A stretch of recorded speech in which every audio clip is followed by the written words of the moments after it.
Yeah, and they put a podcast on there. And they get 100 notes of difference. I'll do the same fucking thing. Some weeks I don't even move, but let's just say if I get up at 4 and I have too much of me, then forget about it. I got fucked up last Monday by mistake. What do you mean? I was hashing that.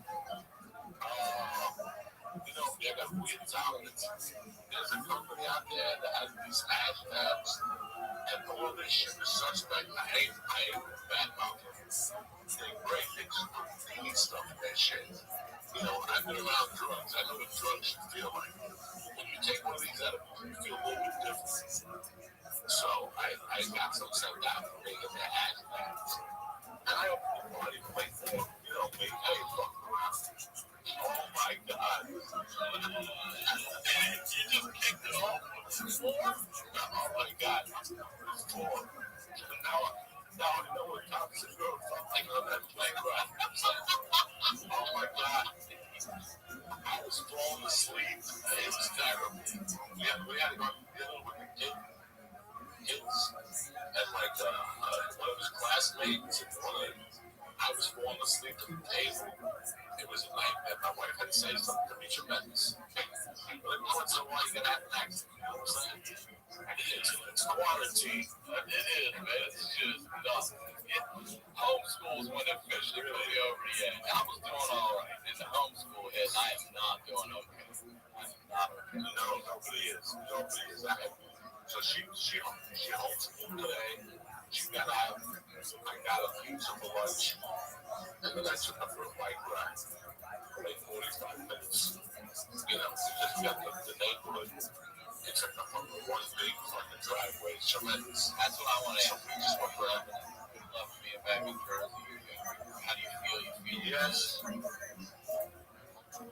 I'm home. I'm not living where I grew up, which makes it even better. I go up there. I say hello. Like I went up there Tuesday. I went to my mother's grave. You know, I got pissed off because the Puerto Rican didn't fucking mow the lawn. I gave her a yardstick. I told her to take extra care of this fucking head stiff. And the fuck, there's a big chunk of grass. I thought it was like a snake pit. So I run close to it. I fucking ripped some of the fucking leaves off. I got to bring a fucking blower. And I went to get flowers. Right? And they decided to go on vacation on September 30th. Like, can you believe that? The day I got there, they would get on vacation from 9:30 to 10 something, 10:04 or something like that. I'm like, I know that's Spanish. That's a Jew holiday. Like, why are they taking off for a Jew holiday? That's Spanish people. Yeah. I was pissed off Tuesday was my son's family for my mother's funeral. You know, I got a kid I grew up with that his family has a funeral park. They've had it in the family for like 100 years. So I went by there, sat in the front door, and just talked to them for a little while. It was great. And that part of it has been great. The part that I'm not dealing with is my schedule. My schedule's fucked up, so I get anxiety from this. When I have a schedule, so every day my schedule gets a little better. Like I'm starting to go to bed now at 11:30. It was 3, 4 in the morning for a month. I'm right there with you. I'm a very structured, scheduled person, and I'm used to this and this and this and this homeschool fucking sit there and help them all day. I feel like I'm drowning. I really do. All good things are happening, but it's all coming all over the fucking place, and this homeschool is killing me. You know, I got people calling me for this, that. I can't even fucking function. I'm not even functioning 100%. I gotta be honest with you. I get a lot of anxiety. Yeah. I get a lot of social anxiety. I'm gonna start to do comedy residency for the month of October. I don't do videos. All the time this comes out of the prison. You know, they see 36 people. They socially distance. And at least I get to fucking get it out like once a week. You know, it's just 36 tickets. That's it. Once it's indoor. Hear that? Once it's indoor. It's a matter of not once a week. So that's all I got right now. That's all I got right now. I got a family. I got the winter's gonna be fucking cold again. And you know, what genius. If you look out my block and look around, you're like, boy, there's fucking deer in September. You know, and figure out when I moved in on August 31st. It's cold as fucking. The wind trees are shaking the shit. You know when the wind comes in, it's gonna be fucking cold. So I'm just buckling down. I'm not going anywhere. There's no plans on any planes or anything. And I'm just gonna provide content. That's it. That's all you can do. And I think it's the right thing to do. It's the right thing to do. You can do my podcast and then get on stage once a week. That's the best I can do right now. You know, I don't want to go out there and charge somebody $25,000 and not have a polished out. I completely agree with that. I'm doing my first show in 7 months on Friday next week. So Rooftop and Sarah Mello. And so outside Rooftop, Sarah Mello puts on, and she's had like Neil Brennan and Santino. And I hit her up, and she's like, I'd love to have you. So it's my first one in 7 months. It looks like they're doing a good job with that one, separating everybody. It's an open air venue. So we'll see. I just, I agree. I can't go asking for money if I don't have at least a polished 30 and an 80% other 30 I'm working on. You know what I mean? I don't feel right taking it. Especially like people in employment, people are freaking out. That's why I love what you do with your Patreon. If people don't know, it's $1. Is it still that? Is that correct? It's $1. Right. The 12, I got to go up to 3, 5, 10, 15. I'm just waiting for the shirt designs to come in to give an option on shirts and stuff like that. The Patreon has really taken a lot of the anxiety away. When I answer those messages, I laugh my ass off. They can go either way. Every day I get one guy that tells me that he's in the mood to bust somebody saying, I got guys that are ready to smack some platform. You know what I'm saying? Yeah, they're all over the place. Are you getting back? So it's just that, yes, that's my main thing on Patreon is the messaging. I believe that connection is the most important, So I sit there for 2 hours a day. You got 13,000 people. That's a lot of messages. So it's 2 hours of fucking. So I want to slow it down a little bit. Go up to $3 and just continue to give them options. Give me more options. Well, I'll say this too, because I just did this for myself. For Patreon now, if anybody out there doesn't know, you can do this for Joey too. They offer a yearly subscription. So instead of doing monthly and worrying about your card getting declined or any of that, you can sign up for a year. So I encourage you right now, go sign up for Joey's Patreon, get the yearly package. Sign up for mine, the Honeydew with Y'all, get the yearly package. You'll save some money on it. You'll end up getting free episodes, free content. So, but again, I know money's tight for people, so I'm right there with you. No, I understand. That's why I just let it get to the options and just that connection.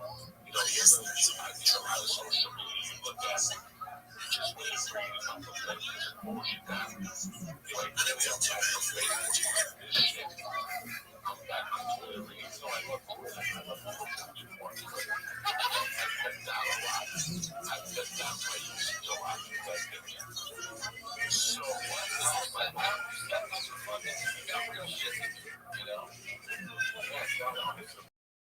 Yeah, it's like that. I don't know the story I'm telling you about this.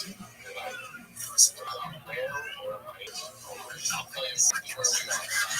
So it was September '88. You were in prison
This is the market. It's called Styles Switch Market. Styles Switch Market. Why do you say it's great? You're trying to just outdated model. It's good stuff. It's good stuff. What is this? Drill. Yeah, it's just yeah, I don't feel too bad for Jimmy. Was far right back when there were followers, and then two, we made a joke about Trump not really caring or being sympathetic. And Trump says, I have an update on this because I run a really large media company. I also own 2 million. So you see a lot of people right now, I tweet about it right away, like cancel culture, you're so outrageous, so hypocritical. That's why they're cancel culture right now. They want cancel culture. To me, this is not cancel culture at all. What cancel culture is when you don't like somebody saying me, and then you want to get rid of me, so we're going to go through whatever you do. So, I'm going to say that. There's a bunch of people that are quite right now. 10 questions that you to preparing.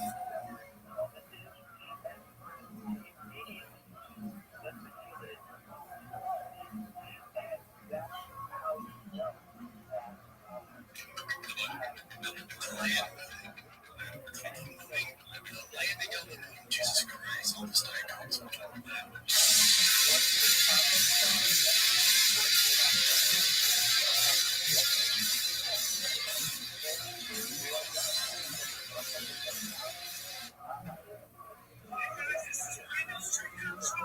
And you can't get out of the comedy store. What's up, Reddit?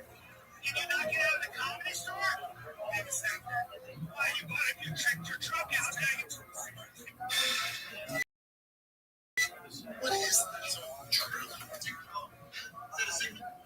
How are you? What up, Josie? How you living, pimp? Yo, can you hear me? You know who Joey Diaz is? It's a guy with two broken legs that had just jumped out the window that you heard about before. He's playing cards. That's where we are. I gotta get in there.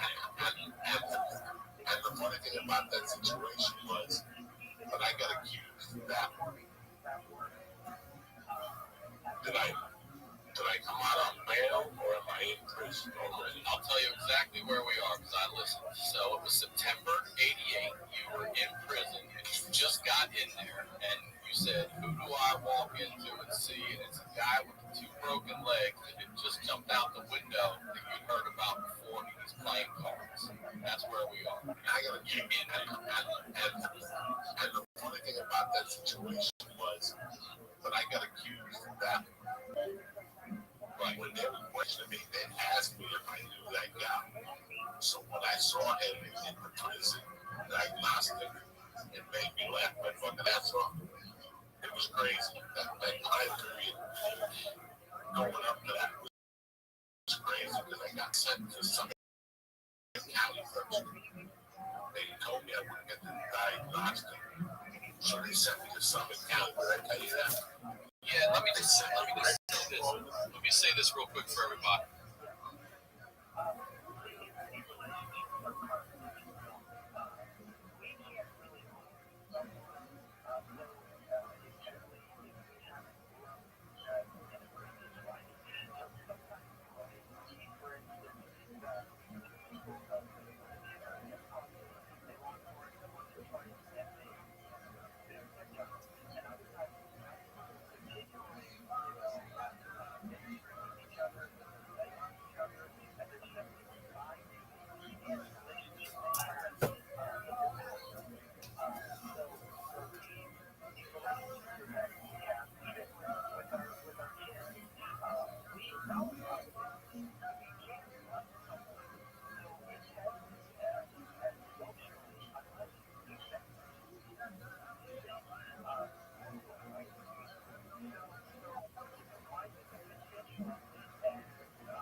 Find exactly what you're looking for. Booking.com, booking.com. Yeah.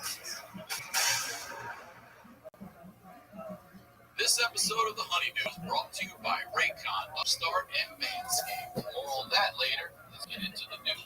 The Honeydew with Ryan Sinclair.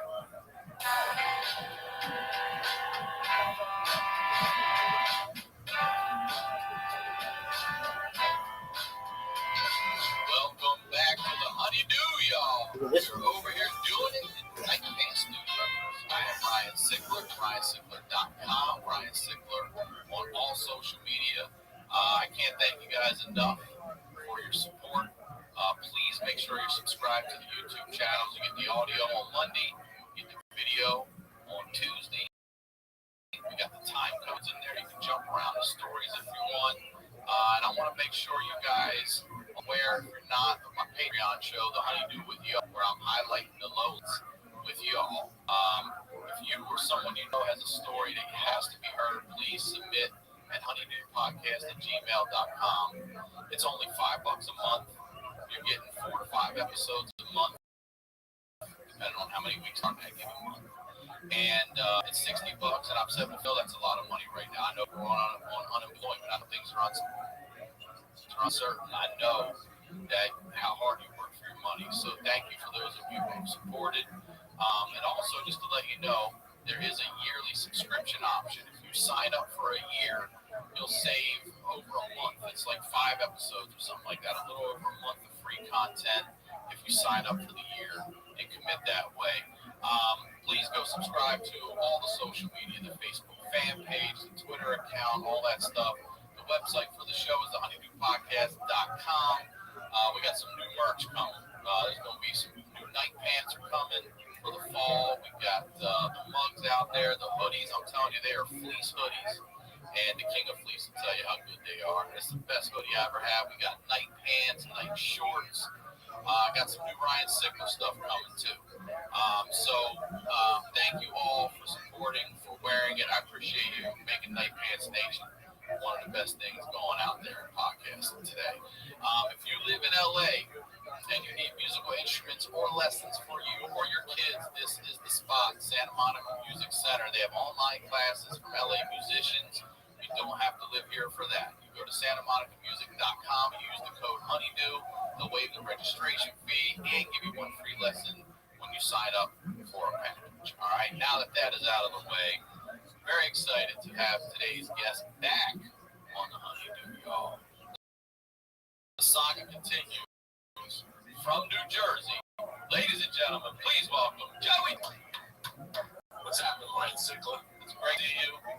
I know obviously this is the first time I've face, and I'm actually excited that you're in Jersey, where most of this originates, and we're going to continue the story. You good? I'm good. All right, so what do you want to plug? Good. Let's let everybody know you got the new podcast. Come and tell everybody everything, please. I got the new podcast that I started last week, real low budget, because I can't get all the pieces. Everything's running behind. So if I wait for everything I'm waiting on, because I got a bar set up, I can't start till like fucking November. So I'm just gonna go with an iPhone, a mic, and Apple and YouTube. That's it. You know what I'm saying? Just the basics. To start off when you're looking at the set, I got Bruce Lee, the King of Death behind me. I got Def Leppard, High and Dry, Led Zeppelin 2. And AC/DC of Bonfire to the left of it. I'm ready. And over on that side of the office is the side for the album of the week. I've turned my whole fucking house into this fucking camera place. So the electrician was supposed to come today between 12 and 1. He calls at 12, he can't make it till 1. Then he calls at 10 and says 30 minutes. I said, listen, let's just do school. So it's just a fucking game. But I'm ready to fucking. I know. So we're just soundproofing now. It's Amazon's backed up, everything's back. You can't get the shit in. I know. Or you got doing the right thing. So I'm gonna just get a fucking iPhone. Best camera in the country, in the world is on the iPhone. It catches X-rays and shit. X-ray. You take a picture of a skinny. Yeah, you take a picture of a skinny person. You see a shoulder bone and shit with the fucking iPhone. It's sensational. It's sensational. Why am I fucking around? You put the iPhone down. You get a mic from Amazon, and you fucking go through the box, and that's it. You get a second mic, and I got a little setup. All this is communication and letting people know what the fuck is going on. That's it. Why am I making such a big deal about it? Tomorrow I gotta get lights, I gotta get a plug, I gotta get a panel. What a fucking nightmare. I gotta get moves. This is nice and easy. You know what I'm saying? Yeah, I know. Then these people complain about these free shows. They have no idea what you gotta do to set it up to do it. No, they don't know. So you know what? I looked at a bunch of people's podcasts. There's people that just put a picture on YouTube with them smiling. Yeah. And they put a podcast up there. And they get 100 votes in difference. I'll do the same fucking thing. Some weeks if I'm in the mood, I'll let you see me. If I get up at 4 and I have too much of me, then forget about it. I got fucked up last Monday by mistake. What do you mean? I was hashtag. You know, me, I got a weird tolerance. There's a company out there that has these hashtags.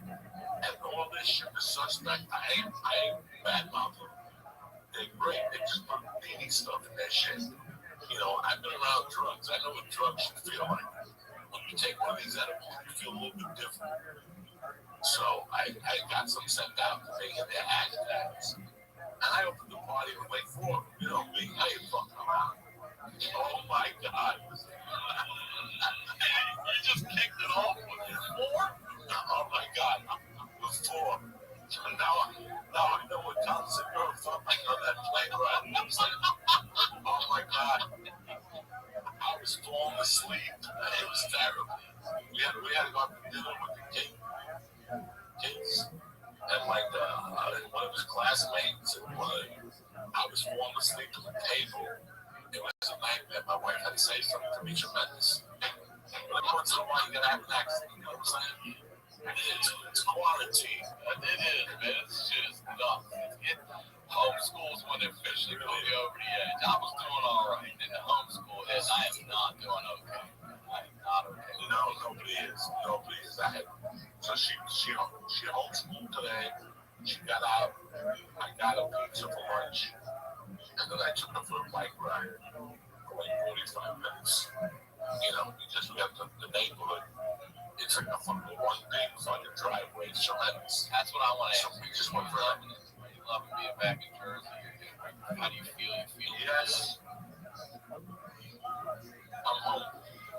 I'm not living where I grew up, which makes it even better. I go up there. I say hello. Like I went up there Tuesday. I went to my mother's grave. You know, I got pissed off. The Puerto Rican didn't fucking mow the lawn. You know, I'd stick my coat and take extra care of this fucking dead stiff. And the fuck, there's a big chunk of grass. I thought it was like a snake pit. So thank God I brought lotion to me. I fucked some of the fucking leaves, so I gotta bring a fucking over. And I went to get flowers with rain. And they decided to go on vacation on September 30th. Like, can you believe that? They were on vacation from 9:30 to 10 something, 10:04 or something like that. I'm like, that's a true holiday. That's Spanish people. I was pissed off today. Tuesday was a nice and I went by my buddy home. You know, I grew up with this family funeral problem. They've had the family for like 2 years. So I went by there and sat in the fucking office, talked to them a while. It was great. That part has been great. The part that I'm not dealing with is my schedule. My schedule's fucked up, so I get anxiety not having a schedule. So every day, my schedule gets a little better. Like I'm starting to go to bed now at 11:30. It was 3, 4 in the morning. So I'm right there with you. I'm a very structured, scheduled person, and I'm used to this and this and this and this. This homeschool, fucking sit there and help them all day. I feel like I'm drowning. I really do. All good things are happening, but it's all coming all over the fucking place. And this homeschool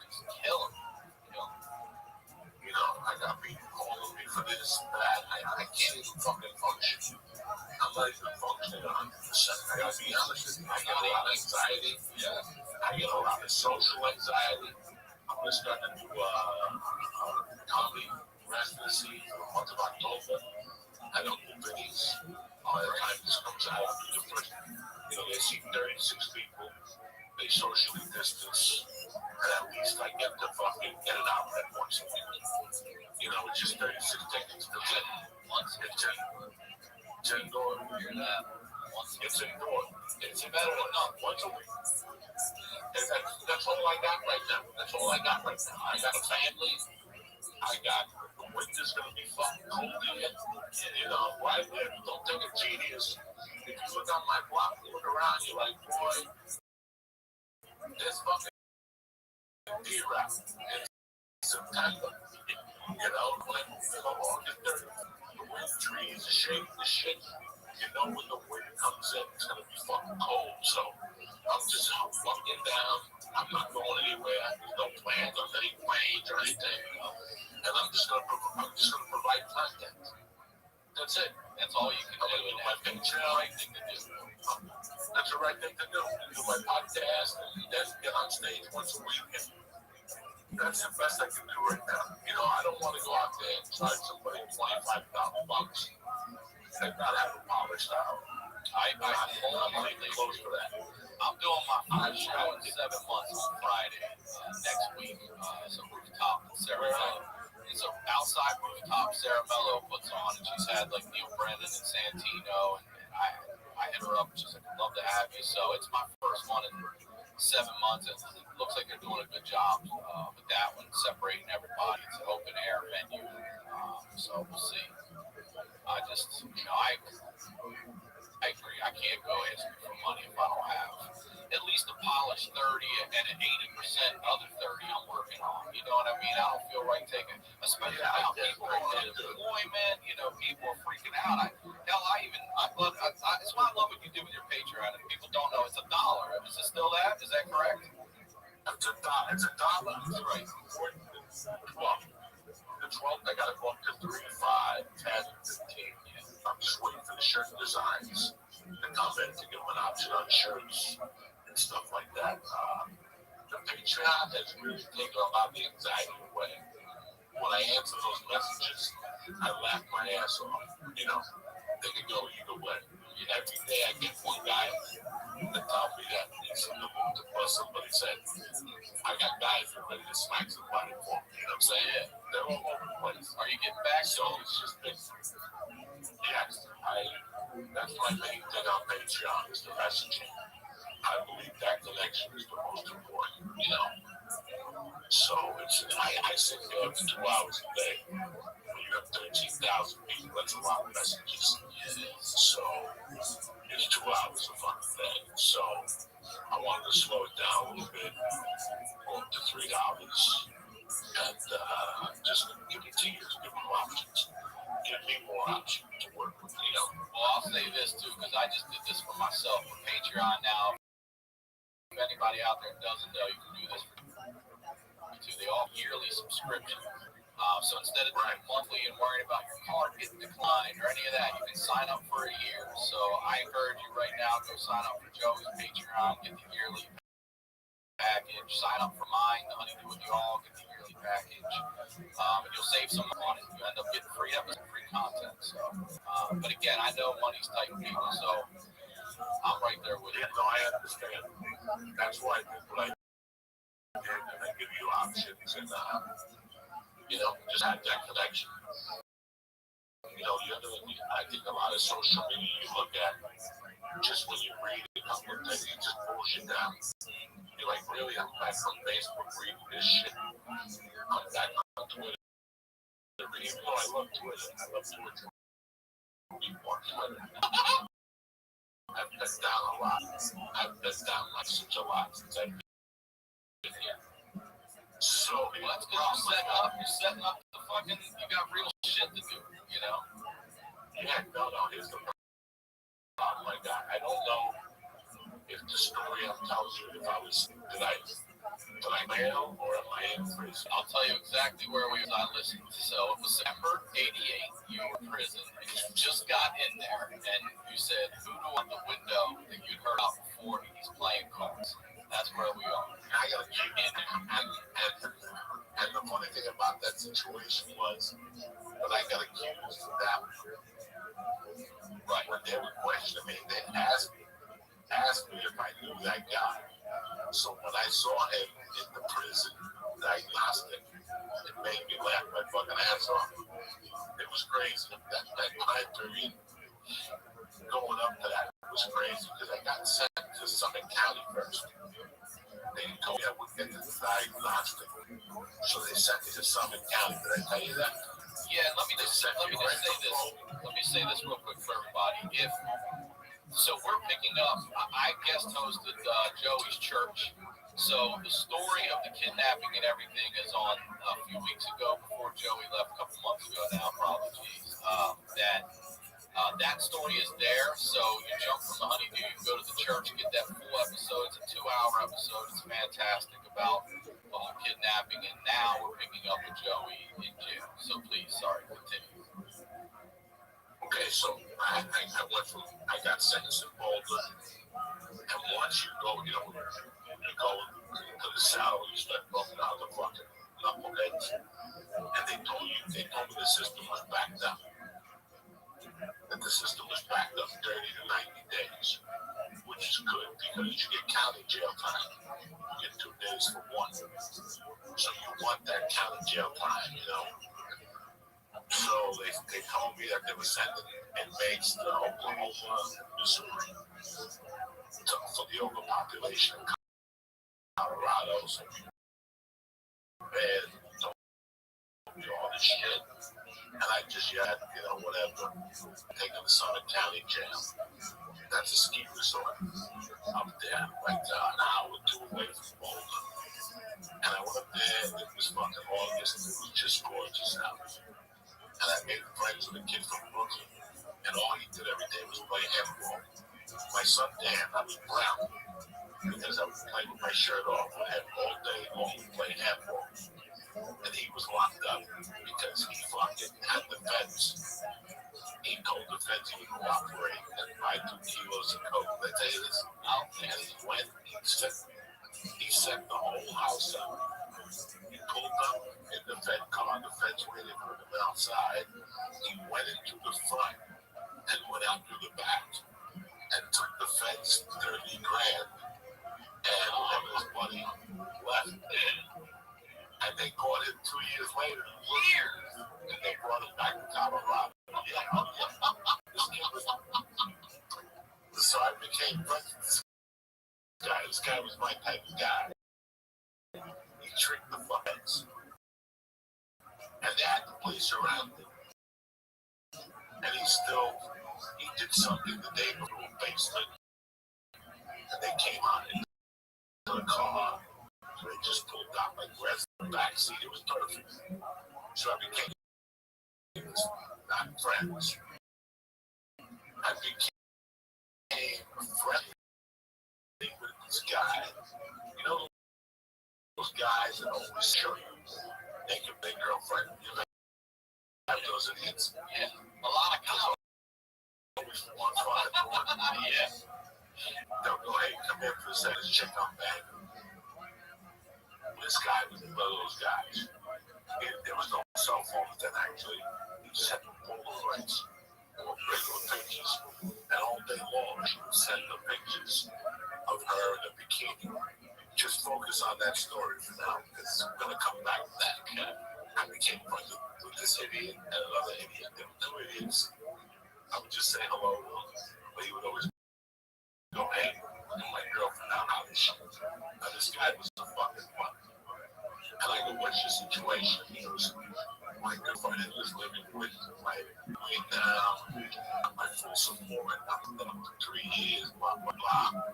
So I wake up one day and now the diagnostic. They call me in the morning and they go, pack your shit. Go on a diagnostic. Diagnostic is where you go for 2 weeks and they go into your head. It's your fucking jungle. What do they do? It's real. They give you a physical. They fucking test you. They like safety valves and shit like that. Yeah, they tell you to identify circles. What comes to your mind when you see a horse? You fuck with their heads. It's like Charles Bronson and the Dirty Dozen. You ever see when Charles Bronson and the Dirty Dozen, they tried to fuck with him? That was me. So God knows what's on fire. It was saying, right now the feds listed up the daughter. Yeah, it was like fucking talk that whole thing. Yeah, what comes to your mind? The Cuban embassy, I would just say, fuck them. Yeah. So it's like 5 days of testing, they draw blood, all that shit. And the big thing was HIV. They were looking for HIV. And then you wait there and you get an assignment. And I wanted to go to Rifle. There was a low risk prison. Rifle was prisons. It was Golden, Colorado, the whole course. So it was only an hour from home. I didn't want to go to Golden. I wanted to go to Rifle because they let you ski in them when you were at this prison. They let you work in the ski resort in the winter and at the pool and the movie theater in the summer.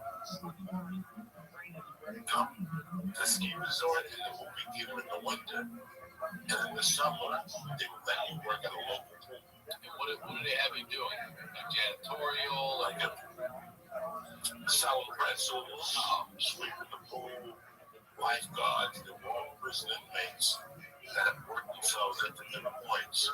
And now there would be a lot out there to go to work. So what? So that at work, you come back and spend the night there? Is that how? Yeah, it was pretty much, it gets a little easier for you.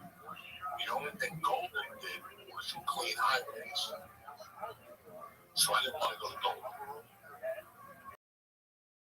Because that's all you do every day. You go out and they put a fucking cone around you. And those idiots, you see people are in fucking. That's not. As you're doing 90 on the 405. I don't think that shit can get by a car. So I ended up working in They gave me a job, and they said, "You go on the fucking Golden." I was pissed. Even though it was an hour from where I lived, it would make it so easy. Not even an hour. It made me dirty where I lived, So my girlfriend can come visit me, my friends can come visit me, family can come visit me, shit like that. So I got my way, and it was called Camp George West. If you go online, you can look it up. It's still online today. Camp George West. It says there's stupid shit, whatever. Fuck that. It's a fucking prison. They did army barracks. It was an old army barracks.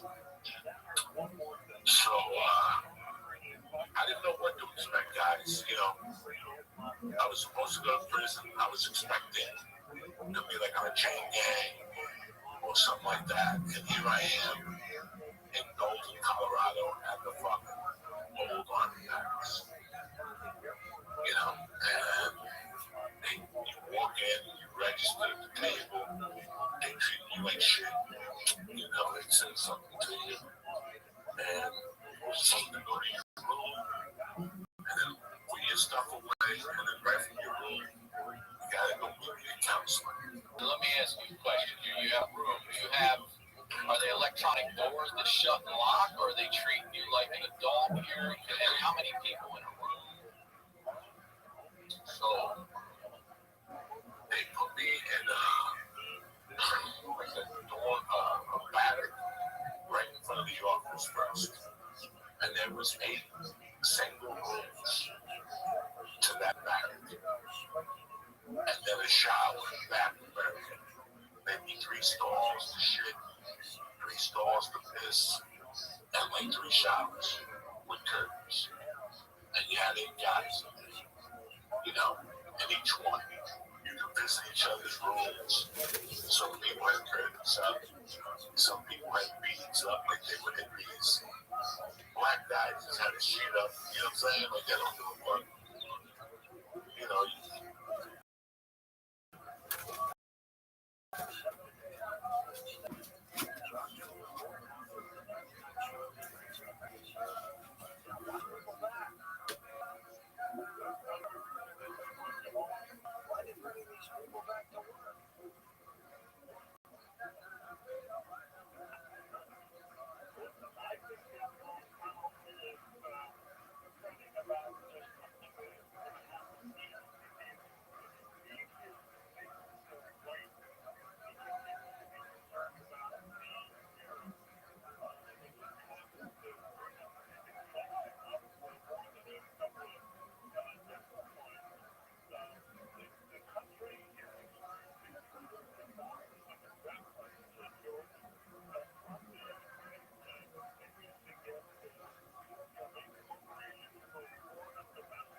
You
gotta knock on the sheet. What the fuck?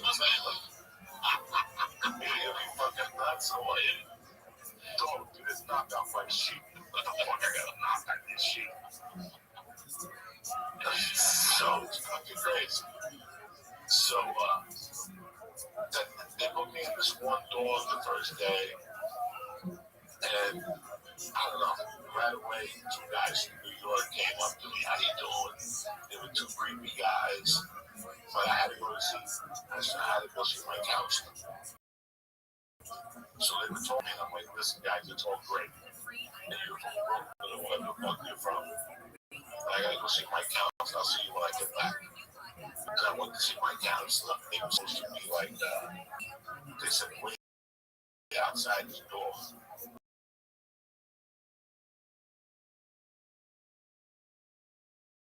Let me know when to come in. I don't know what the fuck is going on. So I'm just standing outside the door. And he finally opens the door and he comes out and he goes, who are you? And I go, Joey Diaz, Jose, I'm here.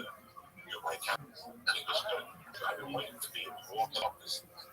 He said, let me tell you how this goes. I don't like some fixes. Whoa! So, right off the bat, he's like, I don't like space niggas. I'm not too crazy about chicks. So, you get out one of the waivers. Come and see me once a week. Yeah. He's like, you come and see me once a week. You tell me what's going on. And we'll be cool. The first time you get a write-up or a drug test, I send you back the whole way. Any questions? Get out. And also, I was walking out, he goes, have you ever had, what's that shit that if you cough, not gangrene, or tuberculosis, something, TB, he asked me something. He goes, you ever have TB? I go, well, I don't think I have TB. He goes, good. Go see the kitchen. They needed somebody in the kitchen to work. Go see Mr. Yu. If you never had TB, now usually people prep you. They'll tell you, like, oh, by the way, if they ask you if you have TB, say no. It's not going to make you work in the kitchen. Nobody told me about that one. So I was like, yeah, I never had TB. So they go see the kitchen guy. He's looking for help. So the kitchen guy was a black dude.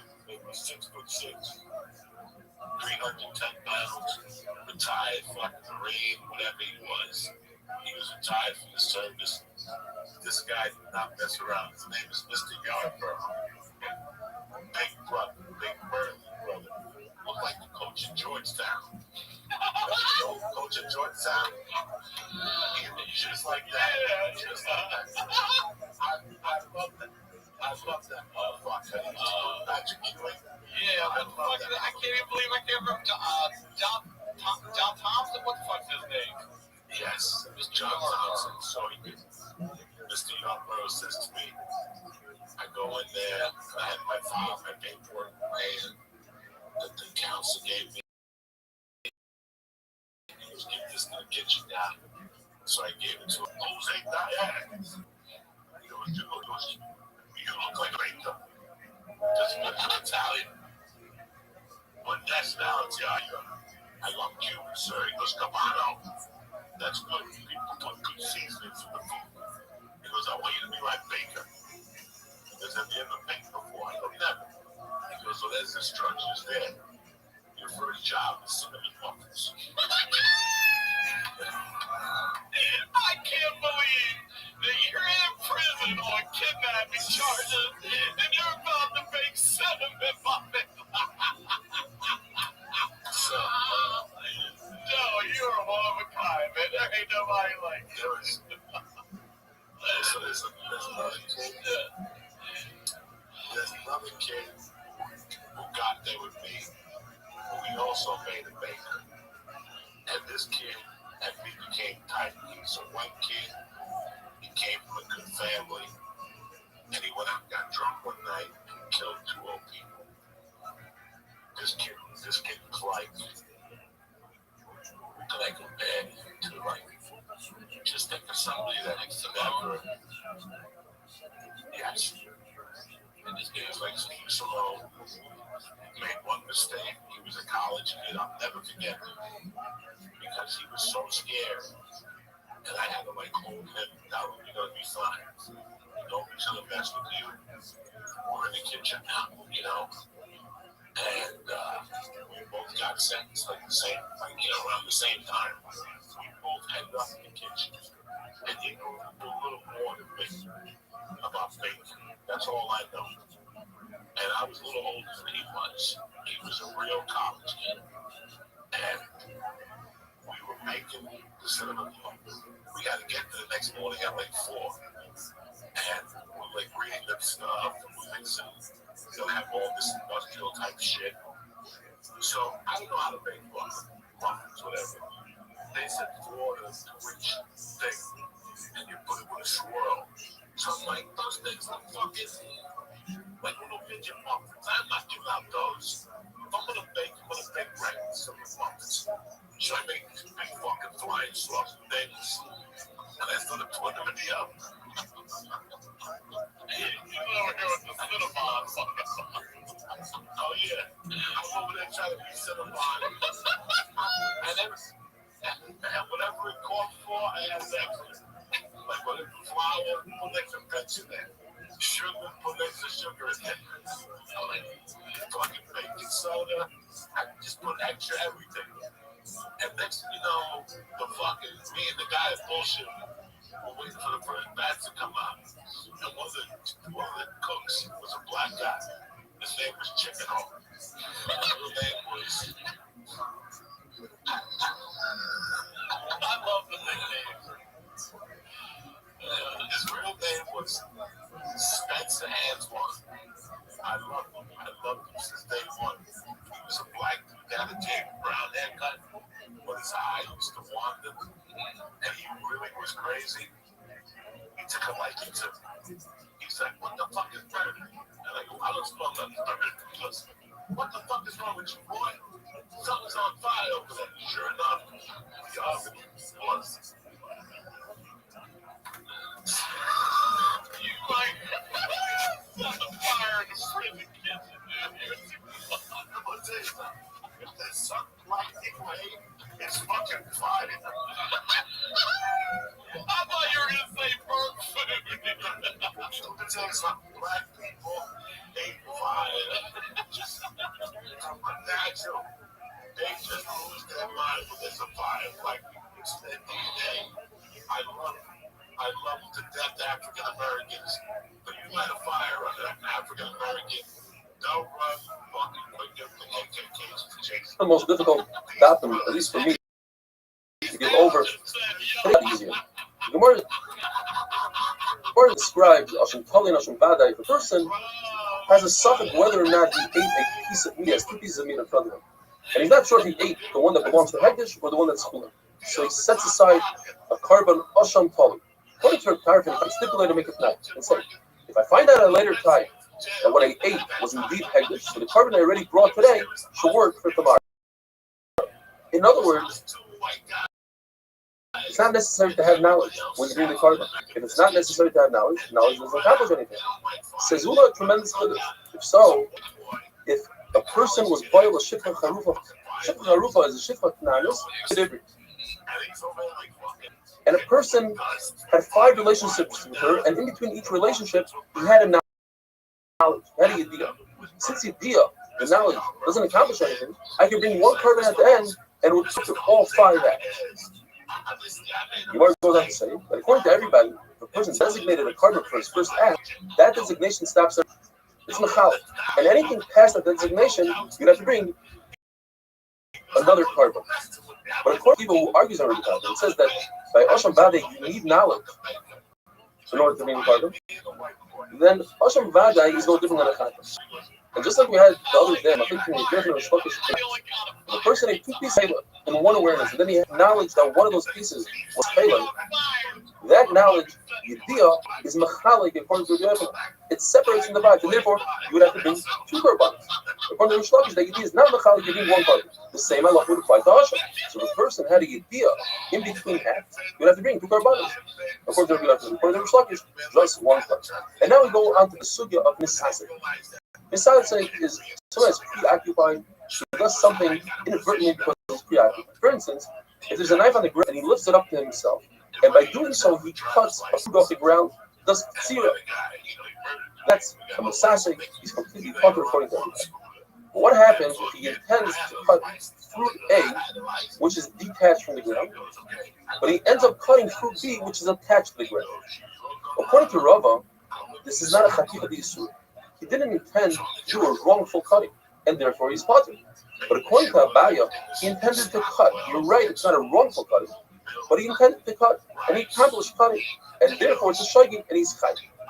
The Gemara goes on to bring a raya to Rava from a brisa that has a reisha and a seifa. The reisha, the Gemara says, is referring to why Shabbos is more stringent than other averos, meaning avodah zarah. Avodah zarah. In other words, if a person does 2 malachas on Shabbos, he's chayiv 2 korbanos. That's very stringent. Versus avodah zarah, if he does 3 avodah zarahs in one awareness, he chefs an animal to avodah zarah, he brings the animal on the mizbeach for avodah zarah, he pours wine for avodah zarah, all 3, you want to bring 1 carbon, which is less stringent than Shabbos. The brisa, the seifa of the brisa, and that's the right Rava, says the opposite. And there's something in other ways, other mitzvahs are more stringent than Shabbos. For instance, a person is shaygin without kavanah. By other mitzvahs, he's chayiv, and Shabbos he's potter. What happens? If he thinks that he's eating fat, but it turns out that he's eating halak, he's chayiv, and in Shabbos he's potter. What's the case in Shabbos? That if he tried to cut, he thought that he's cutting a fruit that's detached, and he ended up cutting a fruit that was attached. According to Rava, or according to the Brisa, he's potter. And that's exactly what Rava said. So it's a good raya to Rava. Abai will say that the shaygig over here is talking about a person who thinks that he's swallowing spit, but indeed he's swallowing fat. And he'll be chayiv. Mashenkim Shabbos is referring to when he tried to lift the knife up, and by doing so, he cut a fruit, and that, according to everybody, is potter. But in Rava's case, where he thought that he's cutting a fruit that's already detached, but he ended up cutting a fruit that's attached, he'd be chayiv. Now, the Gemara just goes on to say that we can't say that the Reisha is not talking about avodah zarah. The Reisha, let's say, is talking about 2 malachas of Shabbos, tzir and tchina, versus 2 averos like chelav and dam. Well, they would be equal. Shabbos, you'd be chayiv 2 korbanos, and chelav and dam, you'd be chayiv 2 korbanos. So therefore, the Gemara is forced to say we're talking about avodah zarah. Now, the Seifa cannot be talking about avodah zarah. First, the shaygig, he's chayiv. That's not true. By avodah zarah, all shaygim are potter. For instance, the person thinks that he's bowing in a shul, but in fact he's bowing to avodah zarah, he's completely potter because his heart is HaKadosh Baruch Hu. And if a person is bowing to a statue, and he decided that the statue is avodah zarah, then it's avodah zarah, then he's amazing. And if he doesn't decide that the statue is avodah zarah, then he didn't do anything. What if he bows to avodah zarah out of fear for his life or out of love? Now, of course, he shouldn't do it. He should give his soul. He should be meiser nefesh. But what if he did do it? He's also potter, according to Rava. So therefore, the Gemara is forced to say that the Seif is talking about other mitzvahs and the Reish is talking about avodah zarah. Have a wonderful, wonderful day.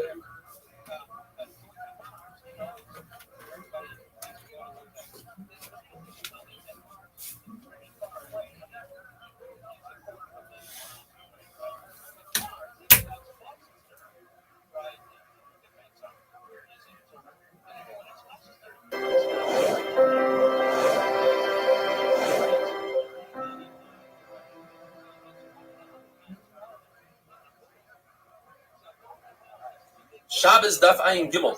Continuing with yesterday's amazing sugya of Misasik, we had a case where a person thought that he's cutting something that's detached from the ground, and in fact, he cut something that's attached to the ground. According to Rava, that's not a chaticha d'isura. It's not a wrongful cutting because he thought that he's cutting something which is mutter to cut. It ended up being us. So therefore, it's completely putter. It's not even a shaykh. But according to Abaya, since he intended to cut, the fact that he didn't know that what he's doing is usher doesn't make him a misasik. He's a shaygin and has to bring a carbon. The Gemara brings 2 more cases where Rabbi and Rava argue, and they're a step more than what we're talking about. The second case is where a person, let's say a ball, and he tries to put 2 amas in Rosh Hashanah, which is half of the shear that you have to throw. The shear is 4 ounces, but his ball traveled 4 ounces. Well, here's different. he intended to do a half a isser. Where in the first case, he didn't intend to cut something that's attached. It was detached, it's completely mutter. Rav in this case says he's potter, and Abaye says. And finally, the third case, which is in the other two cases, is intended to throw an object or amas. Any of throwing 4 amas in Rosh Rabbim is also. He doesn't know that he's standing in Rosh Rabbim. He thought he's standing in Rosh Yachid. According to Rava, he's potter. According to Abaye, but if we go back to the middle case, the person intended to throw an object 2 amas, and it traveled 4 amas. In other words, he intended to do a half a shear, and it went the whole shear. Abaye says he's chayiv. If so, we take the sugya, and we had this question twice already, and it's on today's Mishnah. Mishnah tells us that there's 39 Avos Malachas. Why tell us a number?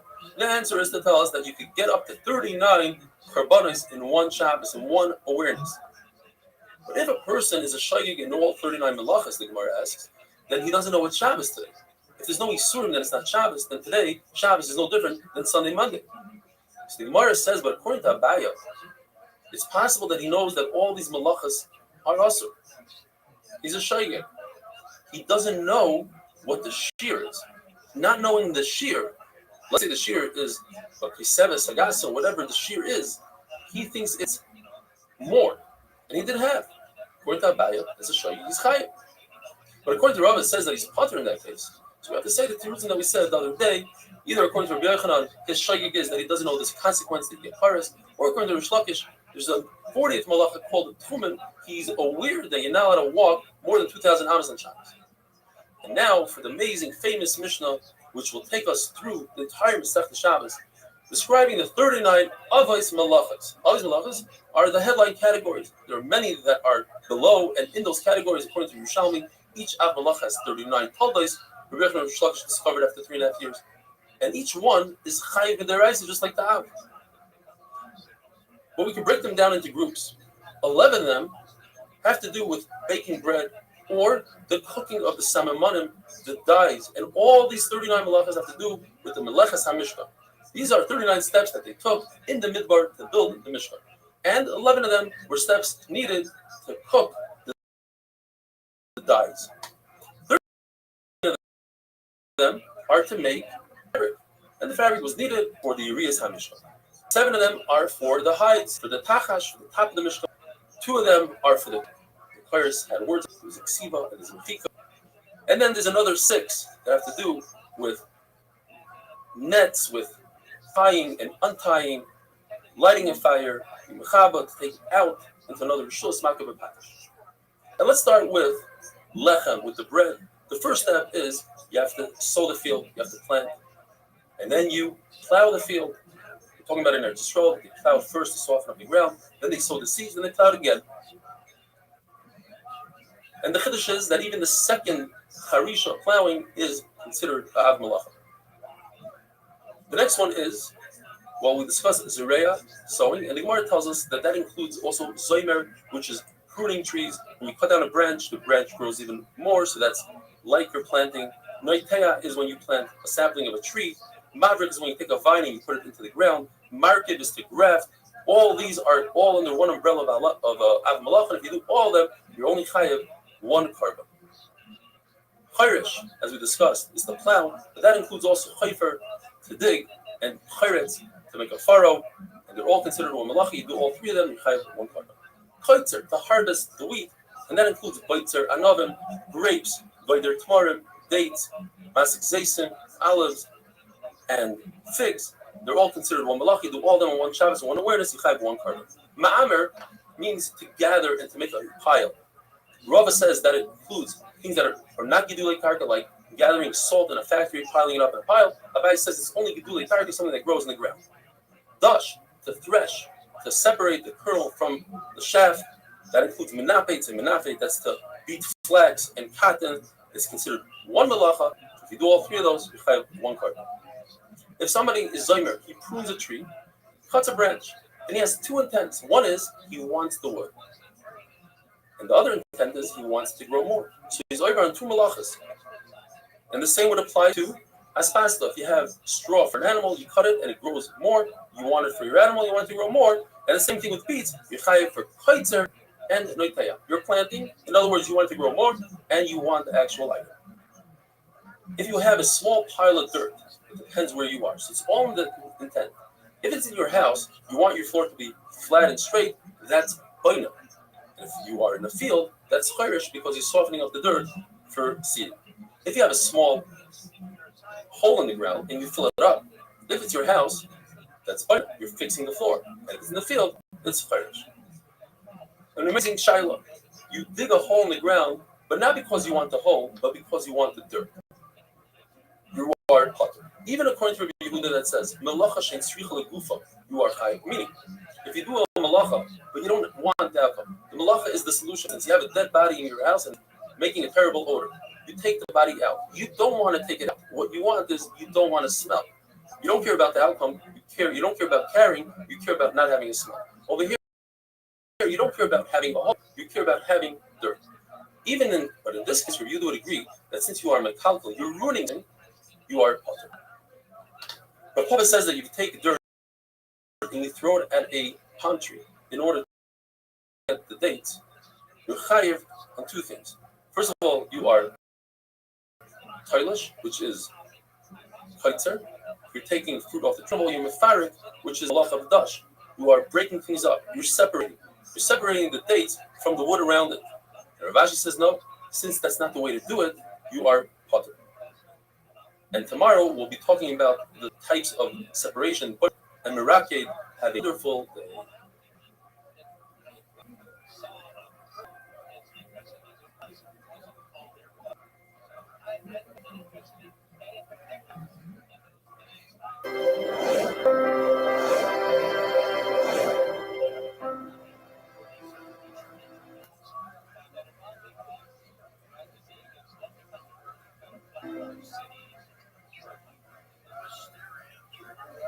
Shabbos daf ayin daled.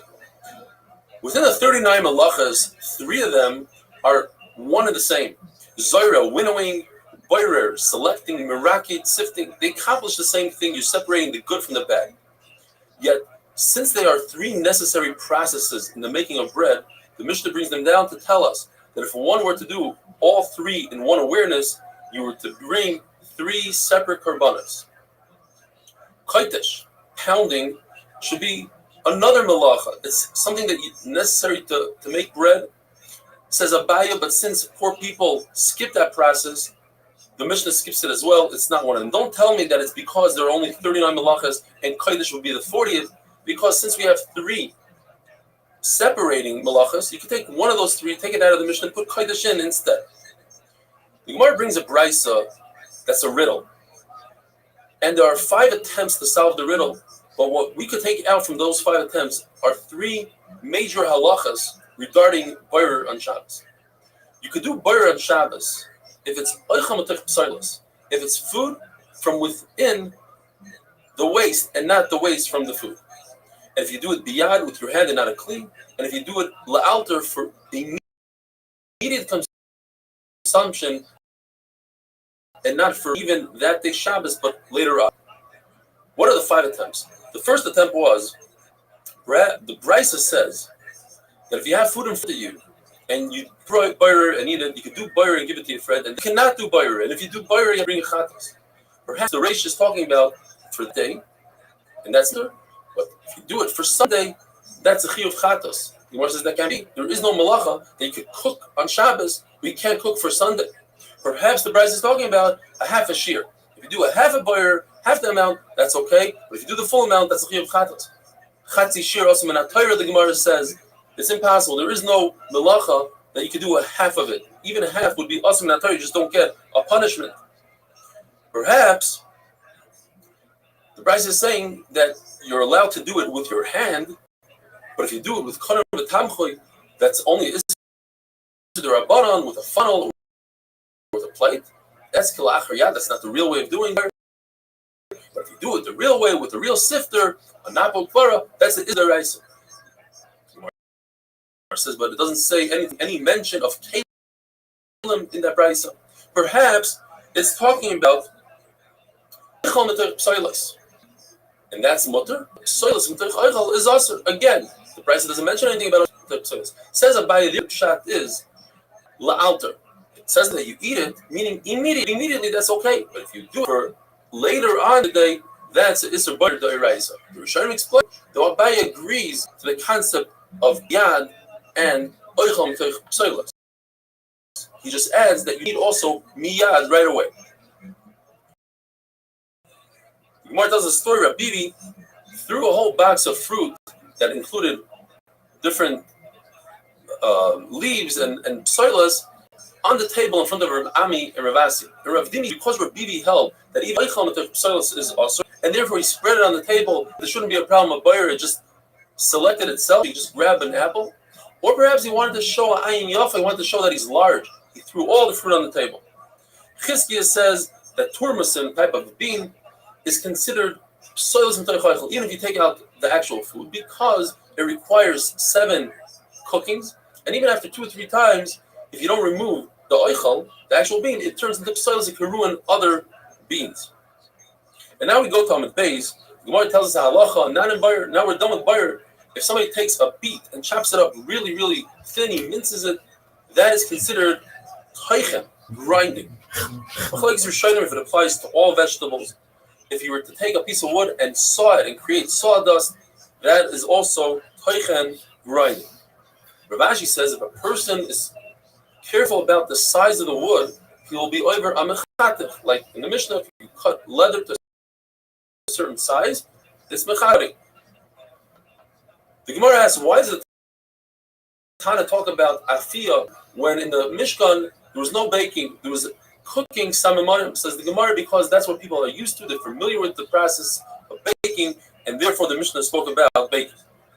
You're over on the Isra of Mevashal, even on non-food items, such as wood, pegs. If a person takes a peg and puts it in the oven, since it first softens it extracts the moisture and then hardens it up. That's bishul. All right, let me ask you this because I want to know this.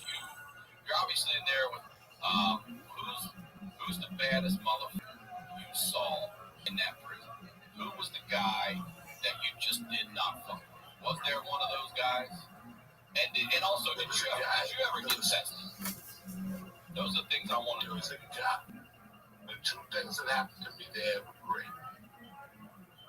Because when I first got in there, I was pretty much independent. But I had the kitchen crew behind me, and they were all African American. The leader of that group, his name was Chicken Hawk, Antoine Spencer. He was in there for involuntary murder, like involuntary homicide. Where you pull out a knife, and I pull out a knife. You go to stab me first, and I stab you. So it was like a questioning type murder. He stabbed the guy 3 times or whatever. He was a tough guy.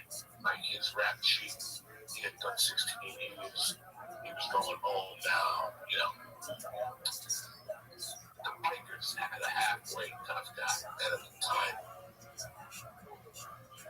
I forget what his name is, but I remember by the end of his podcast. Real wrinkle in the face, you know, hug-nosed guy. He had a reputation as a hard hitter. There was a couple bikers that ran, and it went. The white guys that hey, there was a couple of those guys. But the baddest guy in that system, that was good, was a white guy, John Clark. Really had a couple of murders. He was just a big stretch.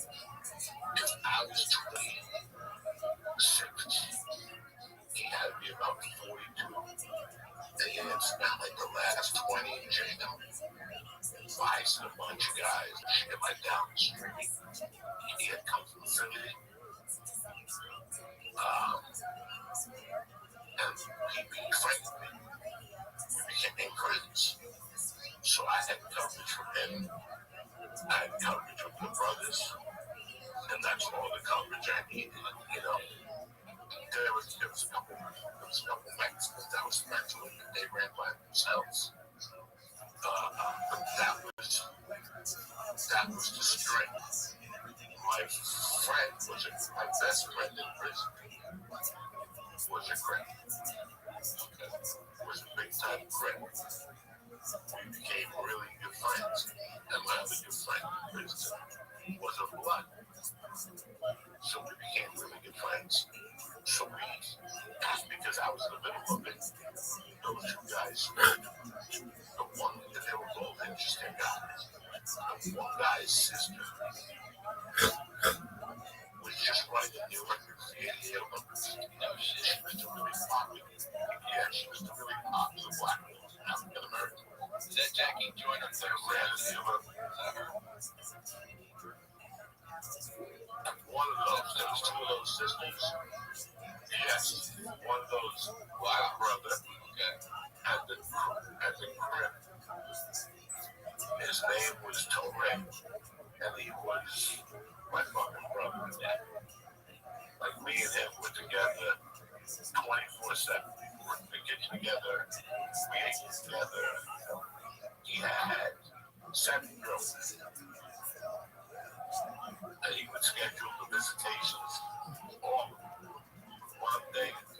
They come from they would come. He was like, he was the head of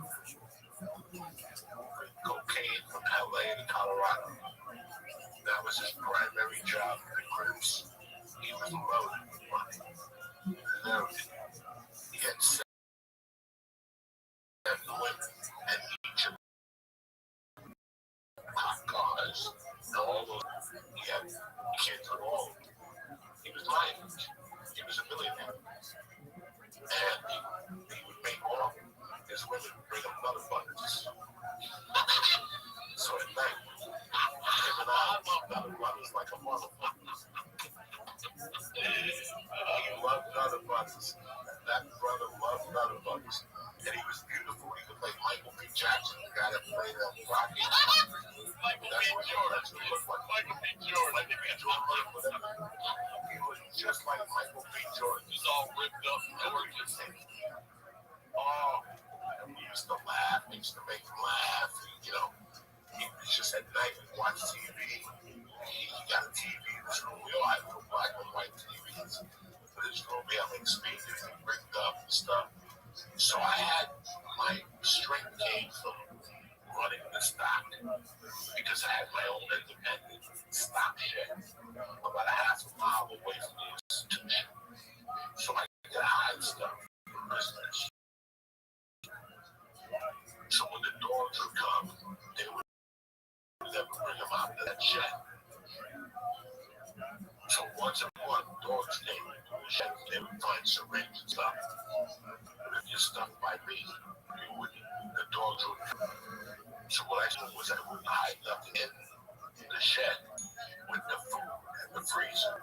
I would hide stuff outside the property where the cameras wouldn't see. So I would heroin syringes,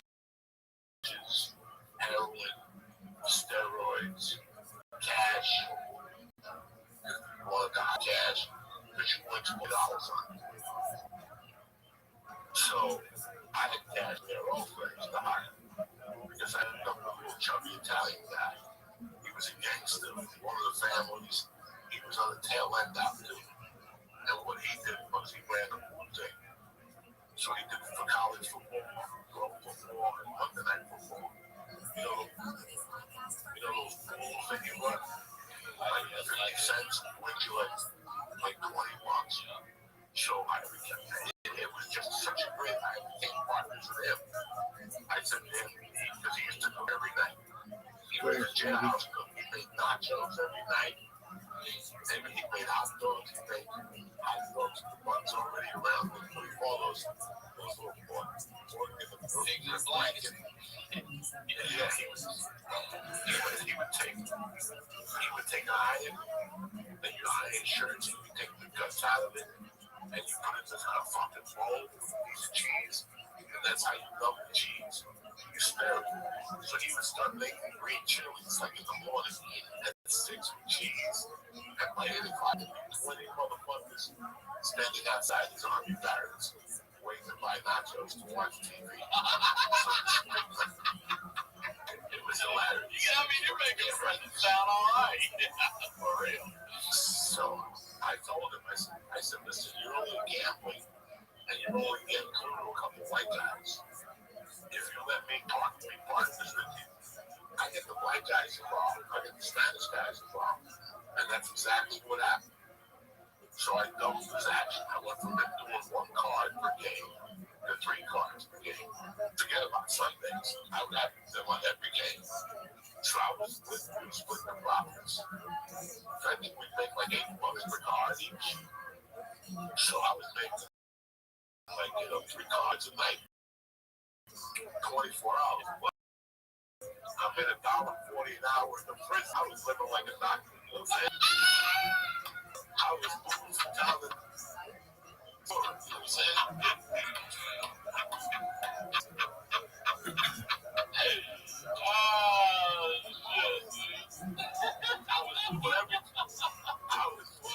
2 weeks like Tom Segura. And then you're stashing this cash and steroids and all of this that's come funneling into you. You're hiding it all property out of camera. So and then they come to you to get it, like sort of the general store almost, to get their shit. Is that how it works? So they would come to me to get like the hype stuff.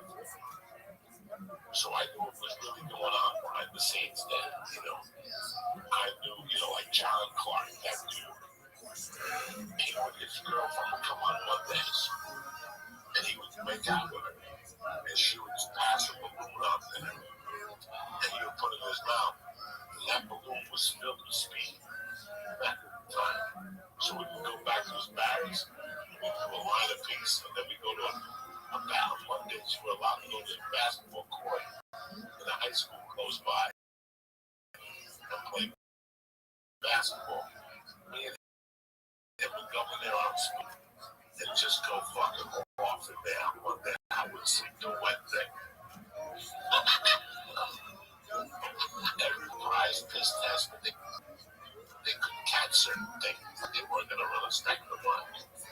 They were going to test you for what drug you came back went to prison for. With me, it was cocaine, so they would always test me for cocaine, So I did, even like the holidays didn't bother me. Like I thought I was going to have a real hard holiday in there. The holidays were fucking great, man. Number one, I can't even believe what I'm hearing. The best Christmases I've had in my life. We gave each other presents and shit. Because there was this, we were allowed to go to the store every day. We had 20 minutes to walk to the store and come back. All right, this is exactly like I had a laundry camp that was it was a laundry camp, a minimum security facility for guys just like you, right by me where I lived. It was on this mental institution property. It was part of their acreage. It was this back corner. And every now and then you hear a siren because one guy would get out of there or whatever. But I went and watched their softball team, the Dirty Sox. But we would see them every now and then. They'd be at the corner store because they'd be allowed off the property and they'd have to go back. So this is very much like when I grew up here. We'd see them over at the baseball field and shit, fucking around or whatever. So this is interesting to me. This is what's going on with these guys in there. Let's take a quick break and tell you about our first sponsor, Raycon. Now, I've been listening lately to podcasts. I've been listening to YMH. I'm listening to Rogan. I'm listening to Two Bears, One Cave. I'm listening to Josh Potter's new podcast. As a matter of fact, all of my Raycons and my Spotify music. And if you're using a pair of premium wireless earbuds, especially if you can get them at less than half the price of the other guys, I'm recommending the wireless earbuds from Raycon. Okay, I've used them to travel, work out, everything. They stay in, they're good, the base is solid, the recharging case is fantastic. There's no weird cords, knobs hanging off the end, and everybody's trying to borrow. They take my stepson, I told you, took the other pair I had. But their newest model, the 25 earbuds, are the ones yet. They have 6 hours of time, seamless Bluetooth, bring more bass, a more compact design, the noise isolating fit. Raycon earbuds were stocked with a screen. The company was co-founded by Ray J and celebrities like Snoop, Mike Tyson, Brandy, and everyone is obsessed with their products right now. So give them a try. Raycon is a 45-day free return policy. That's awesome. For a limited time, you get 15% off your order at buyraycon.com/honeydew. That's buy, B-U-Y, Raycon, RAYCON.com/honeydew for a special 15% discount on Raycon wireless earbuds. Make sure to check it out now while the deal is running. Buyraycon.com/honeydew. Our next sponsor is Upstart. Now, during these economically turbulent times, everyone's looking for a way to feel more financially secure. So if you're still needlessly throwing money every month at high interest credit card debt, it's time you checked out Upstart. The revolutionary online lending platform that knows you more than just a credit score. And now is the time to find out how low your Upstart rate can be to help pay off high interest credit card debt. Unlike other lenders, Upstart can reward you based on your education and job history in the form of a smarter rate. You don't need a degree or a diploma to apply. Upstart lets you skip going to the bank because it's completely online. They offer loans so you can consolidate your debt into one easy fixed rate. Upstart makes it fast and simple to check a rate since it's just a soft pull. It does not affect your credit score. The hard pull happens if you accept the rate and proceed with your application. And the best part is if the loan is approved and accepted, most people are getting their funds the very next business day.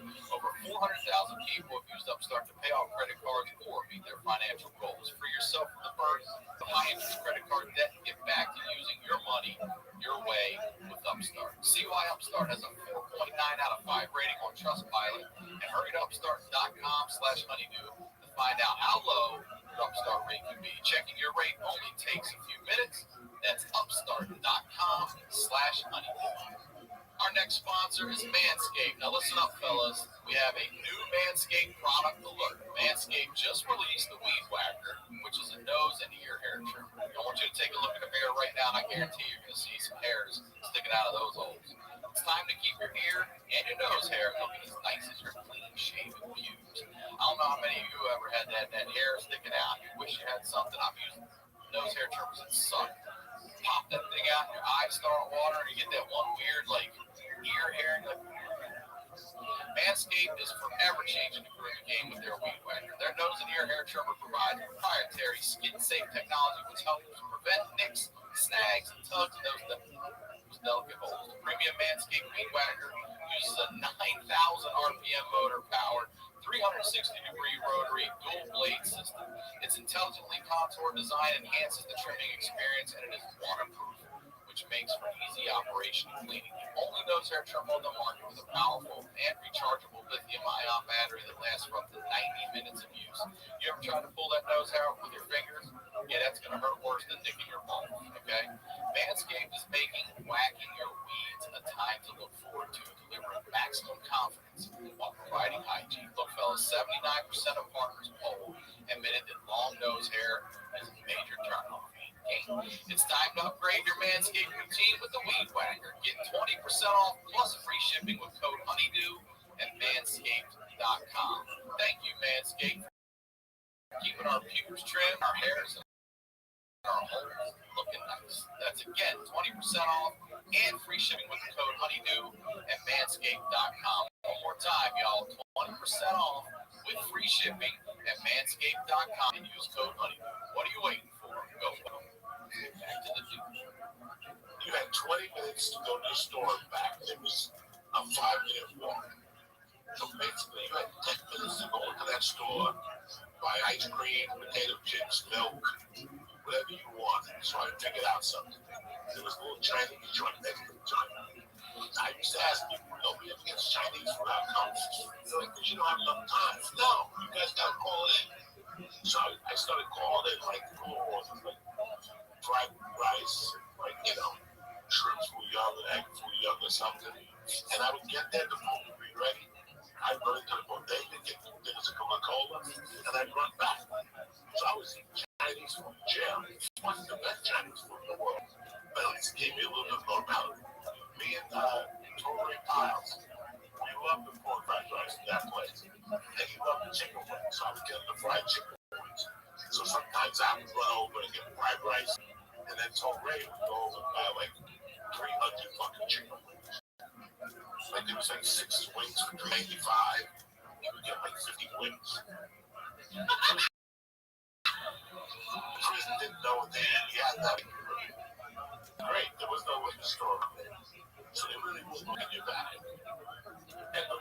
see the store from the guardhouse. So you could see somebody making drugs, so they didn't really watch. I put a friend up on back with Chinese food. The guard was like, how do you fucking 10 years? Nobody has ever brought back Chinese food. How did you do it? And I go, I planned ahead. I called it 10 minutes before I could get over there. So it actually sat 10 minutes before I could get there. But there was age was a big thing. Age, people didn't know how to handle age. So they built a special barracks for the guys who had HIV. And they only had 3 or 4 guys who had HIV. I could still see their faces.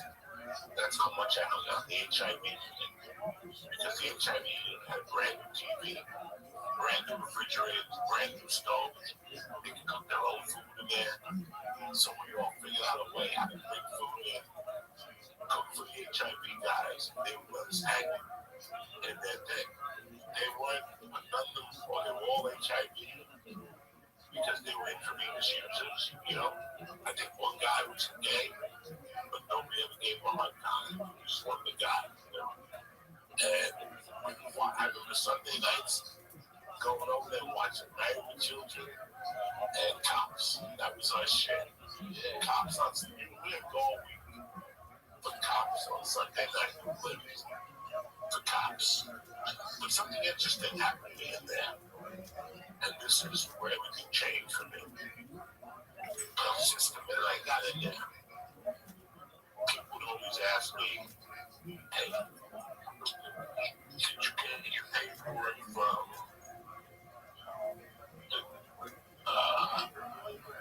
the first portion? I called it the first 2 weeks before you went to prison. Before I went to the camp, I went to that place. Do you remember what I called it?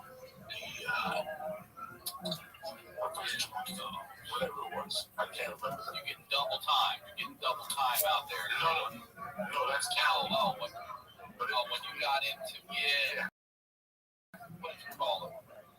It's called something because when you go determine how many points you're at, and where eligible to go to. You know, whether you have a driver's license, whether you had a job at the time of your arrest, whether you had a high school diploma, all these things counted towards where you were going to go. If you had over 3 points, you would go to a minimum security prison. You know how many points I had? Minus 1.5.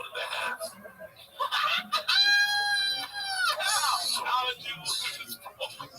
So I was eligible for a halfway house, right off the bat. I was eligible for a halfway house right off the bat. Remember, my sentence was 48 months, but there was a House bill. House bill 1200, 1204, 1200. And if you were a first-time offender, and your sentence, not what you were arrested for, what you got convicted of, was non-violence, your sentence would be cut in half. So what I did was, one of the guys got out, he was the law house clerk. So for 3 or 4 weeks, I studied really hard. I got a book, and I studied all the laws, and I took the test, and guess what? I became a law attorney. So I was the stock clerk. I was the guy who drove the sandwiches. And now I was also the attorney at the prison. So when somebody got a write-up, I would argue with the guards and get there. Basically like the shop steward of the union for the prison. Right. So I became you're a representative? So I became that guy. I fucking won every case. Did you win them all? Oh, I won them all. Dirty, clean, whether I got them on the side and talk to them. I would talk to the guy who wrote the fucking report and nail him down a little bit, throw him off. I had a good relationship with a lot of those guards. There was some guards that didn't do bad, but a lot of them, they were human beings. And I knew how to tap into that side. You know what I'm saying? So they were okay with it. But the guy I never won over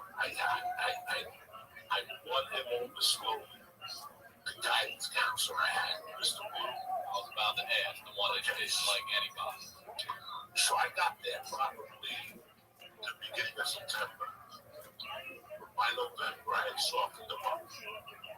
By November, I had softened up the whole place. I'm not going to look you in the eye and tell you I was running the place.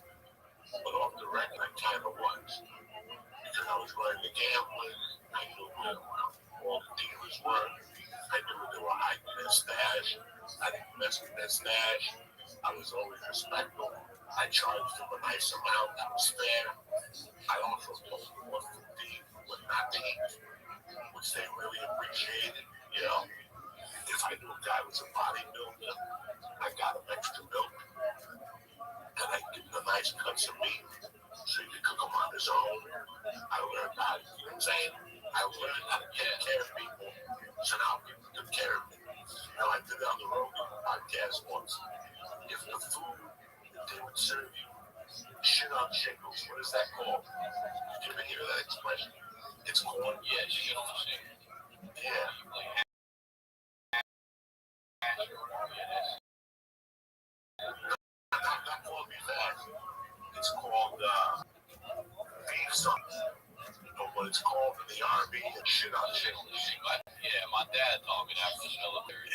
Yeah, it's shit on shingles. So, shit on shingles, whatever they served that, I would sit behind the line of the food, and it would be like chicken hawk, you serve it, edgy. This is tall, skinny brother, 6'3". He was like a junior at one of the colleges, wide receiver, Michael Urban looking, all American. He went out to a bar. And punched a guy, and that guy in the hospital. That's why you gotta be careful with your hands. Yeah. But so you had Edgy, and then next to Edgy on the line was this other dude, and he was a bank robber. All right, he was a professional bank robber, and him and his brothers were all bank robbers. They were black, they were African American, but he was funny because his job in the kitchen was part-time. He only worked the night shift, but the day shift, he would be there for lunch, and it would be a smaller crowd because the other half was out working, picking up papers. So he would always come up to me and go, Cuba, let me holler at you for a minute. And I would go, what? I go, what's up? They go, it's Mr. Young, brother, to be in the kitchen at lunch time. I go, sometimes he's in there, sometimes he's in the stock room, double checking my work. Hey, listen here, brother. He goes, listen, I gotta work on my freezes. I'm like, and I gotta work on my freezes and shit. Not my shit's weak. He goes, one time my brother had the flu. He went to rob a bank. He tried to yell freeze, and his shit cracked, so people didn't pay attention. You gotta keep it freezing.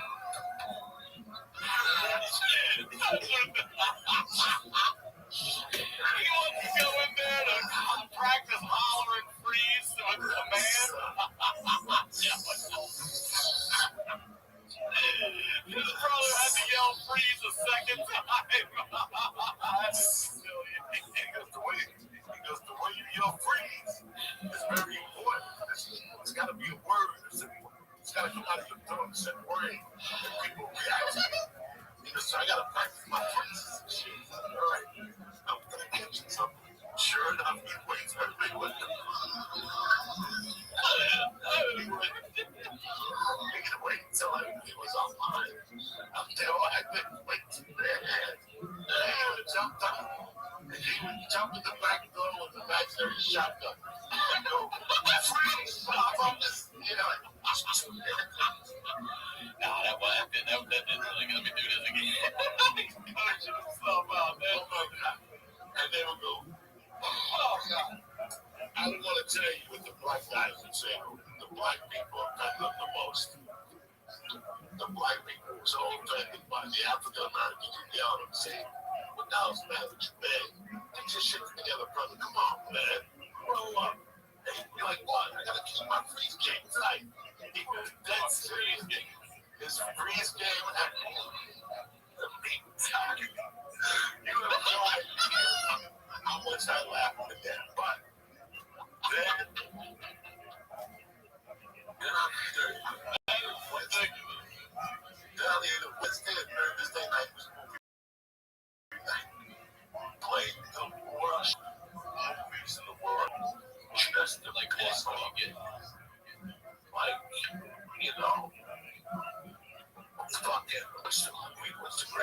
movie of all time.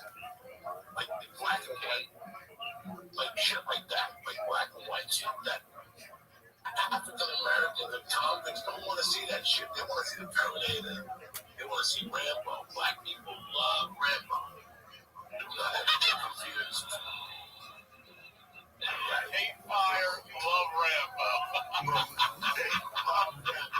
They only hate, listen, black people only hate fire if it's going to them. They love it, shout at the people, they go crazy. They love it, they love it.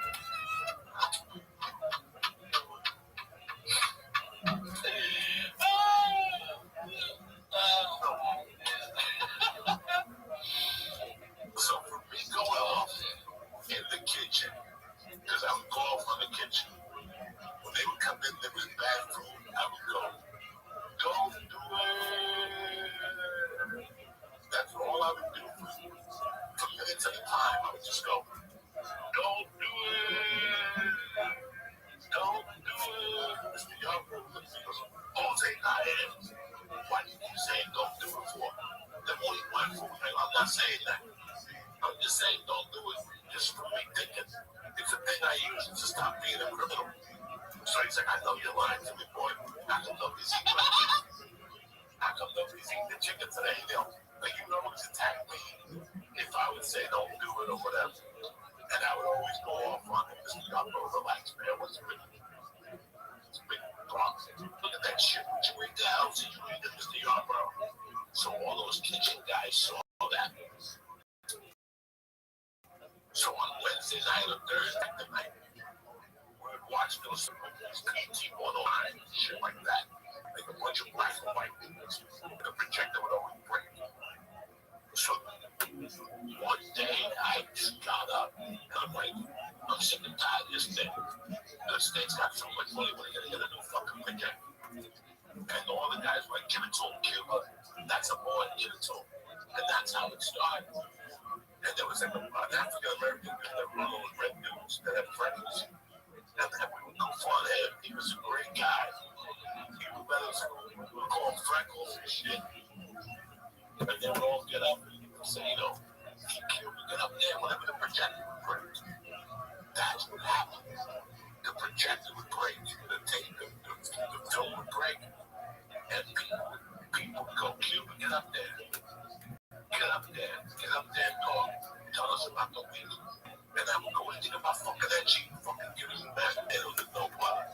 There you go, fuck you, motherfucker. And I go on. So it started like, they would say, go up there, 10 minutes. And I would go up and do comedy. I didn't know I was doing comedy. So wait, I want to. Is this the first time you'd ever really got up and performed in front of a crowd at all? Was it in prison? There wasn't a stage. There wasn't a microphone. There wasn't nothing. You're just up there talking to these and entertaining this guy. But you remember what I told you on the podcast in the church? No, about the guy I worked with at Super that didn't like me and him had gotten into an argument. And one day he came up to me and he goes, I don't know if you know what I did before I came to work here. He goes, I worked in Las Vegas in the entertainment business. And he goes, between you and me, I think you should get into stand-up comedy. His name was Grant Houston. And I remember looking at him going, you know what, you're a fucking asshole. But I remember going home and just thinking about that maybe I was a comic. So now, here I am 8 months later, and I'm actually doing comedy in a weird sort of way, but it's not registered. Yeah, it's not registered with me. One day, the counselor, my counselor saw me do that one night. There was one night a month he stayed there late, and this was this particular night. And it was probably like November night. It was after Thanksgiving, going into Christmas. I remember like it was yesterday. Because I was walking out I was busted his balls about the report. The diagnostic, that's what it was. Diagnostic. Thank you. I'm so focused on you said remember the guy that showed pictures of the girlfriend in the bikini, and I haven't wanted to forget that. This is horrible. Good morning, Rabbi.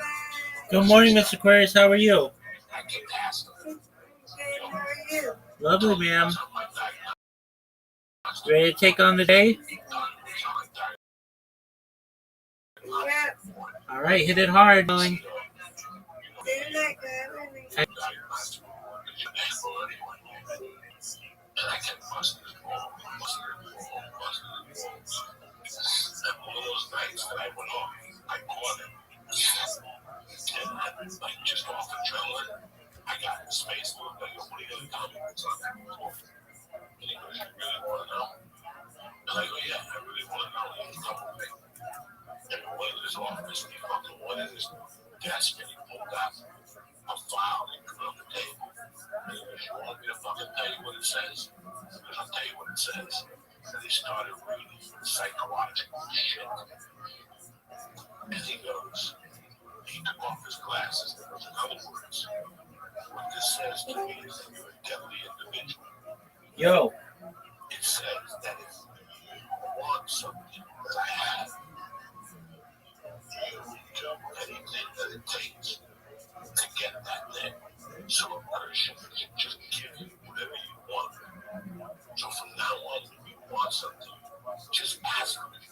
Because if not, you just give it to them anyway. And I remember looking at him going, thank you for telling me I'm just a piece of shit nigga. I appreciate that. And he looked at me and goes, I told you you weren't going to be a man. I didn't talk to him for like 3 weeks after that. All that fun I had, all that fun I was having, came to an end because I realized that I was in prison. And I realized I was a piece of shit. That I was just going to end up a fucking team. So I would say, if you can go to this meeting, I'm getting out of there in February anyway. It didn't really matter. So one day I was walking in the paper, and I saw him. And he goes, what happened? You lost your balls ever since I told you the truth. And I go, no, I just don't want to hear that shit. And I'm just a fucking thief. He goes, come here for a second. Because you obviously didn't understand what I was saying to you. And I go, what were you saying? I'm a thief. He goes, no. I'm telling you that you're a deadly individual. Because whatever you want in this life, you can get it. Because you want to chuck and jive and make one mind shit. Because you don't think I know about it. Because you're a fucking genius compared to these guys.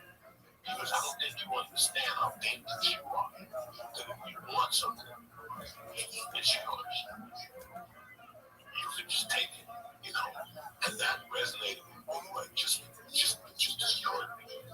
Because he was right. He was right. You know.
it's I know before you see you writing jokes.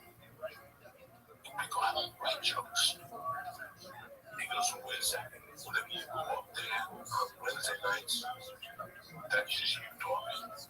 I go, yeah, I guess. I don't have time to write jokes. I've never written a joke in my life. He goes, so you don't sit down and go, you can see me, I'm in here. We just what? And I would go in there with me, him, and Chicken Hawk. Chicken Hawk was in there for the voluntary murder. And he was African American. And he was well spoken. How he was fun. So we'd go in there and just talk about whatever was in the newspaper. It was like 3 comics talking about the world's events and shit. And I learned a lot from those 2 guys. Those 2 guys were fucking a lot smarter than I was, you know. And he gave me another one. He goes, listen, I'm going to be out of this hole in 2 years. If when I get out, you know, stand up comic, I'm going to let you down and kill you. I would think that's a serious one. So, you know, I went back to the Mr. Blue and I apologized for my behavior.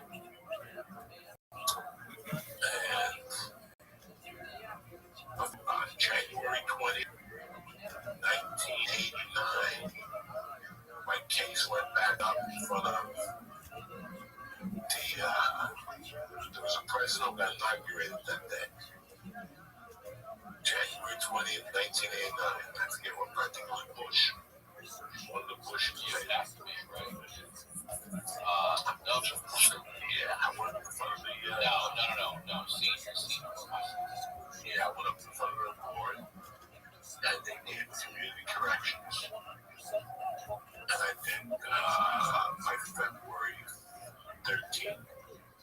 I was in BCDC, the halfway house in Bowling. And that's a whole different story. That's what we pick up next time. That was my whole prison experience. So I had a really good time in prison. And I prepared myself to go in. I lived in wings. I swam. I rode bikes. I knew what things I was going to do and what I wasn't going to do. And the experience was completely different from what I thought it was going to be. Like when I came out of prison, it was completely different than what I thought I was going to be. I didn't see anybody get raped. And yes, there was one guy that didn't mess with me. He was a young guy that hung out with the biker crew. And whenever he was with his biker friends, he would make little comments at me. So I let my friends know what was going on. And they said, whatever it is, we got your back. So I had John Clark's crew, which they were Nazis, like neo-Nazis. That's the other thing. John Clark was pretty much a neo-Nazi. Like he had like a SWAT team. I figured he will survive in prison for 20-some years. He loved it for who I was. We would talk about you all the time. In fact, that's how we became tighter because the lady who raised him was Cuban.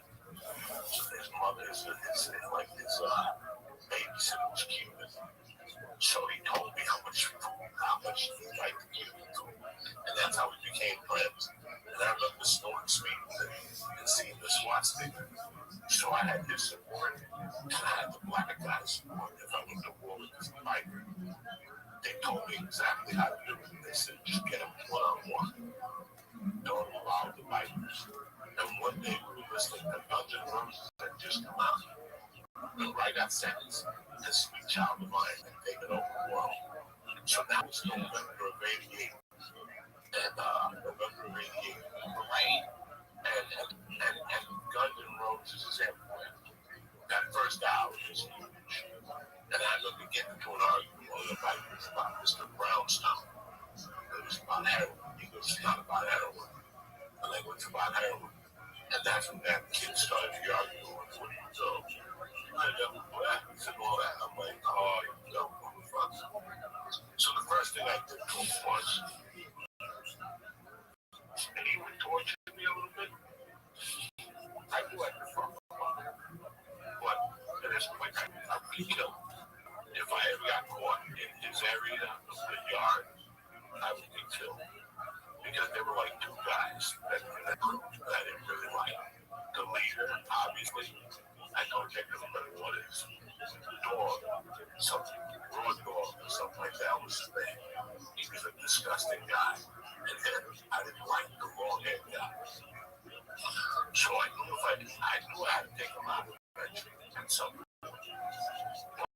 household knew that I had a secret weapon in that, which is the man Joey Diaz. I'm gonna fucking break down Bentley, motherfucker. So he had a job in the kitchen. So I didn't torture him in the kitchen.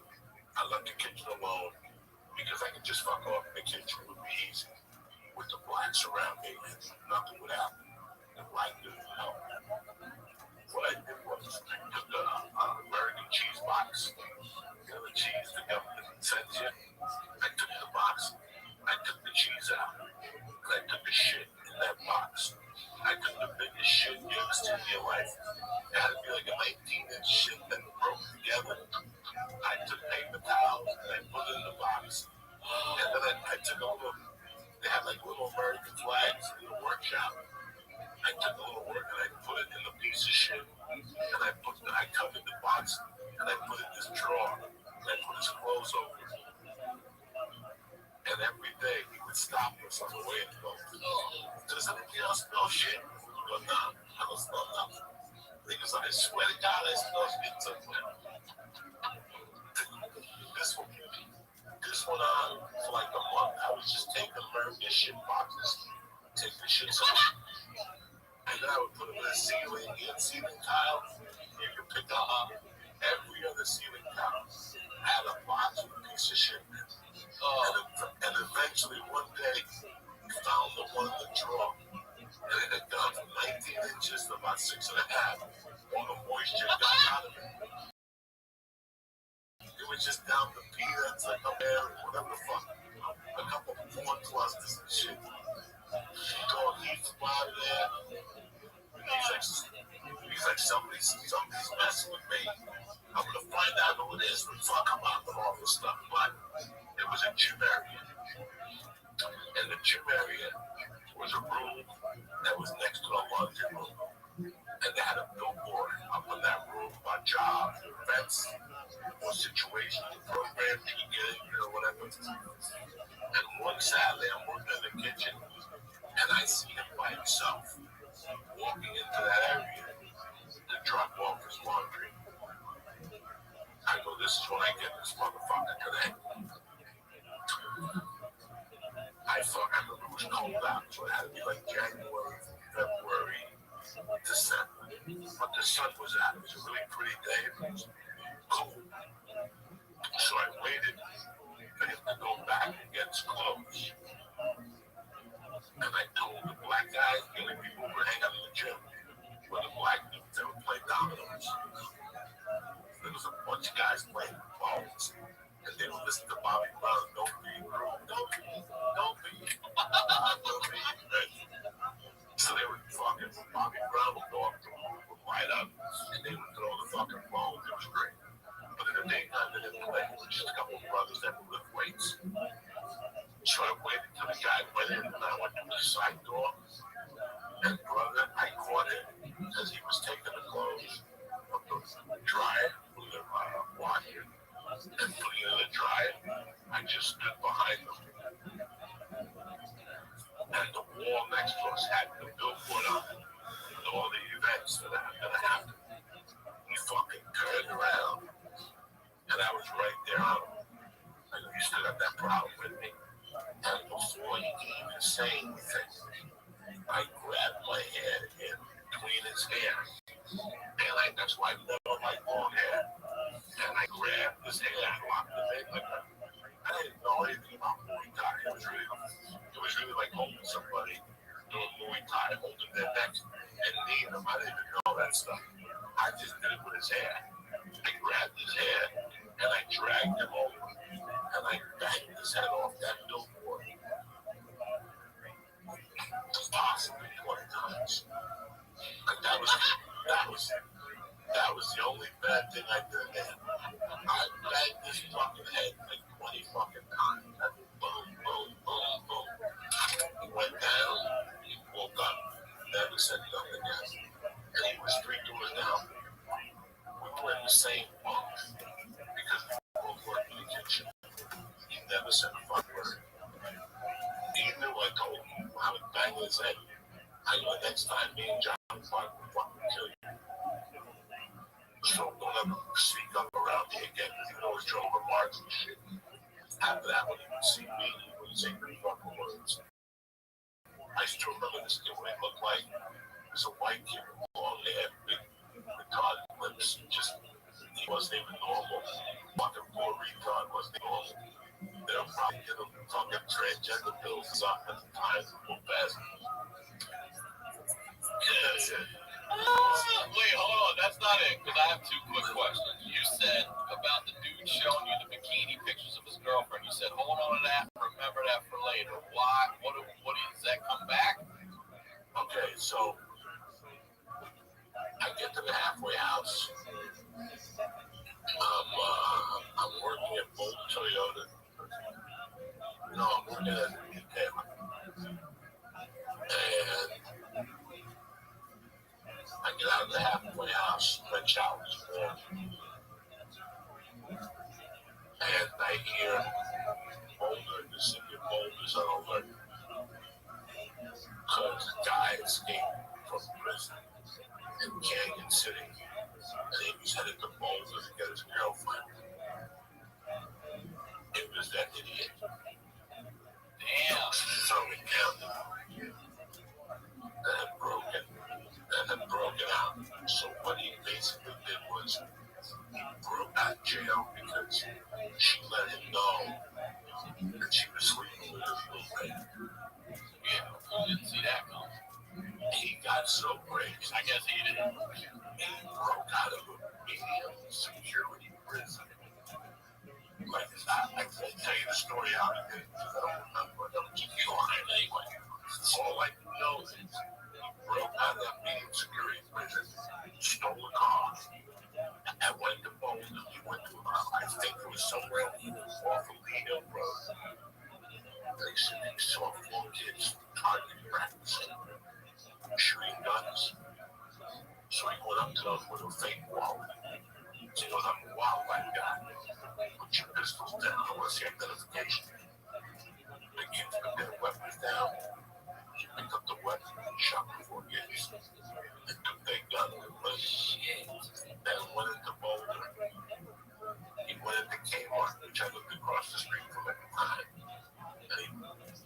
And he bought ammunition. They had proof of, so they locked the city of Boulder down. They knew they had a wild guy. I went home. It was on TV. Like I was in the county jail with this ex-security close to base on 28th Street. If you went to like 32nd Street, Boulder, on your way to Long Run, there used to be a jazz club there, like a blues club. I don't know what the name of it was. It's 30 fucking years ago. The story I'm telling you happened in 1990, or not even 91. Let's leave it 1990. So this idiot broke out, shot the 4 kids, set up a meeting with his girlfriend to meet her at that blues club, and got to a shootout with the cops. One of the cops shot him in the back.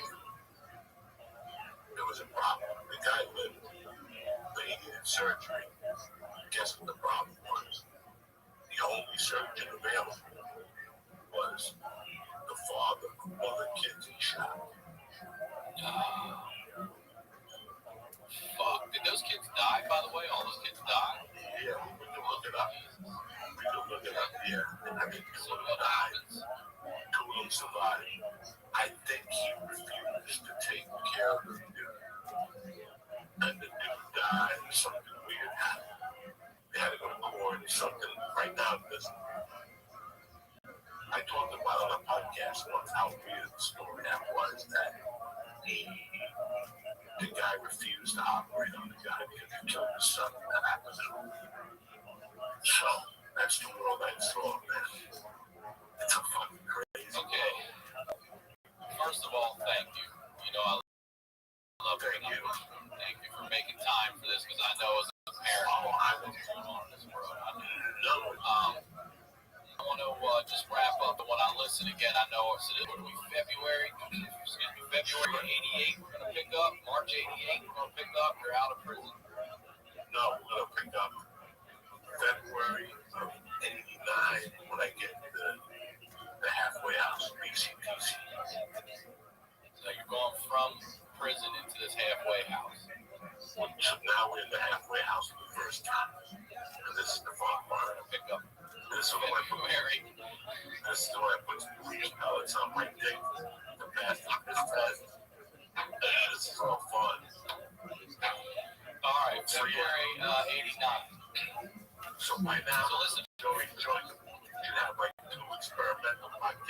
Right now, I'm just gonna run the first couple of weeks until all the parts come together for our studio, and then we'll move into the studio. But for now, I'm just gonna start a podcast right here where you stand with this face, and we're just gonna do our thing until the wheels fall off.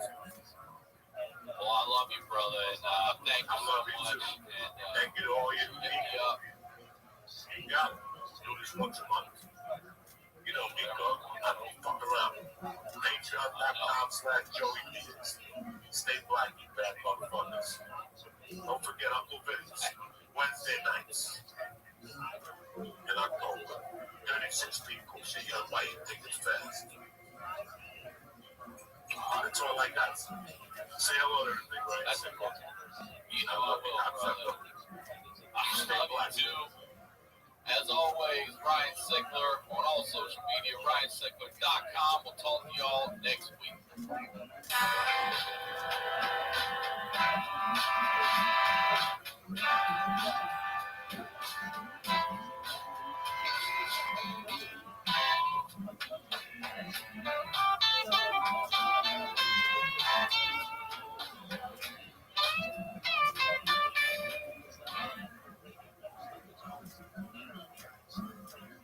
At Granger, we're for the ones who pay attention to every little detail.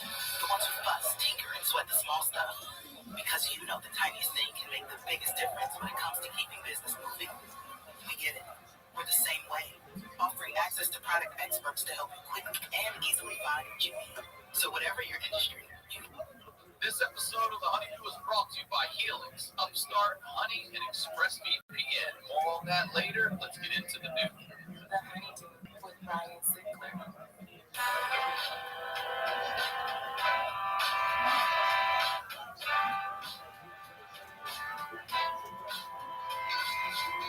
Welcome back to The Honeydew, y'all. We're over here doing it. Studio Night Fans. I'm Ryan Sickler, RyanSickler.com, Ryan Sickler on all social media. Just a huge thank you for all your support. We just finished 100 episodes. We're about to kick off the first of the next 100. So I just want to thank you all for your support. Thank you for making this such a fun show. Thank you for all the messages, the emails, everybody. I sincerely appreciate your support. We're going to keep on doing the damn thing. So get over, subscribe to the YouTube channel. You'll get audio here on Mondays. Mondays? Don't just Tuesday. watch, subscribe, and you're going to get some more content there as well.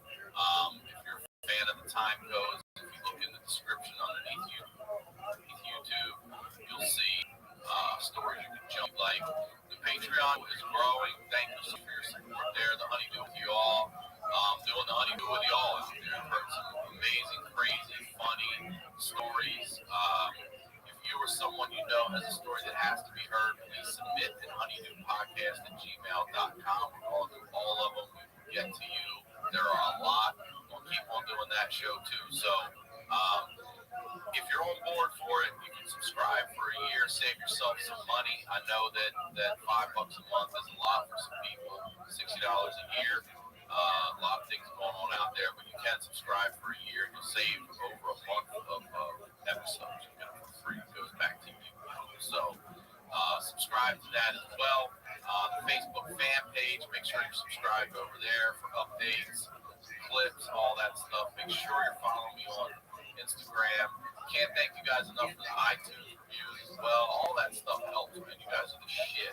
The honeydewpodcast.com is the website for the show. All the merch is there. It's also on RyanSickler.com, but the night pants are there.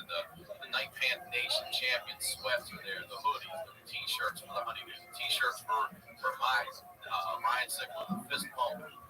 Not to say pump, fist bump shirt. He appreciates his really cool design.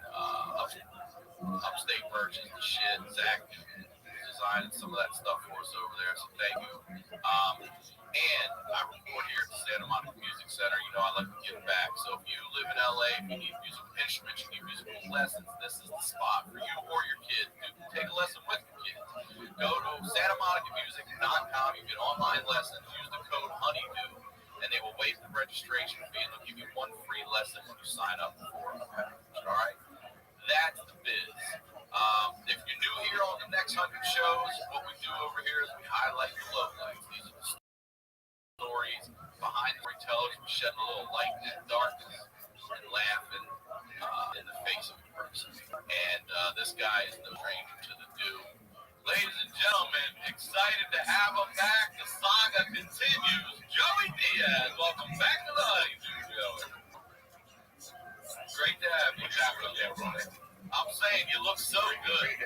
Jersey looks good on you. You look like an old swamp gangster out of Vegas right now in his twilight years, coming into his own. You look good, you do.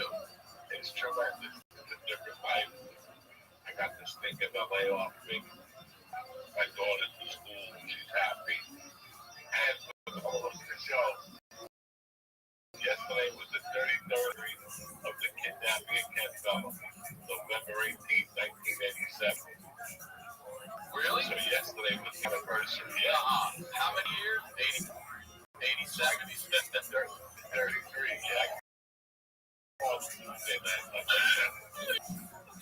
You called the guy you kidnapped on the anniversary of the kidnapping. Oh, every year he's unemployed now, so he wants to hear from me. You terrible, man. I apologize to him.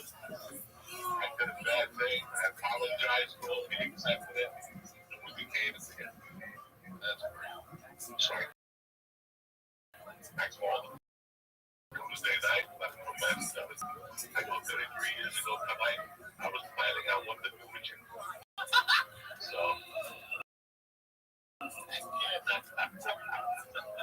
So we were reaching the fire. Fucking put you in the trunk of a car. We didn't know yet. All right, let me say this for those of you listening, because the last episode of that I actually was honored to host, guest host the church, and that's the episode where we cover the kidnapping. So there's a lot of you like, hey, there seems to be a chapter missing. That's where you find that chapter. Okay, go to the church. What's happening now? Check out the episode I guest hosted, and that's where Joey tells that whole story. This time, exactly where we left off was February of 1989.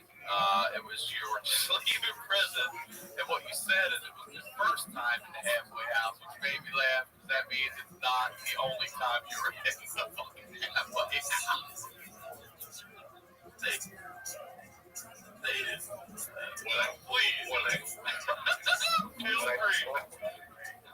When I think of my stint at BCTC, What does that stand for, Joey? BCTC?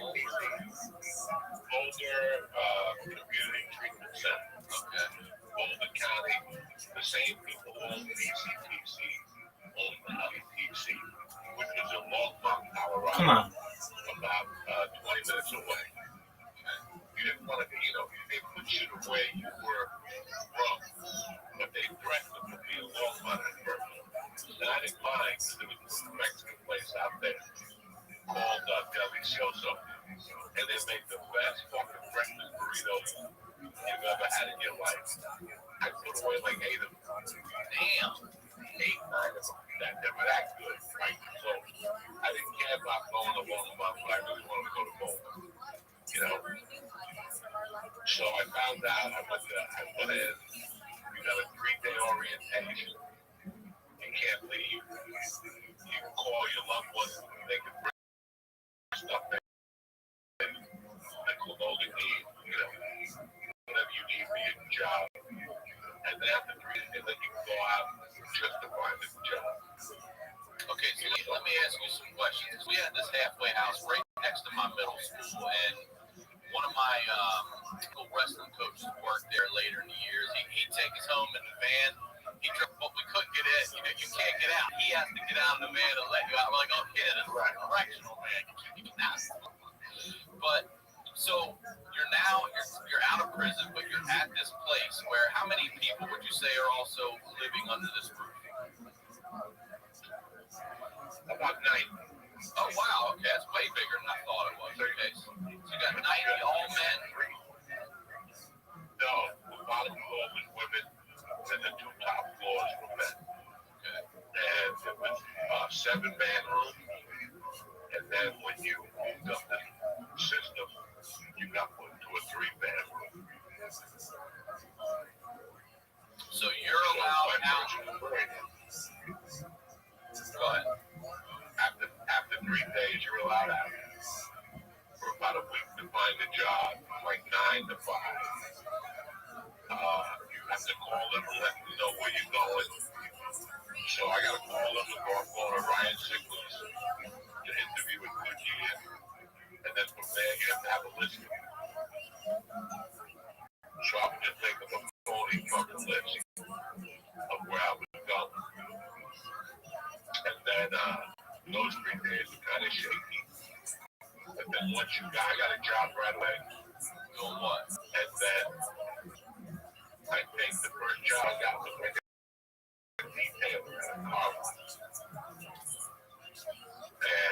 But those first days, they hold you to 3. That first day when you didn't have to go to the job, I wouldn't pick up my house of clothes. I gotta get back on. I gotta get back on the board here. You know what I'm saying? I'm down by 10. Something's gotta be done here. You know, we can get a job at $8. At $8 an hour, I'm not getting no job for $8 an hour. So I started slipping. I got an ounce of coke right off the fucking bat. The 4th day out. The 4th day out. That's why all that shit you fucking prison is bullshit. I'm gonna go out. I'm gonna read the Bible. The 4th day out. The first place I went to with my buddies to get an ounce on the yard to go to work. Let me ask you, what did it feel like? What did it feel like, though, to be just out? You know, you're now. I'm including the have you're on your own. I know you have a curfew, but what does it feel like? That first feeling of after all the shit you've been through, you're actually breathing the outdoors right now. There's not someone watching you when you're walking or driving or taking the bus to your friend's house. I knew that at that moment I was never going back into prison. I didn't know that. I didn't know that I was a criminal. I came to that conclusion. And I figured out whatever I did from now on, I had to have a cover to it. And I had to keep it going. You know, it would be small.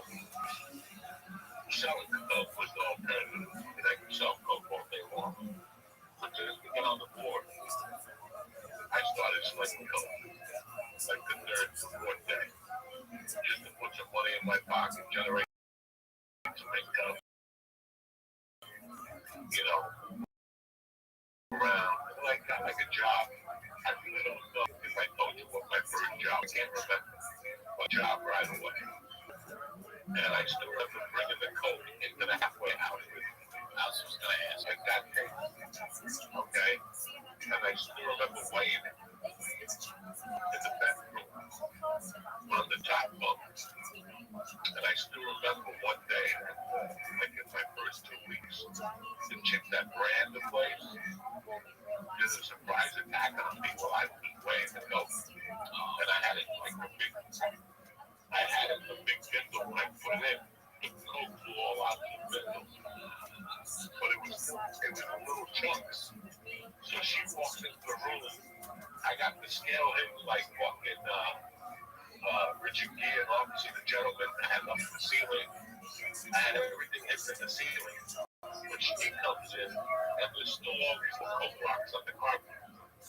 And she goes, "You guys need to do some carpeting, and we gotta get the maintenance guy to come in here and vacuum the dust off this stuff." You know what this fucking dust from the ceiling. She didn't know that there was an ounce of coke, on the fucking floor. Chunks. This is what I walk. I mean, you create this thing for yourself. So that was it off the bat. Then I got a job, but I kept slinging the coke. And then eventually I started. And I walked into BCPC maybe in February. And by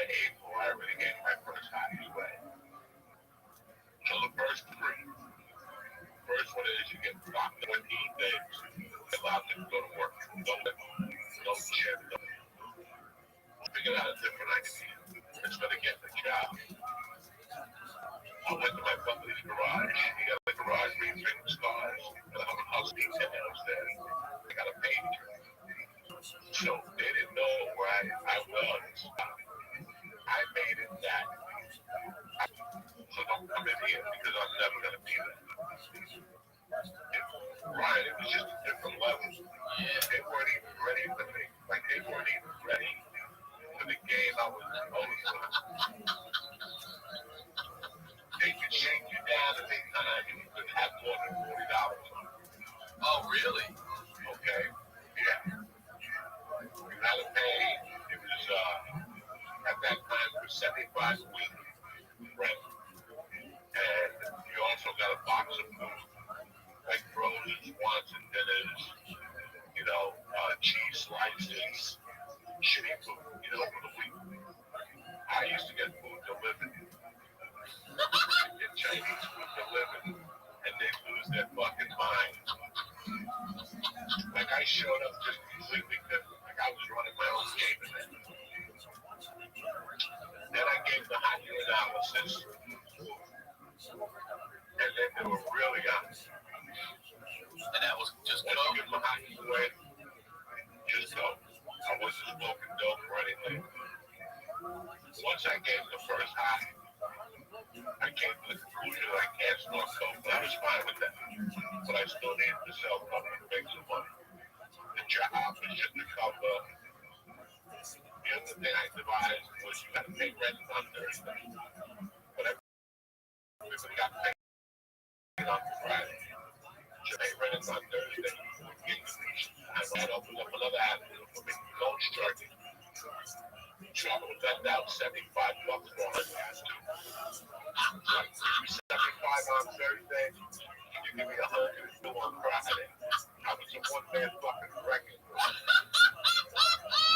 got $27 profit on that shit. Yeah, I had those motherfuckers every week. So I became a loan shark. I was splitting coke, and I was hustling whatever job I was doing. Now wait, are you also selling coke to people in the halfway house, or are you just hiding it there? I'm hiding it there, but I'm also selling it to people at the halfway house. So they're all doing it. So any of them could test to give a hot test, then all coming from the coke. Oh yeah, they were all. I had a couple of guys that were selling. Once I got the first hockey way, I had a garage I rented about 8 blocks away on 16th Street. I paid $35 a month, and I had a heavy bag in there, and a bar for me before I got arrested. I kept that legit. So I started stashing my coke in there. It was only a walk away. So I would stash it in there, have the scale in there. So I'm loan sharking in there, I'm slinging the coke. I'm walking around, and then guess what happens? I give them another hot way. Even though I wasn't doing coke, just touching it. Oh, okay, I wondered, handling it. Just wait. Because the guy would give me like 6 ounces at a time, and it would be like 4 chunks and a half ounce of powder. This motherfucking Mexican was a nut. So I would have to pick up these chunks of coke. It was like fucking, this coke was real. It was fucking tremendous. So from weighing it, it went through my skin. And then I gave him another fucking half a pound. So now I'm going to put me back in prison. So I hired my attorney to go in there and fight for me. And, you know, they had me on lockdown. I couldn't leave the building. And they came to a conclusion that I go to rehab. And I just mentioned the name of this rehab here. That the name. It was from 6 to 9 at night.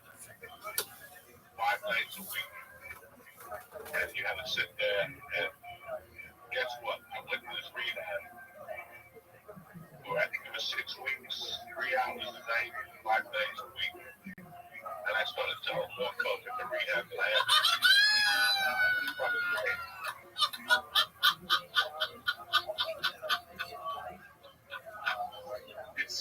fucking, it's so fucking, that just makes so embarrassing.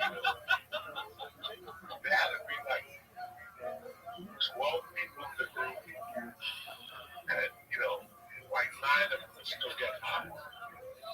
So we're still getting high in there, but then something happened.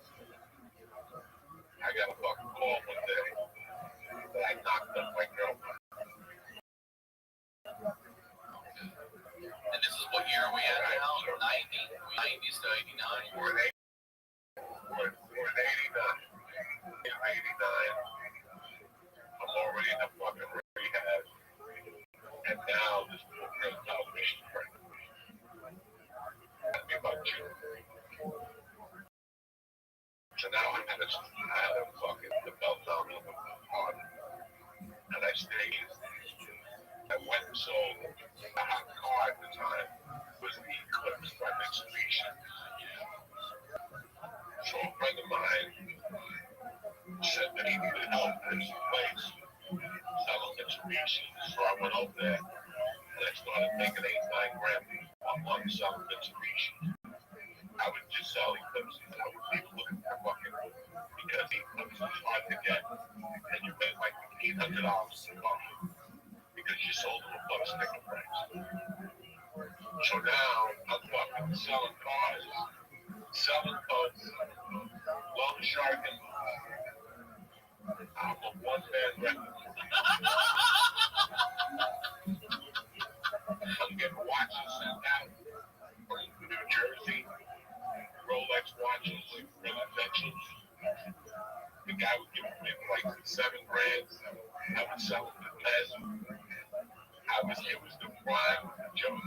I was doing more hustling in those months than I ever did before. Like, it was the top of my hustle game. I was 27 years old, 28, and I was making probably 15 grand a month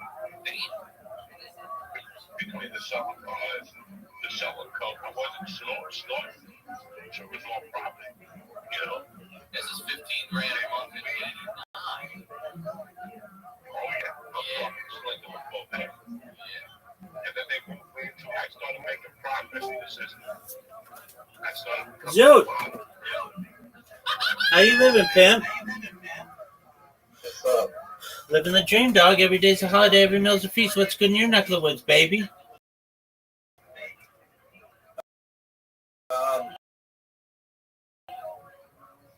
Yeah.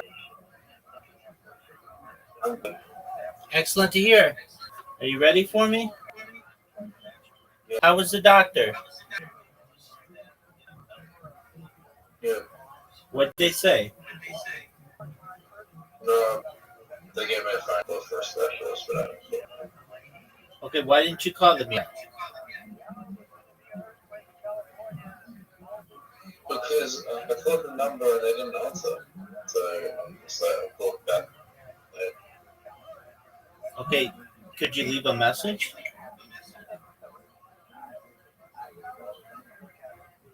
No. They're on the phone with someone else.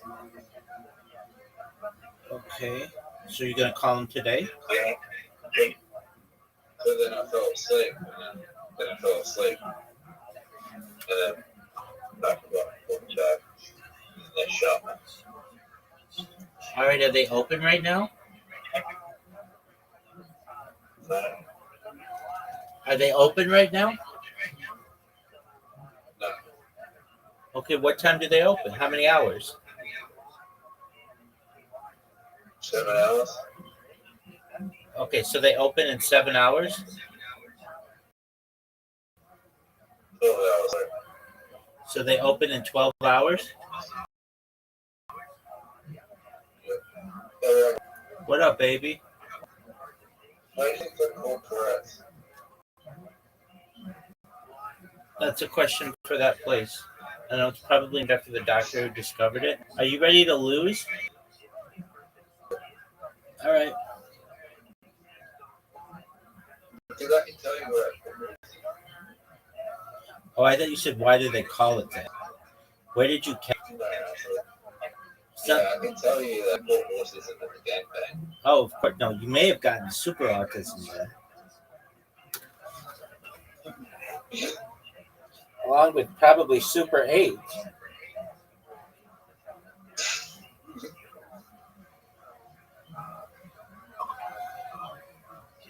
Remember, I just had a deja vu. What was that, big dog? When I said that joke, I already knew the joke you were going to say. I already heard it in my dream. All right, baby. Are you ready to lose? Good.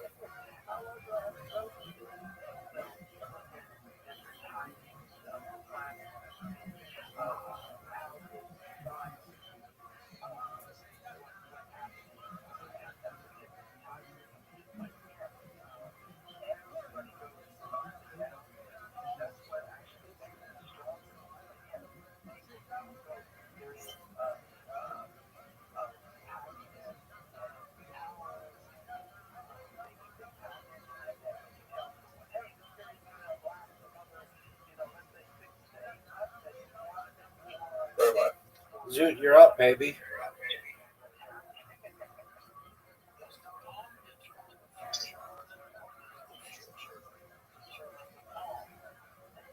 I'm going to do this stupid move.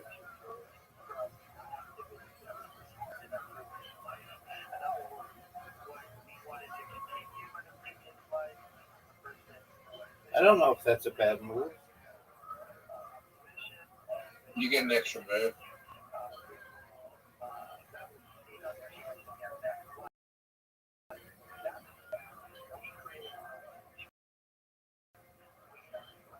I consider moving you should make.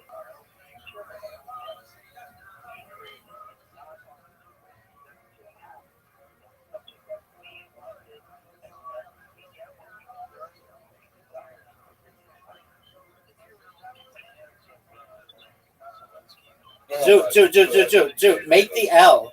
Move that green one to make the L. There you go. Max head points, +5, heal leaf. That's big time, Zoot.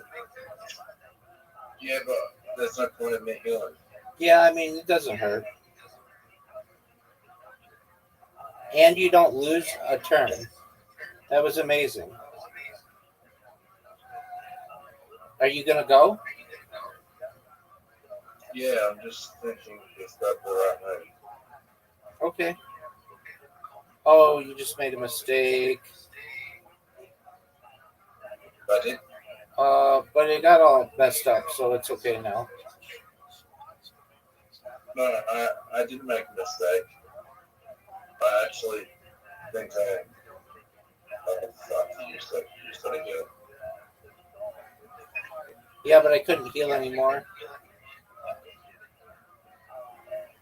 Holy shit, you just took another extra move. Oh, yeah, baby. That should have been another extra move. Holy shit, it's still your turn? Yeah.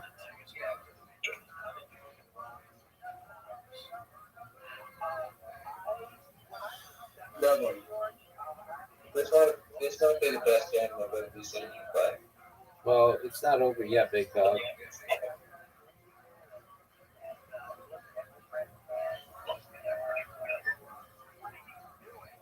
Oh, I can see what you needed to do. Here. There is an obvious move. You actually fucked up. All right.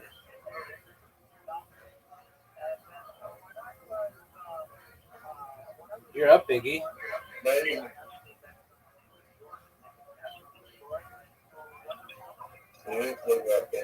Zoo, how about you go? Actually, There you go, big man. break that move out there. It was okay.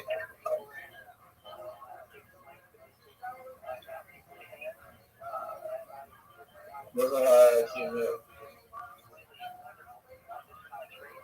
We'll see about that, big man. I would give it a 5.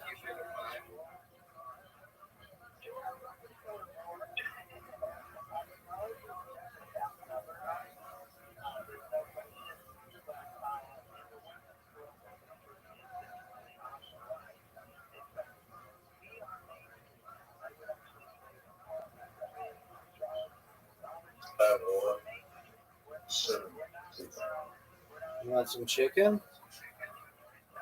Oh, Zoot, you fucked up. You fucked up. You could have gotten the heel. Oh, but that was good. That was very good. Oh, and you got a bonus? Oh, Zoot. What do you got, Zoot? What do you have, Zoot? This is not good. Zoot, you have two excellent choices. Oh, dude, you just fucked me. You just took the lead.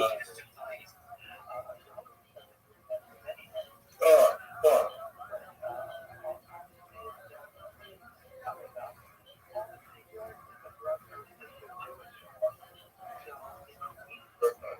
You can get 25 points here.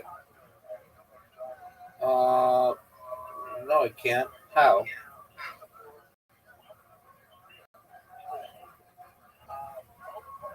How?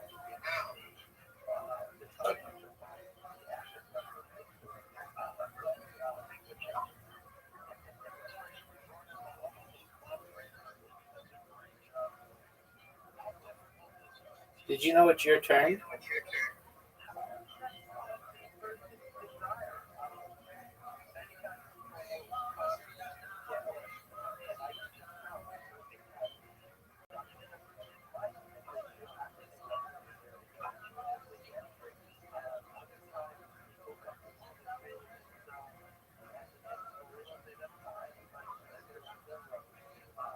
That was excellent, Zoot.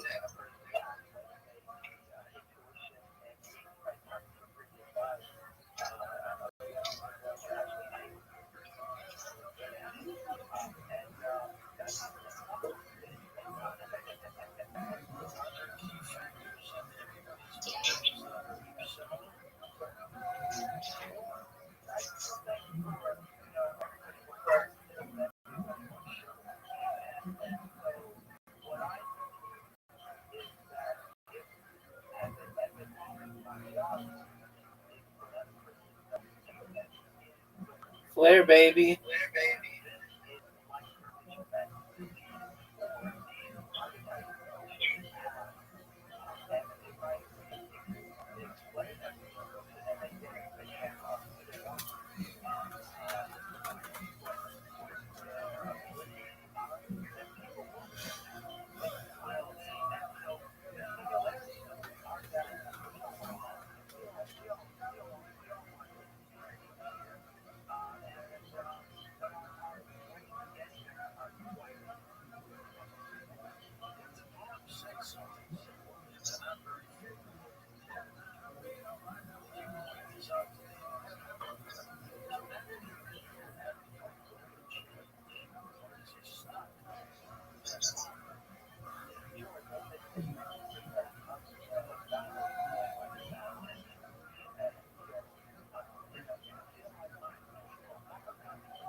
Zoot, I have evolved.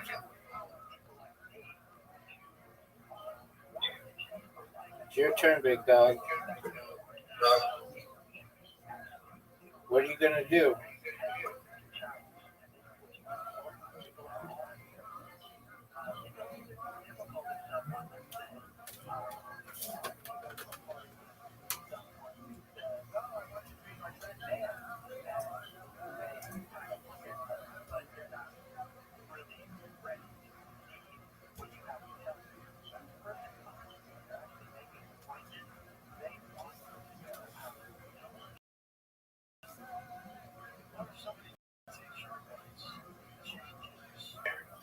That was big time, Zoot.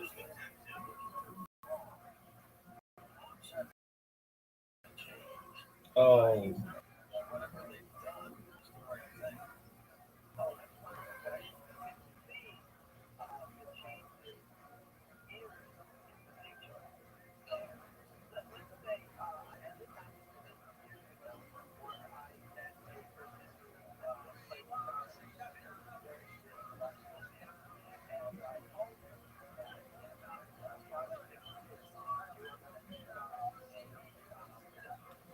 Big time Zoo. Big time heel.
There he is.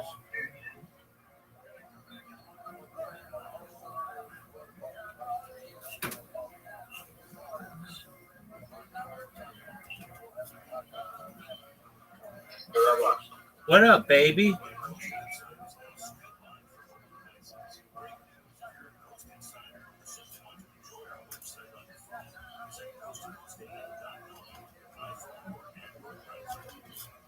What's going on, Zoot?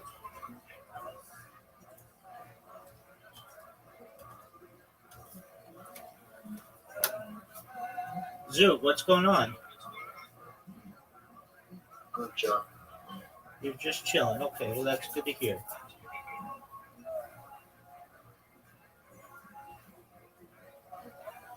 Oh, Zoot, it's over for you. I know you disconnected, but it's over, so don't worry. Are you ready for some literati, son?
That was good.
What up, baby?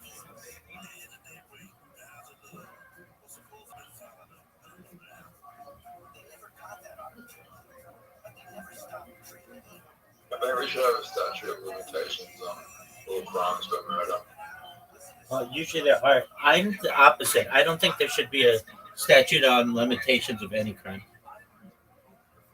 A statute of limitations on any crime. I just think if you fucked up a long time ago, or maybe the victim didn't know that you shouldn't be able to get away with it. Okay.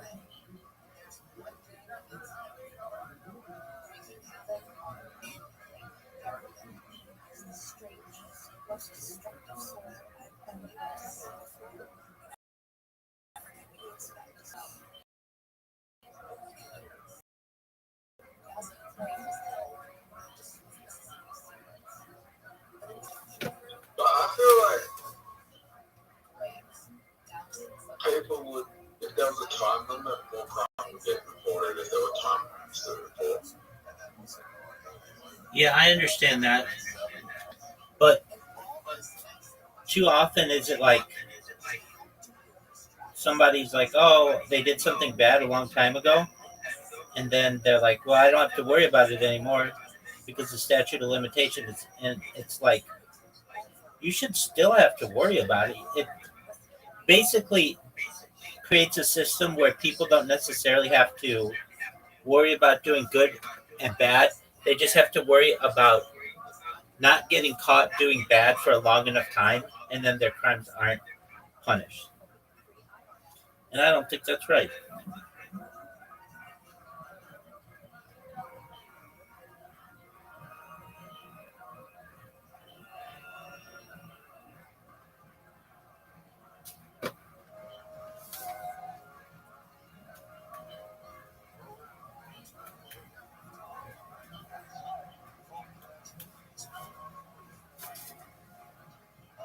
You can get away with any crime if you just go to another country with no extradition.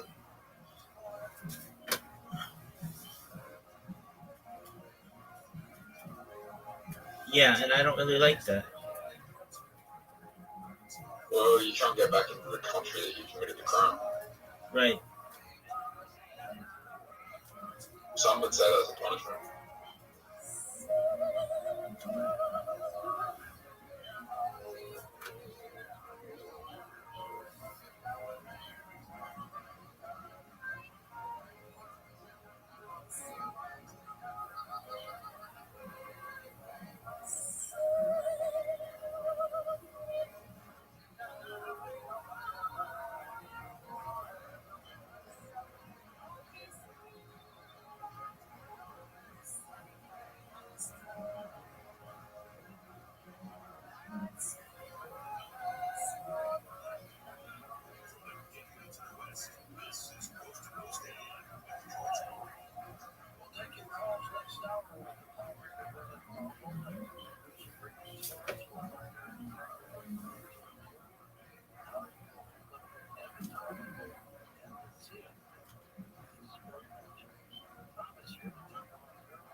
But I think I'm gonna go to bed.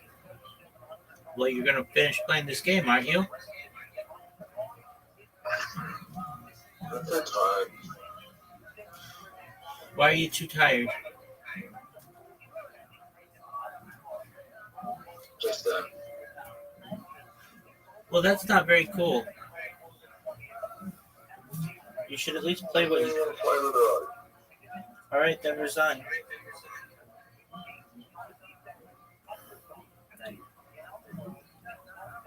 last time I played with the already glitched out. Okay, well, it's working perfectly fine now.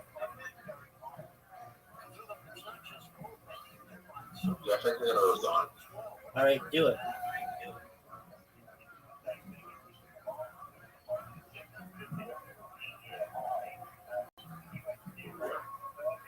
Take care, big dog.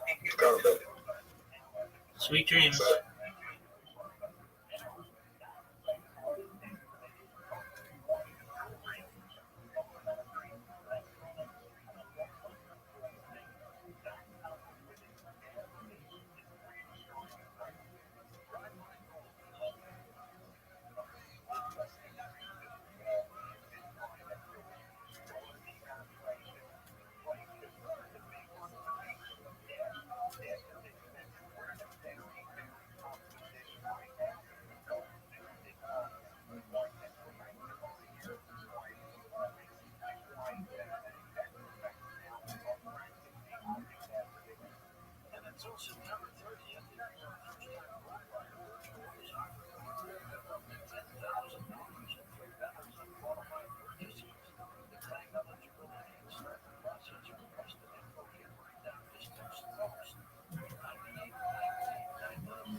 That term there, model.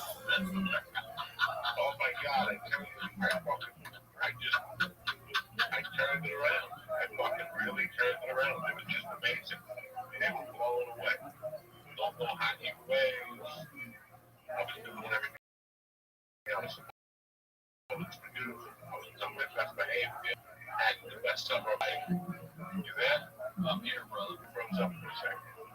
I had the best summer of my life selling cars. I didn't do coke the whole summer, but I was just a fucking renegade. I was just a fucking renegade. And then I got them to, so high that they gave me a furlough. A 4-day furlough to get married and to go on honeymoon. But I had them at that time. And I did my program and they let me out. They said, "You're done. Really? We're going to put you on regular community corrections." Yeah, so once you get married and come back, get your stuff and get out. And then you still gotta go to meetings and circle jerks and all that shit. So by August of '89, I was pretty fucking dead. Because you're married. Because I'm married. I get married, I move into my place. Wait, sorry, what month did you get married? September of '89. But you officially are, because you're getting married, you actually get out before the wedding? I get out. They said, like a week before I got married, they go, by the way, your time is done. Your time is done. You can do your last 6 months from the house. So that's what I want to ask. Like 6 months left. But you can do it from the comfort of your own home as long as you're married, because you have a family. No. I was no being married. I was just my time. Oh, okay, gotcha. I had done my time in there. I've been there from February. It was now September. And it was 7 months. And they were like, "You came in here with like the 16 months left." So the last month we doing house probation. So I was still on community corrections. I still had a peanut bottle. I still had to do all that stuff. I get married, I'm clean, everything's fine.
Happy New Year, you filthy animals. Sean Toba. Come on, be a sweet fucking year. You need that fucking moldy ass. Sweet, sweet man.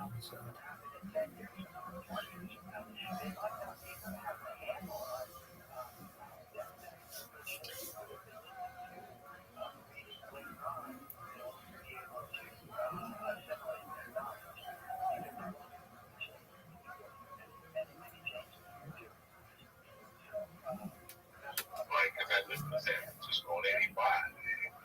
So I went looking for a friend of mine. He gave me an 8-ball. I stayed up all night in the garage doing it with a fucking 8-pack of beer, a 6-pack of beer. I walked up the stairs at 7. I got in bed and she woke up and said, we went on a honeymoon, like, we went to Oakland A's game, Canseco, and all those guys. And then Monday night, we went to Monday Night Football, opening game, the Giants at the Niners. Oh, that's great. Yeah. When I came back on Tuesday and I had to plug in my dog, I was back on the power. So I started doing power. I worked against the clock. I would start on Friday nights because I could possibly clean by Monday. Were your tests random at this point, or did you know when they were coming? They tested me Monday, Wednesday, and Friday. Damn.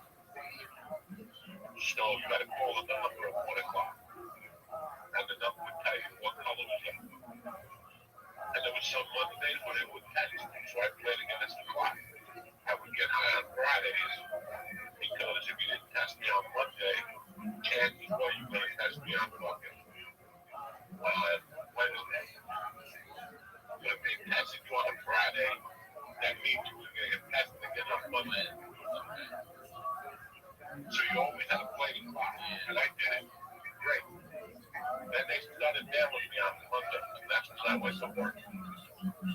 I would look at my call at 1, and my color was up. I would go to Albertson and buy a bottle of vinegar, a white vinegar, distilled vinegar, 32 ounces, and a bottle of Gatorade, and then I would get a package of Certo.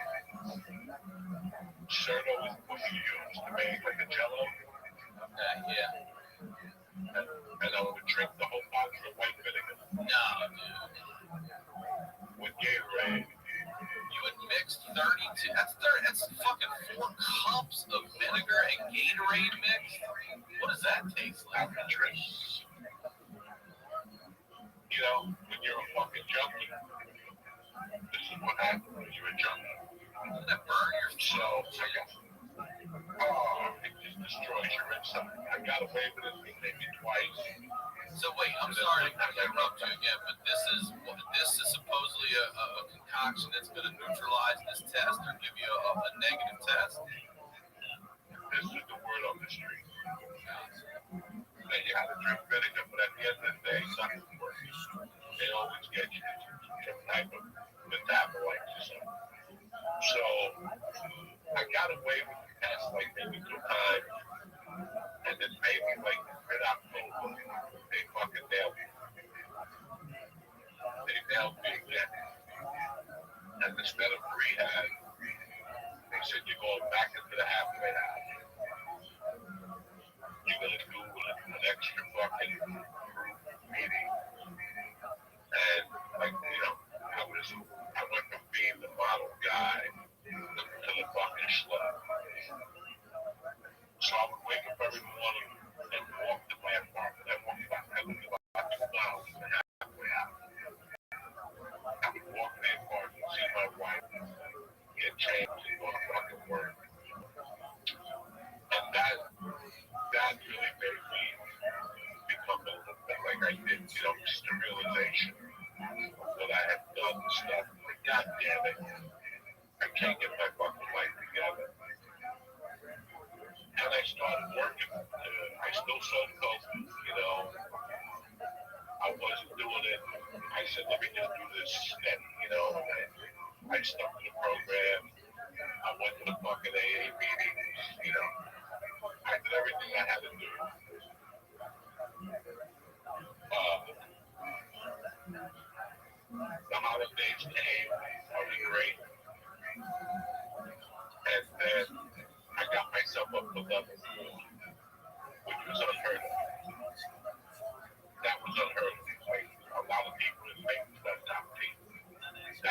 here that you stay out till midnight, and it gave you 2 furloughs a month. So you go home on Friday, come back on Sunday night. Okay. Twice a I was that, and I got my driving privileges. Oh wait, you weren't allowed to drive before that? No, but I was driving. I didn't give a friends and stuff.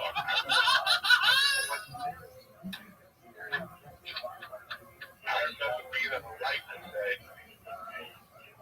When the counselors pulled up next to me at the light. And I'm like, wow. But it was funny, those months when I was a junkie, I tormented their fucking world because I couldn't figure out how to beat the drug test. So I started fucking getting like chlorine for a pool. And I would grind it down into a powder. And I would pull the skin back on my dick and sprinkle the chlorine on my helmet. Jesus. And then pull the skin back and then put like a fucking rubber band on my dick. And I would pull the skin. So I started fucking around with dead cats. They couldn't figure out what the fuck was going on. You're putting chlorine So then in the test? Oh man, what's that? That burn the fuck out of your dick? Dick skin's so sensitive.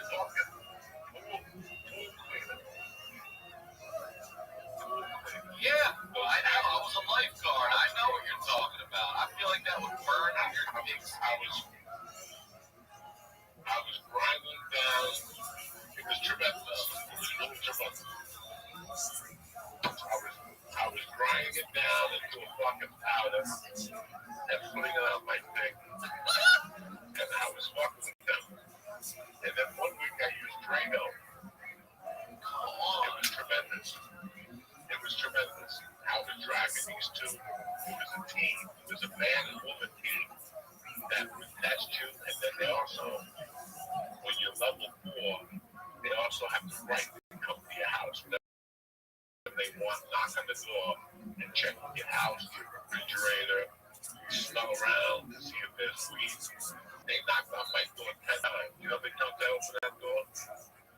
0. I would open the door. 0. Turn the TV off. They would come back with a sheriff's car and sit outside my door for 2-3 hours. I would outweigh the sheriff. I'm not going anywhere.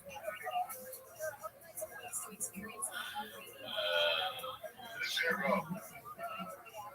My attorney would call me and say, you got to open the door. No, I don't. They don't have a warrant. All they have to do is the court. Fuck that shit. I got to see a warrant. I know my rights. I'm like Jay-Z. I know my rights. You got to show me the fucking warrant. Let's take a quick break and tell you about our first sponsor, Honey. Now imagine this. You make a list of the gifts you're going to buy for the holidays, right? And then someone randomly gives you the money to help buy one. Sound good? Well, that's what Honey is doing. They're helping pay for $1 million worth of gifts. All right, you're probably wondering, is this the same Honey that automatically searches for promo codes online? Yes, it is. With Honey, you can also make a list of the holiday gifts you want from certain stores, and Honey will email you when the price drops on anything on your list. You just add Honey to your computer, you create a free account, you throw some holiday gifts on your drop list for a chance to win. Honey will randomly select winners and give them the money to help buy something on their list. All right, I'm looking for some stuff for my daughter right now. I got her this Bill Nye virtual reality thing where you can do all these science experiments, virtual reality. Since you can't go to school now, you can still feel like you're really doing this stuff there. Any gifts you want, put them on the list, and Honey will give you a heads up. All right, there's no purchase necessary. You need a PayPal account to redeem the prize. Only valid in the U.S. and the giveaway ends 12/21/2020. Get Honey for free at joinhoney.com/honeydew. Once again, Honey is free, and you can get it at joinhoney.com/honeydew. Our next sponsor is ExpressVPN. Now, when you use the bathroom, you always close the door behind you, right? You don't want random passerbys looking in on you, so why would you let people look in on you when you go online using the internet without ExpressVPN? For example, my bad. Not closing the door. Did you know that your internet service provider like Comcast or Verizon, they know every single website you visit? And what's worse is they can sell this information to ad companies and tech giants who will use your data to target you. ExpressVPN puts a stop to this and creates a secure, encrypted 10 tunnel between your device and the internet so that your online activity can't be seen by anyone. I use ExpressVPN on all my devices. It works on everything. Phones, laptops, even routers, so everyone who shares your Wi-Fi can still be protected, even if they don't have ExpressVPN. And the best part is that using ExpressVPN is as easy as closing the bathroom door. You just fire up the app, you click one button, boom, you're protected. ExpressVPN is the world's #1 rated VPN by CNET Wired, The Verge, and countless others. So if you're like me and you believe your online activity is your business, secure yourself by visiting expressvpn.com/honeydew today. Use my exclusive link, expressvpn.com/honeydew. You can get an extra 3 months for free. That's a lot, 3 months. That's expressvpn.com/app. Let's get back to the news. That motherfucker was banging on that door, and then something weird happened. I went to my co-dealer's house. I was to be a friend also. And he asked me if I had ever seen this meeting. And I go, what are you fucking talking about? And he goes, this comedian Andrew Dice Clay. And I saw that. It's got to be November of '89. And I saw that special. And my head blew up. Like, watching it. And then the New Year's Eve, the halfway house. So I talked them into renting the conference room and having a party for New Year's Eve. Non-alcoholic. Showing the Andrew Dice Clay special on VHS. And I got my fucking Pizza Brothers makeup. And they let me do it. And I watched Andrew Dice Clay. And 1919, they let me out of the halfway house. February 2nd of 1990 on a Friday. My then wife picked me up, pregnant as could be, ready to bust. She picked me up and went to a restaurant called Seals. It's still in Bolton, fucking tremendous, it's Cajun. I got the 3 eggs, the red fish, and the bayonets, these fucking potatoes. It had to be February 2nd. It had to be 62 degrees out, bro. We got back to the apartment about 4 o'clock. I think I watched the news, and I must have passed out about 7. And I woke up February 2nd. Just let me out of the halfway house. I wake up February 3rd. Woman yelling. Okay? And it was my ex-wife that I wore that robe. And she was like, we gotta get out of here. I'm about to have a baby. I fucking jump in the shower. I'm getting ready. I go outside and I'm putting half the snow. I've been sleeping. I didn't see the snow. So I go, hold on 1 second. I gotta unshuffle the fucking car.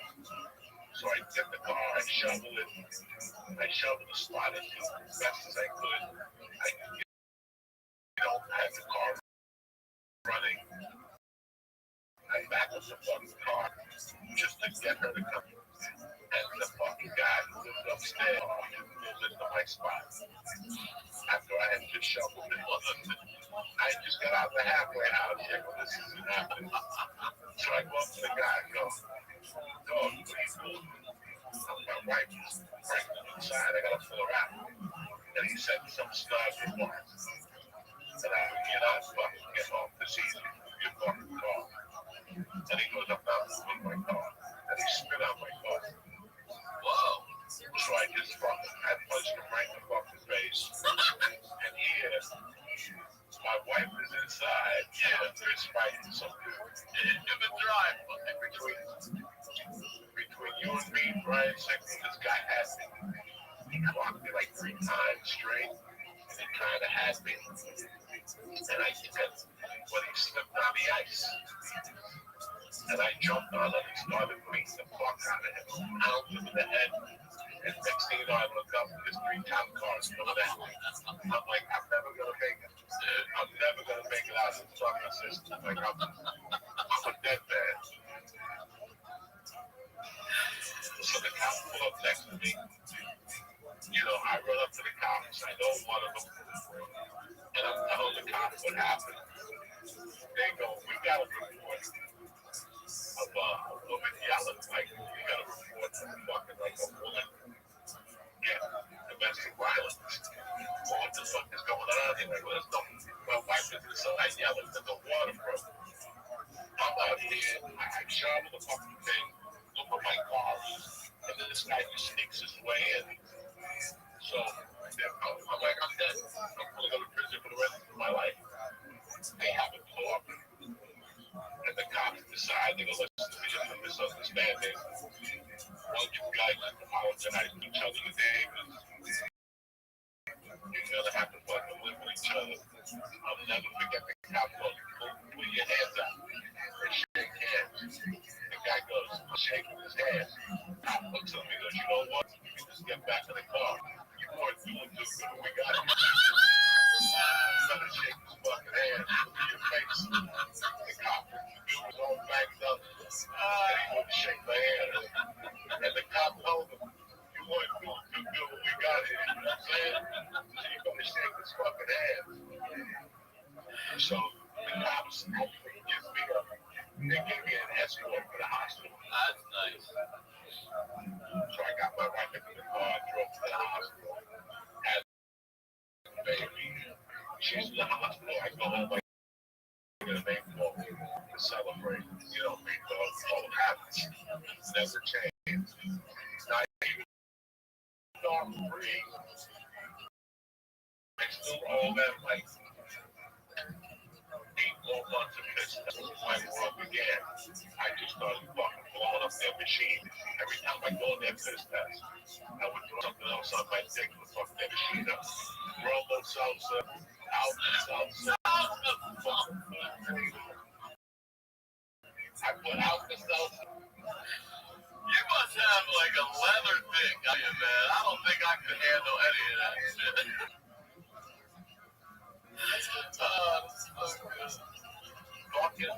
Walking alpha salsa. That's healthy. My whatever red. I had a little girl. You know, man, quite healthy. Nothing's gonna change you unless you change yourself. Amen. I've sat with men thousands of times. You know, fucking out to go telling me I love my kids. This is the last time I'm gonna get high. You'll never see me again after that. Kids can't stop you from getting high. Probation can't stop you from getting high. Nothing can stop you from getting high. And you're gonna get high. You're gonna get high. People don't realize that. I know the other side. I think back to my times, that time period of my life.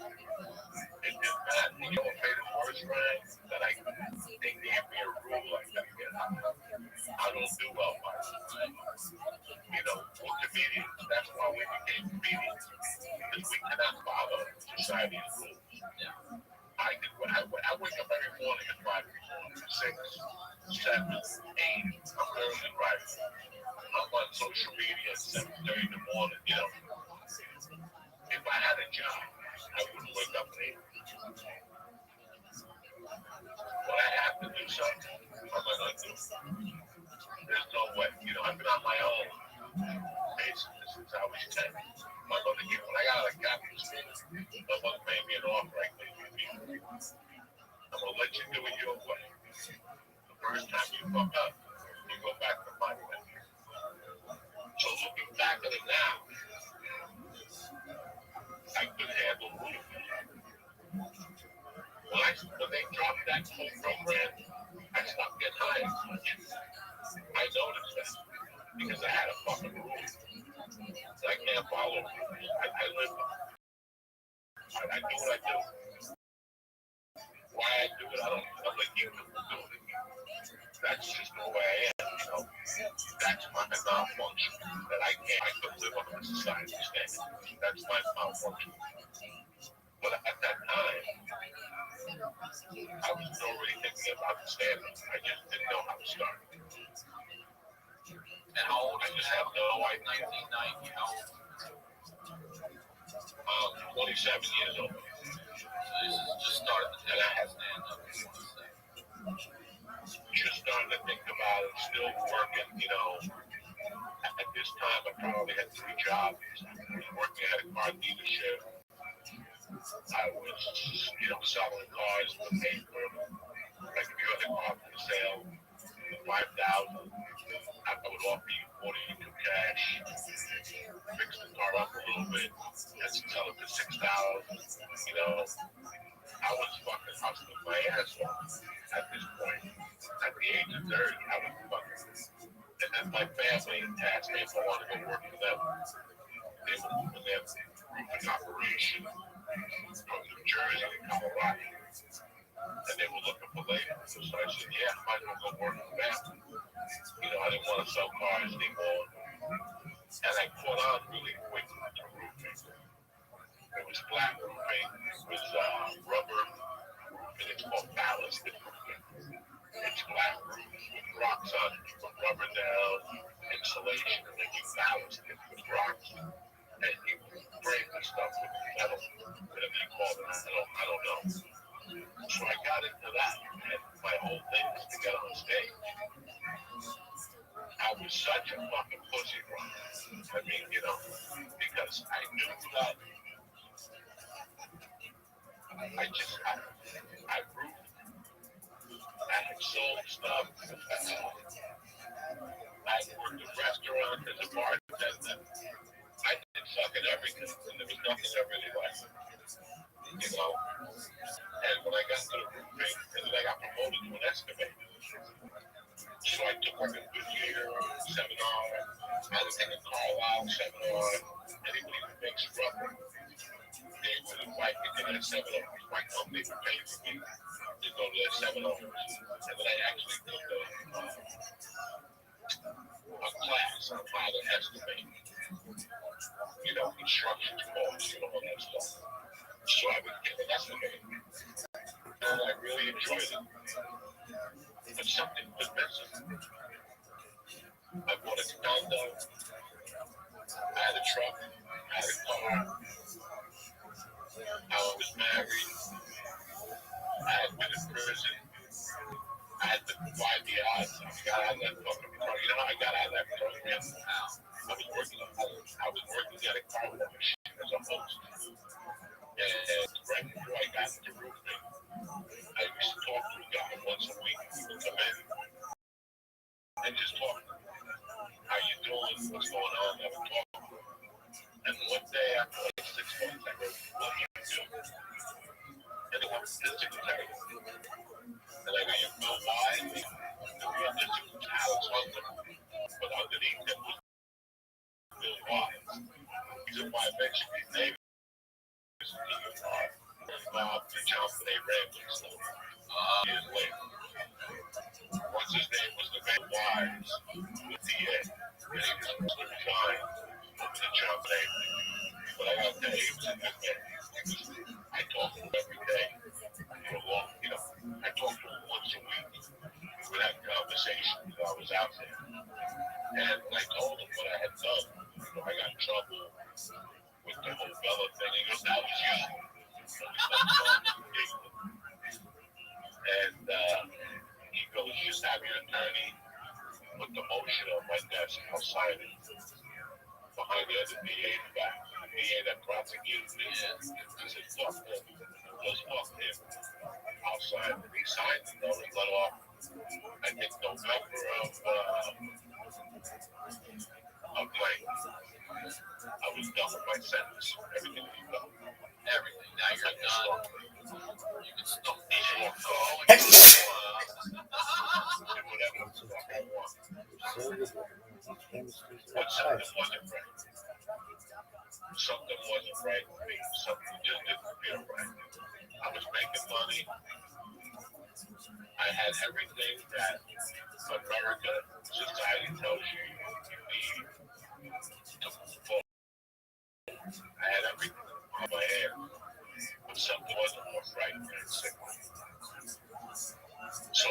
Just fucking it. I work 5 days a week. On Saturday, I watch the kid, and you gotta work. And then on Sunday, they go to your parents' house to eat. And I start all over on Monday. And then one day when I'm 65, you give me a gold watch. And you tell me my years of service was great, and that was it. Something wasn't right. Just told it didn't seem right. So I searched. My answer was religion. So I started going back to church. I got confirmed. Remember when I got thrown out of Catholic? Right before my comment. And so I said, what I need is the Holy Spirit to be complete. So I went, I got confirmed, I took classes and that, I made my confirmation. I was still fucking miserable. So I went to the Rope Institute. My brother was at a restaurant at the Rope Institute. It's a college, older, for Buddhist. It's accredited. You know, you go there, you get a degree in philosophy, you're gonna end up a fucking waiter with dirty feet. But, you know, it's, you know, I did a couple classes, and I really enjoyed Buddhism. I liked it. I liked the principles. I took a Monday night class on walking meditation. You know, the whole thing. I was looking for something. Something was fucking missing. Something wasn't right, you know. And that March of '91, it snowed. And I went to one of the job sites we were working at. And the guys were like, bro, our fucking labor didn't show up today. And we have nobody go get us food. Go get us food. And I was like, fuck it. You know, it was a diner around the corner that had green chili. I was hungry. I go, let me go and get the green chili. And when I was, they had like boots, and they had like a, you know, like a bar. It was an old diner. And when I sat at the bar, there was a Denver folks in the Rocky Mountains. There was paper. You know, sometimes you just take a newspaper and open it. Yeah. Well, I remember doing that back in the day, yeah. Like, just opening it and not the first page. Yeah. But like the middle, to go right to the sports kind of thing. I did that. I opened up the paper. And in the paper, the front page I opened was an ad. Roseanne had just blown up. So the Denver comedy scene was blowing up. And there was an ad about the Denver comedy. It wasn't an ad. It was a write-up about the Denver comedy scene. And what had happened since Roseanne blew up. How they more comedians were going. How the club became more popular. The Denver comedy works. And then it said, are you thinking of becoming a comedian? And it told you the options to do. And they had an ad for a stand-up comedy class at the University of Colorado in Boulder. It was right up the corner from my house. There was 3 Sundays. It was $38. It was taught by a guy named Jeff Barnes. I'll never forget that guy. He was a stand-up comic, but he was part of an improv troupe. Somebody got stabbed in Los Angeles. It's not a fire problem, and it's a fucking helicopter. So, he got, what the fuck was on? He was part of an improv troupe. It was 3 Sundays, 1 to 4. He just broke down stand-up comedy and blah, blah, blah. And then the last week, he had to go up in front of everybody. And the last week I went up, I don't know if I got any laughs or not. It didn't matter. I just wanted to go up. And when I got off, before class ended, as I was walking out, he came over to me. What's your name? And I go, Joe. And he goes, I usually don't tell this to the students, but you have a career to stand for. And I was like, what are you talking about? He goes, you can do this. I can see it. You can do this. And I was like, I'm a root. You know, I'm married. I'm dead. I just took the course just to see, you know. And he goes, if I was you, I'd look into it. And he goes, here's my phone number, stay in touch. And about 2 days later, he called me and he said that if the club was opening up and they were looking for doorman, they get me a job as a doorman. That club's name was Quicksand Comedy Club, Westminster, Colorado, which is no longer there. It was like a sea room, you know. And I started the job as a doorman there. And I remember that, like that April, you know, Palo, even though it's not winter, sometimes you get snow. Like it'll just snow a foot and a half in April. And I'll never forget that April it snowed. And I didn't have to work that day. So I went and rented the movie with Tom Hanks on stand-up comedy. Yeah, Sally Field, Tom Hanks. Yeah, Sally Field. I watched that and I just went over the fucking top. Like, I'm like, I gotta do this shit. I wasn't happy at all. Something, I had everything I wanted that you're supposed to have as an American that's 28 years old. I was a felon, but I wasn't letting that stop me. That wasn't going to get my way, you know. And I worked the door for a few months. I asked comics questions. You know, nobody was around today. I just asked questions. I kept asking questions and asking questions. And I kept calling the comedy groups to get on their own mic. And every 2 weeks they would call me back and go, Mr. Diaz, you got a 3-minute spot on Tuesday. And then on Tuesday I would call and cancel. Why? You scared? Every time they that's your fault. I went through a couple months of that shit. I'm just canceling, you know, canceling. I'm gonna write my fucking story. I was never writing, you know. I gotta get it down. And then one Tuesday or 1 week in July, my ex-wife heard me call up the comedy groups before she heard them call me and say, you have a spot next Tuesday. So without telling me, she got a babysitter. So she forced my hand. So for July 16, 1991, it took me 16 months to get the courage to go on fucking stage. And I remember just driving down the Comedy Works. I have no idea what I said, but I remember going up on stage.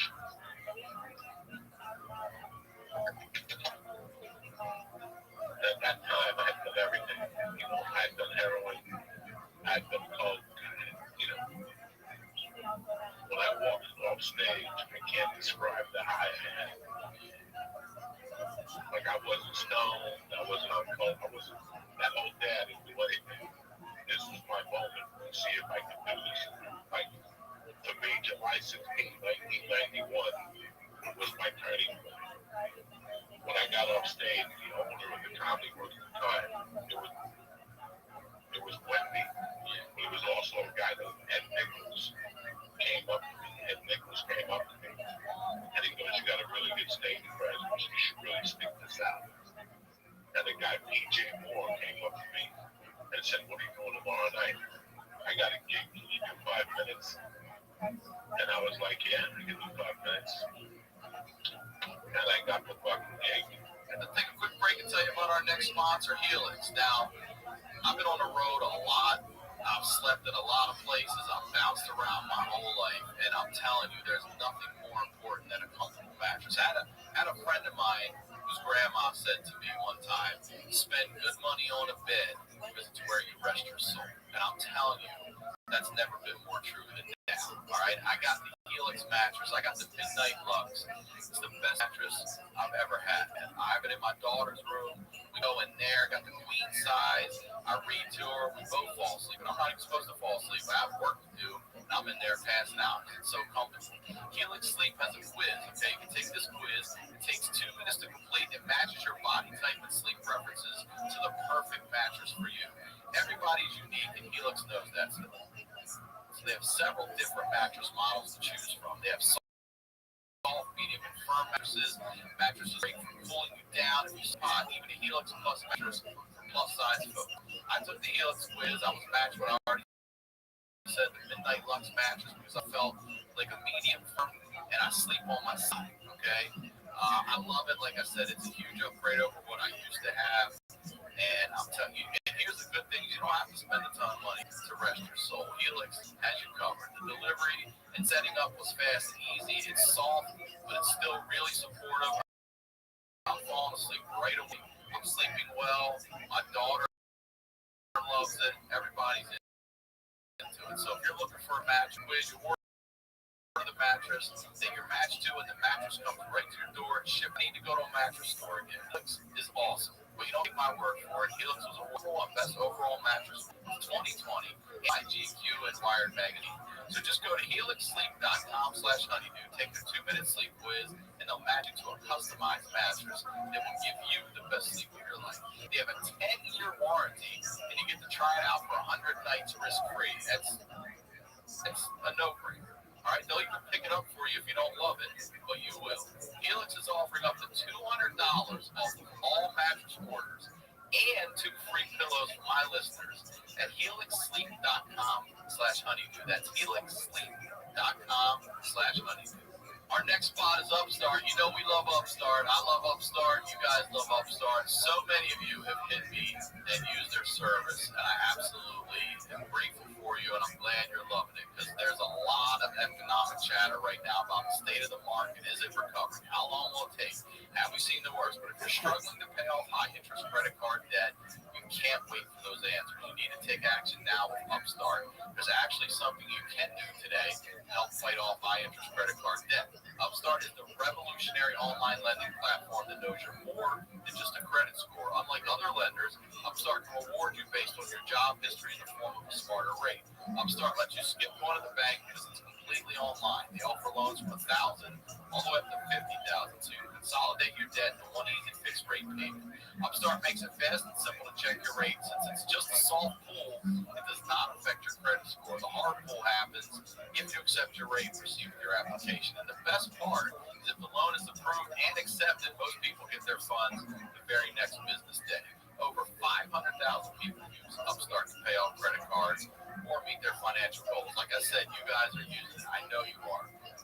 It really does help you. Don't pay that insane high interest. These credit card companies got bailed out years and years ago, and they're still hitting us with high interest. No.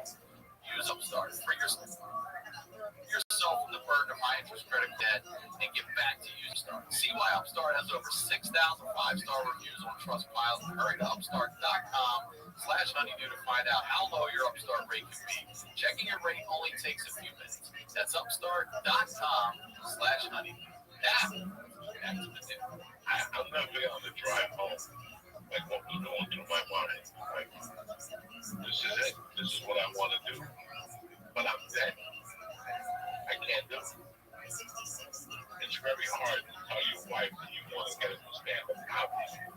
Your life is free When you just had a baby. when you have a child. I was dead. So whatever dreams I had were dead. They were really dead. It was like that. Then I was really fucking broken down. You feel like, what do I do now? I'm stuck being a fucking rooter, and that's the man. There's nothing wrong with it. It's a decent job. It's better than being in jail. But I really wanted to do the stand-up, and I just, it was like, and I got on stage like maybe 3 times that July, maybe 3 times that August. And then something just wasn't right still. That feeling came back. So my wife at the time told me, you have money saved up. Maybe you need to find yourself, go home. I hadn't been in New York for 6 years at that point. I hadn't seen my friend for 6 years. So I came home for a week, started coke, was out of it. I remember they gave me a police car at the Hertz rental. They gave me like an old, they rented me a car, but it was a detective car. And I still remember going to the Bronx and people like, nah, me. Yeah, right. That Crown Vic car. Yeah, it was a Crown Vic. So I remember going back home just feeling empty, like Restream, you know. Yeah, I get on stage here and there, but all these guys talk about the road, and you hear Bob Seger talking about the road, and Bon Jovi talking about the road. Something just wasn't right. So I kept living my life. I kept masturbating. I kept selling cars, and then there was this Nissan truck that opened up.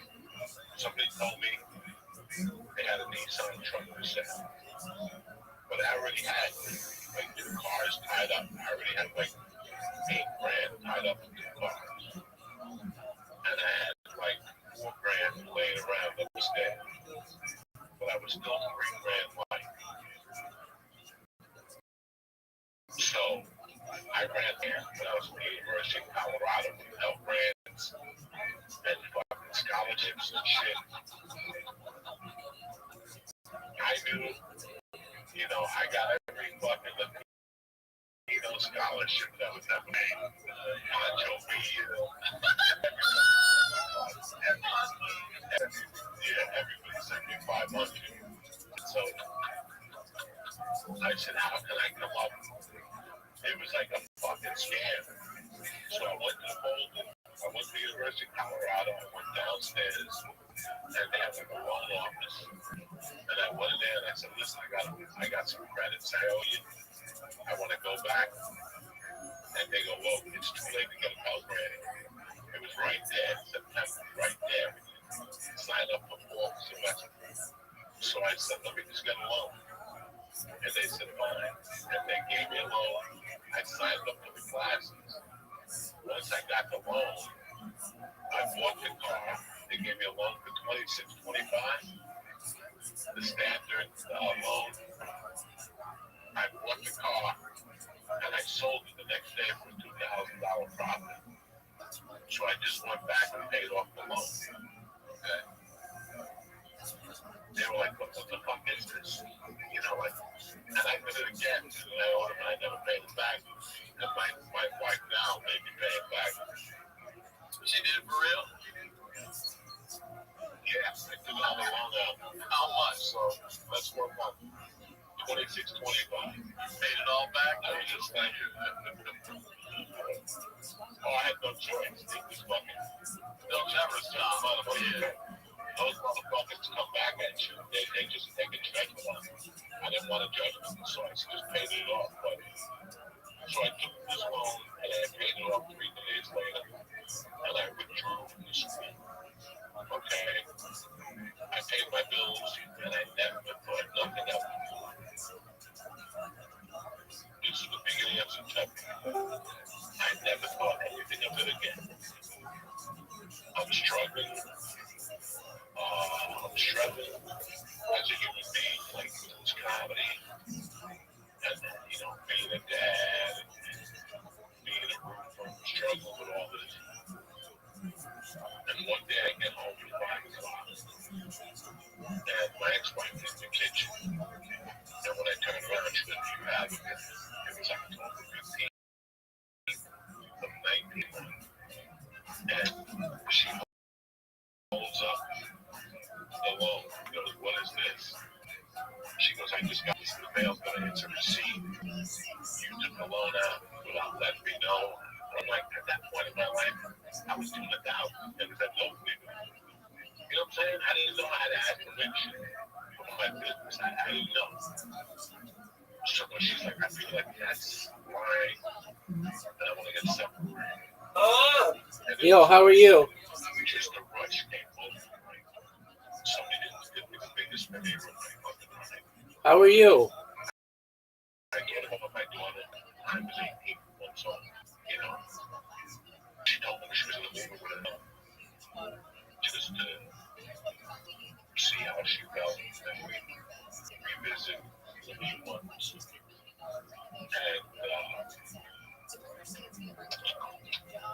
Ryan, I almost fainted. Really? I almost fainted because it was like somebody had done something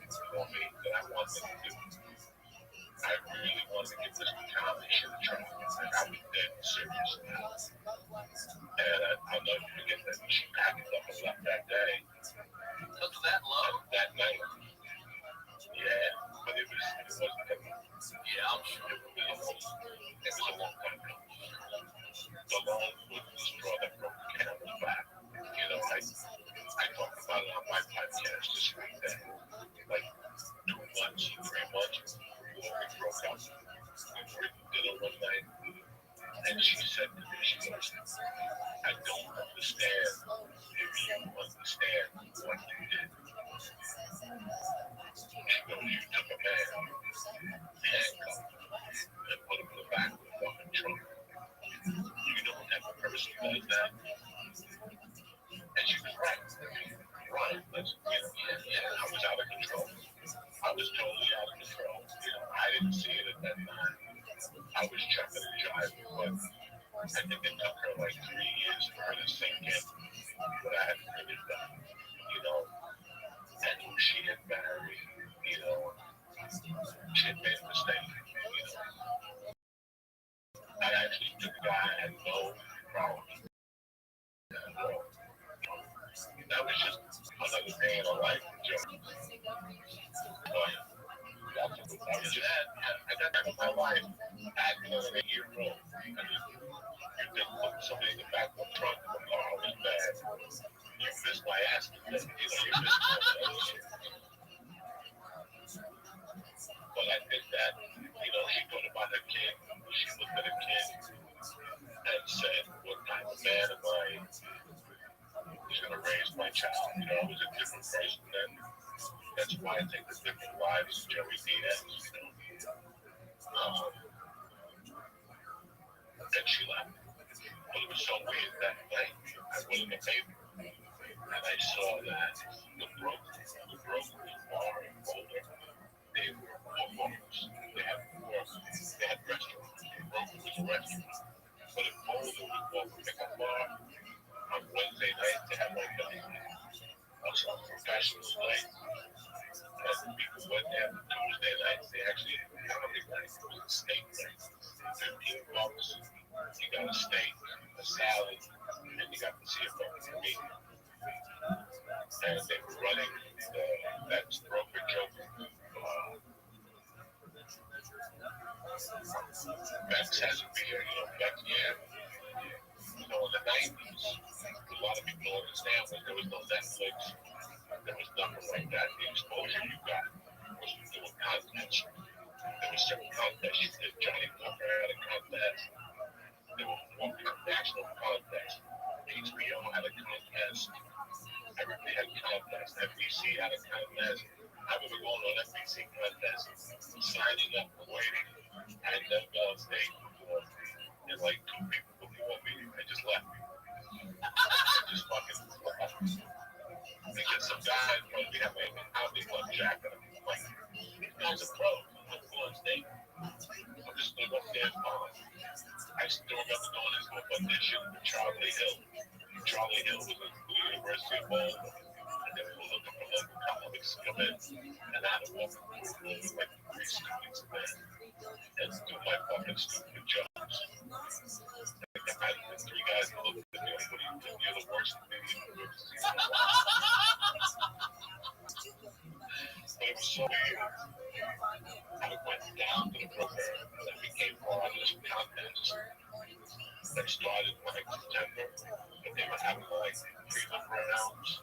I told them with the finals being December 18th, 1991. The winner got $500.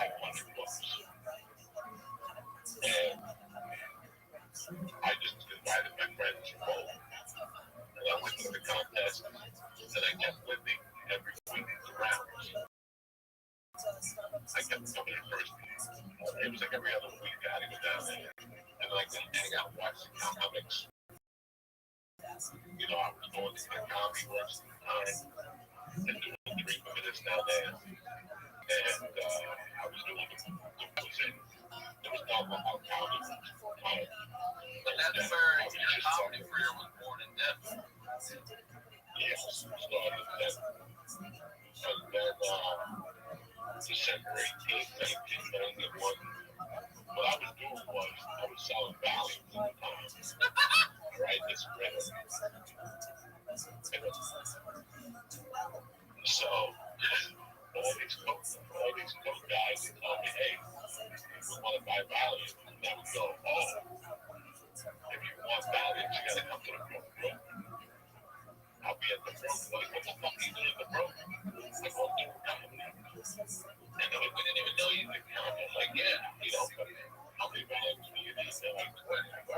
at the program. In those days, when I was normally stopping the audience with my friends, they didn't know that I had to pay to sit. They would get there and go, "We need to see Joey." And the guy would go, "You got to sit down and pay." So I would have like 20 people there. But they weren't there to see it. They were to buy drums. I was just out for that. Meet me at the fucking grocery store selling drugs. So I was stopping every time I did a concert. Like, let's say you call me on Sunday and you want $1 for the week. I would hold you up till Tuesday. And then they come to my show. They come to my show. So I would have 30 people in there. The night of the contest, there was maybe 118 people in there, and I had 90 people in there. I couldn't lose. I couldn't lose even if I wanted, because they based it off of the applause. Okay. So I won the brokerage of the, I won the 500, but the house MC was a magician. He was always drunk. He was the worst magician in the world. So I caught the owner of the restaurant. He hosts on Tuesday night. Everybody magician. I go, "Look how many of my friends." Every magician. He was called a magician. Yeah. You know, he hosted all of the events that they did.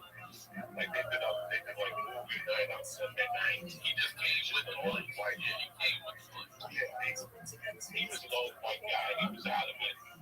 So I actually went to this guy and asked him, I said, "Because I host here, look at the amount of people I bring every week. Every time I perform, I got 90 cold feet in here. Fucking drinkers. Sure, they calculated. I was telling tickets even before I was known. Tell people who I was. I was packing the club because I would tell them, "Come down, I'll have your drugs for you down there." So they paid me the fucking house MC. January, the first week of January of 1992, I already had a job as a comic. I was getting $50 a show. So that's 200 a month. And bitch, in my world, that's a fucking start. Yeah. 200 a month was all you could eat, all you could drink. And that's how I started fucking comedy right there. That's how I got into it. A lot of people don't know that. I didn't know that. I won the bridge over there. I don't know why I felt like that early days from Seattle. No, Seattle came in 95. So this is no 90. This is 91 going to 92. 92 was fantastic. I was an open micer. I had my own night on Tuesday nights at the program. I was single. Had every credit card imaginable. I had never used a credit card in my life. I didn't believe it, but now I was single. I could do whatever the fuck I wanted to. And I was just doing comedy using credit cards. That's it. Jan, you got a girlfriend in 92. Got a girlfriend who caused a lot of problems. And that's when the problem started with my ex, because me and my ex from November to like January, everything was great. And then she told me she moved in with a guy, my kid. So like, you told me not to date nobody because we're Catholics. There's divorces finalized, and here you want to move the guy in with you. So I started getting, yeah, what the fuck? This is all planned. This is all planned. So this is what happens when you're a loser and you can't provide as a man. You know, I wasn't a family guy at all. I was, you know, I wanted to do comedy, but that's the transition into my comedy career. That's how I transitioned. It took me 16 months. I was fucking petrified. I didn't think I was good enough to do it. And I knew that if I failed, that was it. There was nothing else. It wasn't going to be a puppeteer. What was I going to do with my life? There was something else. I had already been a salesman. I worked, I had done everything. This was it. When I got into comedy knowing that this was it. There was no other options. I was too old for the army. I was too young. I was a felon. All my possibilities were cut down. So at that point, I didn't know what I was really involved in. I was just getting on stage every week. I was reading the Judy article. Those days, they used to be in the comedy newspaper that came out of San Francisco. They just hit different comics and told you what was going on. And I just remember reading that every week. I would go and get it. Like, I was doing the comedy works or something. I'd pick up a copy of it. You know, I had all those newspapers saved. And I would sit in the back. I had a club thing of all the clubs in the country. One night it was, and I would fucking circle all those things. Describe fucking say one night I'm gonna play the punchline and see San Francisco.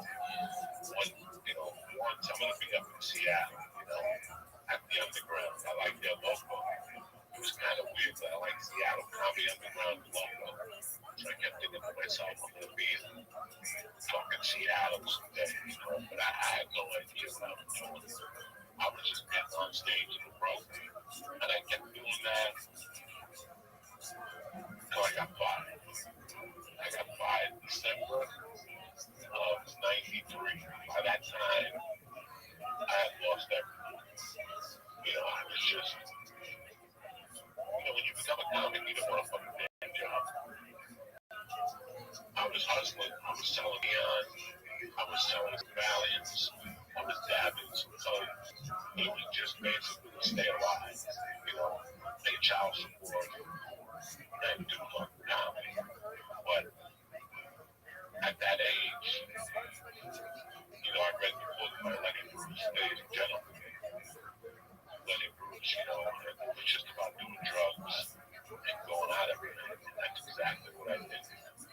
That's what I wanted to do. It was about getting high, getting on stage. And in those days, there wasn't a lot of comedy. I was doing poetry readings.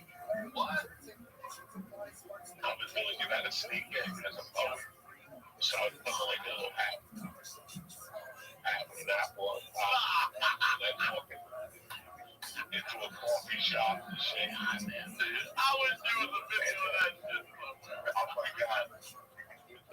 The famous coffee shop was called Penny Lane in Boulder. Penny Lane. And I would go to Penny Lane. It was open 24 hours. Coffee shop, couches, books, that type of stuff. A bunch of intellectuals, And I would go in there for the 8 o'clock poetry reading, and they would throw me out of it. Stop, you can't talk like that in here. I'd be talking about Godzilla, killing Chinese people and shit on stage. And I'm like, you can't do that.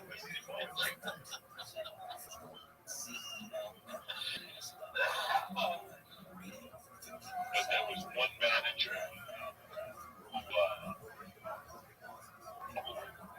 who worked the midnight shift at 8 in the morning. And her boy was in the halfway house with me. So she's me there one night. She's like, we do poetry reading at midnight. From midnight to about 3 every morning. I'm like, are you fucking serious? And she goes, come night. Come down. You're always welcome. Just wait till midnight and do the poetry readings. And again, they would I'd have to follow a guy like that was up there. I ran. And then I go up there. What the fuck did he talking about? Hitler and shit.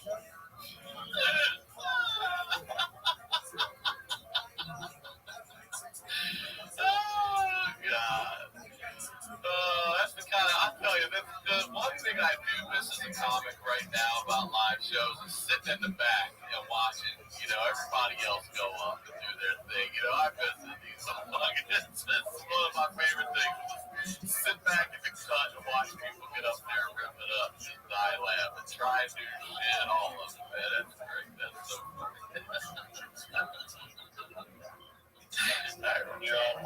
I was separated. I was heartbroken over my kid. I was kind of heartbroken over the divorce. But the fucking comedy just filled the gaps. I couldn't explain it to people. 20-something years later, it made me get over everything. Like just the fact that I was doing comedy, I was part of it, you know. And like I said, the first year, I pretty much stayed out of the comedy world because the Boulder show was the same night as the comedy world open mic. So I was off the radar. There was one kid that was named Jimmy and Baby, and there was a guy named, I always give this guy props because John Payton, something Payton, Andy Payton. Andy Payton was his name. He really, Andy Payton was a comic with a mind of games. He's a mayor of a town now in Colorado. But Andy got sick and tired and I got booked by clubs. There was 3 clubs at that time. And they were, you know, a lot of crazy people there. So Andy would book his own 7 nights a week. He had a room. And he created the comedy newspaper.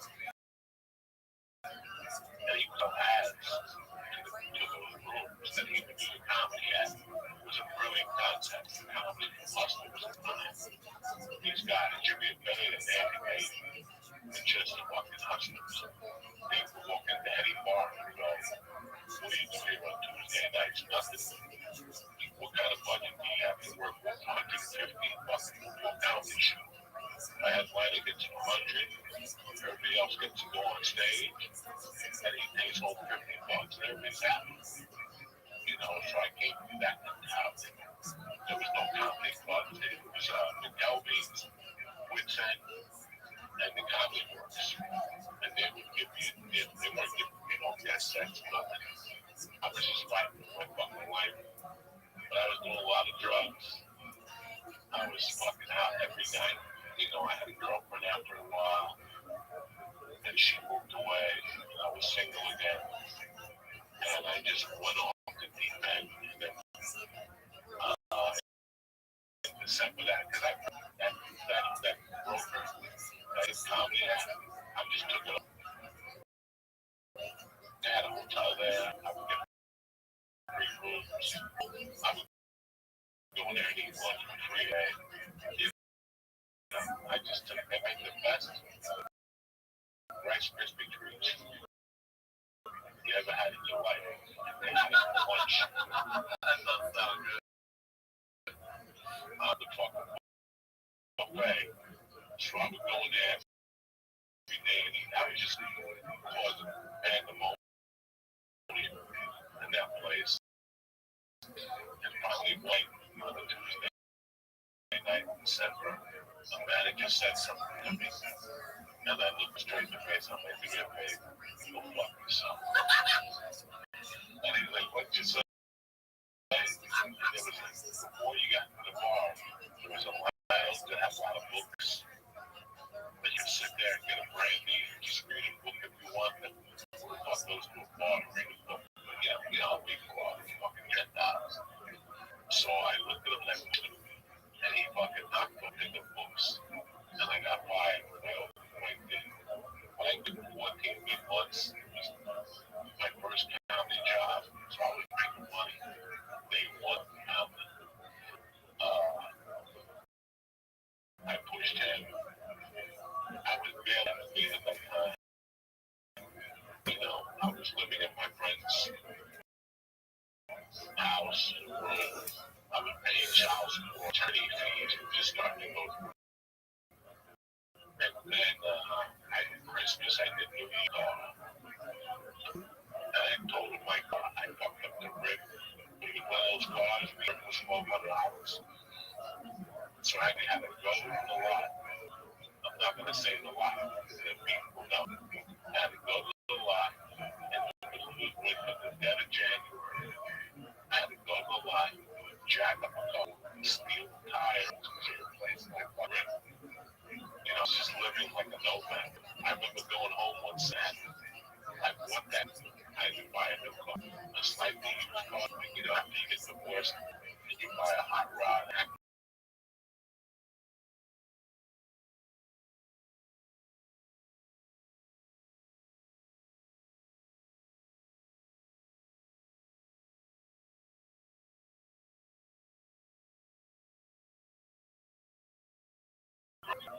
no, I got to do a lot of code. And I found that, this added credit card. You get a credit card, they said, place. Yeah. I had like 3 Discover checks. And I just wrote a check for $1,000 in cash. And Discover card was closed. But Discover card was taken from me, right? I gave Lydia, I guess she cashed. They gave me $1,000 Monday morning, I know Monday morning. And they said, if we don't put it by 5 o'clock, we're going to press charges on it. I didn't have fucking money. I had to spend my money in an hour. So I went down to the bank and cut a deal with them to add on to the car purchase. And I didn't make the car pay for 3 fucking months. And that was like, the tow truck was following. And you see the following, and they got a hydrogen car, and grandpa with fucking trees.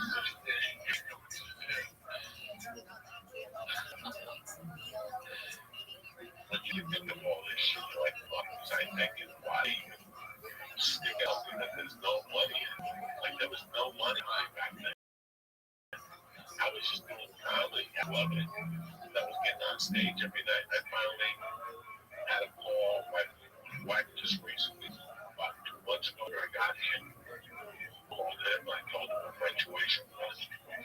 I told him I couldn't make rent. That I was losing the water pay with the kid. And he sent me a plane ticket back to Jersey. He was come back.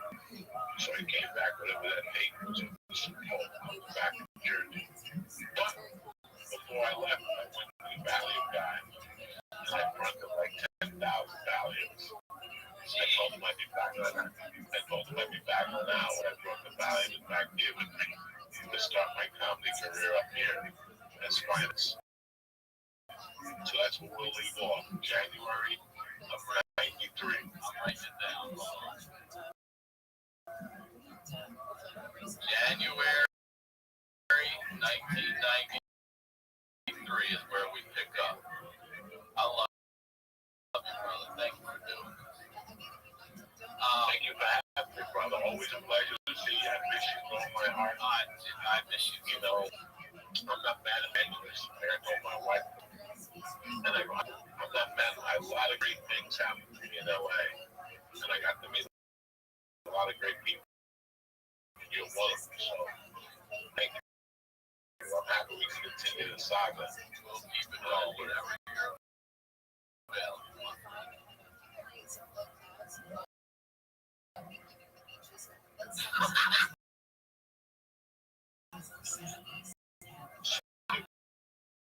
Really go wrong. Yeah, we'll wrap it. Next time we do this, I'll cover the fucking the story. It's more exact. The story. I got the FBI upstairs. I love you, brother. As always, yeah, say plug.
November 25th, Ozzy's Boneyard.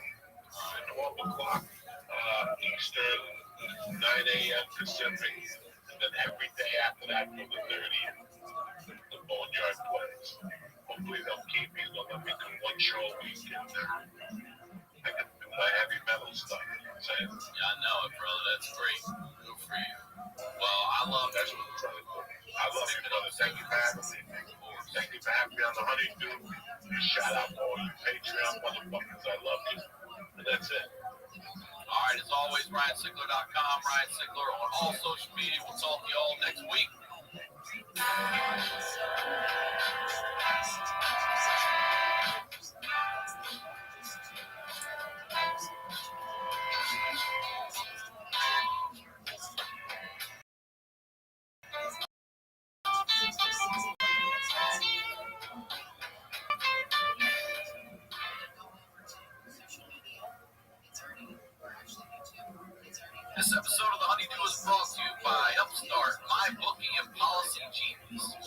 later. Let's get into the news.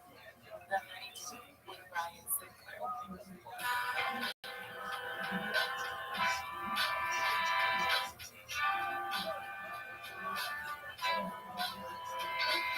Welcome back to the Honeydew, y'all. We're over here doing it in the Nightman Studios. I am Ryan Sickler, RyanSickler.com, Ryan Sickler on all your social medias.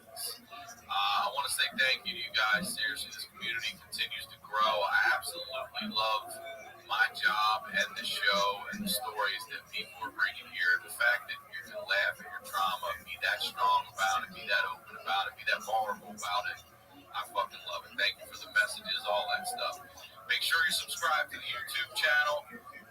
And if you're wanting more of it, man, hit up the Patreon. That community is growing as well. It's called The Honeydew with Y'all, where I highlight the lowlights with y'all. It's $5 a month. If you sign up for a year, you're getting over a month of free episodes. All right? If you or someone you know has that story that needs to be heard, submit it to honeydewpodcast@gmail.com. Hopefully, we'll get to do a story with you. All right? Now, I want to talk to you about something real quick that I'm very proud of. You know, I record here at the Santa Monica Music Center, and working on with a nonprofit here with Lana called Outreach to the Arts, AUTA, which is at-risk youth, like myself and the guest you're about to see were when we were kids. If we had a program like this, we'd have been so much further ahead in life, I will tell you that. We're teaching these kids how to podcast, how to live switch, how to work with cameras, graphics, editing, the whole thing. Ash is over there helping them. They're watching him, they're learning, and they're super stoked about it. We're going to start a podcast with these kids and get back. So very excited about it. Keep an eye out for that. I'll be feeding some of that stuff.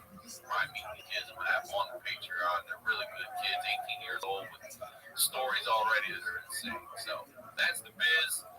We're highlighting the lowlights over here. These are the stories behind the storytellers, and there's only one storyteller like this guy. He is back, y'all. The saga continues. Ladies and gentlemen, Joey Diaz. All right. I'm just so stoked to talk to you. I miss you so much.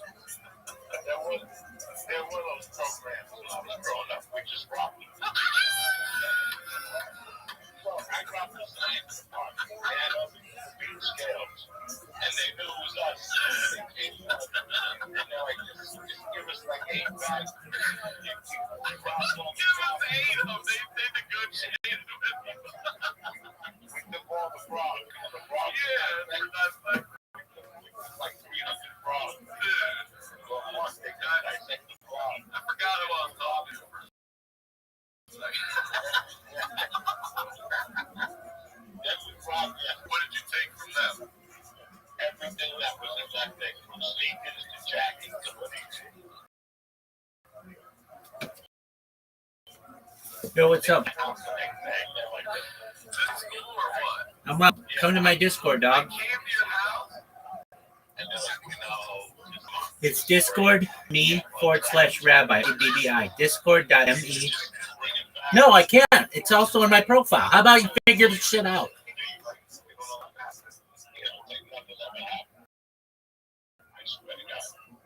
believe you. You swear to me, I believe you.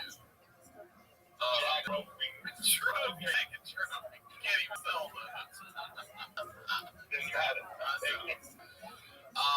Please, before we get into the continuing story here of your life, plug, promote everything you want. I like Vinny's, the whole month of March down the shore. Vinny's, under Vinny's Comedy Club. Discord.me/rabbi. 8 o'clock, $20, working out with Uncle Joey. BYOB, BYOG, it's legal to bring grass now. Yeah, that's right, it is. So you can actually, they'll let you smoke at the venue, not inside, but outside? No. Outside, Yeah. Very good. Your Patreon. doing well. I love it. Really got me out of the funk. If it wasn't for Patreon, I still would have been in the funk. Talking to those people every day, answering messages. You know, I had it July, August, September, and it really gave me a lot of confidence. Like to start at that level. Just shoot little videos. Can't you just type it up? Can't you just listen to what the fuck I'm saying? Yeah, I do an hour. I do an hour once a week, and they're great, man. They're the diehards. So how much is yours a month, Joey? 3, 5, 3, 5, and 10, and it's no more merchandise. right. Shit gets lost. People don't get the t-shirts. It's just pain in the ass. It's just content. And like you and like Jimmy, I'm doing the same with my Patreon money. I'm helping out the comics, a couple retired cops. I use cops to give me rides. And they're retired. Shit like that. I know a restaurant thing before me. Now I'm donating the others for help out a few people. I pay Mike, Yeah. But you're doing it twice a week, and 20-minute episodes twice a week. Yeah, That's great. it's more music based, shit like that. Well, make sure you subscribe to that. What you're referring to. So, John Minadakis and Jimmy's Famous Seafood in Baltimore took a page out of Portnoy's book and did what Dave did in Baltimore, raised money for local restaurants and stuff. Because they shut the city down, but they didn't shut the county down. That bullshit. So he raised over $500,000. And today I get to make a call to a bar I used to go to back in the day called Hail Mary's to let them know that they're about to receive some money to help save their business. So I'm stoked on doing that. I love everybody out there helping. Who you gonna rely on? It you ain't relying on the government. You're relying on the people, man. The people. I told them in the beginning, I go, listen, guys, I know they're gonna promise you unemployment. Who knows how many people are gonna call? Go get a job for now. Go stock shelves until this clears up. And sure enough, people in Jersey are hurting unemployment. I had to help a few of my buddies out last month and this month because it's just a nightmare what's going on. My buddy James took a job at Costco. He's like, look, I'm out of work. I need to get a job. He took a job he's a dad down there, and I said, hey, good for you, man. Good for you. You can't eat pride. That's right, brother. Pride don't fill your belly. All right, so let's get back into it here. We're talking January 1993 is where we left off. I believe you're leaving Colorado. I'm leaving Colorado. I'm beat up emotionally. I'm beat up mentally. Physically I wasn't beat up, but just emotionally and mentally for the first time.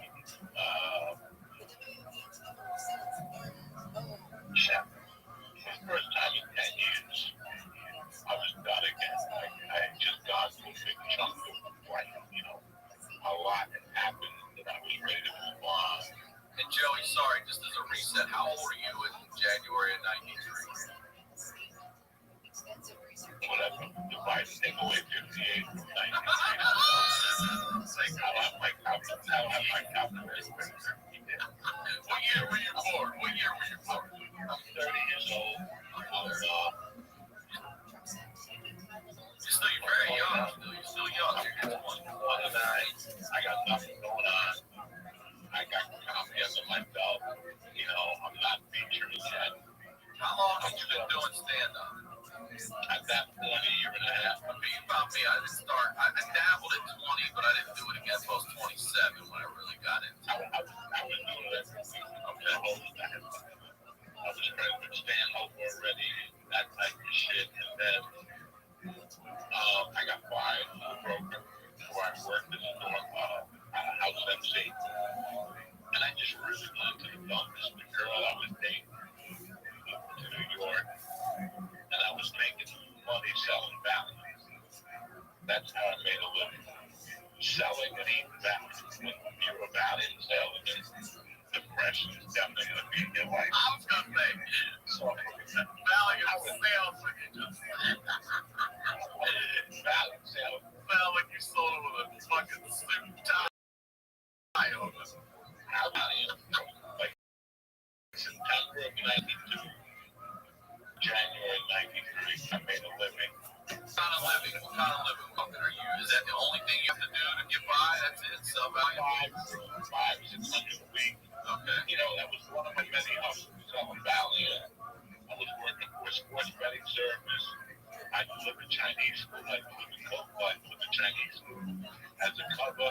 Wait, you know how? All right, so wait, great. If I want to buy coke from you when I order Chinese food, do I ask for a special something? Be like, is there a duck sauce on the side? Or I got the job then. I told people, if you need coke, call me.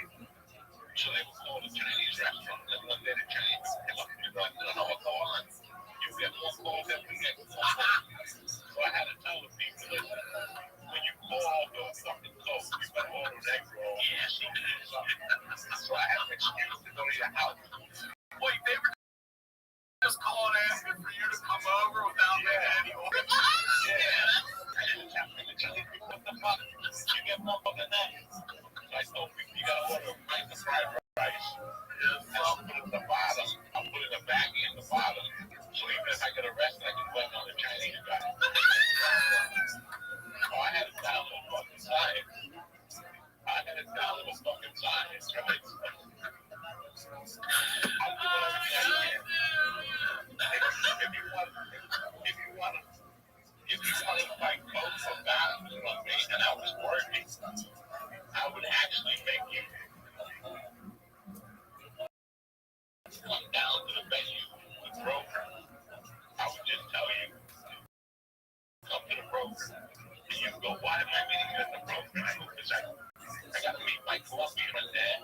You don't want you go, right? You go, yeah, you meet me at the broker.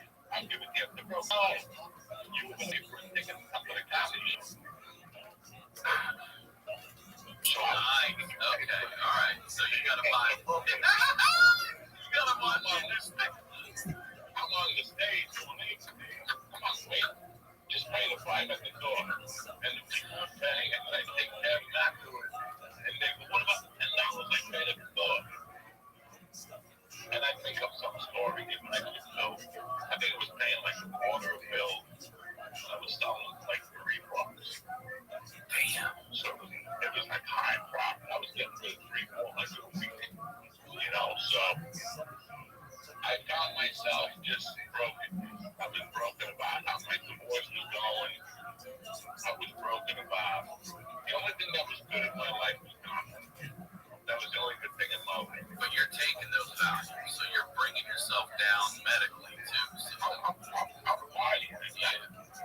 But is Valium fun to party on? Doesn't that just want? Isn't it like a drink? I'm smoking cold. I'm drinking beer. I'm getting my big stuff. Yeah. I'm not just sitting there with Bill watching TV like a fucking asshole. You know. I'm doing coke and then I'm eating the Valium and throw off the fucking coke taking the heart out. So I had a little Asian girlfriend at the time. We had a little bad. And I just wasn't going nowhere. It just was a dead light. So I fucking called a friend of mine, his wife answered, and I told her what was going on with my life. And she sent me a plane ticket to come home. I went, I got like $1,000 because I knew I could get rid of the beer. And I fucking just came here like Sunday, 1983. And I sold some jobs selling cars. And I started doing comedy around the city of New York Comedy Club and stuff like that. So you left Colorado to go to New York or back to Jersey? I went to Jersey. And then you would do comedy at night. In New York City, I was selling cars, you know, and then finally she had a baby. I was staying, she was pregnant, and they had a baby, so I had to find a place to stay. So my buddy had to go to rehab.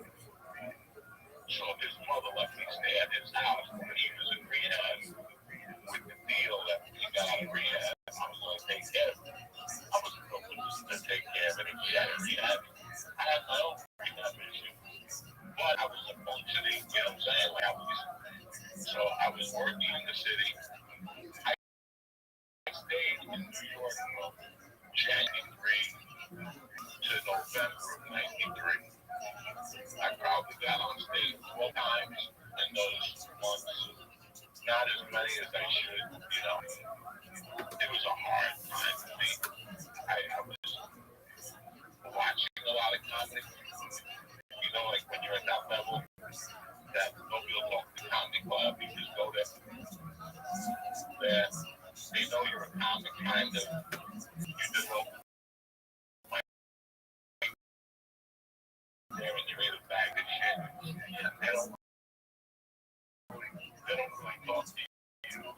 up to them.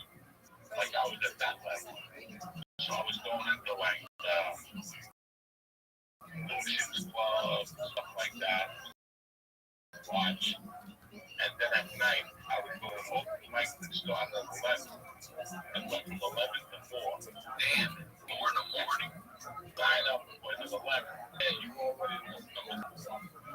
Oh, yeah. It was like that spot. It was called the old AAA. So I would sign up and I'd drive a limo. And I would go to Kennedy, the last Asian, because Japanese fly in late about 1. I'd pick them up, drive, drop them off, and go to your AAA. And my spot would be ready. It'd be like 2:30 in the morning. I'd be like, oh, wait, my spot. I would being on stage, being a chick with a hand job. Like that's the type of place you know. So I've always wanted to do stand up like at one of those old Blues Brothers places where they put the cage fence up and people can throw shit. I've always wanted to do that. This was a place without pain, it sounds like. Let me ask you this question real quick. You're going through what you're going through, you're in a dark place. What is that 6 minutes doing for you? When you're getting on stage and at least getting to fucking tell these jokes, does that 6 minutes help you more than any drug? Yeah. I want to keep going back, right? I was really at an all-time low. The only thing that was keeping me alive was my day job. You know, I like my day job. I got a job working for a dear friend of mine who owned a sandwich place. They wanted to start a delivery business. So I would go to all the businesses in the area, take their phone number, and I would fax them the menu for the day. And I tripled his delivery business. So I would work from 10:30 to 1, 2 o'clock. I make about 800 a week then. And then I need to drive the afternoon, 4 o'clock, 12. And it's my thing. I was also going into the city drug with people that like going to New York City if I could. So I charge you a fee. So grams of coke for $35, I charge you $45. You know? So I pick up and deliver. Yeah, I pick up. I walk over the bridge in those days. Really? I used to walk over the joint. Yeah, because the joint's like the bridge. You can walk over there back then. Can you still now? Walk that bridge? Yeah. Oh, you can. I don't know if I'm in the shape to do it now. It's going to be a long walk. Yeah. But back in 93, I used to do it back and forth, you know, an hour and a half. Cop, stopping, people moving on the other side.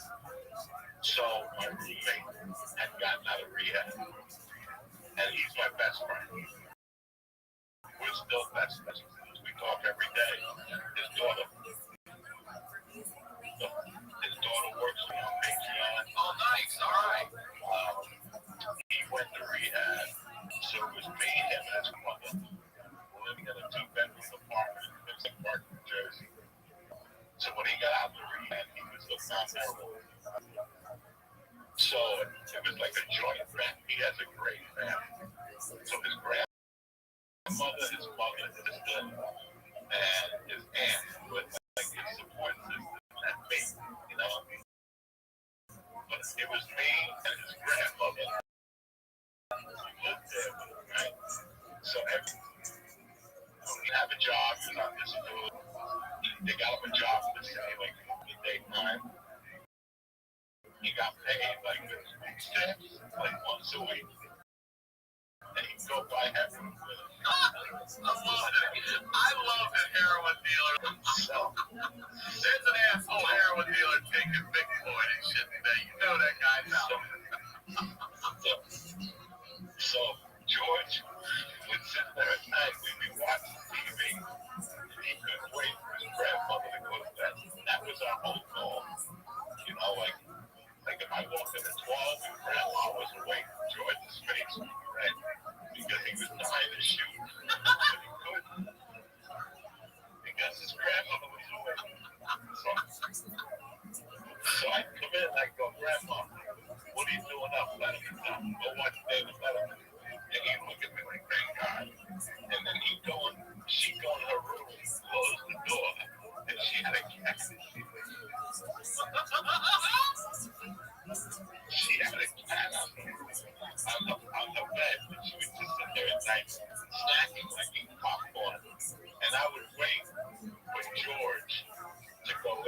like time it perfectly. You know, I let it burn it, let him put the fucking thing on, and then I shoot spitballs out. Do it. Wait, you know, your head the machine. She would sit there with the cat, you know, these spitballs would be in the back, and she'd be looking up at the ceiling, and she thought the stuff was going up. And she'd go, what the hell? And she'd get up, and she'd go looking for her grandson, Georgie Wyatt. And I'd be in the room laying there, like making believe I was dead. And she'd come in and she'd go, Georgie, and I go, Grandma, and she goes, where's Georgie? I go, I don't know. And she knew that she would have that. She was Yo, what up, Lucas? bang on the door. Lucas, can you hear me? Yeah. Lucas, how old are you? How old are you? How old?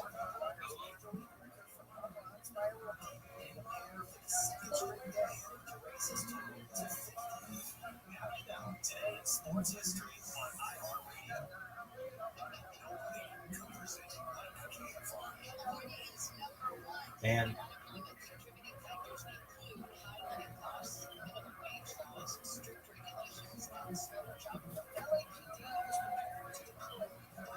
He's all tied off. Trying to get a beat. He's over there looking like Marilyn Manson, all tied up.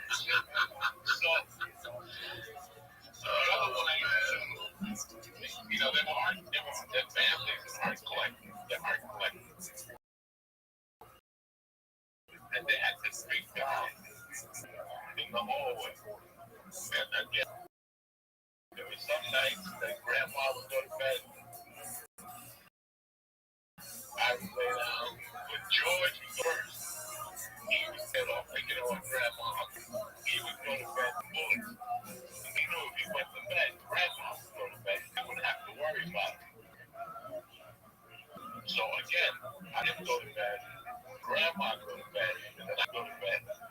And sure enough, George would get up. Put up time to put that on and tie up his arm, and then I'd walk out to the hallway with a hammer. And I didn't go. I know those gongs. I've hit one of those before. That fucking thing, it made my daughter cry. They're loud as shit. I hit the gong, and again, she'd come out. What, George? I don't know. And she'd run into the bathroom. George, she'd open up. She'd bang on the door, the whole fucking thing. I'll never forget. It was like I was physically a mess, but my house was fucking hilarious. He used to sit on the couch. Look at that. Behind the couch. And I remember one day Grandma caught him, and she moved the couch, and it was just a mountain of action. Like you know the action. It has to be. A mountain. Yeah. Like there was ashes on top of cigarettes. He was just throwing cigarettes back then, and ashes. It was just a fucking. It was a horror show. I had to be in the city.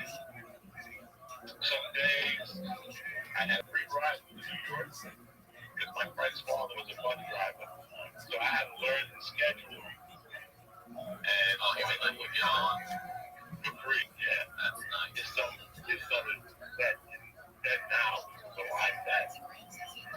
And it was just my education at the time. It was those 9 months in New York. Like, it was a lot of fun. I did a couple crimes. What kind I can't talk about? All right. Okay. All right. like ripping off drug dealers.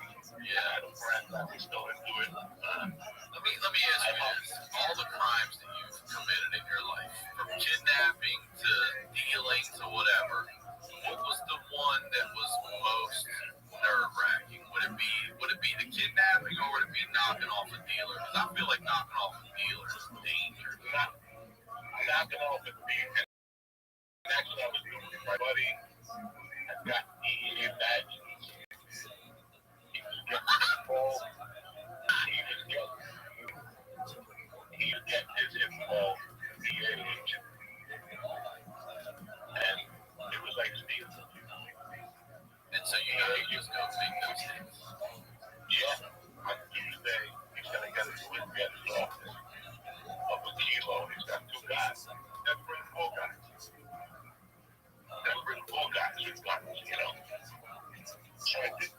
like 2 or 3 times, and I was like, I'm out there.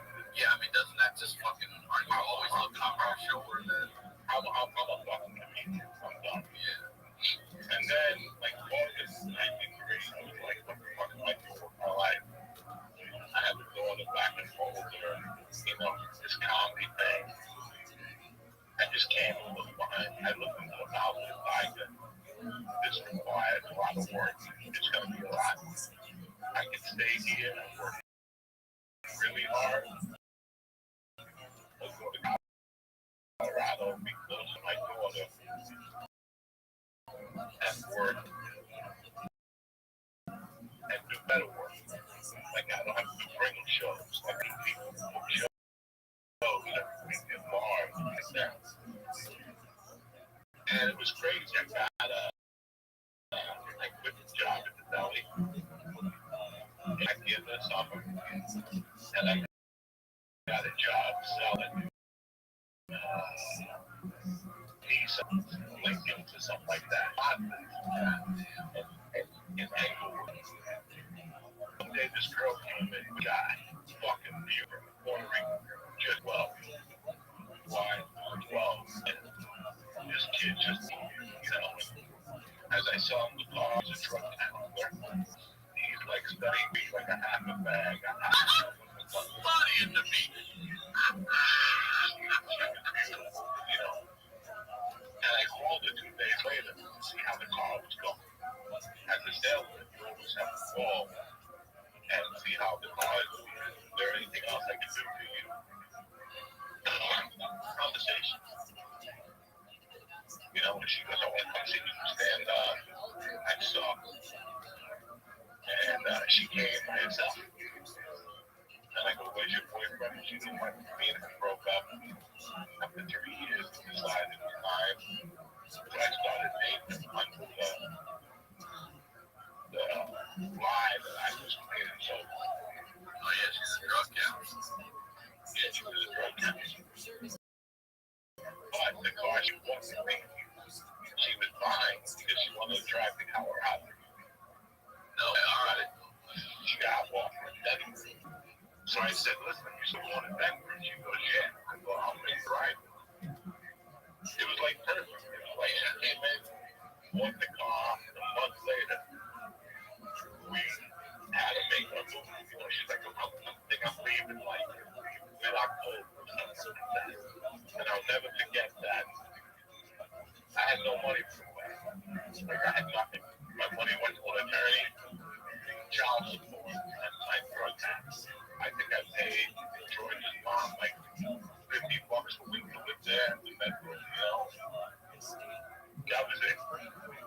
Well, everything else went to my nose, an attorney bill, and child support. So I had to rob one more drug dealer Before you split. Yeah, and that one was really scary. Why?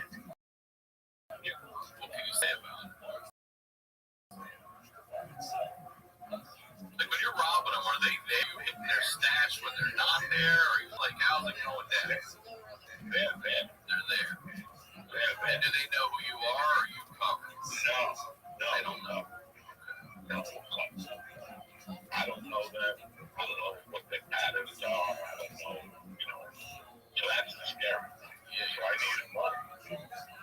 I needed quick cash. And I remember we busted in there. It was the weirdest thing because this is how weird life is.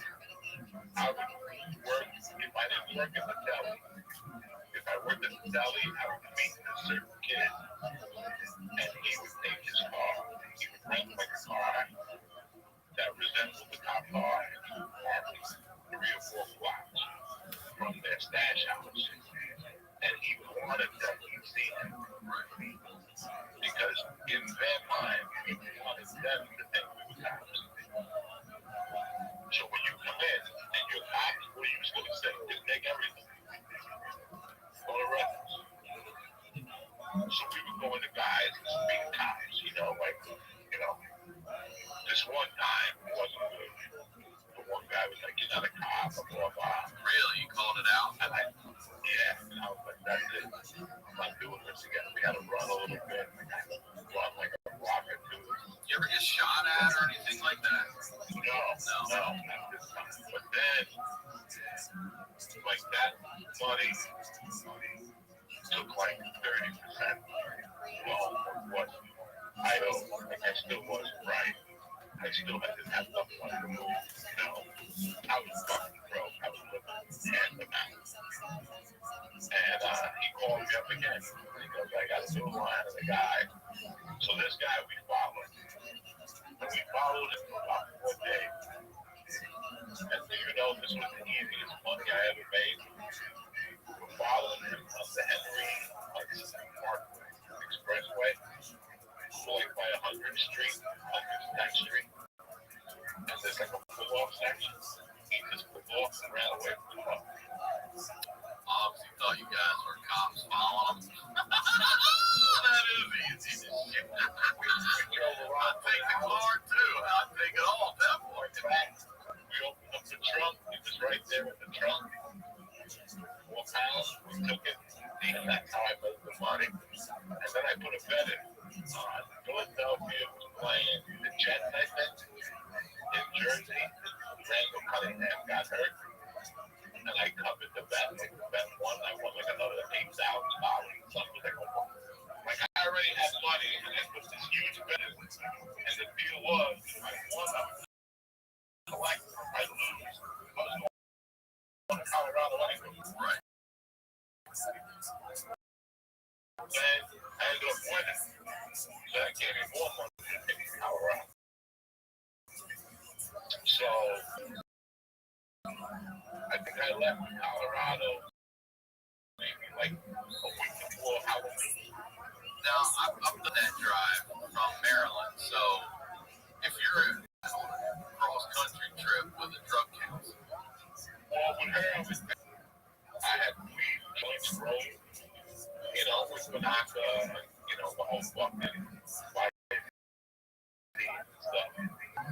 I would smoke in the morning while she was taking a shower, hotel room, and go for a walk and air out and shit like that. And we got to Denver. You know, I got to see my daughter. We got an apartment, like in Aurora, a suburb of Denver. She started a job. I think I laughed that day. And she called me. She did. Yeah. And she goes, I had a feeling you smell like marijuana 10 days ago. Why didn't you just tell me the truth? All this shit. I don't know. It was just so fucking hot, you know. She didn't know where she said she could have a job. She could lose a job, you know. So I ended up with a cousin of mine. Which is fucking nuts, you know. He wasn't a cousin, but we had grown up together. And I had taken him out. He got me a job. I worked with him like a month selling cars. And then the weirdest thing, a girl came in. Now I'm looking at my daughter. I'm seeing my daughter now. The whole thing, but this girl came into my life. Really pretty. I knew her for years. For husband. I knew everybody. All of a sudden, I get that time her and I broke up. And she had just got off the rails. She was fucking doing Florida, the whole fucking thing. So me and her got a hotel room. We got together for about a month.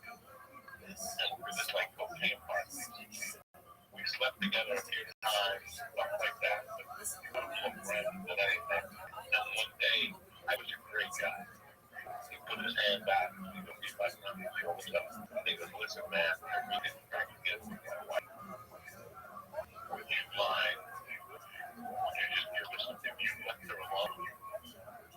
He didn't threaten me or anything. This guy could probably beat me up because he was a man, you know. He goes, you can do what you want. You can help me. I have a child with her. And if I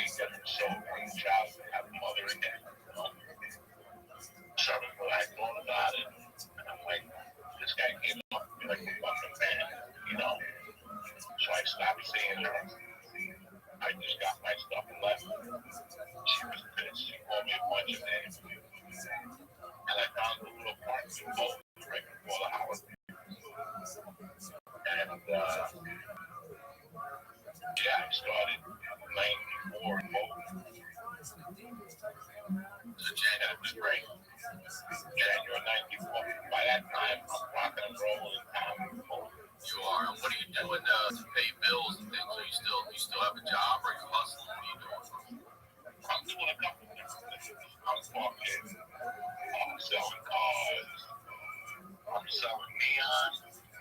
At the time, I was doing whatever I could to make like those lights and shit that used to be on out here. open signs and all that shit. Oh, okay. Like that. And I was just doing comedy. Comedy was my life. Comedy was my fucking life, you know. So, goes out here.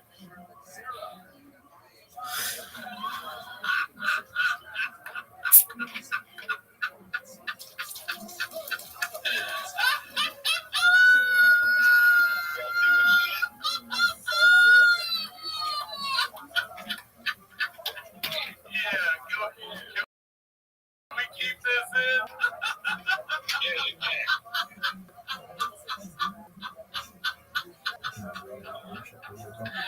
It's a whole different kind of sit down right here, brother. It's a whole different kind of sit down. When you have, you know, paper off the paper. So I got 8 weeks other pills. That's nice to your stomach. I drink probiotic drinks a day. You know, but I take this pill. That's a pharmaceutical really bring things up in your asshole. If you got a shit, Jack. There ain't no time out. There ain't no love in the comments about it. We started doing a podcast, and I had this shit. And I had to come in here with the camera and everything, just like nothing happened. It was audio on the Patreon. You can bring everything. The people put comments, we made too much.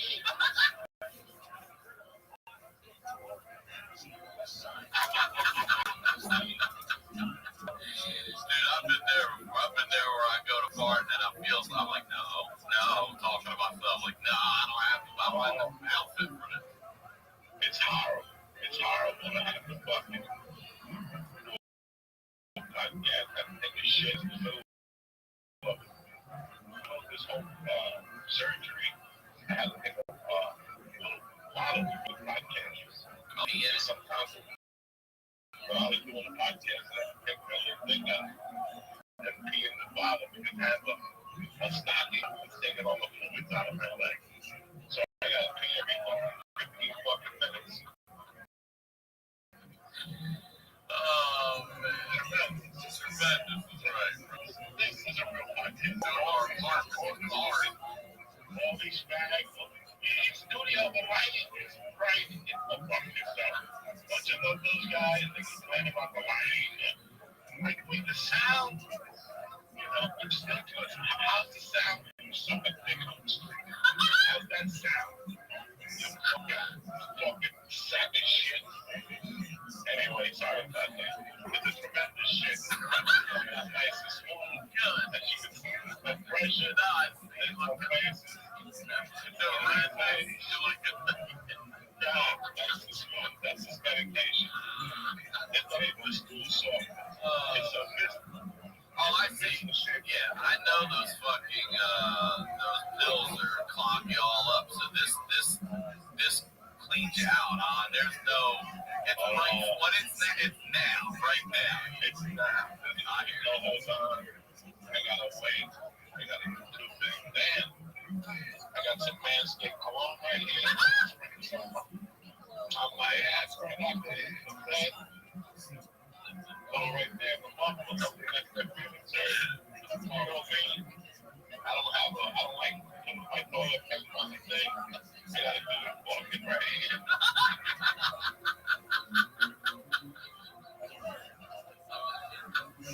And that's it. That's how we do it.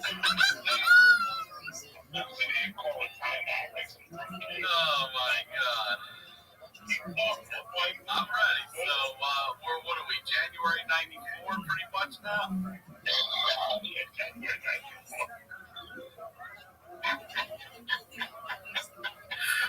Here's the beautiful thing: you're not even remotely close to the first person I've ever talked taking a shit, but definitely the first time I ever talked to my podcast. Unless I didn't know, unless they had a bucket on your. Oh my God.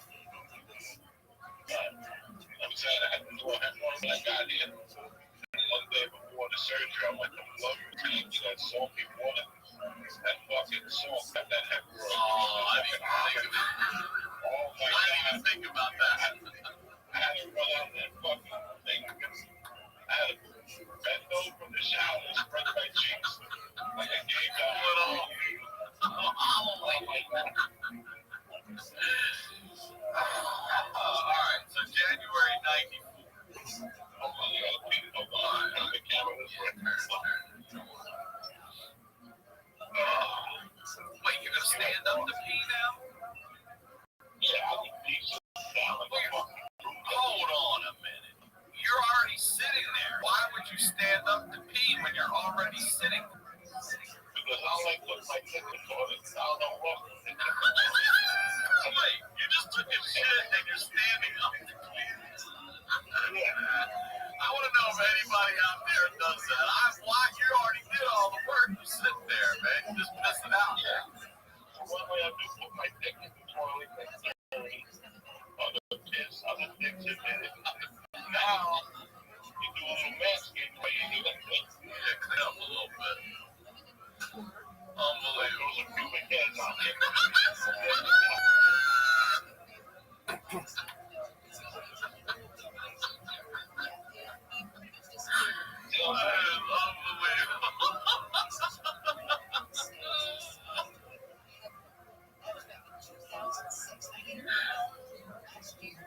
Oh man. This is Manscaped's new cologne. Combined. I spray some for the shit, man. Again, take that shit.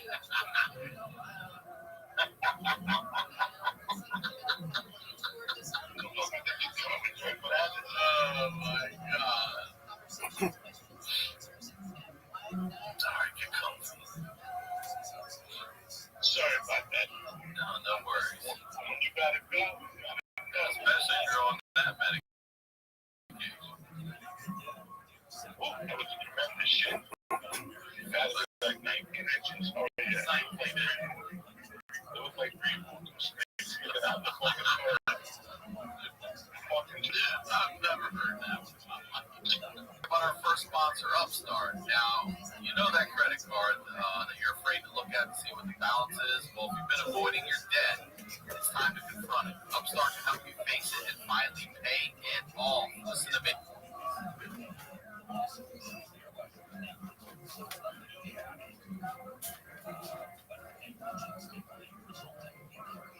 Yo, what's up? Yo, what's up? Yo, dog, how are you? How are you? How old are you? 13. You gotta be 18 to be in here, big dog. Take care. Oh, okay, bye. Bye-bye.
Upstart is the fast and easy way to get a personal loan to pay off your debt. It's all online, and whether you're paying off credit cards, consolidating high-interest debt, or funding personal expenses, over 500,000 people have used Upstart to get a simple, fixed monthly payment. Upstart finds smarter rates from trusted partners because they assess more than just your credit score. A 5-minute online rate check, you can see your rate up front for loans from $1,000 to $50,000. You can get approved the same day and receive funds as fast as one business day. If debt is taking over your life, it's time to get a fresh start with Upstart. So many of you have hit me up and told me that you've used Upstart and how easy it is and how glad you are that you did it. I'm telling you, it's the best thing to do. Consolidate. Get yourself one monthly payment. This is all you have to do. If you want to find out how Upstart your monthly payments today, that's upstart.com/honeydew. Don't forget to use our URL to let them know we sent you. Loan amounts will be determined based on your credit, your income, and certain information provided in your application. Go to upstart.com/honeydew. Our next sponsor is my book. Now, March is here. I'm Pisces, big fan of March. Matter of fact, it's my birthday today if you're listening to this. And March Madness has officially begun. It's time to shoot your shot and score. Able to non-stop action with my book. Select the winners from 63 tournament games in the My Bookie bracket contest for a chance at $10,000 in cash prizes. And it's only $1 to enter. That's right, $1. It doesn't matter whether you're filling out multiple brackets, if you're betting the national championship winner, or if you're simply looking for player and game pros. MyBookie has you covered. Sign up today at mybookie.ag and use promo code Honeydew to secure a deposit bonus up to $1,000. That's promo code Honeydew to claim your first deposit bonus. College ball, NBA, NHL, no matter the sport, no matter the minute from tip-off to buzzer, MyBookie puts the action in your hands with in-game live betting. Bet anything, anytime, anywhere with MyBookie.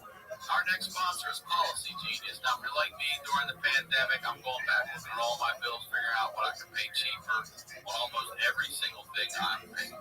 So why not get a head start by revisiting your home and auto insurance with Policy Genius? First, head to PolicyGenius.com and answer a few quick questions about yourself and your property. Then, Policy Genius is going to take it from there. They're going to compare rates from over America's top insurance, from Progressive to Allstate, to find your lowest quotes. The Policy Genius team will look at all the ways to maximize your savings, including bundling your home and auto policy.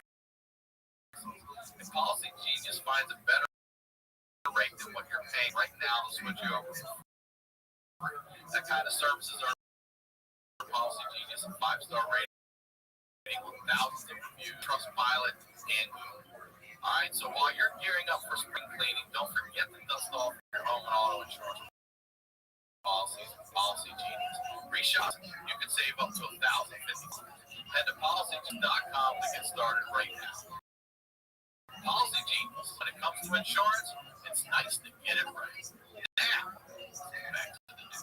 January 94, Colorado.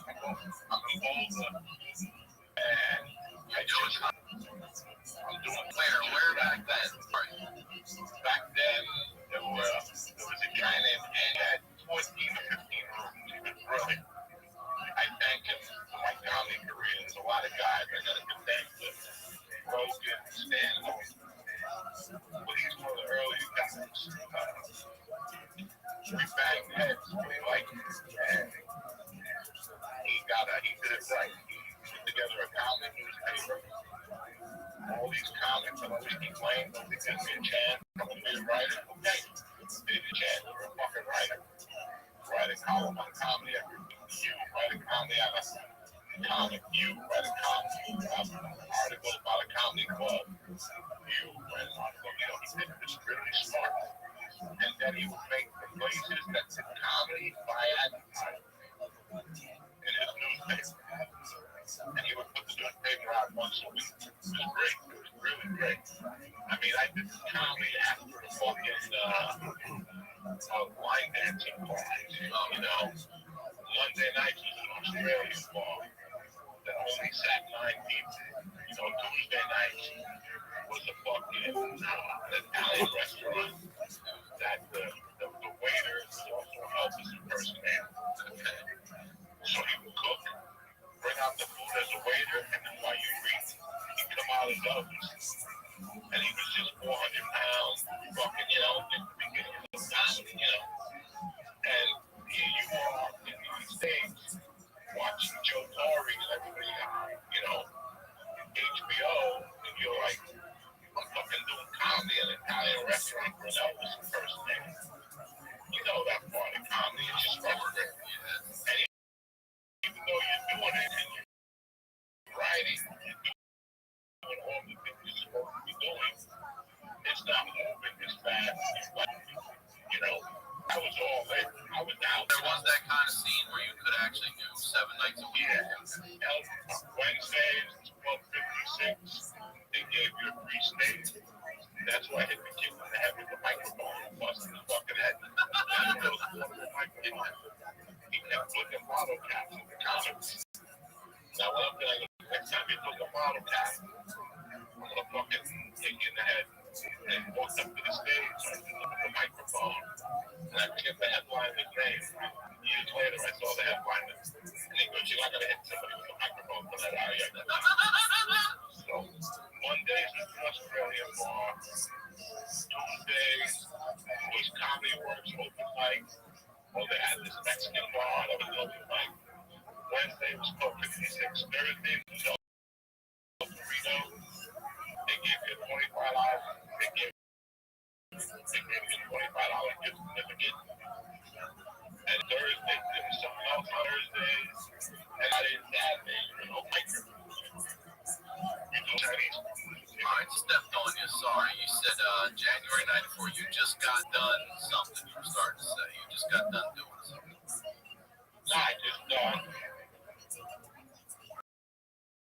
I just moved back from New Jersey. And I was getting my feet up the ground. It took me about 3 months to get going, and now we're going. Right. I think we're starting to happen. I was starting to get little calls from kids, you know, $40, $30. I had to commit to material, you know. What happened in New York that sparked me was one of the last times I got old Triple M.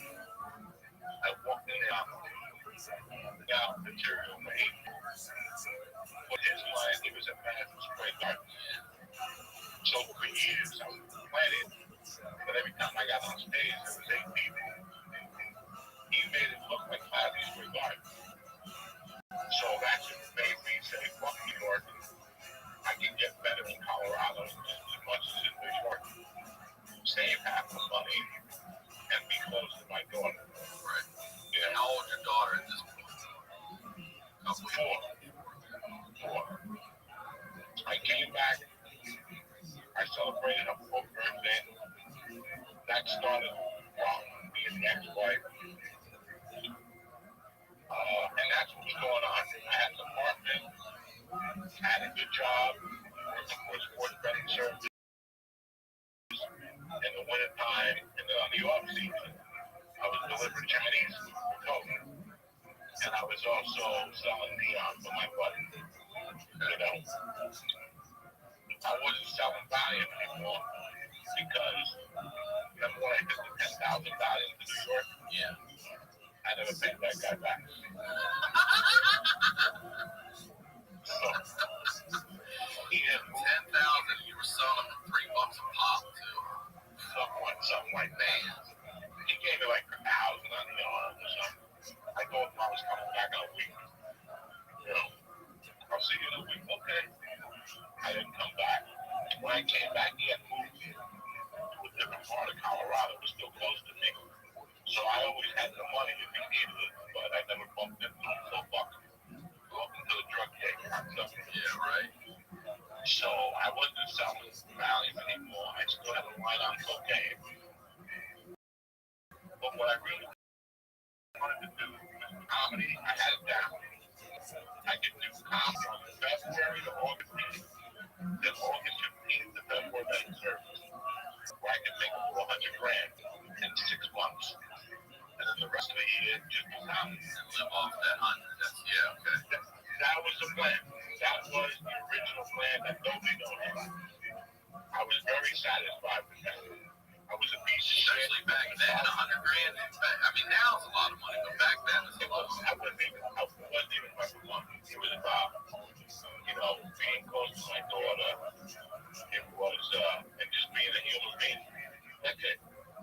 What I was doing for a living was not decent. Selling sports things.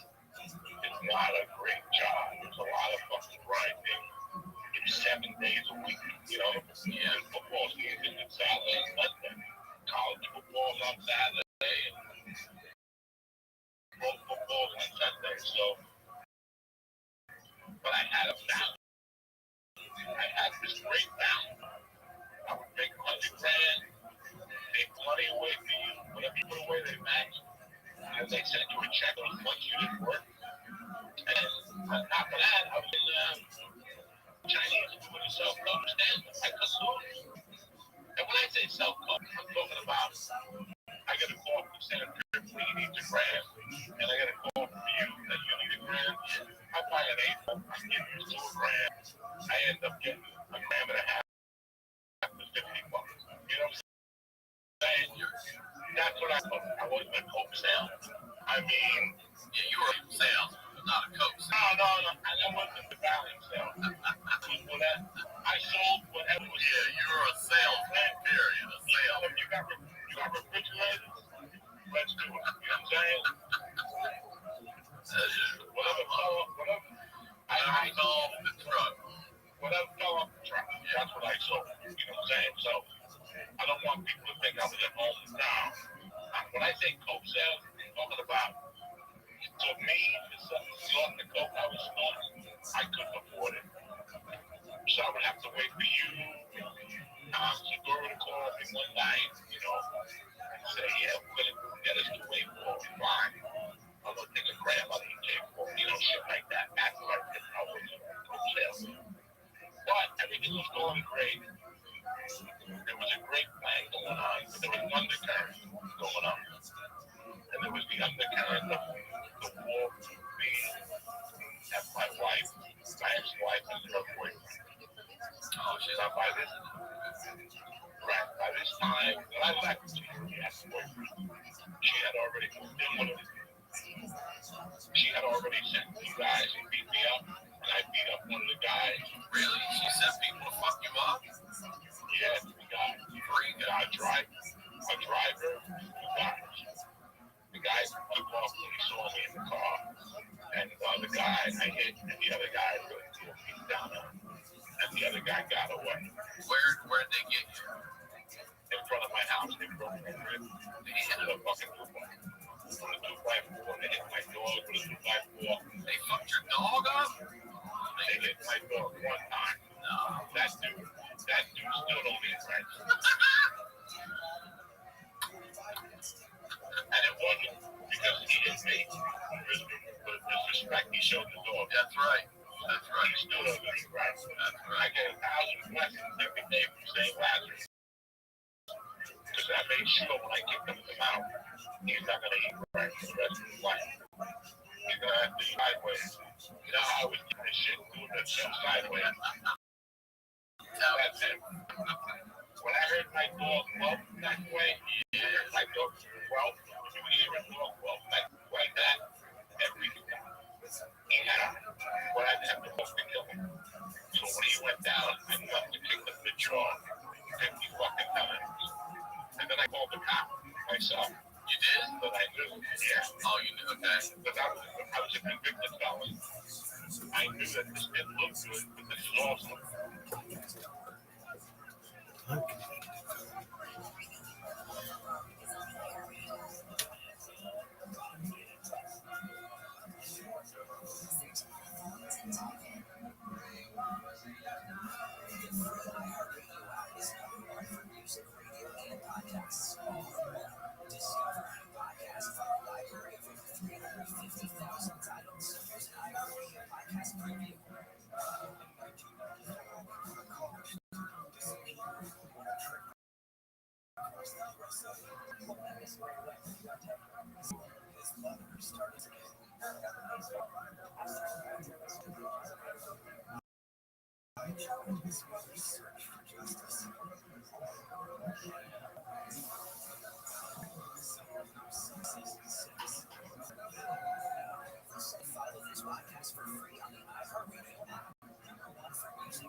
Yeah, dog, if you're wondering about the fast of Gadara, hey there, Gadara, what's up, man? Come on up, sit down.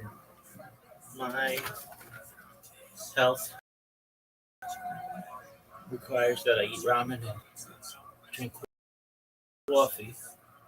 Why? Because I'll fucking be hungry all night and it pisses me off. But also, there's Mashiach.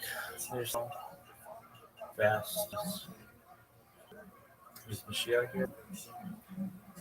I don't see. Worst stream ever. It's an assault. Yeah, of course. It's an assault on me. But somehow, because I'm a felon, they're going to turn this around. So I called the cop I knew. I thought he was going to fucking call other cops. And fucking, he's like, let's put fucking cellophane in my trunk. We'll drop him off in the hospital. We put him in the trunk. We drove to the hospital. The trunk opened up. Yes, we did. He was hot. Yup. You threw a guy in the back of a trunk with the cop. This ain't the first dude you put in the trunk. He wasn't on duty. You drove a fucking guy to the hospital with the cop. But he knew my life. That was my right.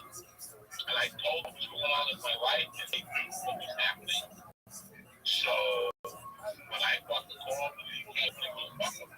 He deserved what he got. You know, when I told him, bro, when the cop called him, the cop in Colorado, tell somebody that somebody hit your dog, guns were gonna come out.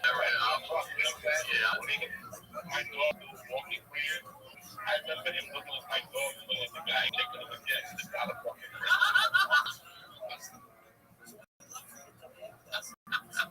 We took the fucking guy, even with a hospital at campus, because he was a cop.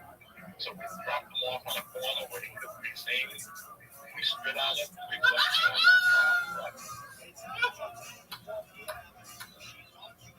So the next day, they attacked me on a Saturday night. And I was supposed to get my daughter on Sunday morning. They thought I was going to call her and cancel. I never called and canceled. They showed up, and they were like, damn, they showed up. I didn't say nothing. But did you know before that, or is that when you put two and two together? Oh, I knew who that did. I knew exactly who it was. He told me that fucking no. He told me that stupid. He was that stupid. She didn't know the proper animal that I was. She was excited. That's what really got me mad about the divorce, that she was there with me in the early 80s when I carried guns, did things that were not supposed to be done that were very illegal. So for her to act this way, it really surprised me. I'm like, you know where I'm coming from. You know what could happen to you. And you're still throwing fire on this. You're still throwing alcohol on the fire. So that, before I went to New York, that was why I was so down, because they wanted me out of the kids' life. I hadn't done anything. But I'll never forget when they came to pick her up that Sunday. I put the kid in the car, and I looked at them, and I told them that somebody had attacked them. And they both turned pale. I pulled up my shirt, and I showed them it was purple. It was just purple. I couldn't even really move my arm. And they were like, oh my God, we hope you're okay. And I'm like, I'm fine. I got the guy's license. He's from Idaho. And the guy, John, unfortunately, he's from Idaho. I go, aren't you from Idaho, John? And that was the last word I said, because the person speaks after that. I just left it at that, and I went away from the car. And now they knew. Now it's fine. Now we're taking it to a different level. It's not. I wasn't wise about it. I wasn't 58. I would have handled it differently today. How did you handle it? By leaving. Okay. I left by leaving because it kept escalating. And I knew it was my world. Because that was January of 94. Okay? By December of 94, we were at such a war back and forth that she just called me out of the blue one day and said, I made up my mind, you're not getting them at this point. Now I was heartbroken. You know, I'm paying all my money to attorneys. I suck at comedy. I want it so bad, you know. I would go home at night, snort coke and cry. Most people go home at night, snort coke and big stuff. I would go home, snort coke and cry like a pussy.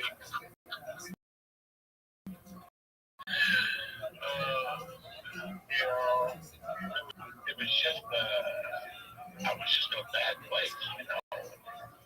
I wanted to be a dad. I wanted to do comedy. And I wanted to build my application. But I could tell that they weren't happy. So, Christmas of 94, I get a call like 20, let's just call it the 26th over. And it was her attorney saying that she decided not to give me the baby. I called her like a man and said, you know, why are you doing this? And she gave me like a remark, like, because I can, and hung up on me. Ryan Sigmar, I thought that was total disrespect. First of all, it was. She moved the guy, she moved the baby in the man's house without my consent or knowledge. If that was to happen anywhere from walking on the Brooklyn, I could have shot her in the head for all the cops. cops would have arrested me. They would have said, we understand you can't move your child into another man's house without permission. That's just general human decency. You know what I'm saying? Yeah. I can't see your wife bring your child into my house without us meeting. No. That should never happen. And they've already sent fucking henchmen over to fuck you up on top of it. Yeah. So I had to go to war. I had to go to war. So they called like on the 22nd. That night I went out. I did my comedy and I was heartbroken. And I fucking the 23rd or the 24th. One of those days, maybe like a Friday or a Thursday. I have to look it up. I was so broken that I didn't even cook in this house. All I had in this house was that tire beer. That's all I had. That tire beer. I always ate out. I didn't even have a knife. I had a fork and a spoon. Maybe one knife, not a steak knife, just a regular butter knife. I went to a friend of mine. They cute. And Christmas, they cut the shit. So I did a big favor. I got some in the house. I borrow your knife. And she goes, whatever one you want. I took the biggest one. They have like those racks, you know? I took the biggest one. I put it in like a bag. And I put it in my car. My job was, I was going to drive down to where he worked. And I was just going to cut him. I was just going to end his life. Damn. That's it. That's it. The day before Christmas, I'm going to jail for murder. I got in my car. I drove all the way down there. I got in my car. I hit the knife, the jacket, and I my arm was real close. There was kind of a security guard up there. I went to the receptionist. I said, where can I find John? Blah, blah, blah. From this company. She told me upstairs. Didn't ask me to sign nothing. There was a couple elevators I walked up. When I got to whatever floor, I went to his office. When I walked in, the receptionist was there. And she's like, can I help you? I go, I need to speak to John. Such and such. And she goes, oh my God. If you look in the hallway, you probably just missed him. He took an early lunch today. And I remember that I just didn't even reply to her. I just turned around and I got on the elevator and I went outside. I looked around to see if I saw him. And when I didn't see him, I walked to my car and I just broke down and started crying. Because God just saved my life. He said, You know, I was already bad to go to prison, and at that time, the big thing, and if you go to jail, you got $25. That was so what Joe's with your letter. If he's there, do you do it? Would you have done it? And the office and everything, the setting, the whole thing, you would have done it. Wow. Yeah. Okay. How I felt that day, I was sick and tired of feeling that way. It had been, 3 years I was feeling that way. You can't take that for so long. That runs on you. That really wears on you. When I was in New York, I would send a present. She never got the boxes. She never got the letters. She never got anything I sent. If I sent child support to the house, it was stickers. She never got it. It was just a string of fuck you. I had a fight to have her third birthday party at the house, or the fourth one, whatever. So and then it was weird because I got in the car, I cried, I went home. As soon as I got home, I got a text message from my attorney that she was going to give me the kid after Christmas. And, again, I made such a big deal about getting the kid for Christmas. I was in no position to even throw Christmas. I didn't even know what to serve for Christmas. I didn't even have a Christmas tree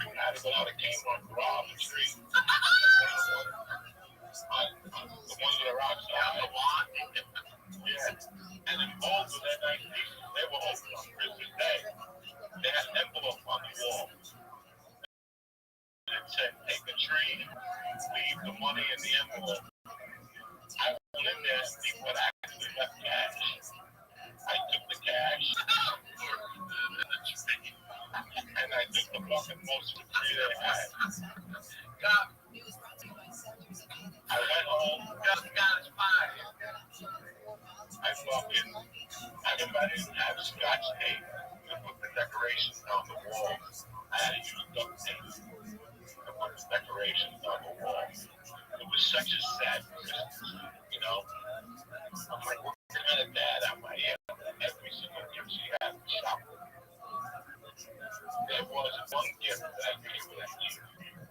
She had a room full of gifts. I had shoplifted every one from Jeffrey. What's that? Toys R Us. Toys R Us. Yeah, how long do you remember this one? Those Jeffrey dollars? Jeffrey, Jeffrey. Fucking, you know, if you look back, I'm looking back, you know, I ordered Chinese food. I had it from like 2 to 5. You know, like, just what a heartbreak when she left. And I'm driving a car that goes my car, I put a bungee on the door. You know, on the door.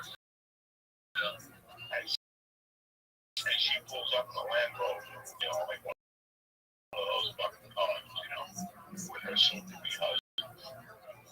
It was just a shitty way to be, you know. When people end up and like, I'm having a bad day, I know exactly what like. That's what I went through for 3 fucking years. That, you know, 95 was when I started rocking and rolling. Now I'm 15, and the guy that was doing the show took a girl outside and got her dick sucked. So he never gave me a light. Oh, okay. Yeah. So I ended up staying on stage like 43 minutes or something, 34 minutes. And when he got off, he's like, you did 34 minutes, so 43 minutes was up. And I'm like, that's it. I'm going APA tomorrow. I'm ready for the big time. You know, like, I just love comedy. I was in a group. I was out every night, and I got her on Sunday and Wednesday. And those are my toughest days when I had to drop her off. So I would put a joint in the ashtray. I would drop her off, and then on the walk to the car, I'd cry. And I'd sit in the car and I'd cry, and I'd smoke a joint, and I'd force myself to go to comedy, no matter how bad I felt. I think that part of how I got good at comedy was because of those Wednesdays and Sundays. I forced myself to go to the worst 2 comedy spots in the world. Sunday was line dancing. I had to follow a line dancing class. And Wednesday, I had a fucking, you know, it was just a bad time in my life, you know, like everything was shit except my comedy, you know. And then, like in March, her and I really started going at it. Like every time March 95, is that what it is? Yeah. So now she says, fuck you, let's start sending them to drop the kid off. She was doing stuff to get up with my shirt. I'm trying my best. I'm like, you know what? I'm gonna fucking be a gentleman. I'm gonna take the high road. He said, if I was you, I would think twice before you take them to see Jurassic Park or something like that. And I just spit right in his fucking face. Like, he was sitting in the car, and he like used like that, you know, what they call that white privilege. Yeah. Like I don't mind how you talk to me, just don't white privilege me. Yeah. It's not gonna work out for you. You white privilege me. And I mean, I didn't say a word. I just had like a snot on the back of my throat. I could feel it. And I had to spit. And it was like automatic. I just spit right in his face. Because that's the point of my life. Like, we're going at it. We're done talking. There's no reason for you to make small talk. You don't like me. You try to cut my legs out. Now you're telling me about a movie. Don't talk to me. I just spit in his fucking face. And I still remember him looking at me for like 3 minutes. And the spit rolling down his face. He didn't even have the heart to wipe it off. Fucking up that he was, you know. I'm not mad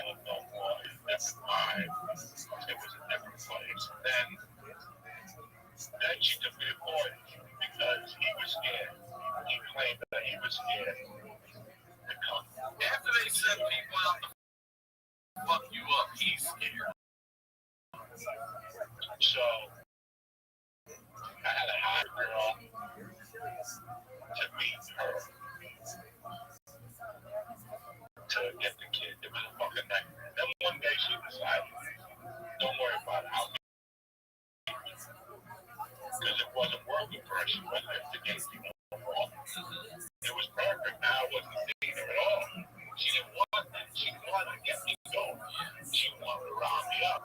So it's about April. Now I fucking go to the comedy works one night. And I'm not a regular, but she's giving me starts during the week. And there was a manager there that I'm thankful he liked me. Deep down inside, he didn't like me. Because at one time we were neck and neck. And then I just got way more money than he was. So he got into the management business instead. And he told Wendy that I had smacked the girl's ass. I was supposed to open up the Chili Lopez that week. And Wendy called me and said, yeah. And Wendy, you know, I love Wendy. That she called me and said, Joey, you bad? You got a bad, you know? And I'm like, listen, if you called me and told me I robbed you or fucking, you know, smacked somebody or I said something wrong on stage, I would accept it. But I didn't grab no woman's ass. First of all, I'm gonna grab the money. I'm gonna grab that money. If I do grab something, I'm not gonna grab the skinny chick's ass. Get out of that.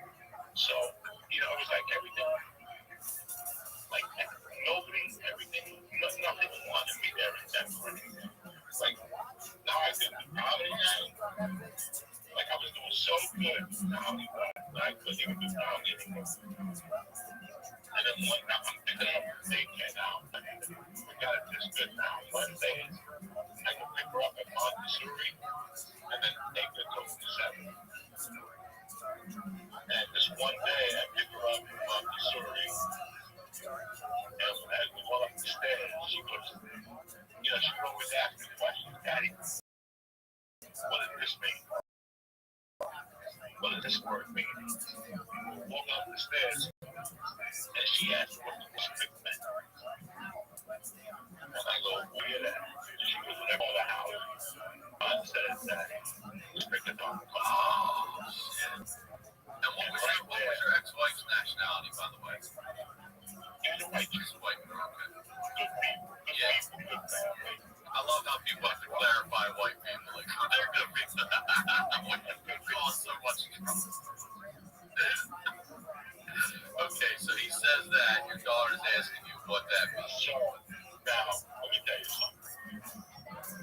About a month before this day, I had a good friend named Fred. He was a Vietnam vet. We had met in 1985, summer of 85. Now it's 95. They're friends. For some reason, for years, I thought Ed was a medic in Vietnam. Ed was alert. Ed was one of those guys that took years off and collected shit in Vietnam. So I would see Ed at night and come to watch me do comedy in Boulder places, you know, like I think there was a poetry shop that we did comedy at. And I would be there and pick a couple bugs and smoke a drink. So Ed, I was going to like, so Ed's like, let's just fucking kill him. You know, Ed's like, I don't know why you're going to this. Do we bury him in the town? No. We take him to the Chicago Park, to the top, and we rub him down with the maple syrup. Then we let the bears eat. They eat everything. They'll eat his elbows, they'll eat everything. You guys cover him in syrup and just tie him up so he can't run, and then the bears are going to eat him. Put a gag in his mouth, break his jaw so he can't talk, and let the bears eat. I mean, that's how crazy that was. Oh my God. This is why when they tell people 58, you have no idea that you are.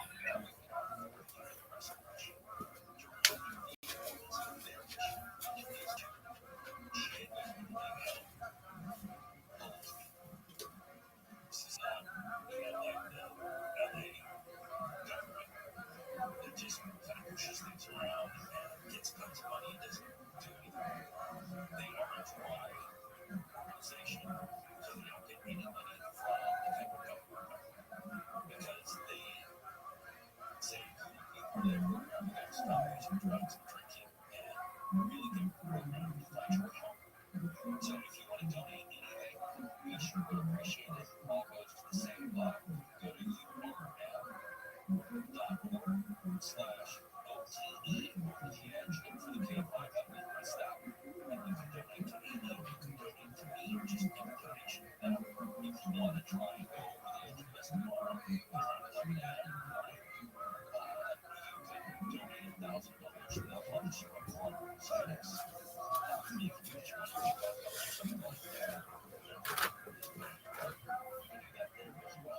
known you for a long time. I've never heard any syrup on a motherfucker. I'm telling you, I'll put syrup on this motherfucker. So let the bears, the tigers eat it. Tigers. That was the plan. And like that, there'd be no fingerprints, there'd be no DNA, there'd be no bullets, there'd be no fall on the ground, there'd be nothing. It would be, so what we were gonna do is, there was dry. We were gonna close that fucking street. Like Ed was not gonna get homes and detour him. And then we were gonna jump him and talk about it. That was the plan all along. We're gonna fucking kill this motherfucker. And if she was with him, she was going down too. Like this is how bad my mind thinking is. You know, I was talking about my podcast the other day, how your mind hates something sometimes. It just takes it. That's why there's mental health issues. I was having really bad mental health issues. You know, stemming from anger, frustration. I mean, your whole background. So I'm getting ready to kill this motherfucker. And now I pick up my daughter, and she's telling me he's going to stick. He's got to die today. Like, I'm like, he's going to die today. I don't even have time to call him. I didn't even have a cell phone. I had a pager. You know, there was no cell phone in 1994. If there were, I didn't have that type of money. So me and her did what we usually did. We went to a bar. You know, we went to North Hollywood Park. I'll never forget that. And the reason why I remember North Park because there's a little, not a grave site, like a memorial. I remember that day, Joe Welsh was a couple of days. Lived in Boulder. And his daughter died in Boulder. They made a special little thing for her. I'll never forget the day for some reason. How it went down. And I remember thinking like, wow, this is crazy. You know, somebody's gonna end up in a fucking grave. Oh, thinking about a kid, you know, about a child. That somebody's gonna die. Either I'm gonna go to jail for life, or he's gonna die and I'm ill. This is not good. And I ended up getting in the car at like 6:30, and I had to meet her at Safeway. On this particular day, they switched the meeting from Boulder to Safeway. It was outward a little bit. And I'll never forget that when I was out on bail for kidnapping, they made me do community service, and I did it at the AIDS place. And in '85, AIDS was not a popular thing. Yeah. There was always a cop on duty there. Protecting the AIDS guys, they would get bomb threats and shit. So I became friends with the cop at the AIDS place. I would always talk to him. I would take walls, and I was telling them what I was going through also. So all this was the way I'm driving this thing, and I'm jacking. Are you sure? They said the word spit, and you didn't hear this somewhere else. And she's like, no, Daddy, I heard it from him. I thought it was like a funny word or something. I'll never forget pulling up and saying, I go talk to John out of the car. And I walked up to John, I go, John, listen, I got a 5-year-old girl in the car, and she's says that you use the word spring. Is it true? They say, I don't think you're talking about either Thurston Howell the third. Yeah, I don't know what you're talking about. And I'm like, listen, spring is an East Coast word. This is Boulder, Colorado. Nobody uses this fucking word. Just man up and tell me and we'll move on. And he goes, I feel threatened. I'm going to call the police. I go, why would you feel threatened? You didn't say it. Did you say it? He goes, I'm going to call the police. I go, before you call the police, I got some for you. And I just smacked him over his head with everything I had. Fucking 5 years in the car. No, I'm standing. He's outside. He went shopping. So I called him because he was bringing the groceries back. So he put him in the car. And he's like, where's Jack? Where's Jack? I'm like, where's that? I gotta call. And he goes, I'm going to go inside and call the police. I feel uncomfortable. It was 5 years of aggravation. I smacked him with an open hand. To make it even worse, that's the biggest insult in my world. Not a punch to the face. Just a man smacking me. I just slapped him open-handed. I slapped him so hard that he lost his footing. He's like, what? That's it. I'm calling the police. I go, before you call the cops, I got one more for you. And I got him. So I got him with a double whammy, right? I'll never forget some lady. He's up the corner and she yells, I'm calling the police. I'm like, go fuck yourself, fucking cunt. This was like 5 years, 4 years of torture. These two idiots. I put on 3.5 years. So sure enough, the cops come. But because there's a God up in the sky, guess who was the passenger? The gun down the safe was the alien flag. So he came to me, the cop came to me. I told him my story first. He knew the story with John. They put us together, then they separated us. Then they decided to give me a ticket. But both of us was there at the sub and they charged me. Okay? We both go to court. And at court, I walk into court and who is it? It's the judge that sentenced me. Now he's a civil judge. So they turned this into like a house thing, like a domestic situation thing, I think. So I had always written the judge letters. I'm a letter writer. I wrote the judge a letter when he sentenced me, thanking him, put me in jail. And I wrote him letters every month. Thank you. I'm the #1 convict in this facility. I eat all my corn, but I ate all my corn. I got into stand-up comedy. I got my GED. I was writing letters every month. So he knew what was going on.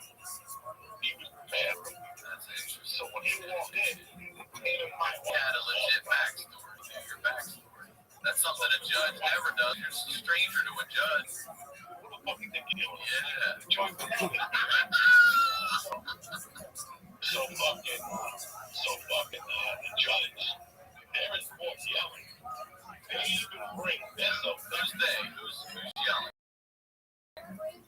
My ex-wife, that's they bring the arresting officer on the kidnapping case to talk on that, on bad giving and shit. I didn't know I was talking to this judge.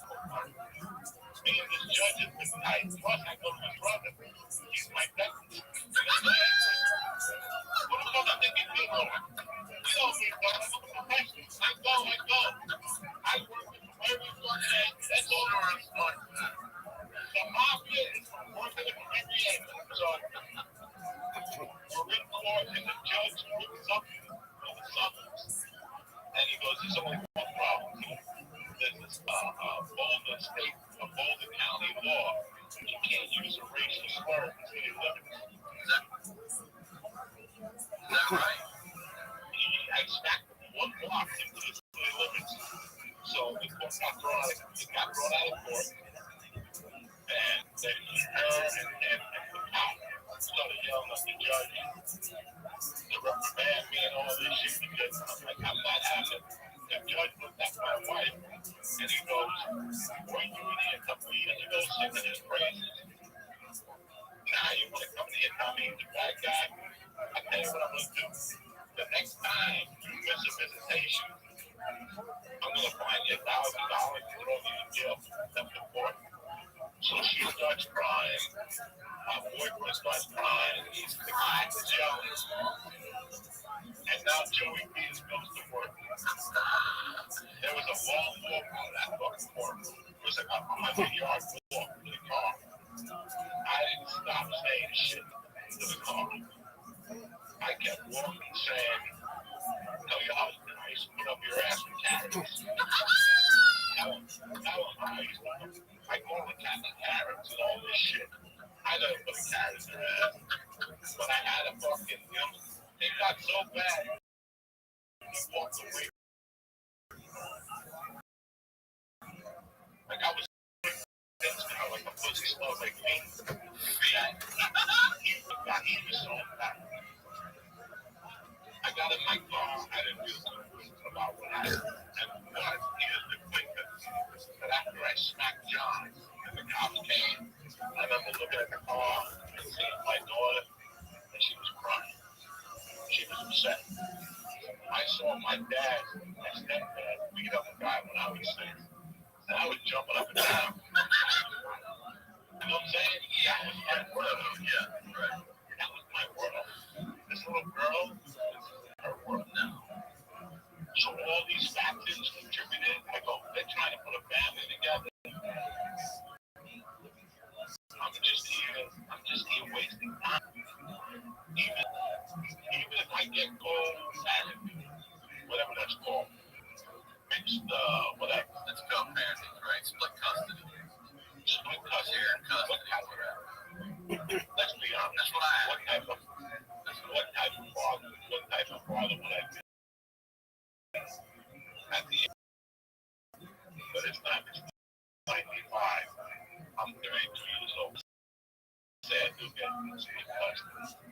What's going to change? I'm still going to do it. There's no woman in this house. The only women that come here to suck my dick, they're terrible women. They just do my glove. There's no food. I don't cook. I have no foundation. I don't go to church. I have nothing that requires me. I don't even have a comment. I met a girl in Seattle. I met a girl in Michigan. She moved to Seattle. I prayed on it for about a month and thought about it. This was going to end. There was 3 ways this was going to end. Me being dead, me going to jail, him dying, or both of them dying. And then my daughter has to be raised without a parent. I put it in the Lord's hand, and I said, you know what? I'm going to do an extended triple run. I took a 2-month triple run. I paid my rent off for September. Yeah, you did what, all the Pacific Northwest and shit?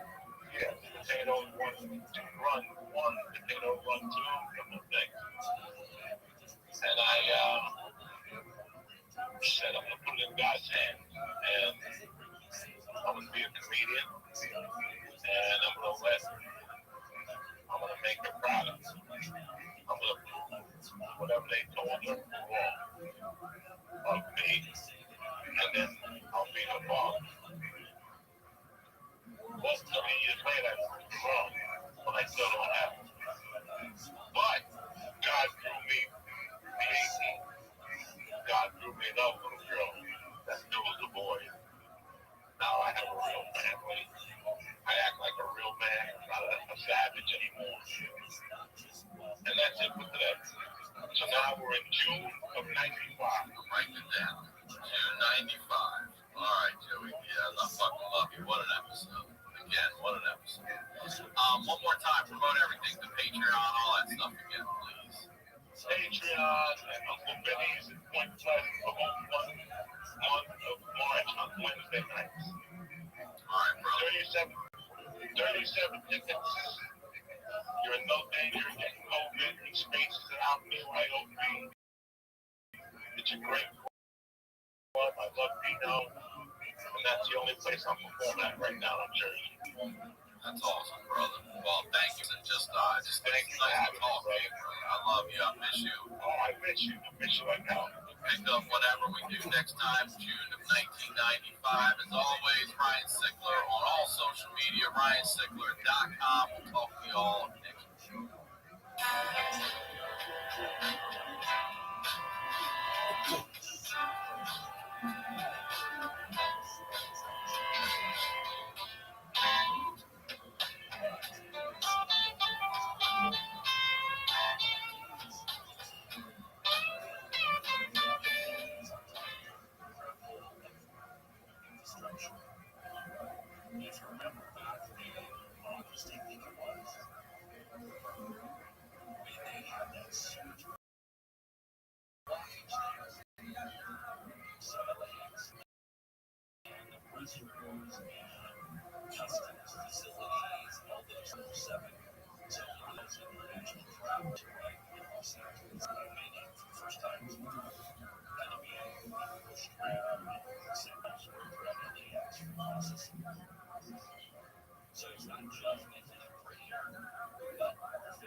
Nashville, Tennessee, Lexington, Kentucky. Thank you so much for all the love. It was great to see you all out there. I really appreciate all the support.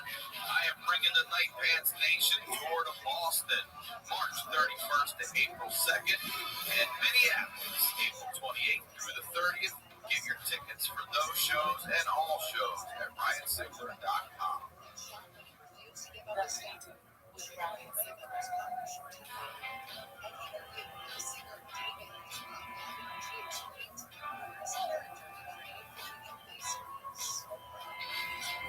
Welcome back to the Honeydew, y'all. We're over here doing it in the Night Pants Studios. I'm Ryan Sickler, RyanSickler.com, Ryan Sickler on all your social media. I can't thank you enough for your support. It's been a hell of a year so far. We're going to continue that run. Please subscribe to the YouTube channel. It's a huge help to everything we do over here and do with y'all. I'm highlighting the lowlights with y'all. The stories are unlike anything you've ever heard. I promise you that. It's $5 a month. If you sign up for a year, you get over a month free. You get the Honeydew a day early, ad free, and no additional cost. All right, that's the biz right there. You guys know what we do over here. We're highlighting the lowlights. I always say these are the stories behind the storytellers. All right, ladies and gentlemen, it is a pleasure to have the legend back. The one and only Joey Diaz. Welcome back to the Hunt, Joey Diaz. What's going on, Ryan Sickler? The Russians are coming. Goddamn it, they are. How about that ghost of Kia? Dan Van Kirk told me about this guy last night. He called him, I think he's the ghost of Kia. They call him. He's a fighter jet that shot down 6 Russian jets yesterday alone. And they can't get this guy. They can't see him. But he's like the Red Baron up there right now in our times. This dude's like a badass, and he's knocking them all out of the sky, and they can't fuck with him. He's like the Tony Hawk of fucking fighter pilots. What a fucking nightmare, my friend. We just get over now. We got a fucking World War III, yeah. After COVID. It's coming over. COVID's over, though, isn't it? Seems like it's out. nobody gives a fuck. Seriously, they're bombing people. We gotta worry about it, man. That's it. We're not talking about vaccines. No. I and they're letting people into New York without the car, you know, it's over. It's course they are. Listen, there's no way the United States of America is going to tell people that you can't fucking come here and you know, save your fucking self. There's going to be a lot of looking left and right when it comes to that shit. Blind eyes, yeah, compassionate souls. What the fuck are you going to do? Their capitals get right. They bombed the airport. They bombed the air. Imagine being in LA right now. You're like, I gotta get the fuck out of here. They're like, they bombed LAX. You're like, what? How am I getting the fuck out now? I gotta drive to Vegas. Burbank. All right, brother. We have not done one of these since July of 2021 when we last ended. It was. It's actually very touching to me now because it was March of '97 for you. I had just moved here on Valentine's Day in '97. And you just got passed at the store. And for me, I'm sitting here right now, I'm newly passed at the store. So it's nice. By the way, it's nice to be able to go on that wall. It was 25 years. The anniversary was 25 last Saturday on my birthday. I became a written on my birthday. Okay.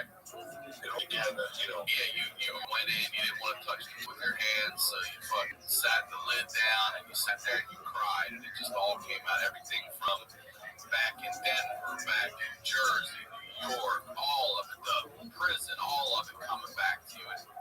But it just hit. Now you're a fucking regular at the world famous comedy store. So let's pick up March of '97 and go from there. You know, the next day I woke up and I can tell you how I felt. I felt invincible. I felt that I belonged. And I'm happy that I got to do this now because it's given me, you know, I've been doing stand-up. It's going to be a year now. It was a year yesterday. Since I've been on stage, so it gives me a lot of time to think, you know. The best times I had yet, it felt great to sell out theaters. It felt great to sell out comedy clubs. That was great. It felt great to shoot a special. But there's nothing better than getting accepted into the circle that you're, you know, that you're going for. That's a great feeling. You know, I started that, and then I went to New York for 9 and 10 months. Start up in the city and get the party started. Then I went back to Denver and got the party started there for a year. And then I went to Seattle and got the party started there. So by the time you get to that one destination, you know how to get the party started. You know, by that time I joined an acting class on Monday night. Changed the side. But I had a guy who worked there who used to give me a 20-minute spot every Monday for Latino night. And it was packed. And, you know, it's so weird. People think you make it at the store and that's it. No, that's when your work starts. As I just did the Comedy Store podcast last night with Eleanor, and she said the same thing. I said, look, it's great. And you're right. There's nothing there. I'm so surprised the camaraderie and how kind everyone has been coming up to me and congratulating me and stuff. You know, I didn't expect, first of all, I don't expect anything from anybody, but I really didn't expect that. I have been in that building for so long, doing so many shows, just never a regular, that it really, I see how much they appreciate it. So it is something to be accepted by this band of fucking misfits. And, you know, you're one of us now. I really feel good about that. But you're right. A 15-minute set at the Comedy Store that's all it is. It does not make you a comedian. An hour makes you a comedian. If you can go on the road and sell tickets, makes you a comedian. Like, just being a Comedy Store comic is awesome, but there's so much more. You're right. That's where your work begins. Now you got to go to that next level. And you've seen guys over the years do it. Pryor, Murphy, Robin Williams, just name all of them, you know. It's so physical. It's so weird. I mean, you go to jiu-jitsu or karate, when you start, you're in the back of the class. And then after 3 months, you move up 6 spots. And then after 3 years, you're in the front line, you know. And it's the same thing at the Comedy Store. Like, I remember getting paid and getting asked not to get away from this.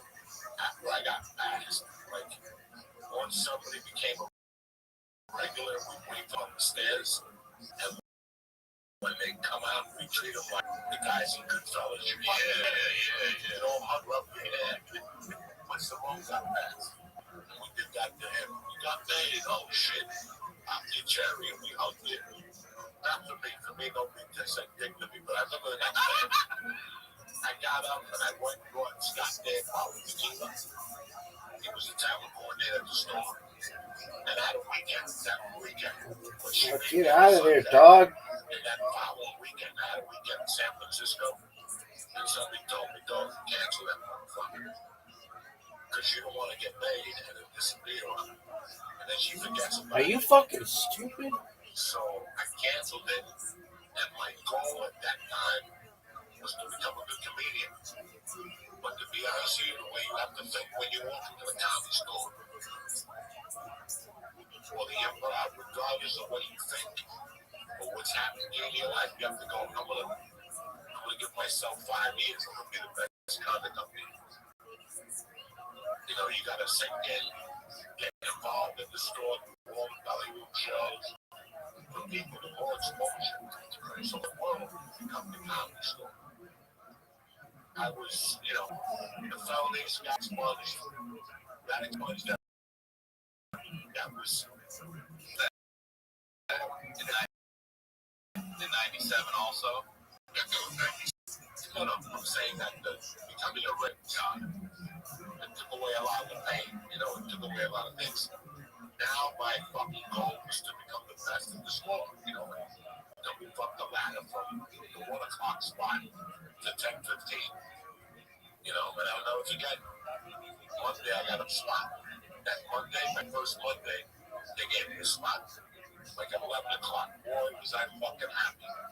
I got Josh Wolf, I got my other buddies, I got Brody. Everybody came down to see my spot. Monday night, comedy store debut, ready to fucking go. And all of a sudden, Eddie Griffin taps me and he goes, hey, later. Do you mind if I do 10 minutes of audience? Well, he stayed out till 1:45. Yeah, I know. I don't know if Eddie Griffin's ever done 10 minutes. Went from the biggest high in my life to the biggest low in my life. Did you still get to go? If you would have come by and fucked me in the ass, it would have been the best thing you could have done. I was just sitting back there, ready to cry, and my friends kept saying goodbye. Yeah, Let it go, man. We'll see you next time. I was like, wow. And then finally, Eddie Griffin goes, hey, you coming up here, Cuba? And I remember walking up there like ready to shoot myself. I wanted to kill him. I think I went home and cried again. Go from the biggest high to this gigantic fucking low in 24 hours. And that was okay. It teaches you that I was used to it already. You don't get involved.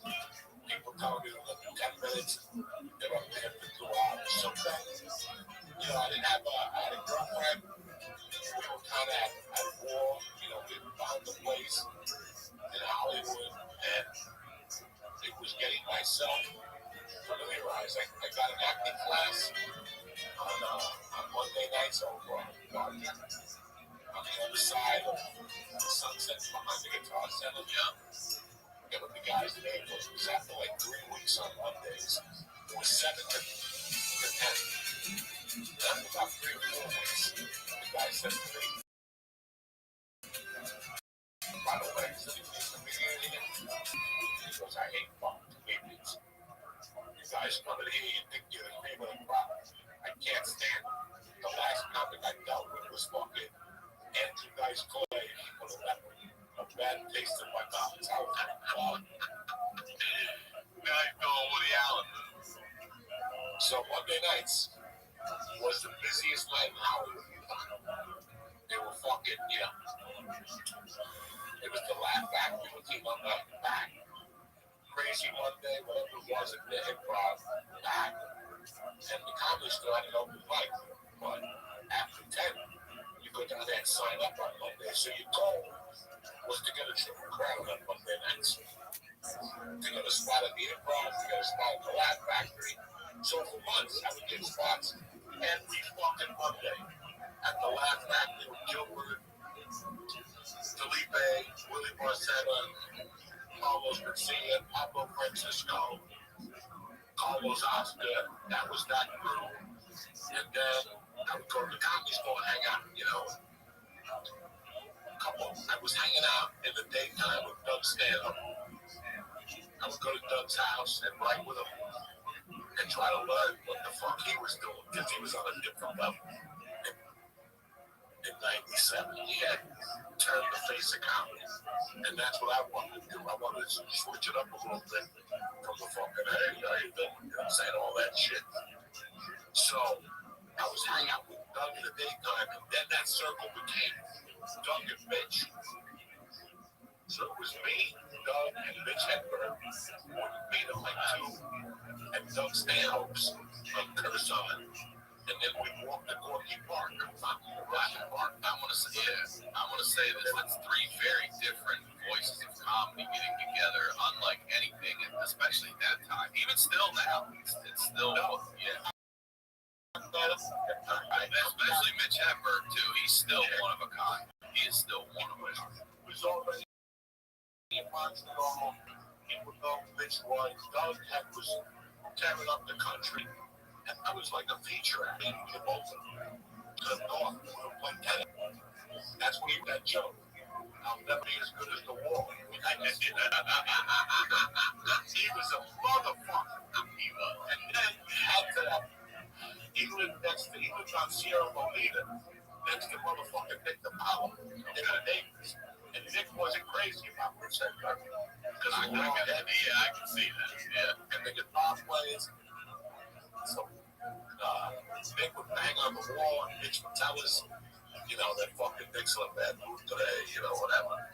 But it was something that, like I said, you could hang out with Fry and all this shit. That camaraderie will never happen again. Josh was in the circle. I was a lot with Josh those days. Doug Stanhope lived on Curacao, Mitch Hedberg, and Nick lived on Sierra Bonita. And then there was Gardner. And there was a fragment of Doug Stanhope who lived on Gardner. And then Vista was Josh Moore. So 4 blocks in a row, I was just waking up in the morning, going from door to door. You know, I wasn't tight friends with the guy who lived on Gardner. But one day there was an emergency and he had to leave. And there was a fat guy staying over with Joey Medina. That was a funny guy. He was friends with Doug Stanhope, so Doug Stanhope was in that building now. And that was Ralphie May. No way. No, it was Josh, Ralphie, Nick, Mitch, and Doug Stanhope, 5 blocks in a row. I know when I first moved here in '94, we used to get mail that was off of Sweets. Sweets are in Fountain, right there, you know. And we would get mail that would say Andrew Silverstein. And it ended up that was one of Dice's old apartments. And that was, I didn't know until I was a fan, it was Andrew, I believe it was Andrew Clay Silverstein. I think it's his real name, I think it is. And we used to get his fucking mail. And it hit me, I was like, am I really coming here to be a comedian? And I'm in one of Dice's old places like that. It just was one of those things like, wow. You knew they all lived in that area if they could. There's stores there, the Improv's here, the lab, that triangle. It's that little fucking triangle right there. All within what, like a mile and a half of each other tops. Well, Josh lived in the apartment where Sandwich Park. When he first moved to LA. No shit, yeah. He was getting residual checks from that guy for $3 grand, $2 grand. Oh, coming to his place? Guy wasn't missing. Whatever. I was broke. At that time, I had little money left for the deal. I got from CBS and I basically moved to LA to fulfill this deal. It was a show on CBS called Bronx County. And after about a month of being in LA, becoming a regular, I mean, you gotta remember, I became a regular in LA and left in London. Yo. That's amazing. Amazing. That's a Yo, how are you, Brian?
Yo, what's up?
got to be up there. You got to be up there.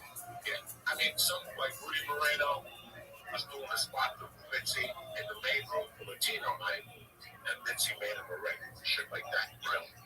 But there's usually like a point that you go up there and you gotta, hang out before you become a regular. I was there maybe 5 nights before I became a regular. At that point in my life, I didn't have the mental capacity to hang out.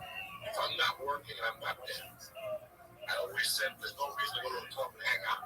Because if you do meet somebody, they're going to ask you, when are you going up? And you're going to go, not tonight. I'm going up at Andy Chang's not $1. So what the fuck are you doing here? So that's why I never really hung out. Everybody always says you got to hang out and talk to people. Fuck you. You want to talk to somebody, join a Lonely Hearts Club.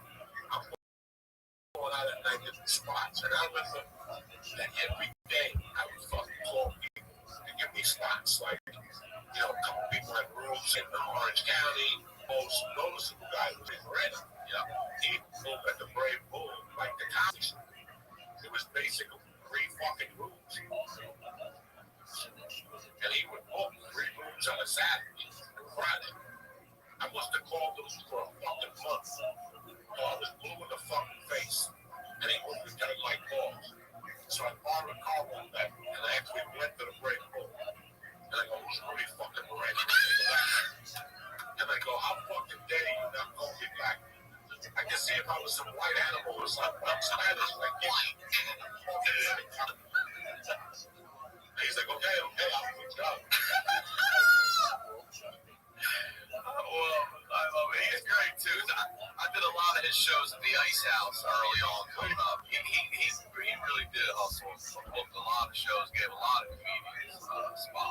If you're waiting for the right time to buy your first home, I've got news for you. Things are only getting crazy. Rents and house prices are skyrocketing.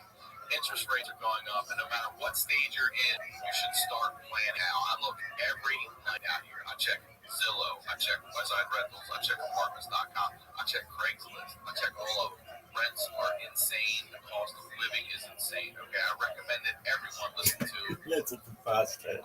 the How to Buy a Home podcast. This is an incredible free resource with everything you need to know to navigate this process. Host David Sidoni is an industry expert with years of experience who actually cares about first-time home buyers like you. He answers questions like, when is the best time to start? How do I even start? Will the mortgage be more than monthly rent? Why not? The good news is he just purchased the episode, How to Buy a Home, all about insider tips and tricks to win. David has helped make buying a home a reality for so many people. He even connects first-time home buyers with great local realtors in their area so they know they have someone in their corner. I'm telling you, he can help you too. He's already helped a couple of you guys out there. So listen to the How to Buy a Home podcast today. David can help. Find How to Buy a Home wherever you listen to podcasts. For many people, getting financially healthy means dropping the weight of credit card debt. But where do you start when it feels like a never-ending cycle, right? Upstart can help you pay off your existing debt quickly and easily with a personal loan so you can start living your life. Whether it's paying off your credit cards, consolidating that high-interest debt, or funding personal expenses, over 1 million people have used Upstart to get one fixed monthly payment with a clear payoff date. Upstart knows you're more than just your credit score, so rather than looking at your credit score alone, Upstart's model considers other factors like your income, your employment, and other information provided in your loan application to find you a smarter rate for your loan. You can check your rate without impacting your credit score in just 5 minutes for loans between $1,000 all the way up to $50,000. You can even receive your funds as fast as 1 business day after accepting your loan. Find out how Upstart can lower your monthly payments today when you go to upstart.com/honeydew. That's upstart.com/honeydew. Don't forget to use my URL to let them know I sent you. Loan amounts will be determined based on your credit, your income, and certain other information provided in your loan application. Go to upstart.com/honeydew. Now, let's get back to the news. Well, he used to give me 3 spots a week. I used to torture him, work him. While he was on stage, I sit behind the stage and go, Rudy. I was just But that particular night, about a year and a half, maybe like 3 years earlier, I was at the Comedy Works. I did the open mic. And the guy that was in charge of the Comedy Works was a fucking sweetheart who actually changed my life around. I did a spot. I killed 3 minutes, and he chased me outside, this guy. And he goes, "Back off here for a second." He goes, "Listen, we both know you're the funniest guy here without even blinking a fucking eye. But you don't take it seriously." He goes, "Look at the t-shirt you got on. You don't come to the writing classes. You're not involved with us at all. You just come in, blow the room up, and fucking leave. That's great. That'll work. It ain't gonna work for a while. Not for a while. You gotta write jokes before a while." And he told me, he goes, "You're a good comic, but this isn't what you want to do. You're not putting the right work in. You should just quit if you don't want to do this." And I had my hands clenched. I was ready to knock this motherfucker out. Like, look at this guy telling me. And I walked over to the bus, and I go, "You know what? I am going to fuck him up." And I walked back to the Comedy Works with that girl. And I went downstairs, and he wasn't there. And I went to the bus home. And I'm glad I got put on the Comedy Works. It doesn't matter. That dude, I bumped into him that night at Rudy's. He's the guy that worked with the comics and helped. At this time, he was working with Brian Duncan. And he was bringing Brian down before American Idol. I don't know what it was. So I was on stage and I had a follow him like a top headliner. He's gone now. Drake or something. Tommy something. He used to be like a detective. Kids, all that shit,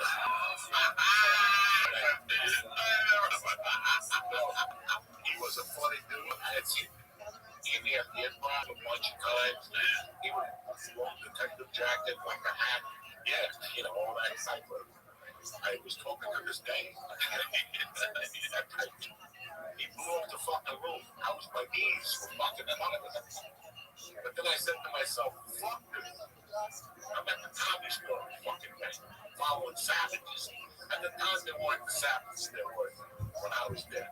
But there was savages. Be at the store after 10:30, you gotta be a fucking savage. And brother, I went up there and took that room apart at the break. My fucking lip. And I got off the break. You come down whenever the fuck you want. Just clean it up a little bit. And as I passed by Rudy, I saw that guy, Matt. That's his name, Matt. And he goes, "What the fuck was that?" And at that point, I accepted what he said to me, and I pulled him aside.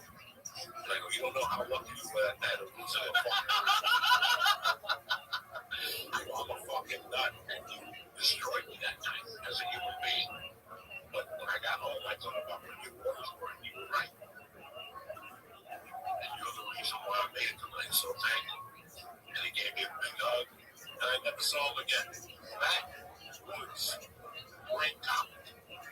He came up with Matt Berry, Roseanne, Todd Jordan, Rick Kearns. They were fucking, when one of the country guys, Larry the Cable Guy, did material, he brought all of them comics material. Oh, that right? Yeah, they were great writers. All those guys.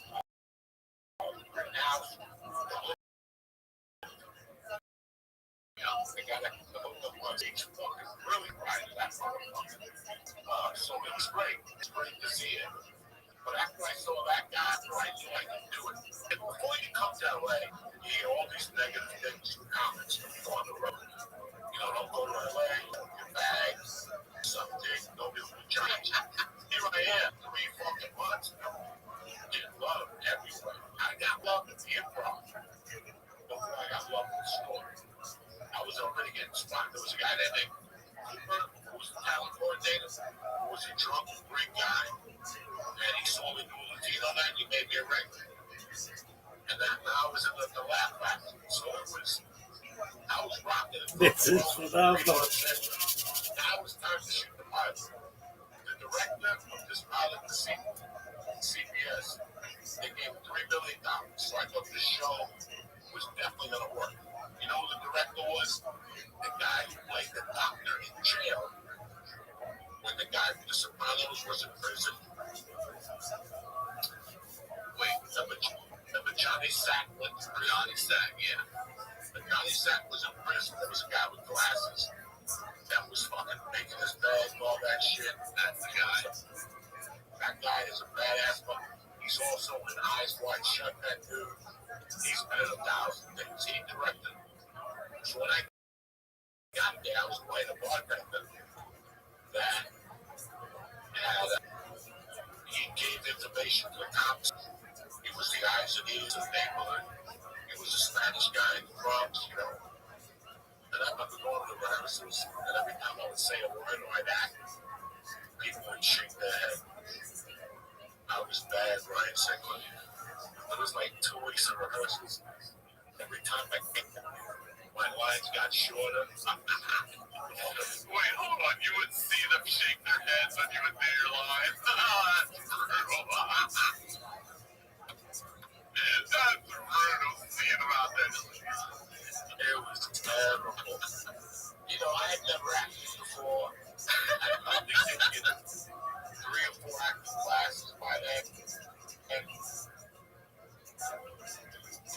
I was a lot better than a lot of other people because I watched a lot of TV. But so every time I went in, like one day when I got there, it was 9 pages of signs. When I got there, Tuesday was down to 8. Wednesday it was 8 again, but it was because they erased words and they made me just act like a fucking deaf mute. Like, you know, oh, It changes your whole character now. I mean, I went nuts in like fucking 2 weeks. By the last week, I was down to like 2 lines. Like, what are you drinking? What are you drinking? This all this motherfucker. Oh my God, I was so fucking bad. The guys at home said, no, man, you gotta work out, you know? And I remember by the time we shot the pilot, the fucking, they were down to 1 line. Like, what do you guys have? That was it. And there was rumors that the show got picked up. They weren't gonna pick me up. They were gonna rehire somebody else. That's when I started stealing more drugs and shit.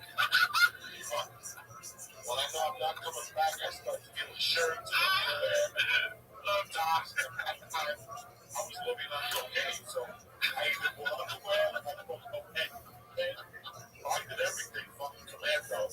I had holes in my socks. I didn't give a fuck. I'm Storm Coke and I'm being a comic. By the time I shot that pilot, I was down to 1 fucking line. And I remember at the end when I was leaving, everybody was talking to me. They're like, yeah, see ya. And everybody else is saying, see you soon. Not me. Good luck. I left there fucking crap. So I said, fuck it. I had this crazy girlfriend, this stripper, and used to let me choke her and light her pussy on fire. So I was up in their house, up in the valley. At that time, Joshua gave me a car that belonged to a casting director, and she lent it to him while she was out of town. And I started getting tickets on this motherfucker, right? I was getting tickets all over Hollywood. That little black chick was chasing me all over Hollywood. You know what I'm talking about? In the white car, that bitch is angry. She had things, this the fucking Nixon administration. Yo, I'm driving this chick's car, and I'm getting tickets everywhere. I got camouflage on the car. I'm putting leaves on in fucking Hollywood. I come out of somewhere, I still a fucking thing. I probably have 50 fucking tickets. And I go up to this girl's house, and the pilot, they just give me like 10 grand a week. Go see my girlfriend up there. She wasn't my girlfriend at the time. We had dated for 4 years now. We were just walking. She was a dirty whore, but I loved her. What are you gonna do? And I went down to the shower. I gave the stab in the shower. And when I came out, my car was stolen. And I told that lady's car, and they just said my house. Oh, without a title. So they took everything. They took my house got towed.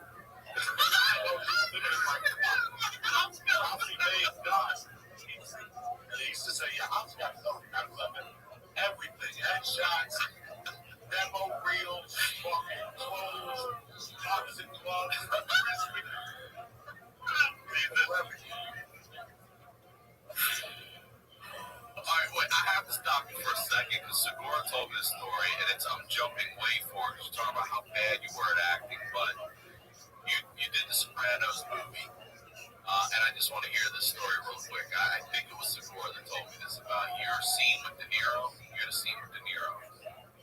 Yeah, and did he just? You were pretty like, holy shit, I'm sitting here with fucking Bobby De Niro. That was Grudge Match. Oh, it was on Grudge Match he did that? Tell me that stuff. Because we're talking, real quick, let's give you some love. It's good from watching people shake their heads at you delivering your lines to having a scene with De Niro. I said Sopranos, Grudge Match. Tell me, what did he say to you when you sat with him? When you sitting across from him? Yeah, well, there was a couple of things, De Niro don't say much. You gotta beat him to get something out of him.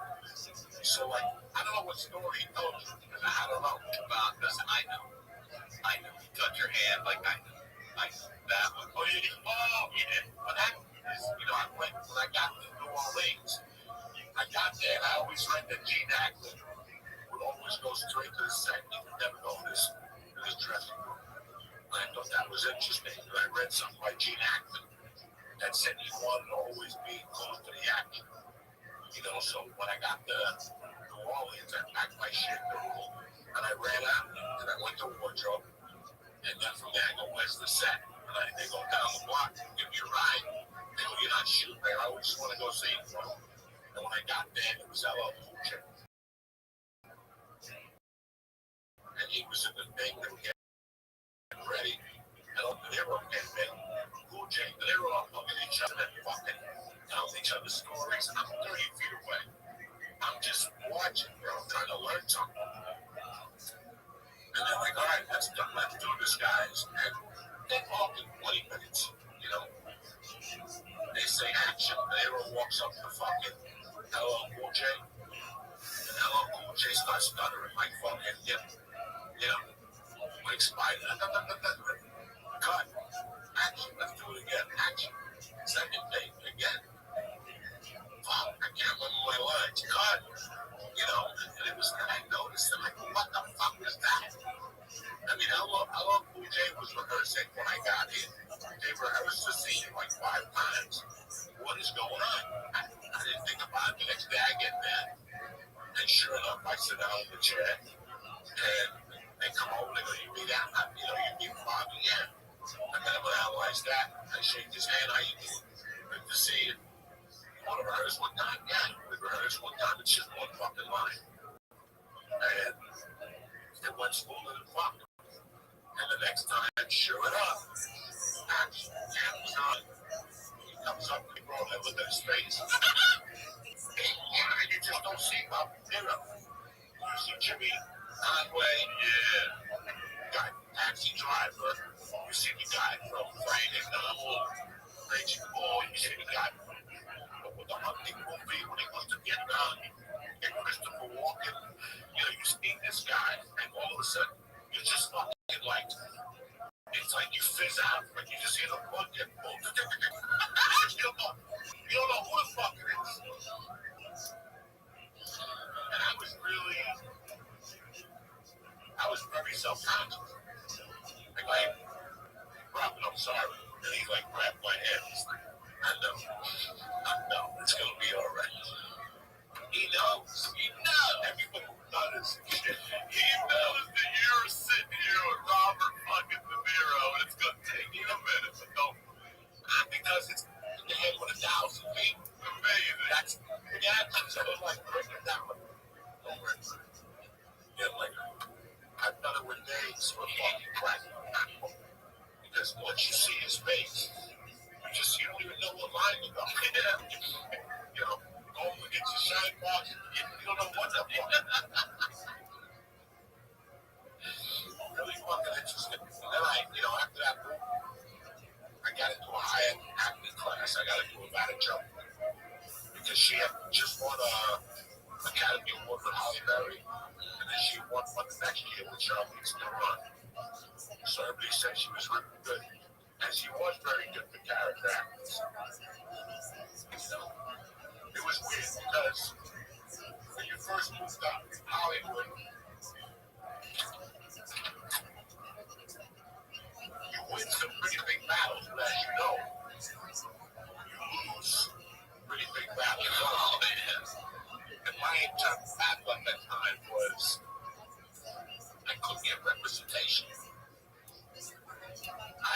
you when I first got to town. Great guy. This is how I want to take us business after your house was stolen. You're still having trouble getting representation and all this stuff, man. Yeah, I was having a hard time. I had this guy, Ken Phillips, for a while. Ken was a good guy. In fact, when I first got to the store, like 3 weeks into the store, I don't know what's going on. I'm fucking flat, bro. I'm looking at the mouth. And there's 2 fucking wannabe weirdos in the store talking about their bookmaking. Right? Their name was Pop, you know. I think they were one of the Italian guys. And they're like, if you want to put in the action, let us know. Here's our number. And I go, sure, I never thought about it. One day I need money to do coke that weekend. And I'm like, I like this fucking gig. And if I could just get a book, and I go, oh shit. I know those guys. They live down La Cienega right before you hit Santa Monica Boulevard. So I called them up. I go, look, your number. Yeah. The Cuban kid, how you doing? Yeah, good. Listen, I'm going to put in like a what if I won, I collect. If I lose, then you go fuck yourself. This was, and I didn't want to do this in LA. I didn't want to put that part of my world into LA, but I needed money, and I did. And I fucking put the bet in on a Monday that it was Houston. I love this. You always remember this. Go ahead. Tell me. Well, at 25, couldn't even write English. So the next day I called the guy. I want to collect. We'll come by. I'm like, okay, you're down there. And the guy says, what we're going to do is just give you $50. Like, what are you talking about? It's $250. It was, I forget what it was. And he goes, well, I'll charge you $100 fee to join us, and then $100 deposit. And then you're good for the season. And I'm like, what the fuck are you guys doing? And they go, this is the way we do it. Get the fuck out of here. I go, really? And I went right next door. Ken Phillips lived right next door, right by the 7 across the 7 This it's a school, and then they used there's still like options. I'll never forget. When I went to Ken Phillips' house, they had like a 9mm. I go, Ken, I need to borrow your gun. He goes, for what? I go, I want to shoot a scene for a movie. They want me to shoot it. He goes, what movie? I haven't heard from nobody. I go, I'll pay you tomorrow. Just shoot the scene. I got to walk out of a car and point a gun in the bush. That wasn't why I needed the gun. I was going next door. I didn't know bullets were done. So I'm like, he's going to get fucked up. I walked next door. I knocked on the door. The guy's like, what do you want? I fucking rip out the gun. I go, listen, man, I've been putting bets in for 30 fucking years. Nobody has ever asked me for a fucking deposit or a fucking fee. A membership. I want my $100 to shoot it out. And this motherfucker. So I was more scared than ever. I thought these guys were going to shoot me. The one kid basically started crying. I basically started crying. I was like, Jesus Christ. This fucking California is filled with guys had tattoos, gold chains. He was the mafia. And then he started crying. Please put it away. I'll give you the money. I gave you money. You should never love the breakfast again. I better not see you at the store either. You fucking thieves. That's how crazy I was when I got to the store. And then, so, I didn't want to fuck up in California. But in my heart, I thought that my plan for California was simple. This is it. I'm going to stay here until I fail so bad that I got to leave. I got to run. You believed you were going to fail? Did you really believe that here, though? Yes, you did. Even though I was a regular at the store and had all those things going, big trust. I've had a ton of things. I've been known to blow shit. I didn't want to blow this. I was in fucking streets. I get anything. I can sell you anything off the street. So if I pull up to get a check, I see 5 cases of Jack Daniels. I just fucking see a Colombian. You know what I'm saying? Like, I would just see a Colombian with a big jacket on. I never saw that from the store. I never wanted to cause, and I got the up there. I bombed a lot up there. I still remember the beginning, getting in my car and just driving on Sunset and going, that's the last time I'll be doing the spot there. Once Mitzi hears about that bombing, she's gonna fucking, I'm not good now. But sure enough, next week, I'm Whether it's saving more and spending less, getting organized, or losing weight, there's a lot of worthwhile goals to set for yourself this year. And at the top of my list is learning a new language with Babbel. The language learning app has sold more than 10 million subscriptions. I'm working on my Espanol right now. It's going muy bueno, yo. Not only is learning a new language a fun and engaging new hobby, you can use it while you're traveling. The whole Babbel process is addictively fun, fast, and easy.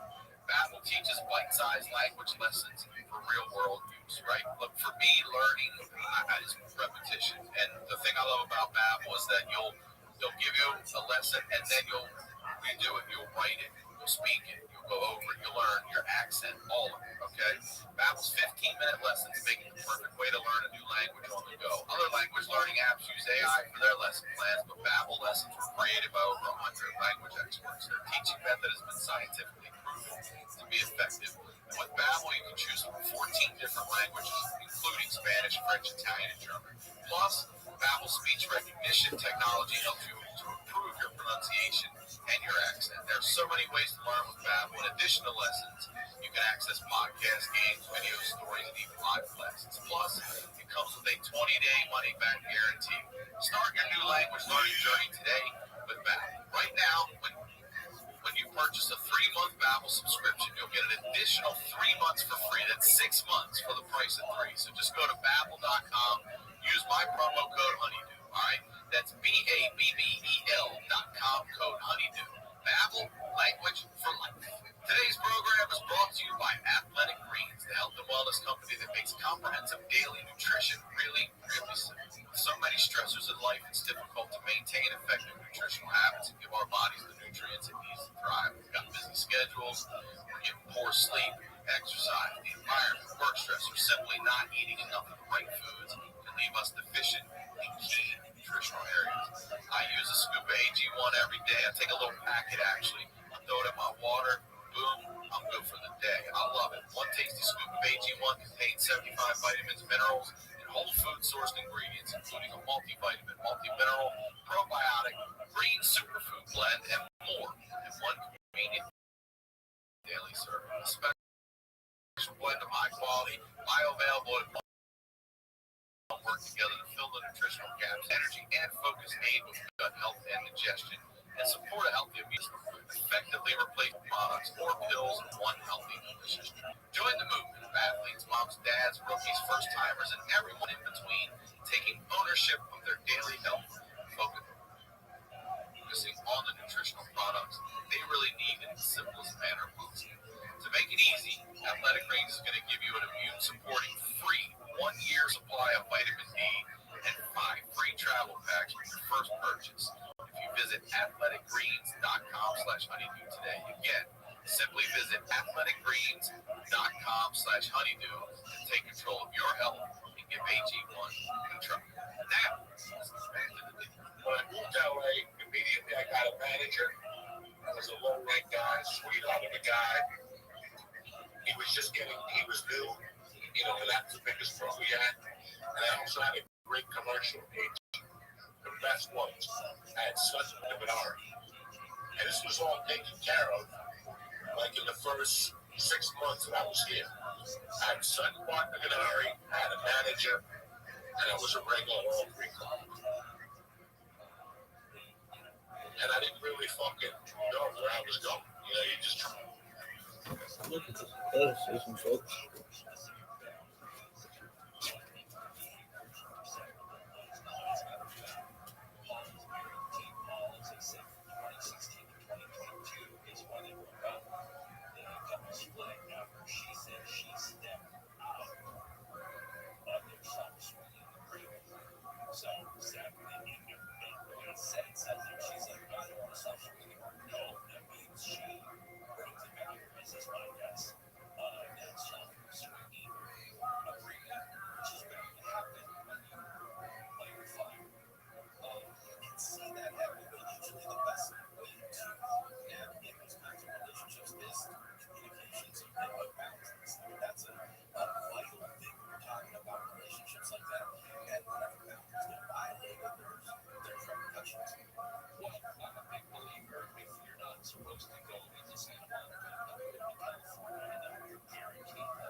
The city is expected to pay about $100 million in debt each year for the next 30 years. The project will be completed in two phases with a pause in 2028, lifting the bills that are slated to be just a year. Governor Newsom's decided against reinstating the state's tax credits for electric vehicles. He's opting instead to expand Trying to figure out. I'm talking to agents every night. I'm watching them at clubs. Talking to other people, watching these other fucking stiff comics. So one day I got a call from Sun Martin and Ari, and they want to start sending me out commercial auditions. They made me do like an hour workshop at the agency. And they started sending me out. My first audition was with Church's Chicken out on Sunset Boulevard. Yeah. Again, you're so naive. You think you're gonna fucking get something, I kept going to audition. In those days, Ryan, you were going to 3 commercial auditions a day. That's how big the budget was back then by the time. You were going on 3 commercial auditions a day. You were probably hitting 13 auditions a week. And you 2 theatrical auditions. That is what it was. I would get a call Friday that I had a commercial audition Monday at 11. By the time I was leaving that audition on Monday, he would call me another audition. 1:15. Go to whatever. Go show him this. Oh, you got a 5:15. LA. It was fucking amazing. And we didn't know. We had no idea that was as good as it was going to get. Never going to get. Yeah. Never going to get. Yeah. We were complaining that I booked nothing. And I kept going auditions. I had already a TV show under my belt. But I couldn't get an audition for a movie. And Judy Brown called me in for an audition for the Jenny McCarthy show to be Jazz Mom and Terry's driver. She just thanked me for coming in. Thank you. That means your son. Yeah. I'm not mad at Judy Brown. She thought of me.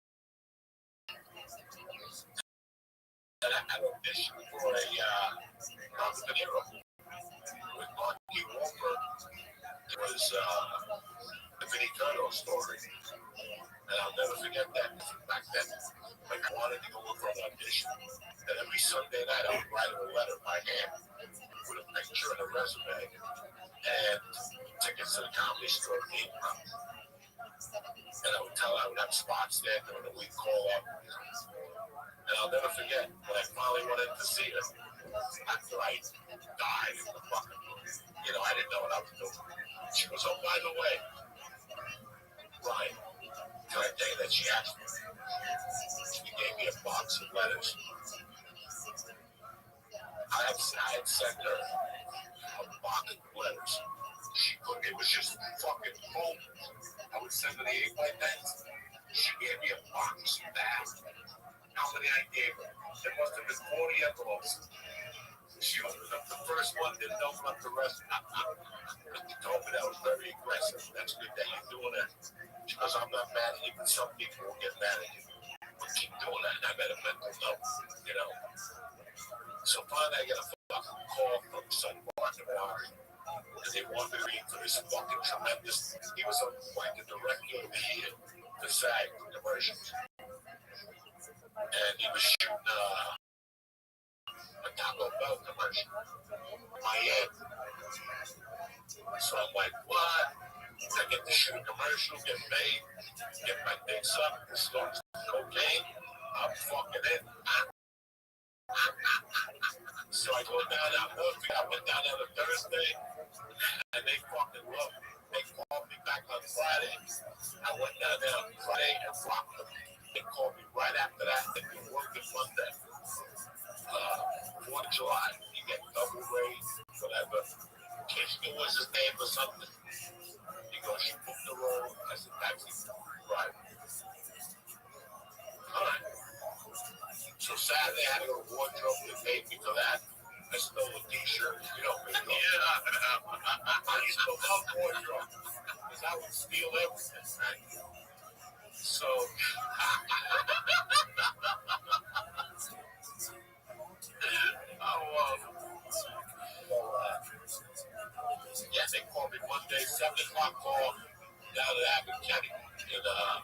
Belt right. And we're there by the park. They built something like that. It used to be a park, and down the corner was the fucking pizza, the bacon bread and shit. It's still there. Good pizza down there. Anyway, I get down there Monday morning, and they're waiting for me. And they pull me aside. They go, Joey, we're really sorry about this. You did great, but out of the 3 commercials, your commercial got canceled. But they go, listen, that was for you. Sit here for 3 days. I'm going to give you $2,000 for 3 days, you know. $680 a day, whatever they pay you. Plus overtime. You don't have to go home on Wednesday. Right? And then, you know, you can read whatever you want, take a walk, do whatever the fuck you want. You get the paid vacation. So, not 10 minutes after that, a guy comes up to me, sweetheart of a guy. His name is Buzz Mapleton. Old comic, the comic school.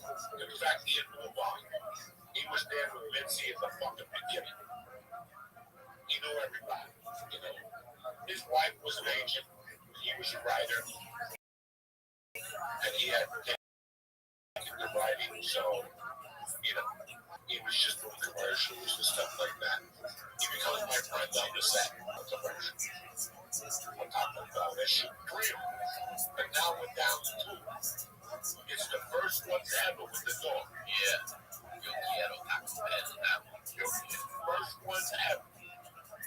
So one day I go down there working there, we're going back home going to the comedy store, just being happy that I'm shooting something. You know. Tuesday I go there, I'm bullshitting with everybody at lunchtime.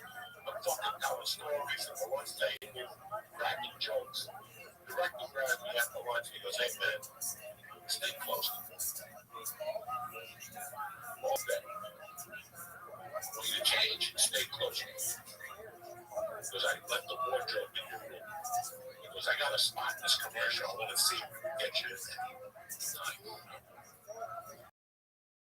So there was also another comedian. I forget his great guy. He was a SAG extra on the job, which is not a bad job. It's $300 a day. SAG extra. So we're talking with bullshit and director. So we enjoy getting the scene. I get in the scene. I'm there playing down the scene. Pauses the scene, and the guy is shining my shoes. It was supposed to be my end. The guys, I got white shoes on the whole day. I shoot. And we have a great time. Walks by. We go home. Isn't it Carlos? That does right. I always fuck his last name up. Alpha Rock. So I go home. I'm very excited. I'm getting $2,000 a month. Behind the front some coke. You know what I'm saying? I got some fucking wiggle room and shit. And one day, out of nowhere, I open up my mailbox and there's a letter from the advertising firm that booked us. And in there's a fucking check for scale. They go, Joey, thank you very much. You know, we're going to start carrying your commercial week. And I'm like, what? What fucking commercial? They're like, we kept you in the commercial. You look great. Blah, blah, blah. I'm like, oh, shit. But when I get a call, no, I didn't get a check. Why? I just got a letter. Then my buddy Buzz called me up. The sweetheart of a man. And he goes, Joey, did you get the letter? And I go, yeah. And he goes, fuck. I guess we didn't get into the commercial. What are you going to do with your check? And I go, oh, nothing. And he goes, yeah, then he put me in the commercial. I got cut from it. I was in the commercial, and he got cut. It was his original commercial. So they sent him a separate check and left you in. Get my check. He said, again, we fucked in the ass. Say la vie, I'm something. And they gave me the commercial. You know, I made $80,000 from August 5th to December 31st. Did you just say 80, 80? $80,000. I think I made I paid $140,000 off that commercial dog. I couldn't check the cash. I couldn't cash the checks fast. $140, man, that's a great. No, those were everywhere too. Everywhere. Well, look, that was the first set. So they were how popular it would be, right? So they kept fucking. They didn't know when to shoot again. So my commercial ran was a World Series. Yeah. Never forget being in Tennessee and an Army base and watching my World Series and shit. You know, I'm excited about that. But yeah, I ended up making 140. And there was a commercial of the year. And all the TV stations would vote it in and made a commercial. So I would get a check from that. Residuals. Wow. But then I was getting residuals on the residuals. Damn. No, bad motherfucker. That is a hell of a fucking deal. Because these days you don't even get that. You get like a buyout. I don't even think they give you points or anything anymore. You just get like a motherfucking buyout. Thank you very much. See you later. Man, Carlos must have made a motherfucking killing on that thing. Bro, that dude bought 2 houses. I believe it. And then, I was getting to know my way around LA. Everyone was broke. We were all struggling. You know, Ralphie, me, Josh. You know, the people that you see today were rocking and rolling. If they were around 97 and 98, they were fucking struggling. There was no Whitney. There was no it was broken. Ralph young. Ralph's gone. Brody's gone. I was there. You know, a lot of fucking. It was an interesting time in comedy in LA. And I was just, I don't know, you know, you gotta remember when I tell you I made $140,000, I didn't have no money. It's like I was buying cars, buying clothes. It was a party for me. My life was the comedy store, getting a grab into a Coke, and ending up at a hotel, sucking and fucking with a dirty waitress or some chick from a show. It was just fun. I still remember living with Danny Kelly for a while on Sunset, which is like 3 blocks before Vista, and leaving his house with no money and fucking walking into the gas station and just putting my hand behind the counter and taking a pack of cigarettes. There was no fucking paying. I would just take a pack of cigarettes. You know, I would take the fucking soda. And it was just a scam every day. And if I didn't have money, Josh would feed me. If Josh didn't feed me, Ralph May would feed me. Doug Stanhope would feed you. You know, looking back at the day, I don't know how he made it. I don't know how he ended. Once me and my girlfriend broke up the strip, I really didn't have nowhere to stay. So I lived in that car for a while. I stayed at Josh's couch, and when I went on the road, that's where I could cut my toes. My father did under my nutsack. You know, until then you're roughing it with a dog. I still remember getting coached out of coaching horses and walking to this as a great rock and roll bar, and just getting in my car and putting the seat back and opening up the sunroof and putting a blanket on. And that was it. That was my world. And I was happy as fuck. I was happy as fuck because I was in it to win it. You know, I was fucking in it to win it. But you know, after she left, I had more action at the store. Me and my girlfriend broke up like at the end of '99. And, you know, I was living in a hotel on Shrade Street where that place is where people do comedy down. You know that place where people come from all over the world and stay there? And you travel abroad. Oh, the hostel. The hostel used to be a practice. That's where I was staying there when I got the movie Basketball. Really? Yeah, so what happened was, I'm still with Ken Phillips. I shoot the commercial for Law Bob. And then Ken Phillips called me one day and they goes, there's an agency that's interested. I go, APA, UTA, CAA. And he goes, no, the coloring book. Kid thing. That was the name of the company. So you know what? I'm gonna add insult to injury. They were a fucking kids agency, but she was growing her diamonds, and I was the first adult. Your resume was all different papers. Like you had to make your resume on like pink, yellow, or orange paper, and you had to be different colors. It was a nightmare getting your. I used to go to Dr. Fu, the Chinese guy next to the Mexican restaurant. They used to make copies for you then, and I used to go in there and make 100 copies. She was a green lady, black. Her partner was black. It was a black agency. I mean, how bad things were. I couldn't even find it.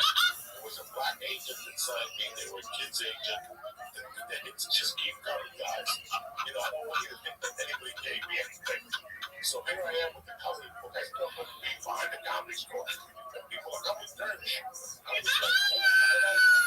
I'm with the coloring book.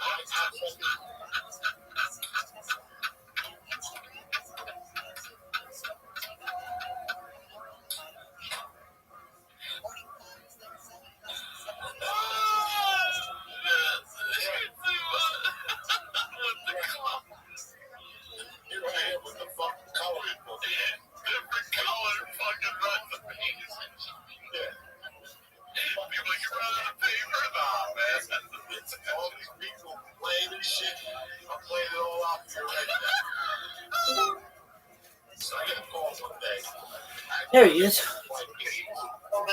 How you living, baby? Absolutely. We got Thursday night football tonight. Are you ready?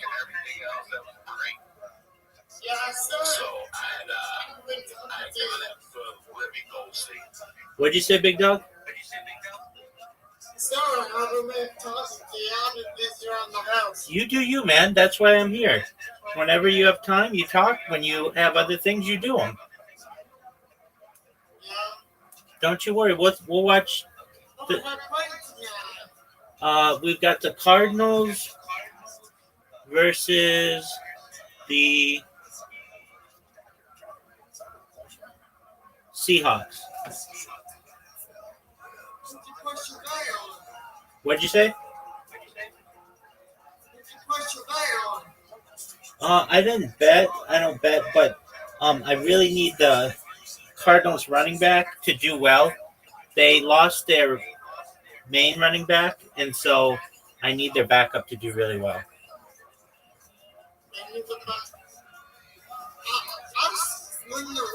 This is what happened with the Ravens and the Lions. Did you see that game? Oh yeah, I did. I was just putting my head to the wall when we lost.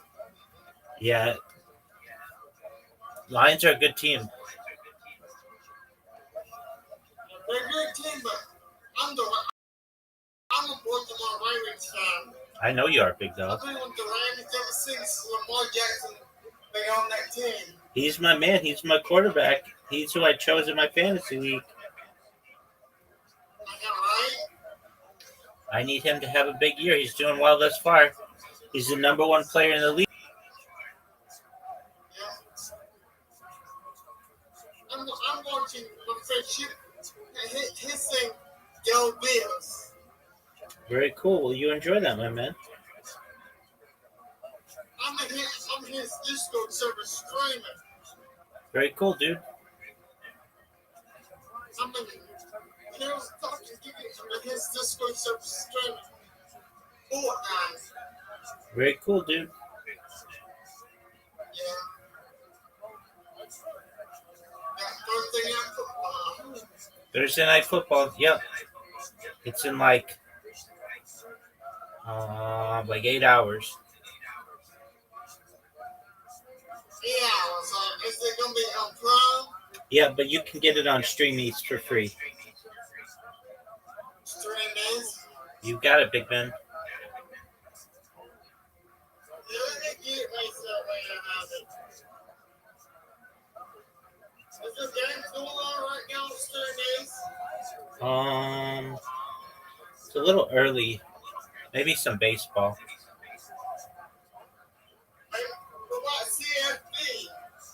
Um, that'll be Saturday, Friday, and Saturday. I'm sorry. Yeah.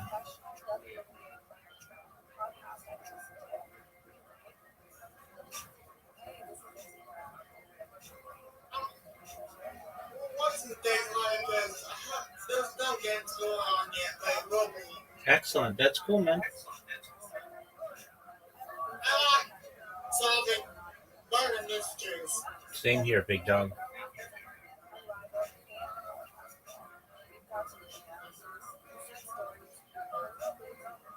Stream is. Yeah. It's not coming up for me. Streamies.sk. Stream is the S. That's how you type in. Yeah, you type in streamies.sk. And it's, Stream is the S guys. Guy. NCAA basketball. okay, so they have baseball on. It's doing some borderline. What'd you say, big dog? It's doing some borderline low. Now I'll come back in. It's doing some borderline. Okay.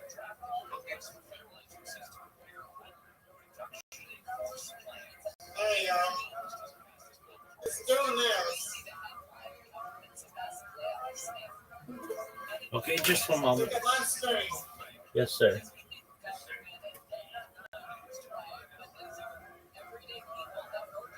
Okay, I'm looking. See this? Yeah, scroll down. There are all the games.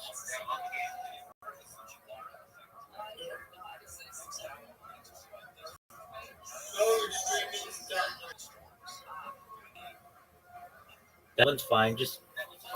There's no real good sports right now. The only thing playing is the Pittsburgh Pirates versus the Cincinnati Reds. If you want to watch that, just click the link. Okay, cool. I need sign in for it though. No, you don't. No, you don't. No, I don't. No. You're at streamies.sk. Yep, I am. Okay, so I go to. Scroll down.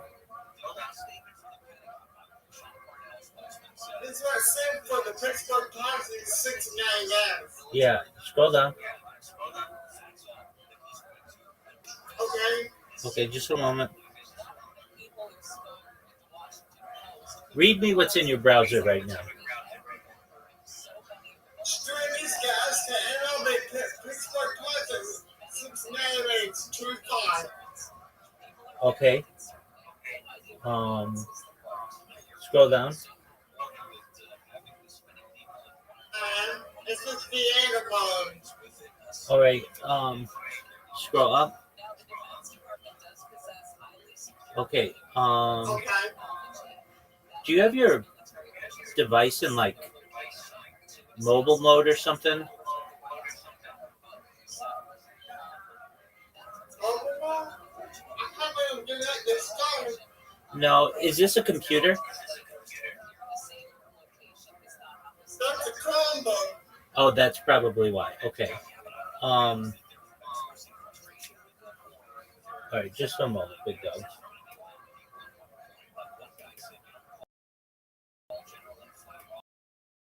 Let me see if I can do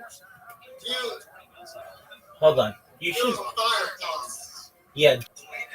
Remember, like when we did it before, I said, whenever you open up a link, do it from Firefox.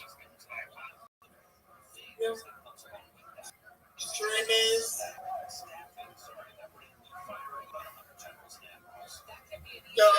.sk. Correct. Log.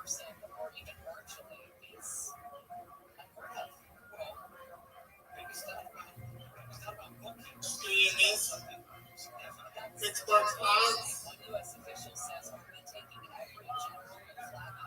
Can you play there? I see it, so it should work.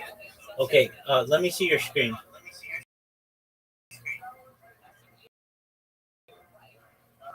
Honey, I get the king to give us some money name.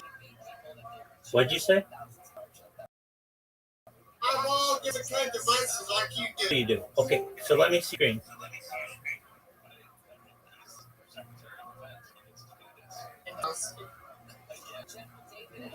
There you go. Okay. Yeah. Okay, see at the very top where it says Stream 2? Stream 2. Yeah, that one. Hit the play button. Hit the refresh. The like that. Yeah, hit that. Okay, go to Stream 1. And hit the play button. A little refresh. Yeah. Okay, you're pressing on the Pittsburgh Pirates and the Cincinnati Reds one. Look at the Pittsburgh Pirates against the Cincinnati Reds. Okay. I mean, Network's been open. I've been here since 14. From an offensive profile, And I need to. Judge is done with his career. He's at But don't worry.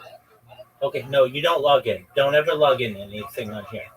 Okay, go to Stream East. Go there. Yeah. Press the top one. That one. Yeah. Okay, hit. You're not plugged in. Okay, hit the refresh. Nope, not that, not that. Oh, that's fine. But the little refresh button below, yeah, there. Okay, no big deal. I mean, I don't know why it's shown on mine and not on yours, but just we'll watch football tonight. Who cares about baseball right now? If you really want to watch it, go to back to Firefox.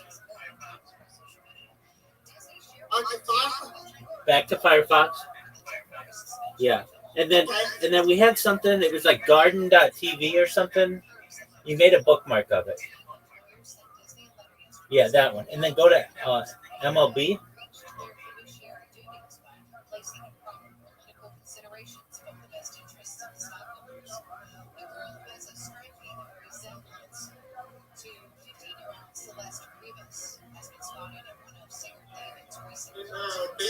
Yeah, and then just go to the top one. Let me see if that's what it's showing. No, that's okay. So let me see what channel this is. Just for a moment.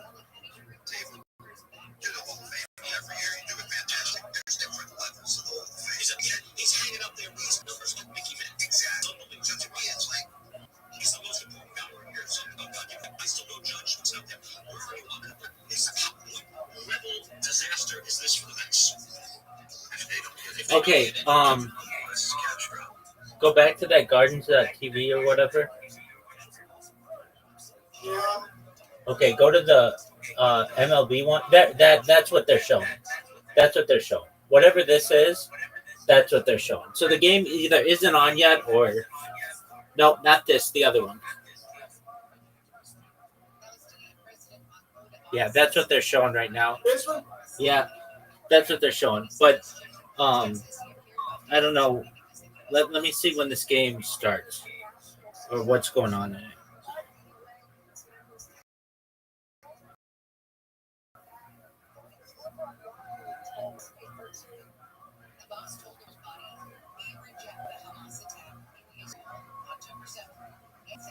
Okay, so it's just starting. Oh, they're in a rain delay.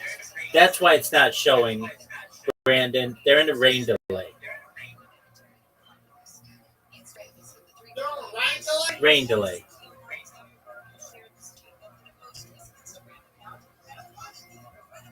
So watch whatever you want. No big deal. No big deal. We'll watch Thursday Night Football tonight.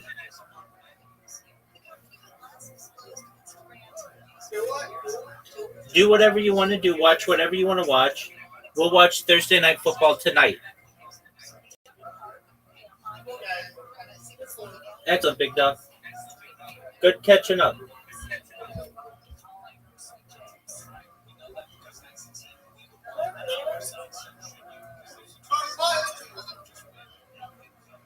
Sun and rain delay. Yep, rain delay.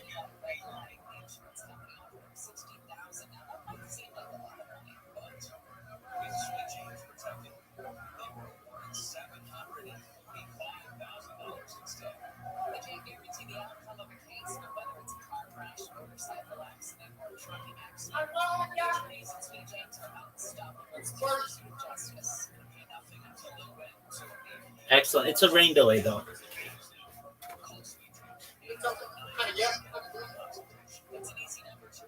Great lady. And I read for NYPD Blue.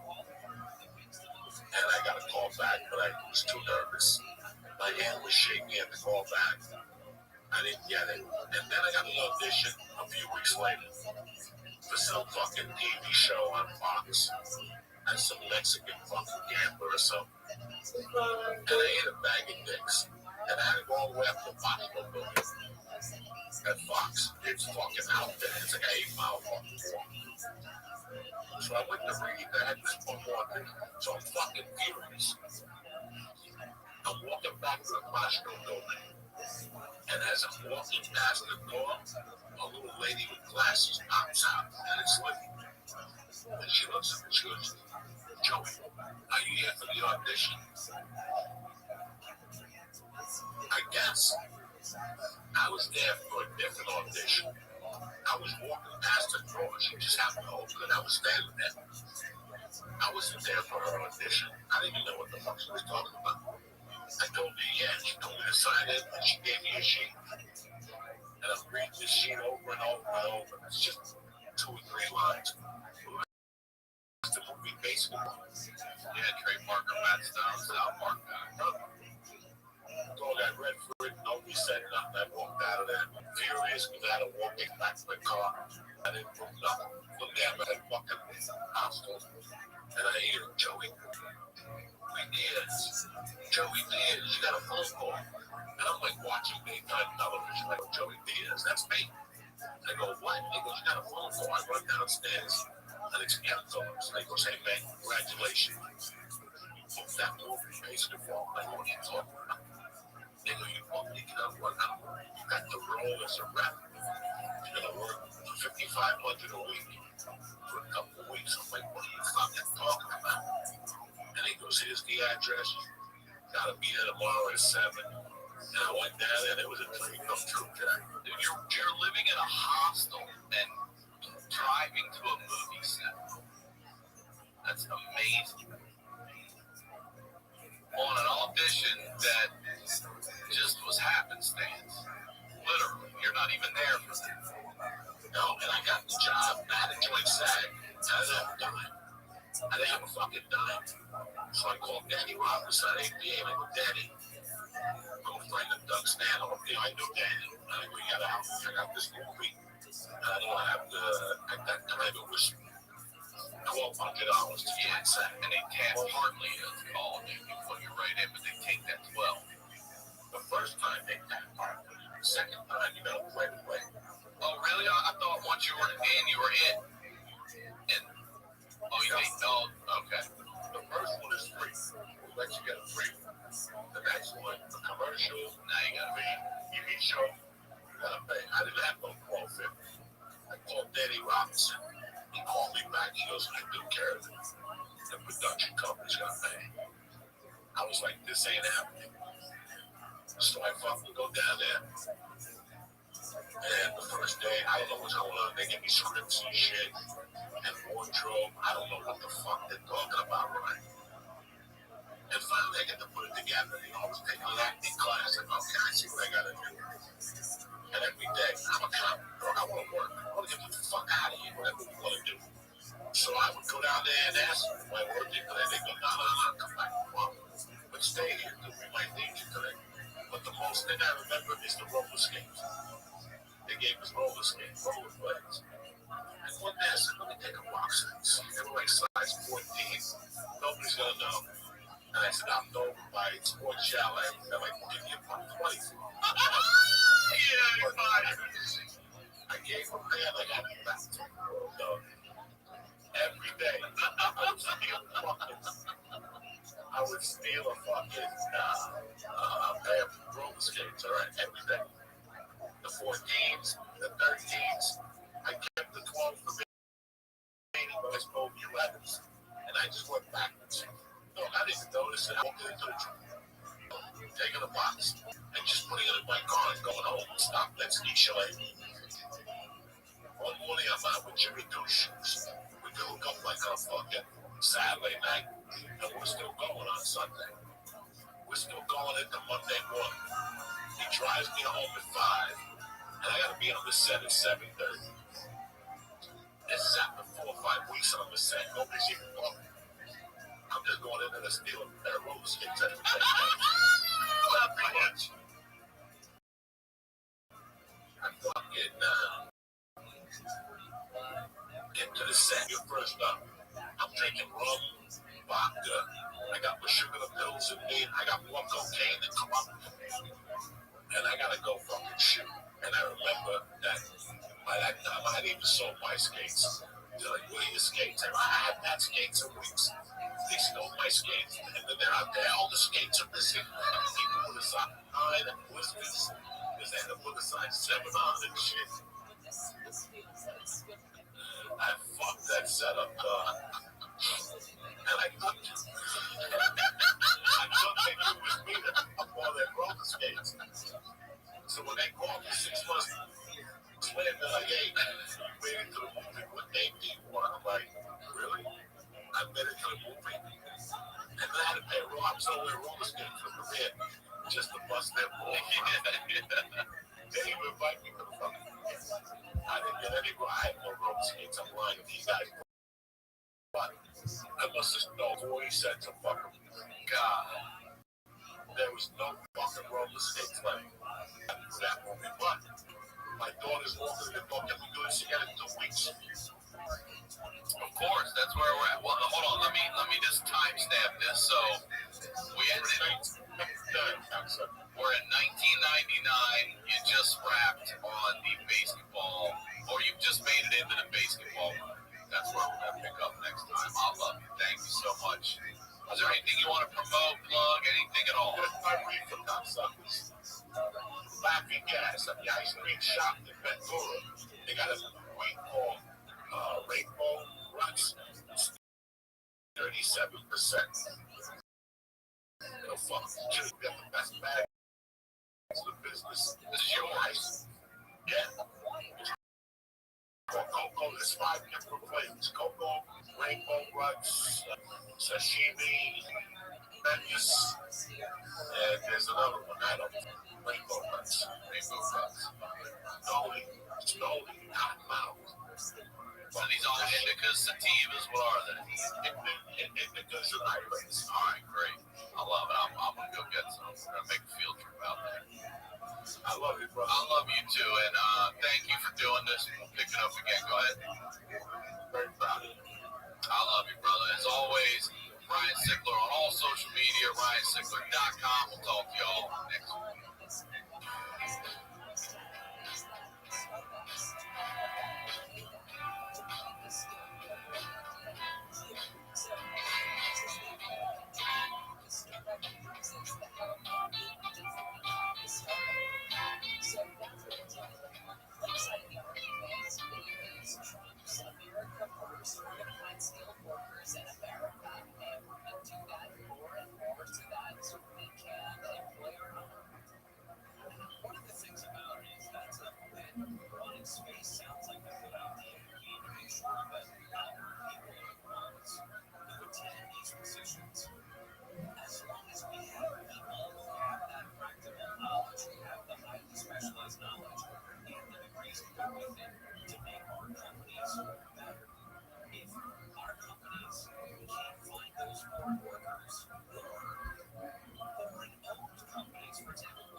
Take the next step in your financial journey at Thrive.com, where money means more.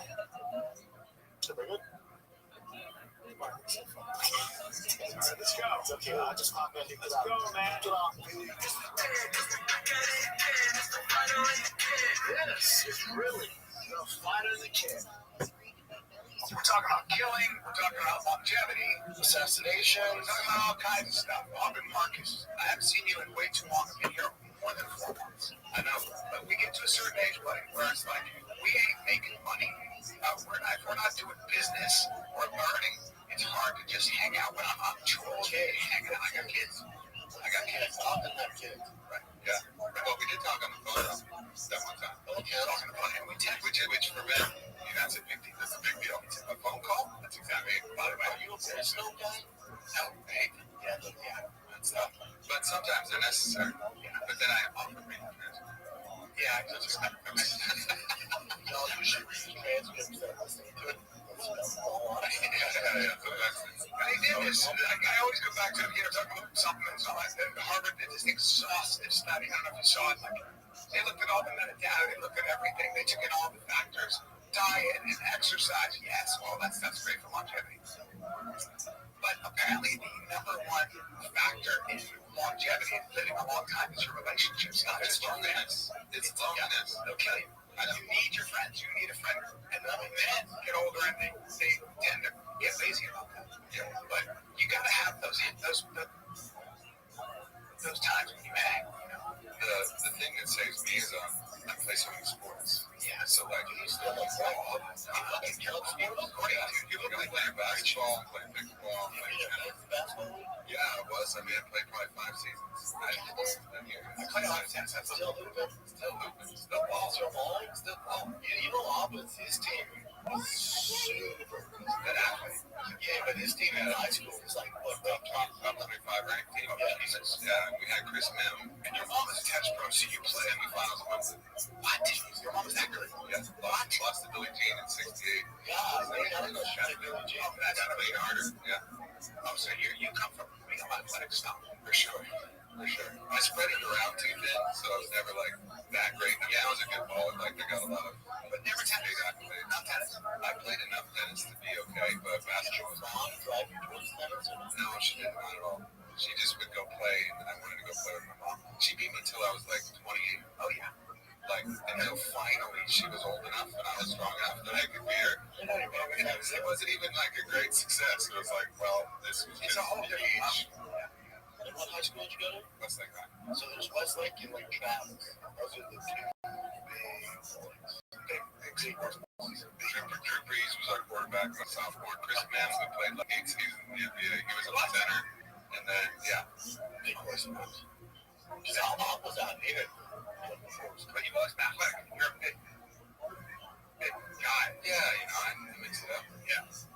Yeah, you look good. You look like Iceman. I feel good. You look like you do. Okay. Now, you had this company. You killed it with On It. Yep. Started this thing called Correct. Yep. When Got the band back together. Got the band one show for you back together. when do we get to start taking some of that stuff? Now. Yeah, it's ready. Okay, go to correctlife.com. You can get them on Amazon too. I always say tell the story about you. Yes, this is what I always say about you. And I never forgot it, and I can say it all the time. I've known you now for 15 years, almost, maybe, I don't know, might be almost that much. And when you sponsored Fire and Kid when we were really becoming something, and you said, I said, what do you want me to say about the product? And you said, do you remember what you said? You said, just be honest. Be honest with what you think. And that's it. And I went, that's amazing. That's how every company should be. Every company. They're not give us a script. Yeah. But you took your own product all the time. So did Joe. Yeah. I saw that with my own eyes. It was legit. I'm still taking Alpha Brain now, along with the new Correct supplements. Yeah. You know, there's an interesting study I just saw that was Zach Bush was talking about, where they put people in a Faraday cage and they measured their electromagnetic frequencies and everything that was happening in their body. And when they brought them into emotions of like extreme joy, like talking about a sentimental moment with their grandmother or something with their wife or their kids, the time their kids were born, and they brought them into that moment, there was a spike of energy, whether it was on the heart field or not mental field, but there was a spike of energy that was measurable. And then when they asked them about other traumatic, experiences and places where they were super vulnerable or bad things happened, they saw the same equal amount of energy expelled. And the theory being actually that it's authenticity that actually spikes the field, because our souls are in truth. Like our spirit body knows truth. We know the frequency of it. We know the resonance of it. And so when you tap into truth, actually your whole body lights up. And so truth is even more important than positive emotions, just being real. I think especially now, like with AI, like we're getting into different AI is going to take over. It's going to rule the entertainment business and all these jobs. I think there's going to be a thing where being authentic propel destroys all that.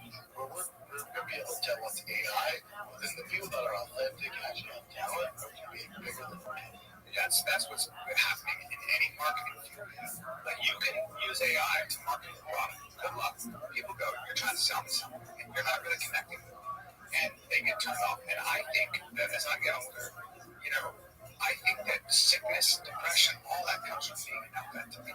I think that if you can try to align yourself with the truth and never lie and be as honest as you can, it is the most important far you resonate with truth. And the minute you're great against that, good luck.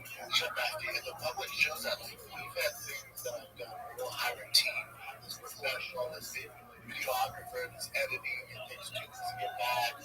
Has all the sizzle, it looks great. Or I just take my phone and myself. Yeah, but it cares that. So you know in Hollywood, people go, this is manufactured. That's right. Like you just took it on the spot right now. That's right. Like so Hollywood's always made this huge mistake. That somebody will get an idea, somebody will write a script, and it'll be a hit, it'll be a big one. And it'll come from somebody when they're alone in their room for 2 years, whether it is when they're writing it, it's everything, it's all of it. They put it out there, then a director gets passionate about it, a producer, they have fights over it, but something beautiful happens, right? It's like all these movie parts. You get Star Wars, you get Raiders of the Lost Ark, you get Raging Bull, you get all these movies, wherever it might be. And then Hollywood does this. They go, aha, let's get an unoriginal idea. I'm an executive, here's an idea.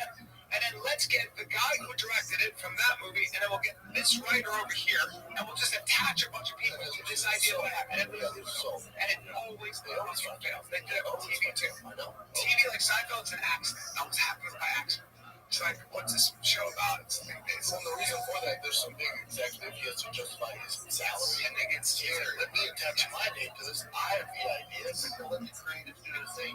So many, You're just a vehicle. yeah. So many TV shows I haven't seen. And the show is bad. Pretty on Seinfeld. Cool. Well, one thing I is cool for is I just popped open my Instagram last night before I was going to bed, and I saw Jake at this kind of way-in fun. Okay? Yeah. And then immediately, like, romantic music plays, and they start making out. Someone said to me, goes, this ain't get Brian with like, this ain't get Brian with 100%. And I was like, that sounds like funny to me. That's real funny. It's funny. Is that gonna be a real fight? You say it was an Exhibition. How do you feel? This is my thing on we both, like, you're closer to Jake than I am. We both love Jake. Yep. I'm with Dana when he was on Pulse, and he's like, dude, you and your brother, fight guys your size. Right. He's like, what are we doing? Like, fight people your fucking size, man. It is, I'm a little bit like that, like, when the Javante Davis Jake, it's like, I can't Javante deal with the size, you know, but I just know for Jake, and he has this, it appears, you know better than most, he has like this yearning for whatever reason, he wants this validation from the boxing community. Just, well, that's 100% in his sights. But in the meantime, it's like this is pushing that further and further because I think he was kind of here, and then the Javante Davis, the Mike Tyson's one. well, so he just did. So he has this kind of strategy where he'll fight a legit, fighter like Chavez Jr. was getting a little older, but it's still got him ranked actually because that was a legit sanctioned fight. This guy ended up number 14 on the cruiserweight list. I think that's what happened, but he got ranked for that. But then he'll go for something that's just a spectacle. And we remember the spectacles in the Pride days where you had some little guy versus a big guy, and everybody's asking that question: how will speed do against size? And then Jake capitalizes on this question that's in people's mind as a fight. He's making tons of and like that. So he has this strategy of like, all right, let me go do the thing that's going to get maximum attention. He's getting Netflix is going to co-sign, and then he'll go switch back and then fight another fighter who's on his track. But there's no doubt that his goal above anything is to be the cruiserweight champion. That's what I don't get. If I'm Jake, fuck being legit in boxing, fuck being a cruiserweight champion. Yeah, I think that's one of the things. Just keep doing the circuit. All right, so let me tell you, I know Jake's one of my best friends. Like, I know him. I've been in ceremony with him. I know all his fights. I go to. Just so we go there, this can sound like some fucking black magic. Usually, me and Ob talk before the fights, and Ob predicts the win. And he's been right. Yeah, like no, 6 for 6. But boy, 3 of the times we saw we actually, so we'll go on meditations together in breathwork, and we'll have visions, and they've happened to turn out, oftentimes in strange ways. Like, we're gonna have a picture of the fighter you just knocked out on all fours, and they're gonna be on all fours, and that was in the Mike Perry fight. And there's that picture that comes right out. He gets knocked down and goes, you can get knocked down in a lot of different ways. We just saw that moment, and it's happened. So I don't know what the fuck that is. I mean, I'm talking to him about watching it. It's just, that's not what I'm doing. It's just a blessing that kind of comes to us. But what I can say is he treats these like world championship fights. Like, he's going in and training, and his team is dialed, and they're training him. I really like how he does it because it's so serious but also so relaxed. Like right before the Tyson fight, we're front row, I'm there, we do the breath work, the meditation, things are serious. I go back in right before his walkout, and they're all dancing. Like, he has a way of dealing with pressure that I think actually is one of his biggest advantages. And I think that's since he was since he was like 6, there's been a camera in his face, and he deals with the naysayers, the attention, anybody that has anything to say. He's got the game. It's like he knows the game, but he also knows, like, good or bad, they're talking about him. Yeah, because I'm attention. Because when I worked at Logan Paul, Floyd Mayweather, I was the Logan Paul expert for Showtime. I'm in his dresser, and they're having a good time. What's going on here? They're like playing music, and Logan's giving talking about all these superstars. That's my role. That's my role. I talk to Pam, and I talk to Greg, and the parents are nervous. The parents are nervous. I think Jake, Logan and Jake are like I think when people are really yeah, and I'm like, whoa, hey, no. He goes, no, right, what? He goes, dude, I'm a fucking YouTuber fighting Floyd Mayweather. He goes, we've already won. I was like, you're awesome. That's why I think he performed at the best of his ability. You know, in that fight, like he was never going to beat him. But he did the best that Logan could do, and I think that's because their mindset is in the right place, and I think that'll play to Jake's advantage. But let me just answer the question: why is Jake doing this? Jake's doing this because he's got plenty of money, and so at a certain point, the money doesn't matter as much. But what Jake needs is he needs some kind of thing that's scary to him and dangerous to him to actually keep him on the path where he's not off the rails, because he has everything available to him. He just bought like this crazy ranch in Georgia that has all of the coolest things in the fucking world. He's got a beautiful place in Puerto Rico, an incredible, wife to be. He's got all the money, but he needs something dangerous so that he stops drinking. He starts getting dialed in. He gets super focused. He's very smart about that because I don't think people realize what it takes to go to show up at a gym and spar and get hit in the head all the time. That's very uncomfortable, painful, dangerous, causes all kinds of issues. It's really hard to train well as a boxer. It's really fucking hard. I think you never know what's going to happen every day. And he's I think he's sparring real dudes, right? Yeah. I mean, that's I don't get as good as he's got. Correct. That's why I have so much respect, because it's really hard to do that every day, especially if you're that wealthy and you have everything. And that's why he needs to do it. Yeah, he's smart enough to know he's got to keep himself, sort of like uncomfortable. I'm curious how I think he's gonna. When we had Logan on the show, he was like, "Me and my brother, what we're doing, it ends with me and him fighting each other." He's like, "That's how this ends." Well, Logan better be training with his brothers. I love Logan. I was just at his wedding, and he's one of my homies too. He's great.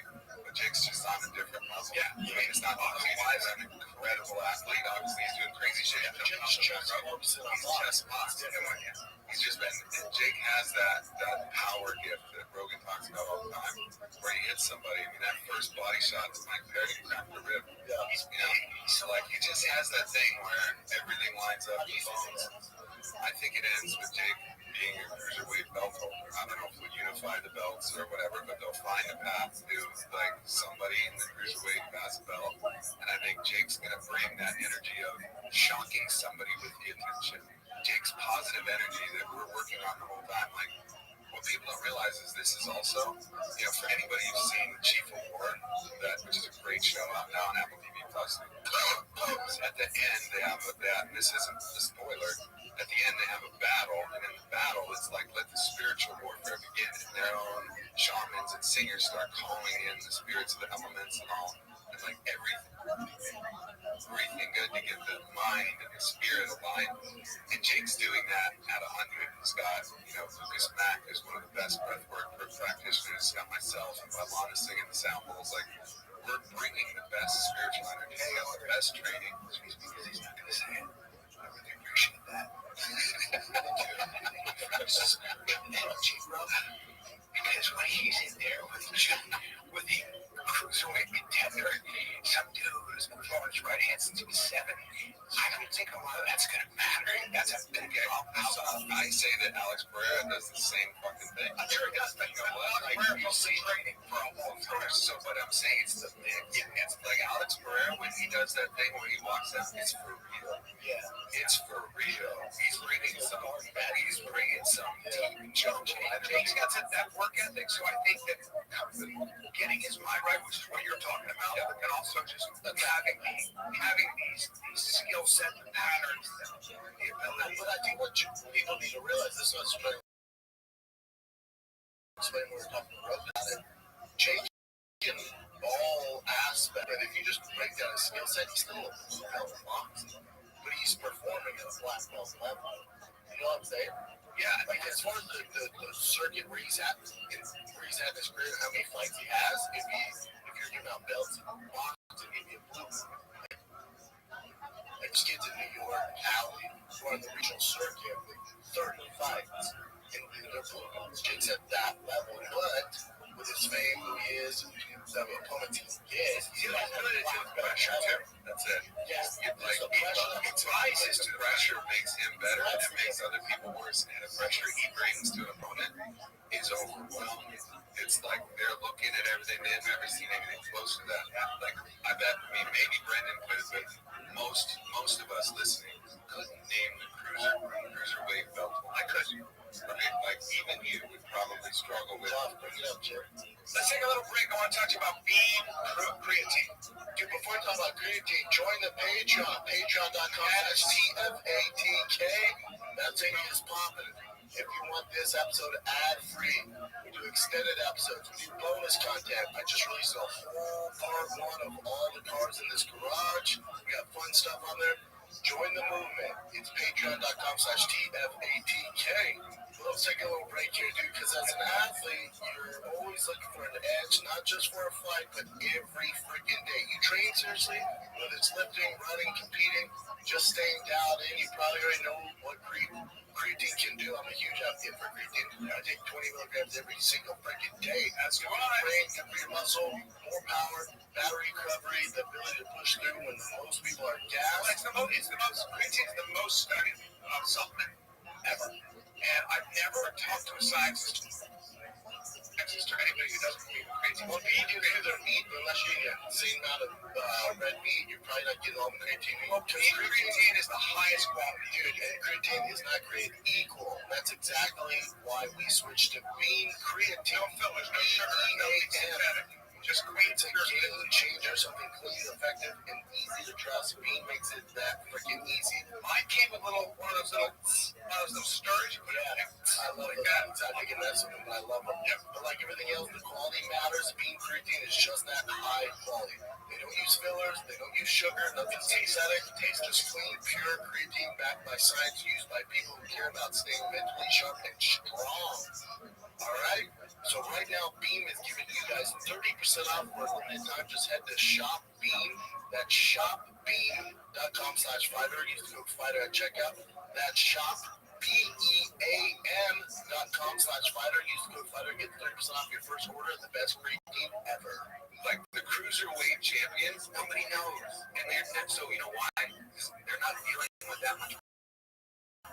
No. So he's targeted that specific spot in the pressure sphere. So he's like, he takes it 180, I think it's 200. No, it's 2. Yeah, it's 2. There used to be outside. You don't want to put that up.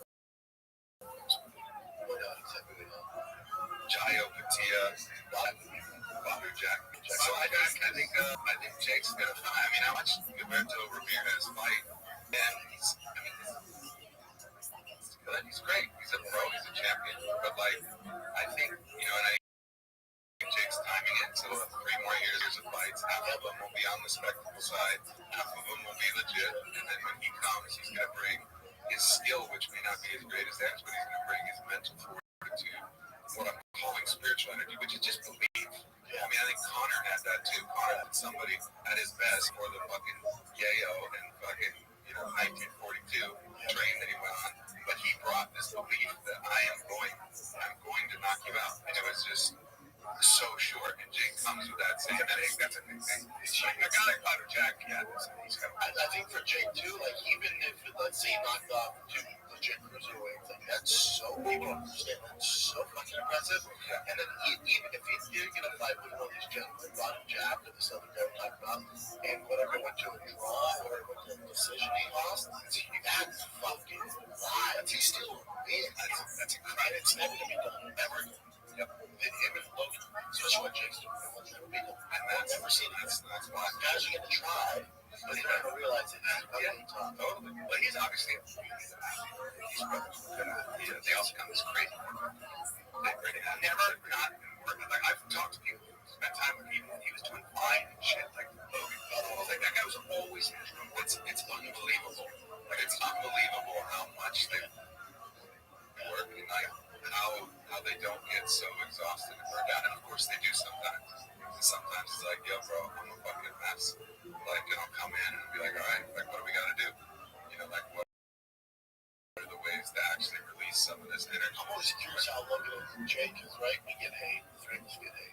We don't care. Man, Jake, man, that's different.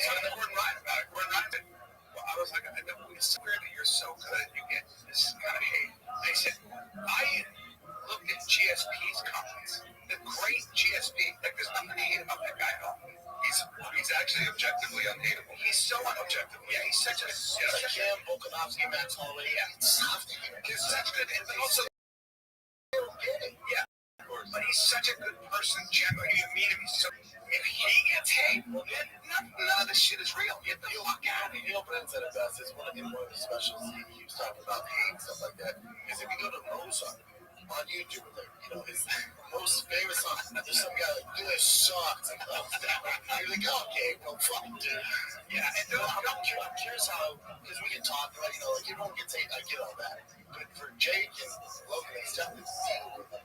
It's not, it's not that if it's still navigating that darkness. Like, it's still, you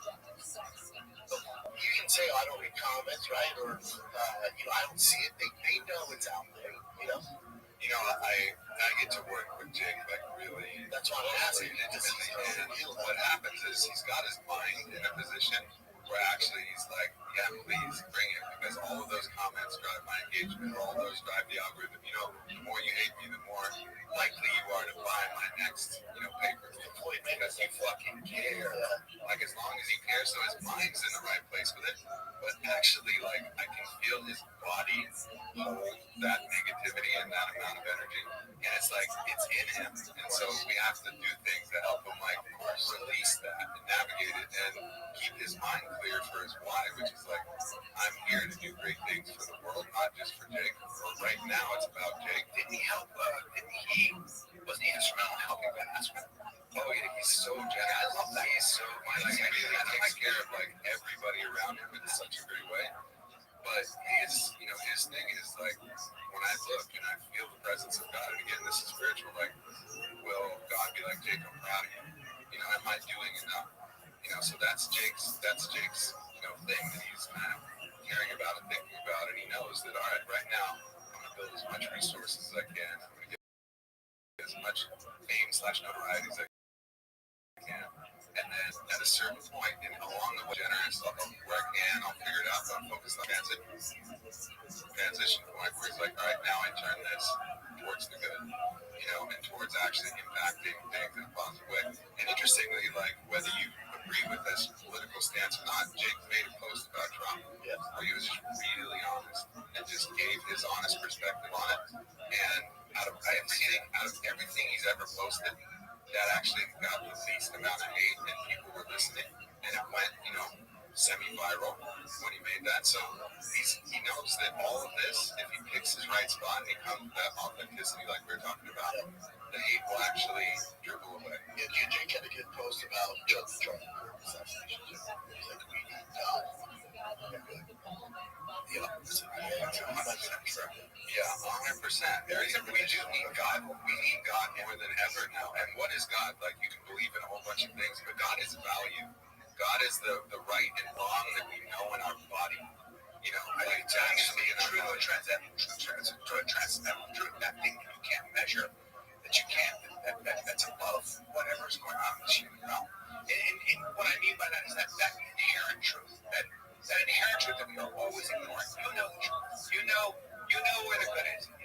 I think it also gives people a North Star, whether you're on the left or right. Like the government, the companies, they want us fighting. They want conflict. But if you don't have the high rate, can agree to that, then the Charlie Kirk assassination, whether on the left and right, you're like, this ain't the way to do this. I thought Jimmy's speech was great.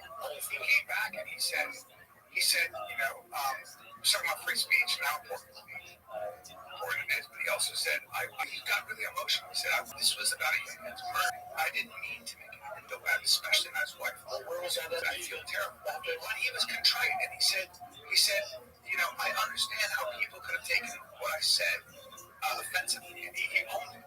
But the way he said it was like, and everybody listening was clapping to the idea that we should all be allowed to say what we want without fearing violence.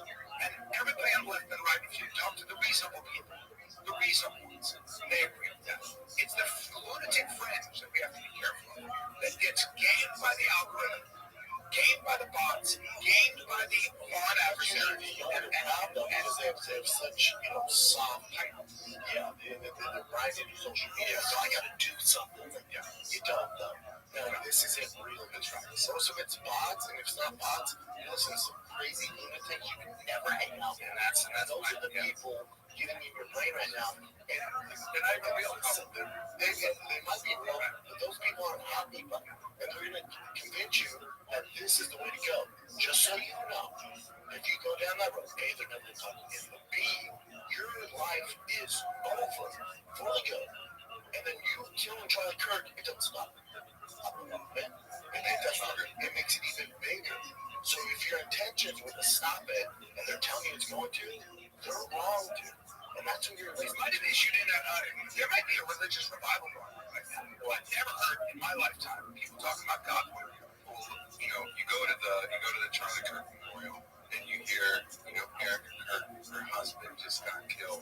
And what was her message? Her message was forgiveness, and then 100,000 people rise to their feet in like the spirit of God is there. I follow this guy Kaizen. That's Kaizen on Instagram. Great thinker. Went to Harvard, black guy, and he was like, y'all don't even know, like the spirit of God that I felt in that building when she said, like, I forgive them, I forgive him.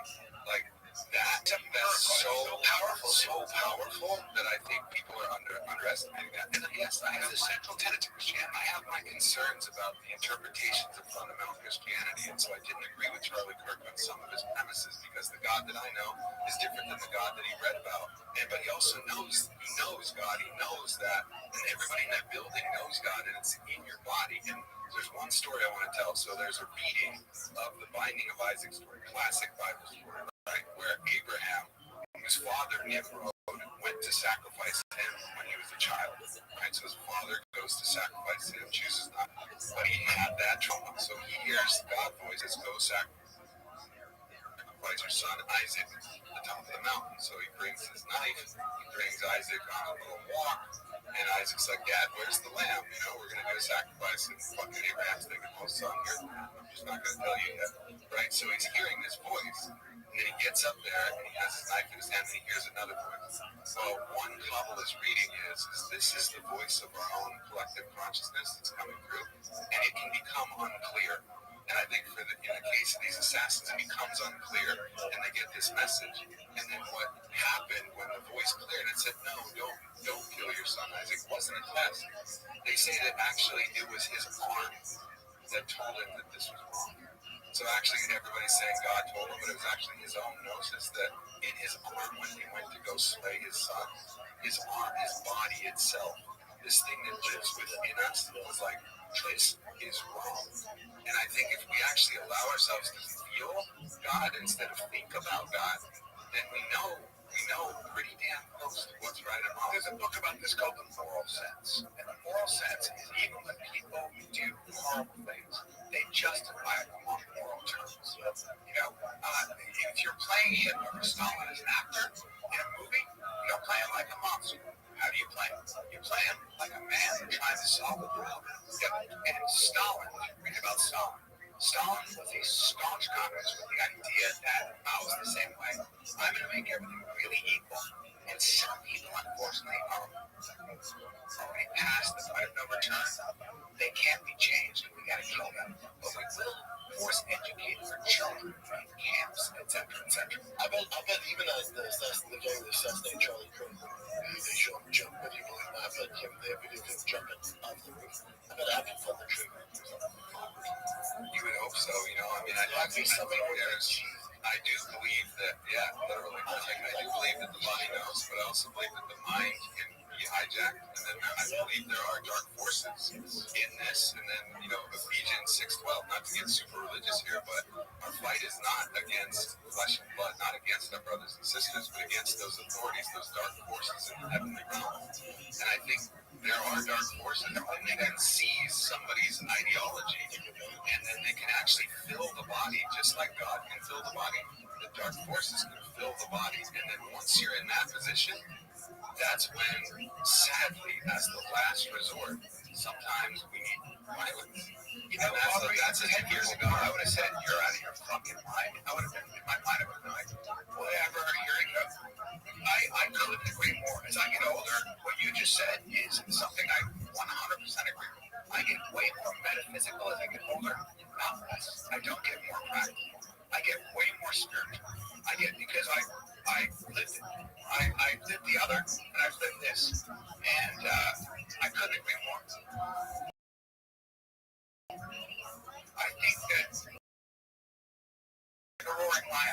He's always kind of like sitting open. Always looking. And you have to be vigilant. You have to be vigilant. What did Christ say on the cross? It is accomplished. Why have you forsaken me? But the last thing he said was, it is accomplished. I did it. I resisted temptation to the very end. And I think we chalk it well into mental health issue. Like, I truly believe that there are some bad people. I think some people are more evil. Or maybe we have evil and we have goodness. And you know, when you give quarter to the angels of your lesser nature as opposed to your better nature, they will take over. And that battle in our own spirit, the jihad, the idea behind jihad, the Arabic root is struggle. It's a struggle within your heart to stay pure as opposed to give yourself over to vice, right? And that's the case with all of us. There's the beast in the flesh, there's the spirit in the beast. And we're always battling with it. Always. And evil enters the womb. So, like, if you look even at the story of Hitler, like, maybe he was born his daemon. So the Greeks had a term of daemon, which is your ultimate destiny. Maybe his ultimate destiny was evil. I don't believe that. I actually believe that we all have choices, like you're saying. But trauma will actually impact those choices. So, you know, for one, he had a penis apparently that was crooked, like super crooked. So he couldn't actually, like, so super insecure. His parents were crazy, you know, like they weren't helpful, but he was an artist. He would pour his, work into his art at the time. And maybe if he would have submitted that art to an art school and then got accolades as an artist, he would have done it. He got into school. Oh yeah, so he got denied. You know why he got denied? He couldn't draw human figures. He was very good at drawing large sequels. But either way, whatever that wound was, whether it was his insecurity, I think it seized him. And then once it seized him, it was just all the devil working. That was his path. It was like, this is your path. You are now on the path of a Sith Lord. He became obsessed with purity. And it'll trick you into thinking that giving you this false morality, like you're doing something good, but it's actually evil the whole way. And, because very few people, like the devil almost never tricks somebody.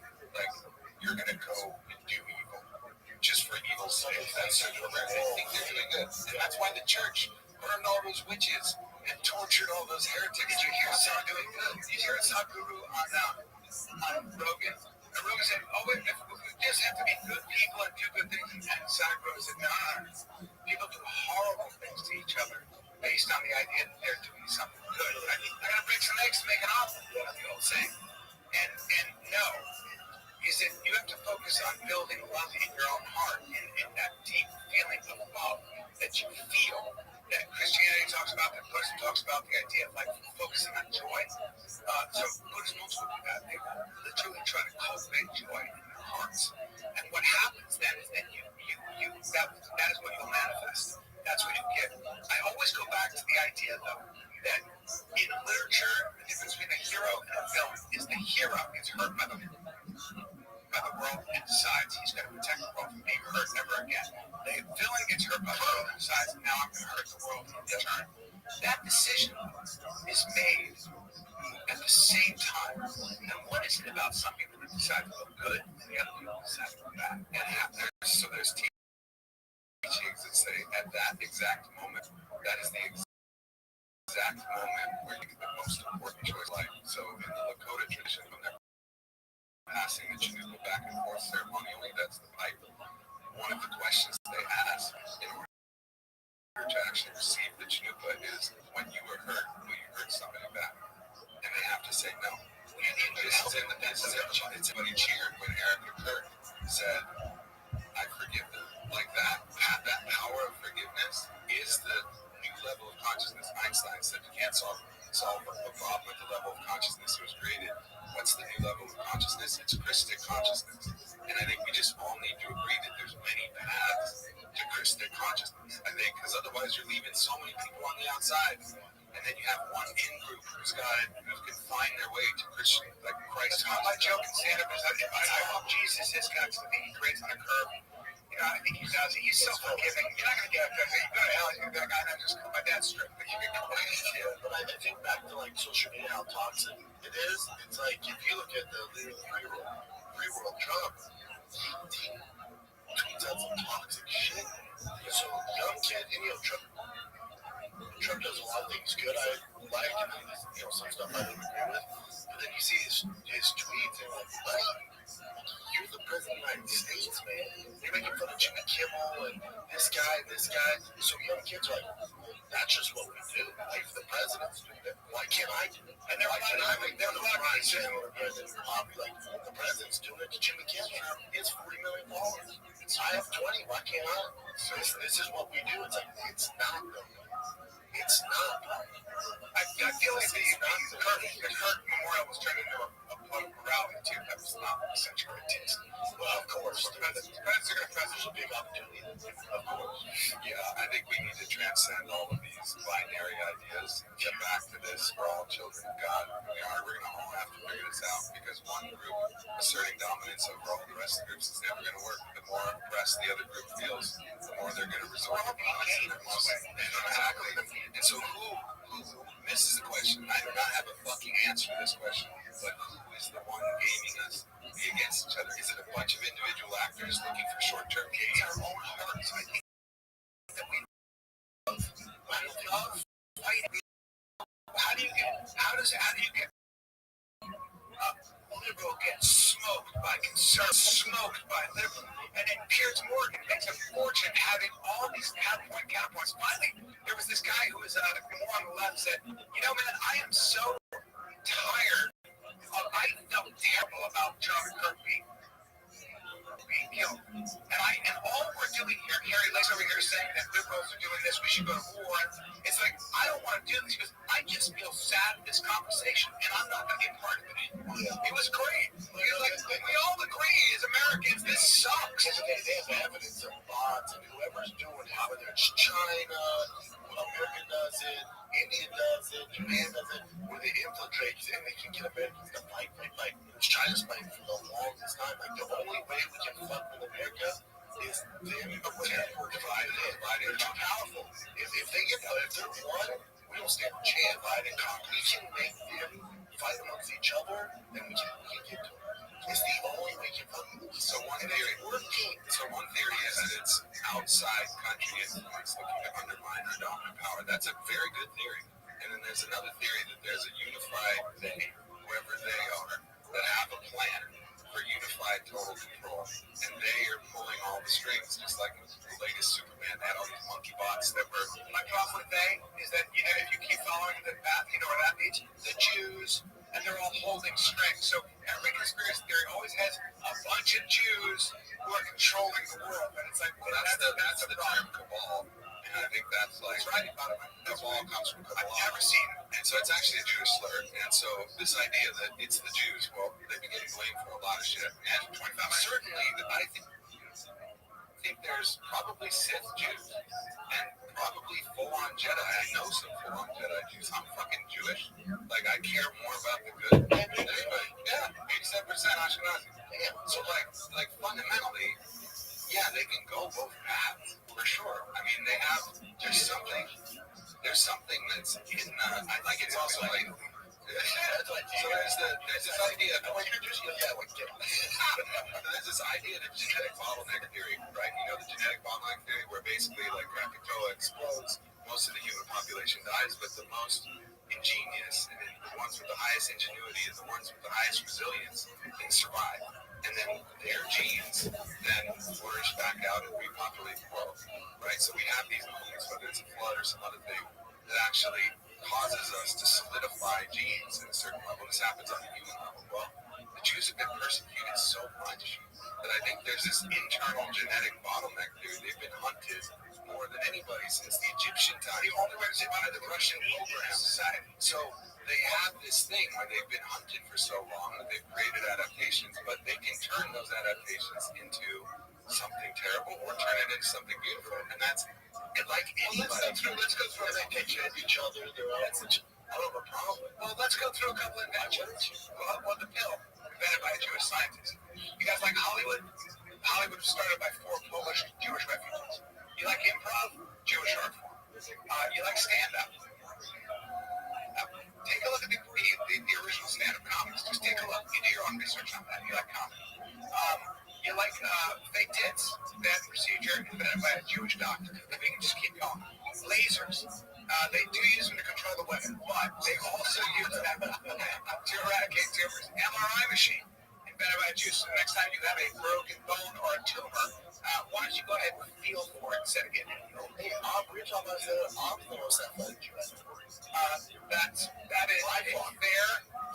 Does your mom was Jewish? Yeah. Oh, both sides. She's number one. Number one. 100%. Yeah. It's like Bob Cousy, Sandy Koufax, number one. Oh, yeah. Sandy Koufax, they sneak in there. Yeah. Yeah. But there's not a lot. Which also shows, all right, if you're getting persecuted at this level, what helps you survive? It's not actually lifting shit, running. It's actually being smart. And and so being innovative and being creative with problem solving. So I think this is it's not a racial thing. It's just simply that this group was persecuted for a long time, and that developed adaptations. Just like if when you spar against hard opponents, you get better. There's been a lot of scholarship on that. A lot of scholarship on the idea that to be as you know, is to be on the outside looking in. So you were able to rock the boat. You were able to come be an innovator. You were able to say, hey, let me invent something called advertising. You never were hemmed in by. So when you're in society and you're saying British, there are certain strong norms you've got to follow. There are taboos. There are customs. When you're already been put on the outside anyway, you're allowed to just like. So back in the day, the corporate raiders, like you never raided a corporation back in the day because it was blue blood firms. There's a whole study on this. Blue blood firms, they were all British, they were all they're American royalty, they were all blue blood Americans, like the Kennedys and stuff. They ran the financial industry, and if a company was distressed, you never went in there and took advantage of them ever. It was just unseen. But Jews were not allowed in those firms, those finance firms. So they started their own, like Goldman Sachs, like Lehman Brothers. You can go on up if you want to. And they were like, listen, it's a distressed company. We can go buy it at a bargain, turn it around, and sell it for more money. It's just fucking business. They couldn't compete. That was considered by the society to be, a little bit taboo. But if you were a Jewish firm, you weren't allowed in those groups anyway. And now it's like, I'm making money, motherfucker. That's how you go. Big man with a very good ego, Dan. Thank you, like that. Hey, good buddy. This September, CBS hits are streaming free on Pluto TV. For this month only, you can watch full seasons of the CBS shows you love. From the courtroom drama of Matlock to the heroics of Fire Country. Go back to where it all began in NCIS Origins, or watch the hilarious hauntings of ghosts, all for free. Full seasons of the CBS shows you love. This month only on Pluto TV. Stream now, pay never. Well, Brandon, let's take a little break here, dude, because I'm not wearing any two classic for the first time. Just kidding, I'm wearing their underwear. I always have something by True Classic on. When you see me on stage at the Mothership every night, I'm wearing a True Classic t-shirt almost without exception. You see me in a white tee, it's True Classic. Why? Because it is the best shirt ever made. It fits just right, feels amazing. I've washed it a million times. It looks fresh as hell. It's also tailored where you want it, relaxed where you need it. No bunching, no stiff fabric. Okay, just clean, effortless fit that actually works in real life, and it's not overpriced. It's just like everything's quality is at the designer brands, but not at that crazy price. And you can go to Target, you can go to Costco to get some. They sponsor the UFC, they sponsor the show. We're the very first media. Blowing up because people love it because when you buy it, keep coming back to it. TrueClassic.com/fighter. Get hooked up today. The best shirts, joggers, they're more than shirts. They got everything: button-ups, chinos, joggers, sweats, hoodies. They got it all. It's TrueClassic.com/fighter. Get hooked up today. So, I think there's another part of this, and the other part of this is that there's teachings in the Torah, and like the Jewish, it's the Talmud, the Zohar, the Bible. There's teachings that you actually need to wrestle with the word that you're hearing. So Israel means, he who wrestles with God. Jordan Peterson just wrote a huge book about it. Is that you're not just taking things at the surface level in a fundamentalist way, like this is the way. You're always going like, but maybe not. Maybe it's not the way. So it's taught into their religion, which I think goes into their mental architecture. Like, let's make sure this is the way, which can result in some bad choices and result in some really innovative, disruptive choices. Jesus flipped the tables over because the rabbis were corrupt. He was the most Jewish Jew of them all. Yeah, that's right.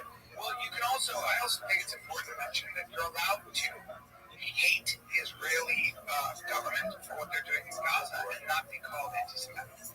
You're allowed to be outraged that Gaza is being turned into rubble completely, as in the surface of the moon, and be outraged by that and be very critical of the Israeli government and Netanyahu, and still not be considered pro-Hamas, anti-Jewish, all those things. So, you're guess what? You're allowed to have contradicting ideas. You're allowed to hold two ideas that oppose each other in your mind. That would be like saying if you criticize the Rwandan genocide, that you were racist against all black people. Like, you're not. You just, this is, and again, I'm not trying to say that those were the same things, and I think it's highly complicated and so fucking tragic. But fundamentally, if you disagree with an action, it doesn't mean that you're racist against the people who, I've been very quiet on this whole subject because there's no winning. And there's nothing to see what's going on in Gaza. I swear to God, I just find myself saying a prayer because I can't do a fucking thing. And that is a conflict I think it's a biblical conflict. I think solve that problem. At the end of the day, I'm going to sound again like I've never said this 10 years ago, 5 years ago. God solved that problem. That's a biblical problem. That problem's been going on since Moses had a part in the ways with the Pharaoh. Yeah. And that's what I think. So I think there's going to come a time where the Lamb prevails. And so what is the Lamb? The Lamb is the one, like Jesus, who received this unjust punishment. I mean, he was the best dude. He's out there healing people, ministering. He was the best of us. He's the mark. The sin is to miss the mark. He hit the mark. He's the best, and he gets the worst torture of the land, right? And that changed history. He was the Lamb, and that changed history. Martin Luther King was the Lamb in his own. He was, sure, imperfect in his private romantic life, fine, but he was the Lamb. And Charlie Kirk got to play the position of the Lamb in his, and again, you don't have to agree with all his premises, but that position of the Lamb changes the world. And I think, and I've never said this before publicly, I understand that this situation was complicated. The things that happened on October 7th were real and they were heinous. But Israel had the chance to play the Lamb. And one time, I don't know if it had been this time, but one time the Lamb is going to be victorious over the Lion. And actually that's going to shift consciousness. And I think if they would have just held and said, this is what happened, and then got world support to say this cannot stand in our world. And I don't know what the solution would be. I can't figure that shit out myself. But I think they missed an opportunity to play the Lamb. I'm not saying it would have worked, but one time that's going to work. One time a country's going to get attacked, and they're going to go, look at what's happening to us. And then the whole world is going to rally. And I think chaos. I think Israel had that chance. And I don't know if it would have worked, but I know that they missed an opportunity to give God a chance to actually come in and shift the collective consciousness of the world. Yeah, and sometimes you get to a point almost where it feels like it's a point of no return. How does Mexico deal with their cartel problems when it's literally ingrained in every fabric of society, including the elites, including the government? It's like, good luck with that. What do you mean? You want to send in what? You want to send in American troops? See how that works out for you. It's like it's the same thing. I don't know. I think it's okay sometimes also when you get older to say, I don't know. Because I for sure, I don't know. And I don't know my opinion on the Israeli Gaza thing. I don't know. I think it's awful what's going on with Palestinians. I sleep over it all the time. I think that this proportionality is a conversation that have to be had. But what am I going to say? What do you want to say? Because how do you know when that move will work, right? Because it didn't. They got millions of them got marched to the Holocaust. We weren't even going to get into World War II until Pearl Harbor, right? They were like, "Well, you fucked with us." Now it wasn't that we were like, "Oh man, they're really doing some bad shit." Jews, let's go in and help the Jews out. No, we didn't have that feeling. We didn't have that sentiment. We were like, "Yeah, that fucking sucks." And then immediately we get attacked, and we're like, "Oh no way!" And then we're like, "And also, this is fucked up." At that point. So I think we have a lot of tribalism that's built into us. We gotta, one, acknowledge that that's real, but also ultimately transcend it, because tribes were always fighting tribes. And we got to get beyond the tribalism. We have to have one tribe of God and of people. I always get a kick out of people who talk about racism and that's the problem. It's like we could look exactly the same. All we need to kill someone else is for them to be over there. That's literally all I mean. Hey, those guys are over there. Yeah, I'm sure you see it with jiu-jitsu school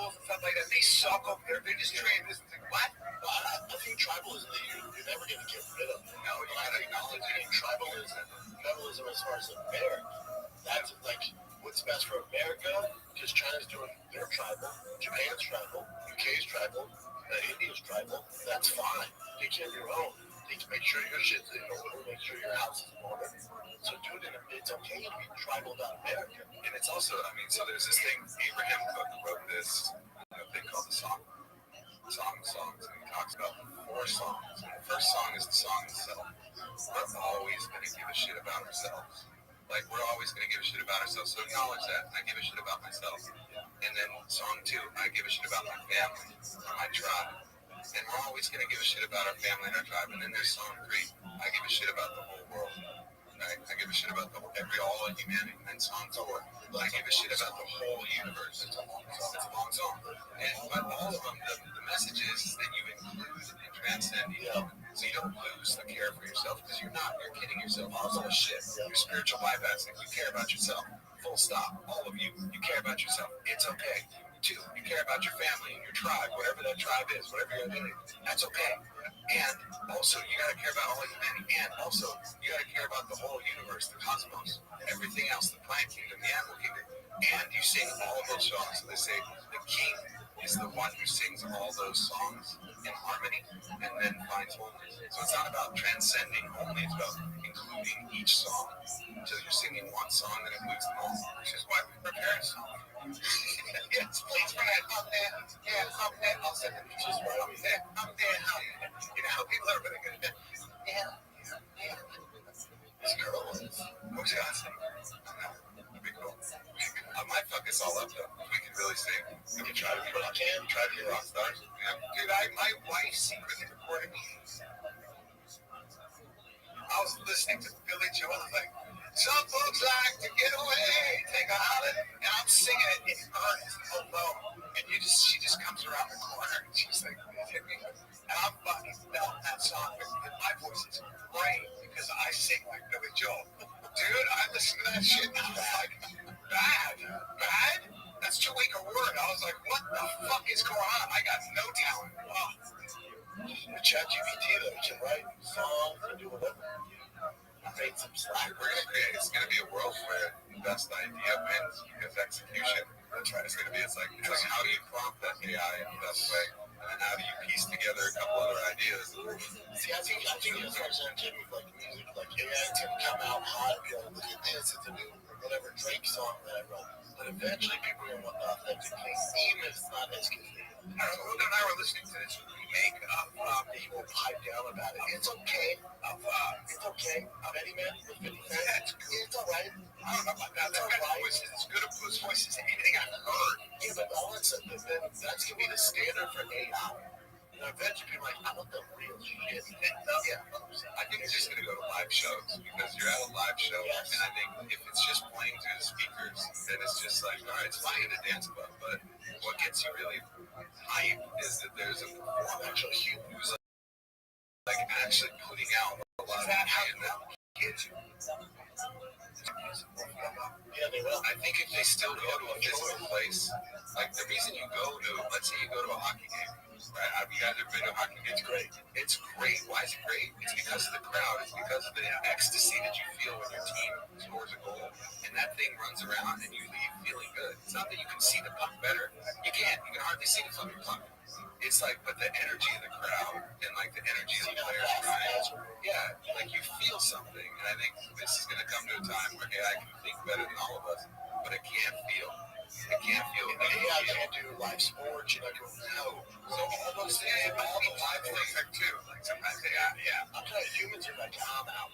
Eventually, I'm already feeling that. Like with my scroll, this Instagram, now I'm like, I'm not looking at it. Fuck off. You're gonna suck me in. And just some great stuff. It's such great stuff. It's such like great sayings, interviews. You're like, that's interesting. Nothing information, but it's like, I mean, and that's also the thing. It's so hard to know what's real now. You know, like that. If we didn't know that AI existed, like we rewound 4 times, and Jake showed that video of him making out with Jake posted that, and people would have been like, "Oh my God, this happened," and then there would have been all. But now we kind of are aware that Is that video chin of Jake and Javante kissing at the face-off? isn't there? I want to see like one of his latest. Isn't there a it's on Jake's website? Yeah, it's on Jake's using AI for likeness, porn likeness.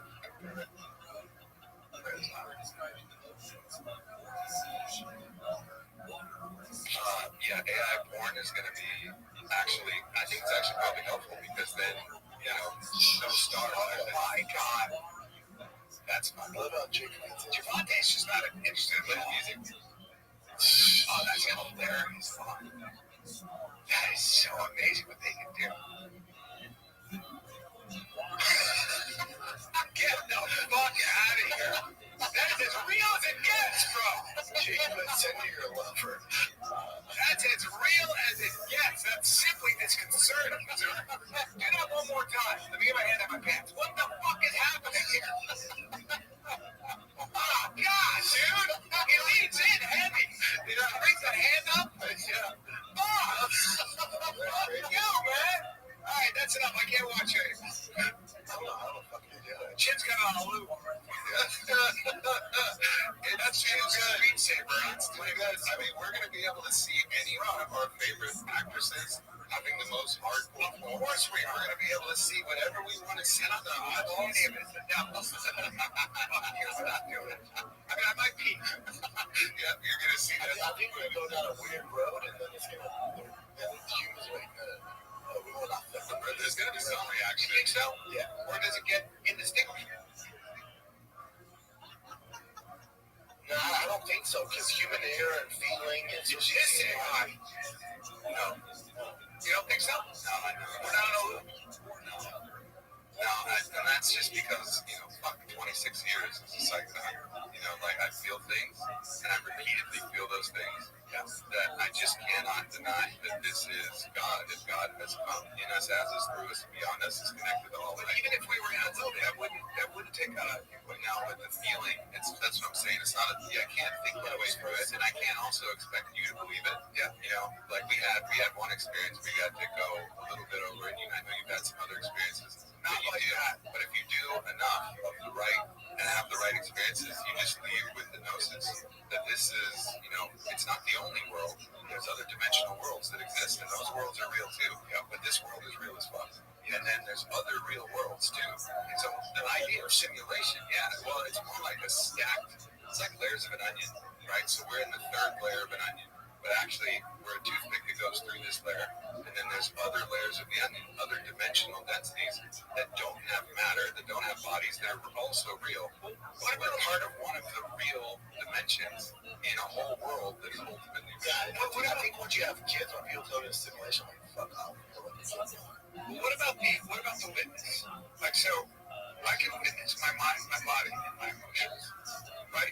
You can do that. You can watch this avatar go through a lot of things. You can actually watch your brain. You can watch this empty room, and clouds come in with their bones. You can watch those clouds come in.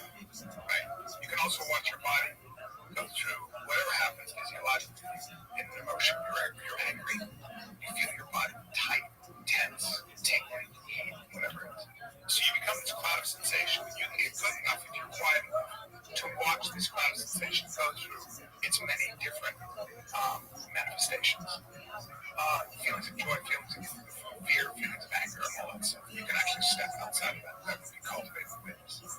Well, who is the witness? Who's actually doing it? So this is, take me just a moment to unpack it. But so the witness is the toothpick that actually goes through these dimensions. So when we die, that witness is going to witness our whole life. Life will be witness. We're going to say bye to ourselves, and then we're going to remember, oh shit, we've done this many times before. The toothpick has gone through this density many times before, so we'll have the awareness to witness not only this life as Brian, as Brendan, as Aubrey, but all the other lives.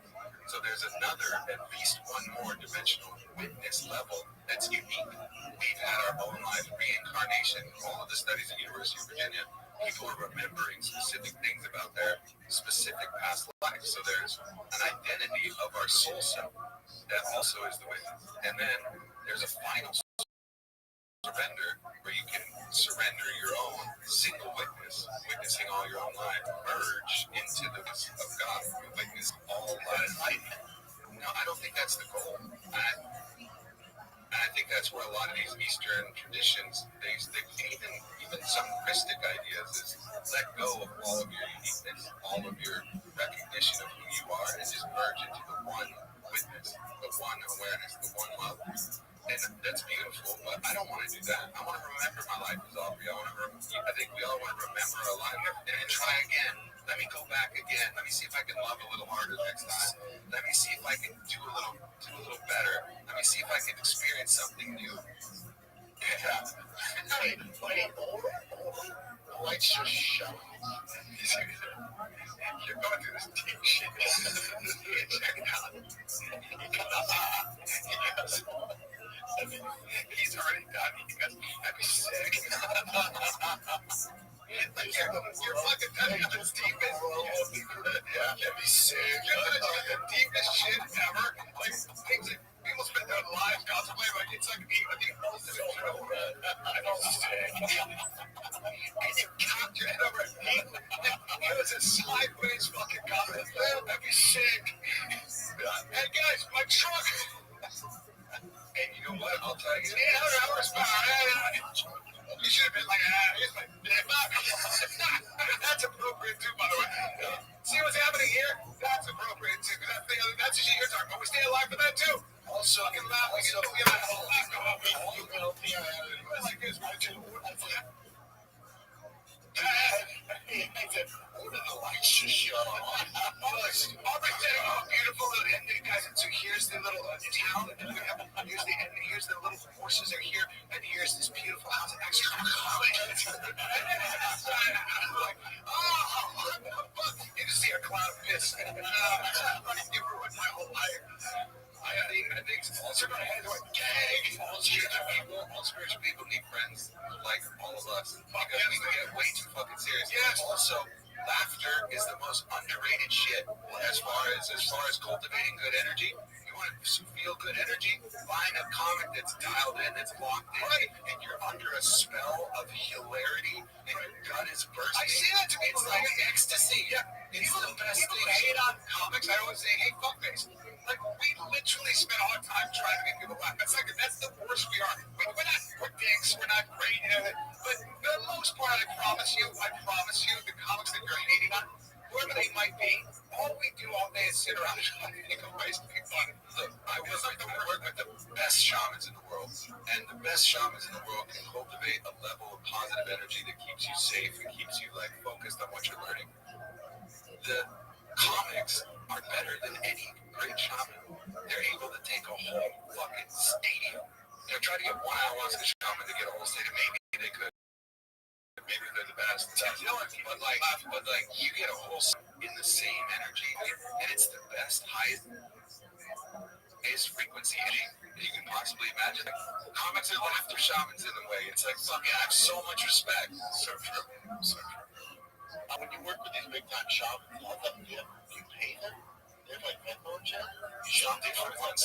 Most of the time, it's like they do have they have money, but then Thank you so much. like these do. So spiritual. He's like, I'm talking to them on my They don't shit like everyone's like at a really expensive restaurant, and you're eating pasta bar or scratch. Yeah. You get the bill afterwards. You're like, what is this?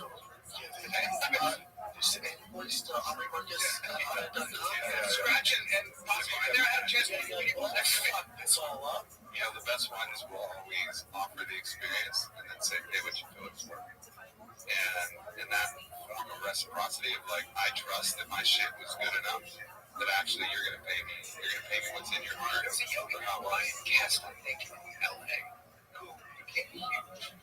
What's his name? Ryan Castle. I think that was it. And it's too regular. It always is regular. Beautiful and all time coming to school. He was a great teacher, but he was donation made a fortune. He's like, I'm not charging people. He's like, whatever. I own Black Swan Yoga. I own Black Swan Yoga. It's like best yoga studio. It's in year after year after year. We've been around like 14 years. Yeah. It's a donation-based studio. Wow. It's a fully donation-based studio where you go in and there's a recommended donation at $10. Our average is about $9.10. But you could pay $0 or you could pay $20.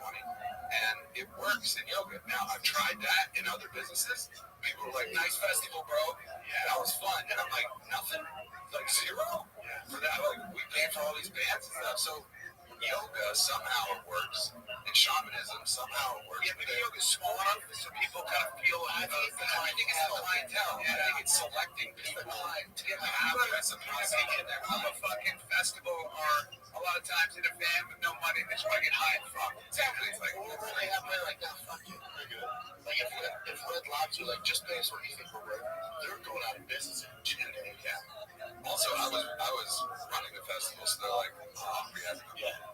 so that was also the problem with Black Swan Yoga. I own it, but it's its own thing. We got teachers we got teachers that need to be paid. We got the whole thing. It's running off donations, and it's like I own it, but I'm not the face of it. Yeah. So ultimately, I think that helps. If you think you're giving money to if you're trying to donate to Elon Musk or whoever is super rich, you're gonna be like, I'm not donating it. The guy has way more. He's got plenty of money. My money is more important to me. So I think there's factors, but I think it's largely like Brendan was saying, it's like clientele. It's like people have to be of that consciousness where they trust reciprocity, and then you find that in starting a time. But during the day, during the day, that's usually single. Usually, children, you just got time. That's great.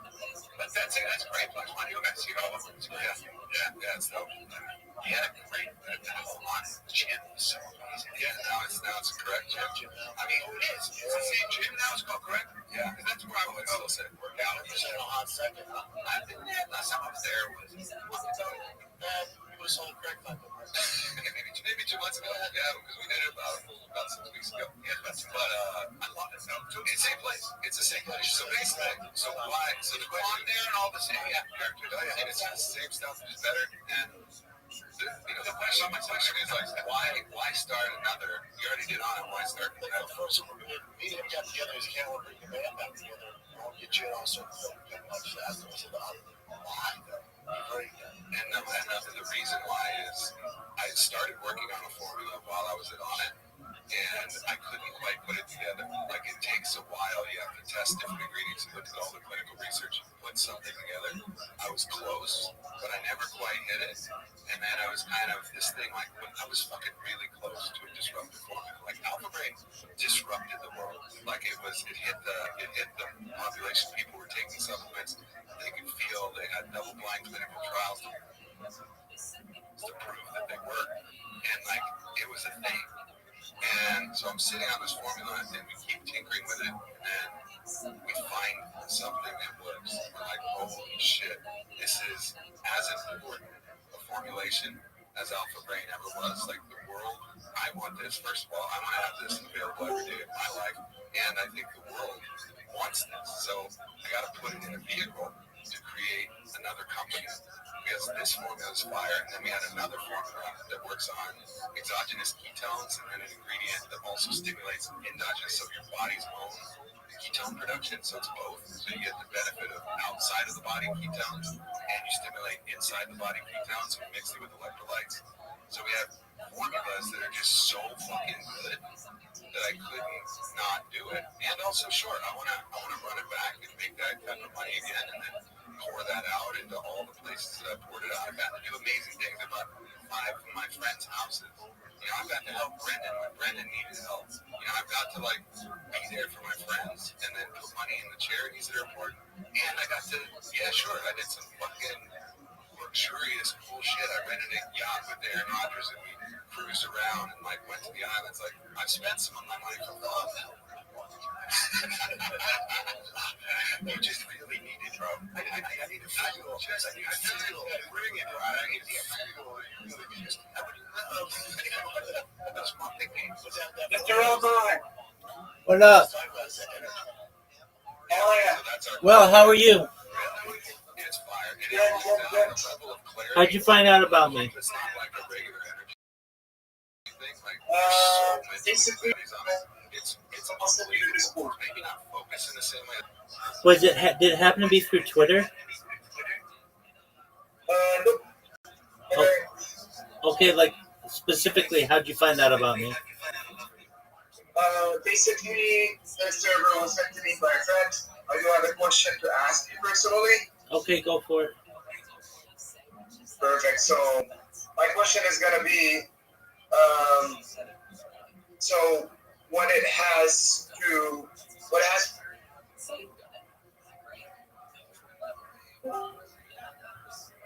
something happened there? Okay. Yo, Doug, go ahead. So basically, like you believe that the Torah has never been modified, right? Hey, any kind of religious questions that you have, I have a section there. Oh, okay. I'm sorry. You're good. Okay. Ask Rabbi anything, and I'll answer it when I have time. Perfect. All right. Thank you so much, Mr. Rabbi. Thank you. You're welcome, my friend. Not very much, but it's clarity and energy. So it's like I have a magic now. It's a fucking thing. What have you looked at what Brian Johnson has done with his formula? Yeah, the problem with him is I just don't like him. I just don't like him. And like that's the thing, like so I don't have to picture, I don't want to listen to people who look like his like he's that guy that guy's wants to chopper. That's super super pale, super skinny. He doesn't look right. But like I don't really trust him. I hate that guy. Yeah, like whatever he's taking to his because I'm not taking it. Like I don't look like Dracula. I don't want to go full nose for up like shit. He's also not like when I hear him talk. Does he don't? So I don't know. I mean, that's the thing. Like, it's one of the reasons why I appreciate Bobby Kennedy so much in the position he's in. That dude is fit as fuck. Yeah. Like I've gone to Gold's Venice with him and watched how he trains, and like watched what he does and how he lives spiritually. Because I admire him. I've skied with him. Rabbi, God is asking for the unlimited things. You do that sometimes. So easily, he's a beast. And like, so I trust the people who speak that. I don't trust that guy. And like, actually live a lifestyle that. So Alex? maybe he has some good things that he's advising. Maybe he's trying to circle that like. Is that what you guys do? Yeah, we're at circle. See, you haven't. Can someone please unmute the bar? I'm just wondering how to feel good. And really coming home. I think that's what we want. We want to feel good. When we feel good, we get more shit done. We get more shit done. Our guy's been in this space a long time. If I said to you, I take 5 supplements a day, what are they? Can I just guess? Can I guess? Okay, sure. Gecko, Butchall, and I'm going to say creatine, vitamin D, some kind of fish oil or omega-3 or something. I might take nicotine, and I would put nicotine in supplements. Yeah, okay, you would. Okay, yeah, sorry, I'm stupid. Some kind of multivitamin, and no, so but it's not too far off. So vitamin D, I get out in the sun. So sometimes I'll supplement with that, but I'm in the sun all fucking time. So ultimately, that's just occasionally if I'm in the winter and it's something in a weird place. Magnesium. I think most of us are magnesium deficient. I have so magnesium. Wants to add you. I take that every night. Should I take it at night? I take it at night because it helps relax you. So magnesium, krill oil. So I still take the honey krill oil. Fish oil, some kind of fish oil. I think it's the best version of a fish oil because it has the omega-3s plus astaxanthin, which is also the ingredient that makes it red. It's an antioxidant, so you get both. It also keeps it from spoiling. So krill oil is another one that I take. And then from there, that's actually fundamental supplements that I just don't go anywhere without that I take every single day. And then otherwise, I'm taking performance supplements like alpha brain, taking correct fuel, for both the electrolyte. I'm sweating now. So electrolytes, I got one in my bag right now. I'm about to pop it out. It has the ketones, which make me feel good. I have correct energy, which helps me with that energetic clarity. And I have alpha. So those are the 5 that like I don't go anywhere else. Well, except for the magnesium and the krill oil. So really healthy, diverse diet. So when I get tested, I'm always fine, and so I don't take multivitamin. You piss most of that stuff out. Now, I'm not saying this is prescriptive for everybody, but for me, if you want the actual truth, I'm packing bag, overnight bag, going anywhere. I'm never leaving home without those vitamins. Period. And your energy, if I'm correct, is are you I'd say what's in So the big ingredient is this caffeine metabolite called paraxanthine. And paraxanthine is some sort of caffeine metabolite. What does that mean? It means when you have caffeine, the body breaks caffeine down into multiple constituent components that are actually different, but it breaks it down and metabolizes it into something that's not contained in the caffeine itself, but it's a byproduct of caffeine. And they isolated this one called paraxanthine, and that's the big workhorse in the formula. It's a caffeine metabolite, so it seems to harness the best effects. When we have caffeine, we do get the effect of paraxanthine, but we also get a bunch of things that happens. But you isolate the paraxanthine, it's like the purest part of caffeine. Then we surrounded that with other different natural ingredients. And the key thing was that what did we see? Clinical studies that showed this thing, when it amplifies the effect. And we're like, well, we made that. If it amplifies the effect of caffeine in a good way, then will it amplify the effect of the caffeine metabolite? And so that was the wager that we made. And, from a feeling tone, now we'll get this, clinically tested at some point, even though all the ingredients have clinical research. But that was the key thing, is making that bet that, all right, now let's look at what works well, prove it to work well with caffeine. Let's bet that it works well with the caffeine metabolite. And that's what helped us pull this off. And that's why it's so disruptive.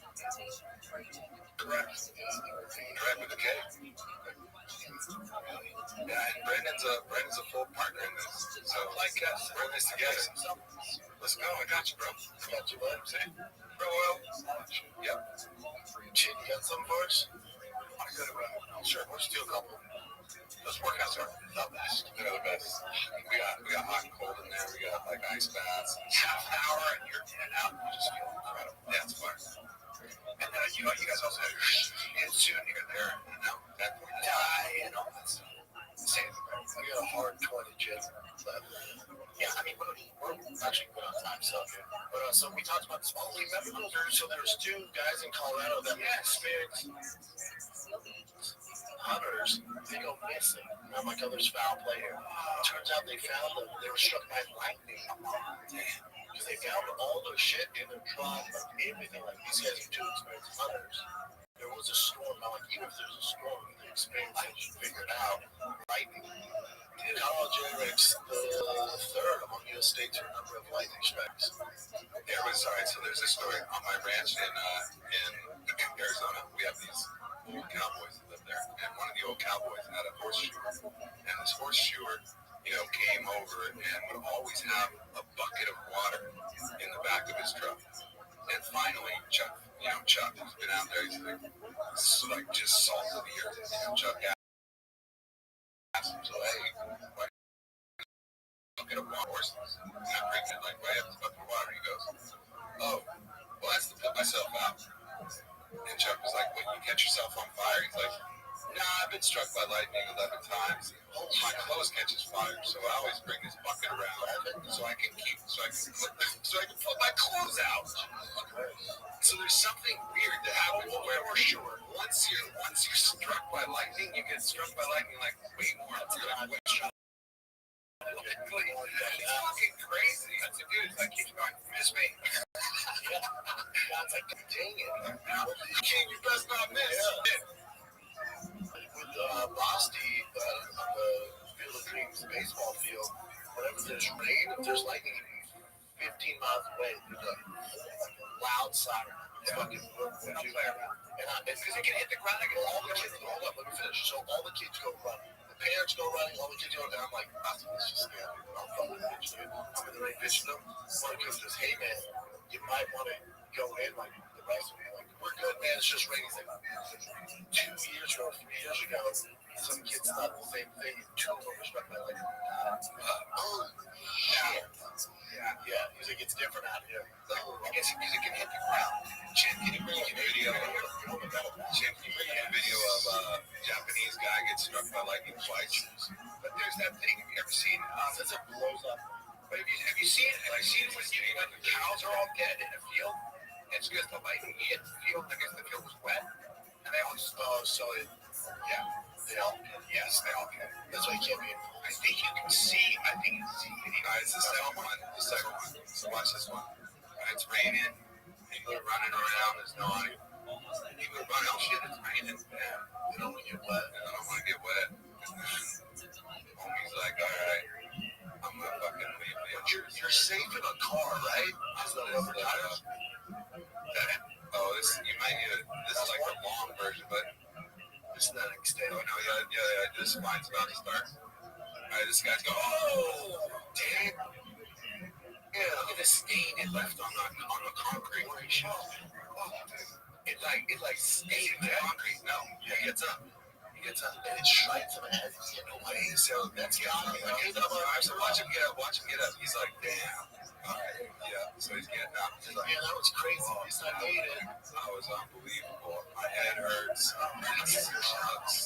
Oh, wow. And that didn't kill him? Are you kidding me? No. Like, what a day. Holy shit.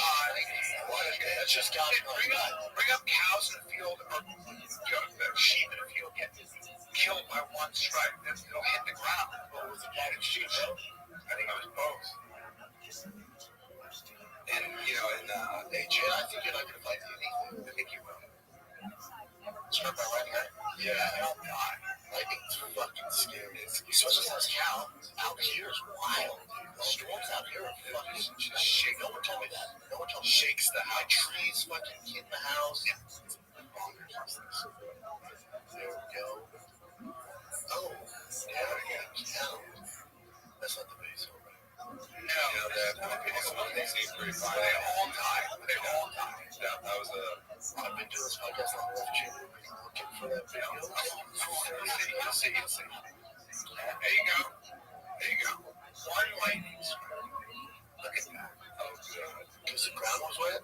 Yeah. He killed 530 sheep in Abu Dhabi. Yeah, that's crazy. The fucking Achilles. That's such a disaster for a shepherd. Yeah, it's a disaster. It's such a problem. And then you think about how did how do you explain it to them? They like, these sheep were a joke. It's everything, right? Yeah. Like Sodom gets eviscerated. I don't believe this though. I don't know. No, I think they were dead from something. But I think you're wrong. That's the same thing. Because what else would kill all? Yeah. But there's video of them just kind of just thing and they just go Japanese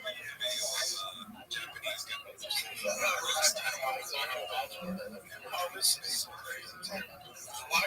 This is lightning plus this fucked up a lot.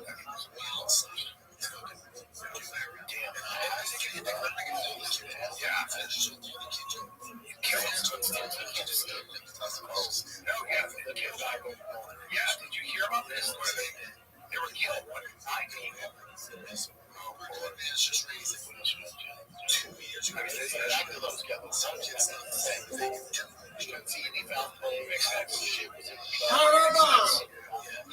What up, big dog?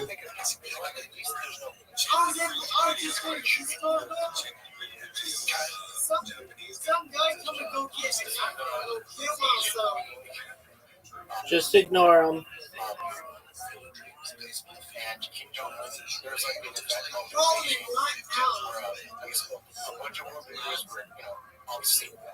Celebrating the end of World War II. So they're just walking together in the Just ignore him, Brandon. Putin and Xi were talking about, like, maybe we can live forever. Yeah, the tech captures Putin. It's just a conversation. Discussing organ transplants. Because they're just trying to rule forever. They were just talking about how we may not have to die, and they can just rule forever. Yeah. It says Putin translator computer saying in Chinese, the longer you live, the younger you become. Yeah, in other words, there's a computer responding. Some predict that in this century, humans may live a better 150 years. That's a big one. Think about the fence. And the amount of people that watch this is insane. It's like, well, those two fucking know. If anyone's doing it, they will figure it out. The trend is definitely going that way. How long it'll be, I don't know. Good luck though. We gotta keep finding meaning, but there's also all kinds of like talk, like had toxins and poisons. And, I mean, hopefully we cleaned some of that up, but not breathing clean air. We're not drinking clean water. You know, things are tough too. So maybe it all evens out, or maybe we start to make advances. You know, That's what says Xi Jinping says in this century people are expected to live to 150 years. Who replies, organs can be continuously transplanted, humans can become immortal. Xi responds, that means in the future, long life will become normal. They're both godless, by the way. yeah, that's a problem. They both are. Their religion is The people who need to live the longest are not them. Yeah. I think she's sister, she's father was put in jail by the Congress. His mother, and I think his mother killed herself, and his sister killed his job, and he climbed at his job. So he's always his job to get killed. He runs China. They can go to. I think Brian's got this one. Even if I don't agree with Putin and 99% of what he did, that picture of him on a horse where he's just shirtless, I'm like, all right, like I need respect. Like I mostly disagree with everything about you, but Knuckles. Like, that's Knuckles. I mean, he's definitely a man. He's all man. Yeah, you see this on the mall in Washington. So you know what the mall is? The mall is like the huge long room cabin. It's like where everyone goes with it. Orange everything. These artists put up a Trump Epstein friendship statue, holding hands. And I'm sure something like best friends forever. It was taken down. Yeah, that was up for 2 minutes. That was one of the saddest things I thought about the Trump administration when they made that magic trick where the Epstein list disappeared. And it's like, what? When there's no list? No, I feel like there's It's 2025 though. But I don't think there is no list. What if there's no list? There's a list. There's the people who are actually conducting the actual sex, and they're like, we know the names. I think though that's the Pan sectors. There's also Ghislaine. Ghislaine is in jail for sex trafficking. Yeah, so who did she send Who did she do? Exactly. Well, She was convicted of trafficking young girls to Jeffrey Epstein and taken part. And so that's who are they fucking? So who are they fucking? That's the list. Simple. So they were all these young girls. Young girls who came forward. So remember, in 2008, 40 witnesses, many of them underage, came forward about Jeffrey Epstein. Okay. The prosecutor had a case. It was a shooting. It was a case in Palm Beach, Florida. It was a slap on the wrist. 40 witnesses, many underage. They went out. Their parents came. They brought a huge case. The DA was all said. What happened was Epstein gets this cushy deal because he's an intelligence asset, quote unquote. So wait in county Western Palm County Jail, and he can go home at night. Break the leave. He can go home. Yes, he has to report there at night. Yes. It was the craziest cushy deal. The reason that the case came back up was because when you do that, when the DA cuts a deal, you have to let the victims know. They didn't let the victims know. They didn't. So the lawyers were fishing tape. The lawyers were so bad that they never forgot it, and they brought the case again. And they said, excuse me, this guy's a scumbag. He was trafficking underage girls.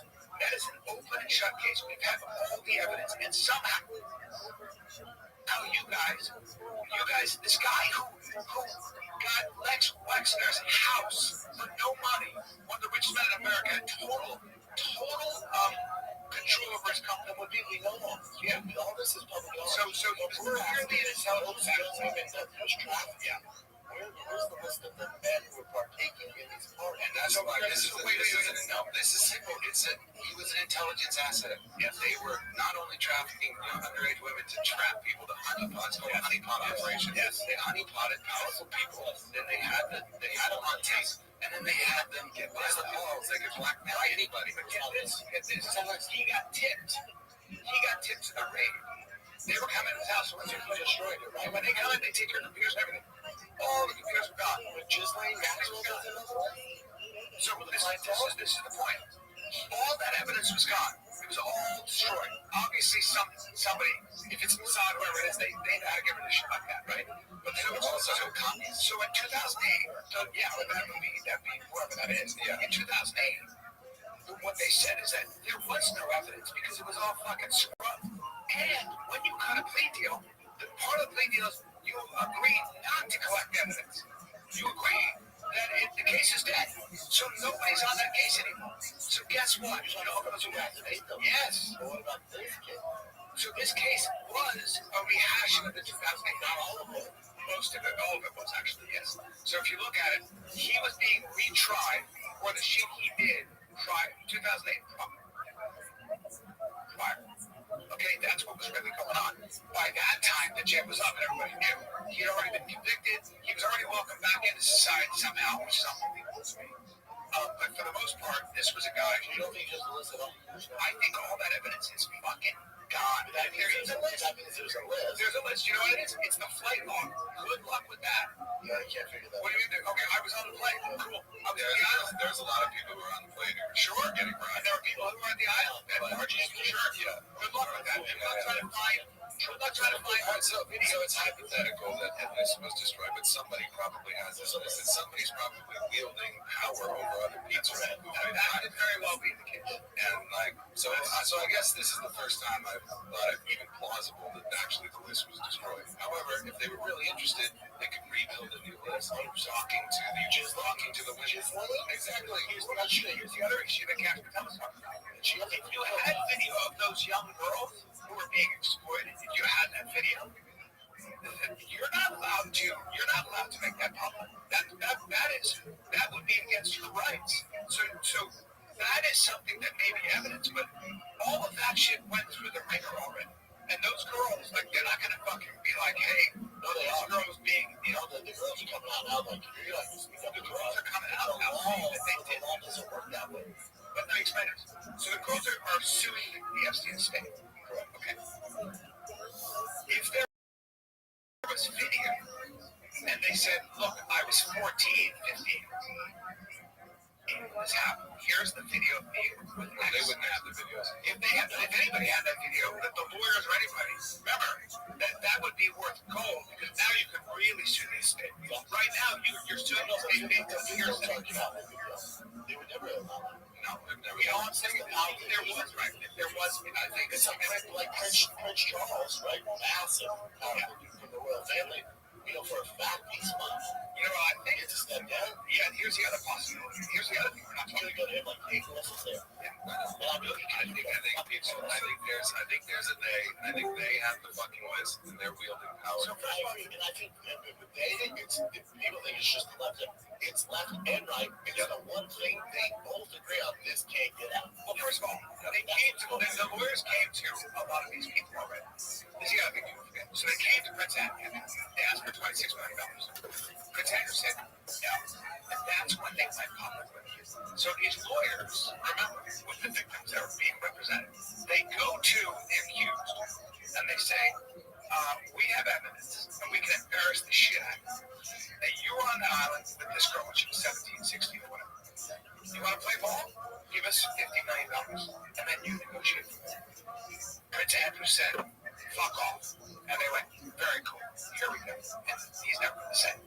So I think it's also very possible that these people who have all the money in the world, when they came, a lot of these lawyers came to those people, they fucking paid it off. Yeah, and look, and now it all goes away. Yeah, and if you're this young girl, you've had this horrible thing happen, you're like, well, am I happier if this guy goes to jail, or am I happier if I got 20 mil? Yeah. And like, I don't blame him. Let me ask you this. You also gotta also think, like, please think about the future of the world. Yeah, but even as a dad, let's say you have no kids as a kid, they're offering 30 mil, and just think about it. You'll get nothing. 40 and nothing, that guy, especially today's hearsay, you have 5-year trial. We're dealing with their lawyers, like he's probably still not going to get in trouble.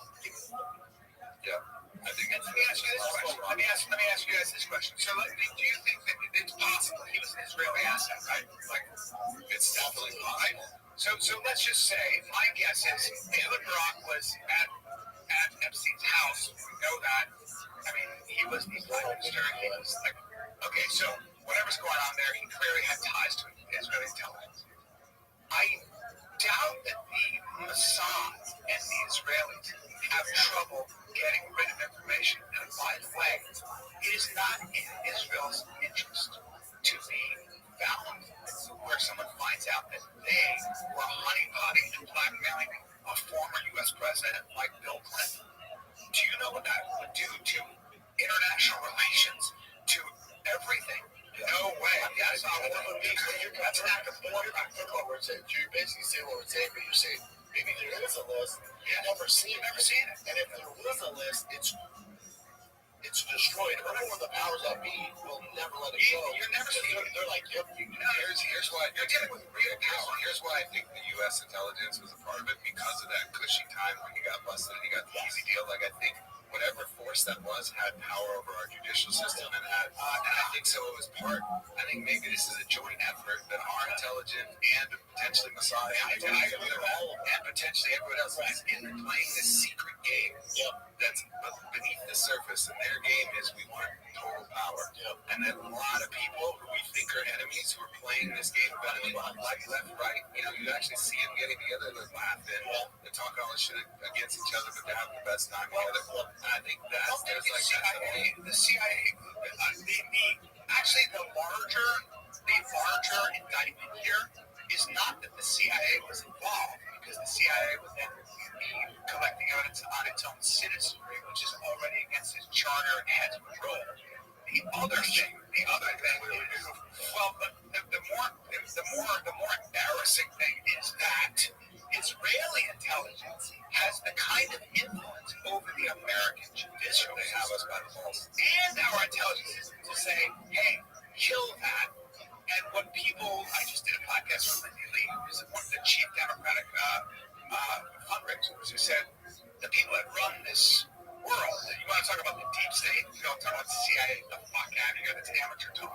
The people that run this world are the donors, the donor class, the people with fake ill money that you don't know that can call the White House and change policy. Because they want to get elected again. You ain't going to do this. Players. But I mean the real money is on the Republican and the Democratic side. And they have to be. Well, some of them are Christians, some of them are. Yeah, but at the end of the day, yes, that's not a secret that there's a lot of powerful people who have interests, you know.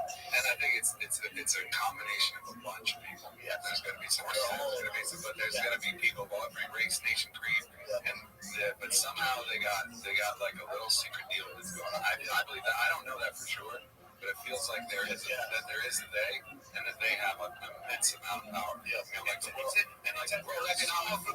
Economic Forum wasn't totally a bad place to point to. Like the World Economic Forum, people think that was the help, and it's not a bad place to point to.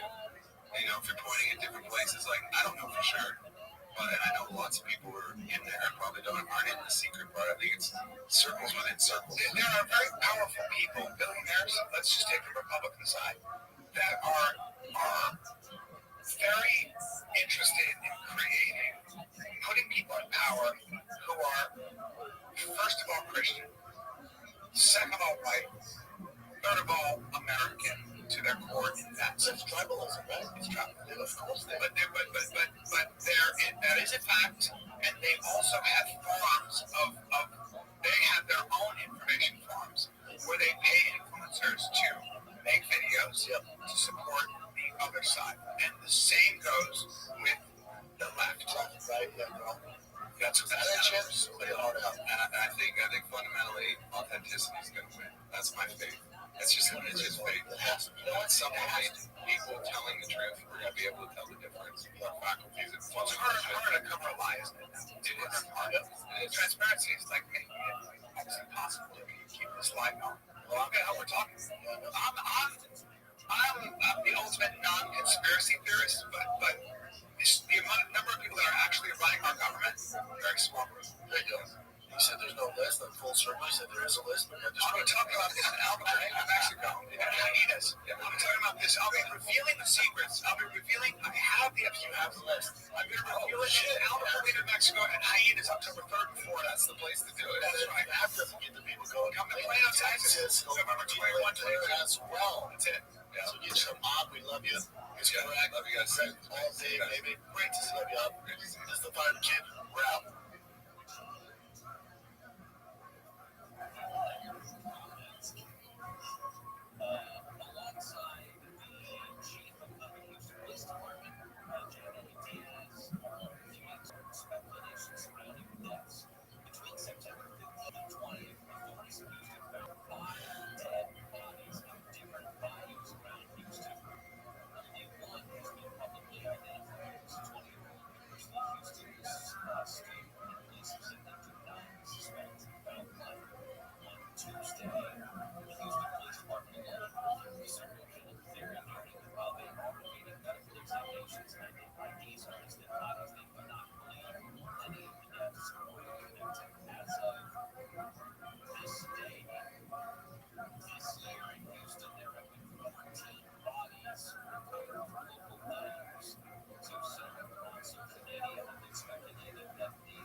Nashville, Tennessee, Lexington, Kentucky, thank you so much for all the love. It was great to see you all out there. I really appreciate all the support.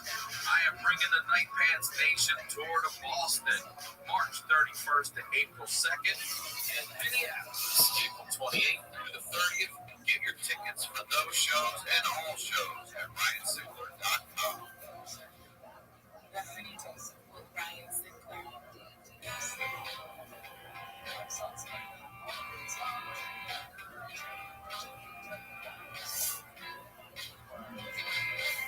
Welcome back to the Honeydew.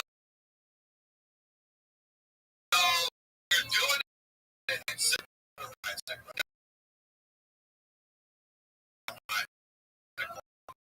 Social media do enough for your support. It's been a hell of a year so far. We're going to continue that run.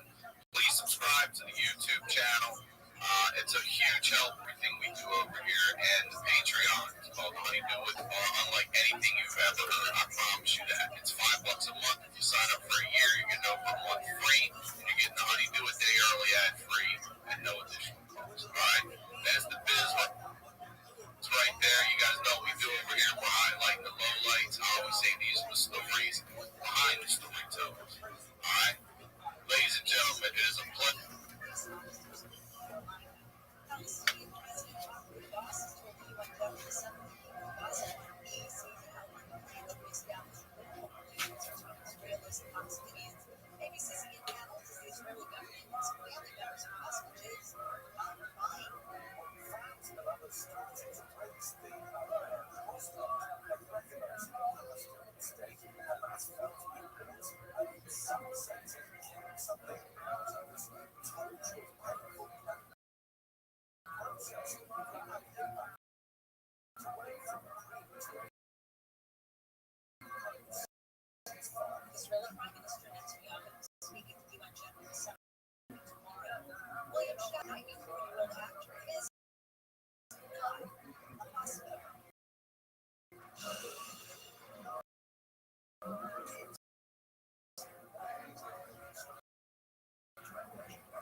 get tossed out. Listen, there's no way the United States of America is going to tell people that you can't fucking come here and save your fucking self. There's going to be a lot of looking left and right when it comes to that shit. Blind eyes, compassionate souls. What the fuck are you going to do? Their capitals get robbed. They bombed the airport. They bombed the airport. Imagine being in LA right now. You're like, I gotta get the fuck out of here. They're like, they bombed LAX. Like, how am I getting the fuck out now? I gotta drive to Vegas. Perfect or some shit. Alright, brother, we have not done one of these since July of 2021 when we last ended. It's actually very touching to me now because it was March of 97 for you. I had just moved here on Valentine's Day in 97. And you just got passed at the store. And for me, I'm sitting here right now, I'm newly passed at the store. So it's nice to, by the way, it's nice to be able to go on that mall. It was 25 years. The anniversary was 25 years. Last Saturday was on my birthday. I came over on my birthday. Okay. It all came together, Yeah, you were mentioning that you went in, you didn't want to touch the toilet with your hands, so you fucking sat the lid down and you sat there and you cried, and it just all came out. Everything from back in Denver, back in Jersey, New York, all of it, prison, all of it coming back to you, and it just hit. Now you're a fucking regular at the world famous Comedy Store. So let's pick up March of 97 and we'll go from there. The next day I woke up, and I have to tell you how I felt. I felt invincible. I felt that I belonged. And I'm happy that I got to do this now because it's given me, I've been doing stand-up to a year now. It was a year yesterday, since I haven't been on stage. It's given me a lot of time to think, the best times I had yet. It felt great to sell out theaters. It felt great to sell out comedy clubs. That was great. It felt great to shoot a special. But there's nothing better than getting accepted into the circle that you're going for. That's a great feeling. I started in Denver, and then I went to New York for 9 to 10 months, which taught me how to kind of start up in the city and get the party started. Then I went back to Denver and got the party started there for a year. And then I went to Seattle and got the party started there. So by the time you get to that one destination, you know how to get the party started. By that time I joined an acting class on Monday night. James Masada told me I wasn't funny enough to do the stage. Fuck that guy. But I had a guy who worked there who used to give me a 20-minute spot every Monday for Latino night. And it was packed. And it's so weird. People think you make it at the store and that's it. No, that's when your work starts. I just did the Comedy Store podcast last night with Eleanor, and she said the same thing. I said, look, it's great, and you're right. There's nothing there. I'm so surprised at the camaraderie and how kind everyone has been coming up to me and congratulating me and stuff. And I didn't expect, first of all, I don't expect anything from anybody, but I really didn't expect that. I had been in that building for so long, doing so many shows, just never a regular, that it really, I see how much they appreciate it. So it is something to be accepted by this band of fucking misfits. And you're one of us now. I really feel good about that. But you're right. A 15-minute set at the comedy store that's all it is. It does not make you a comedian. An hour makes you a comedian. If you can go on the road and sell tickets, it makes you a comedian. Like, just being a Comedy Store comic is awesome, but there's so much more. You're right. That's where your work begins. Now, you got to go to that next level. And you've seen guys over the years do it. Pryor, Robin Williams, just name all of them, Like, it's amazing how so karate, when you start back of the class, and then after 3 months, you move up 6 months, and then after 3 years, you're in the front line, And it's the same thing at the Comedy Store. Like, I remember getting paid and getting passed to get away from this. After I got passed, like, once So when he became a regular, we wait for them up the stairs. And when they come out, we treat them like the guys in the village. Yeah. So up, you know what? With some more guys.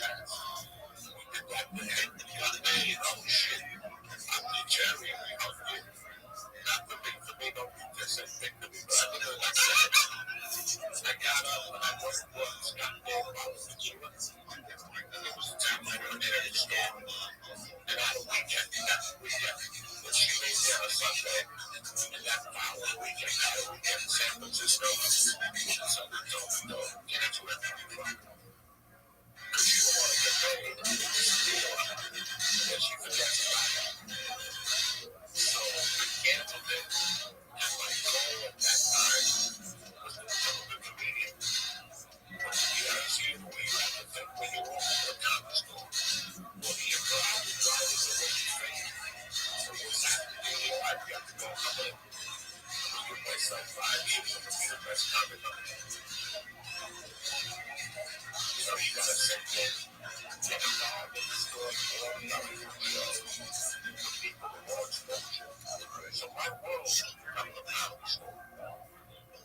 I was, you know, the foundation got expunged. Got expunged after the Truckers. Lenny Glenn was there in 97 also. It was 97. No, I'm saying I did it becoming a regular. Took away all the second jobs. Took away a lot of the pain. Took away a lot of things. Now my fucking goal was to become the best of the show. Coming from the ladder from 1 o'clock start to 10:15. Retreat. You know, I was together with one day I was stop. That one day, my first one day, they gave me a spot. Like at 11 o'clock. Boy, was I fucking happy. I got Josh Rules, I got my other buddies. I got Brody.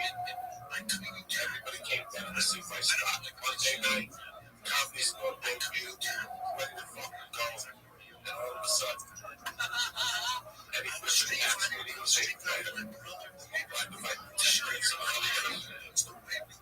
Well, we stayed out till 12 to 2. Yeah, I know. We got on the platform. Eddie Fisher's never done 10 minutes. Went from the biggest high in my life to the biggest low of my life. Did you still get to go? If you would have come by and fucked me in the ass, it would have been the best thing you could have done. I was just sitting back there, ready to cry. My friends kept saying goodbye. We'll see you next time. And then finally, the group goes, hey, you coming up here, Cuba? And I look walking up there like, hey, shoot myself. I wanted to kill him. I wanted to kill him. I think I went out to smart again. It was hot. This gigantic fucking ball, 24 hours. And that was okay. The beaches here. I was used to it. You know, get this. People telling me like 10 minutes. They were looking for 2 hours. So, you know, I didn't have a lot of girlfriend. We would come out and work. You know, we found a place in Hollywood. And it was getting myself. I got an acting class on Monday nights on Georgia. On the other side of Sunset, behind the Guitar Center. One of the guys there was exactly like 3 weeks on Mondays. It was 7 to 10. And after about 3 or 4 weeks, the guy said to me, by the way, is anything familiar here? And I didn't say shit. And he goes, I hate fucking comedians. You guys come in here, you think you're the table and that. I can't stand them. The last comic I dealt with was fucking Andrew Dice Clay. He put a bad taste in my mouth. I was like, guy called Woody Allen. So Monday nights was the busiest night in Hollywood. They were fucking, yeah. It was the Laugh Factory, the Latino night, back. Crazy Monday, whatever it was, and then it back. And the comedy store had loads of fight. But after 10, you could not then sign up on Monday. So your goal was to get a triple crown on Monday nights. You know, the spot at the Improv, you got a spot at the Laugh Factory. So for months, I would get spots every fucking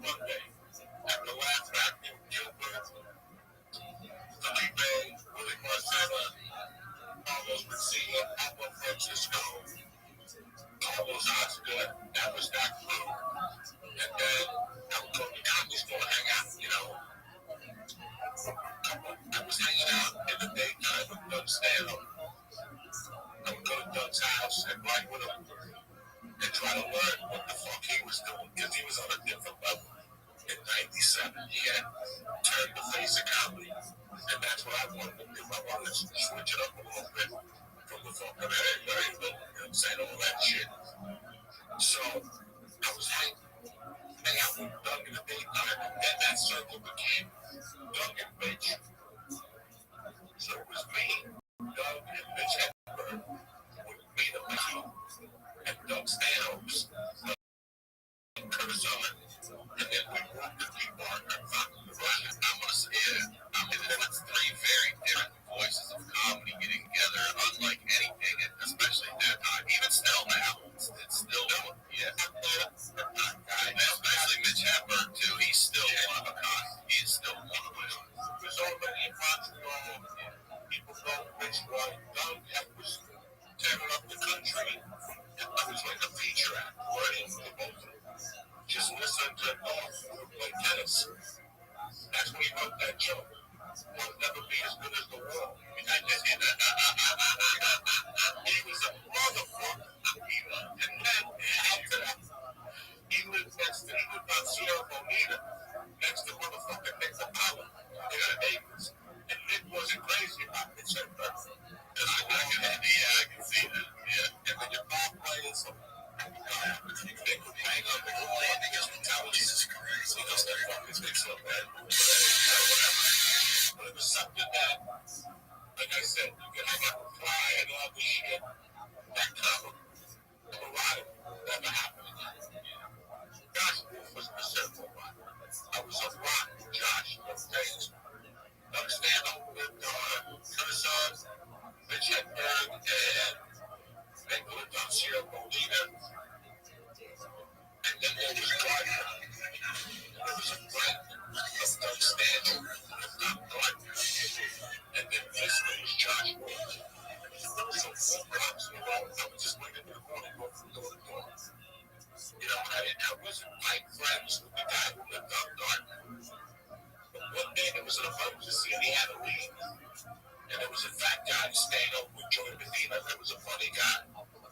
He was friends with Doug Stanhope, so Doug Stanhope lived in that building now. And that was Ralphie May. No way. Another assassination. It was Josh. Ralphie. Doug Stanhope.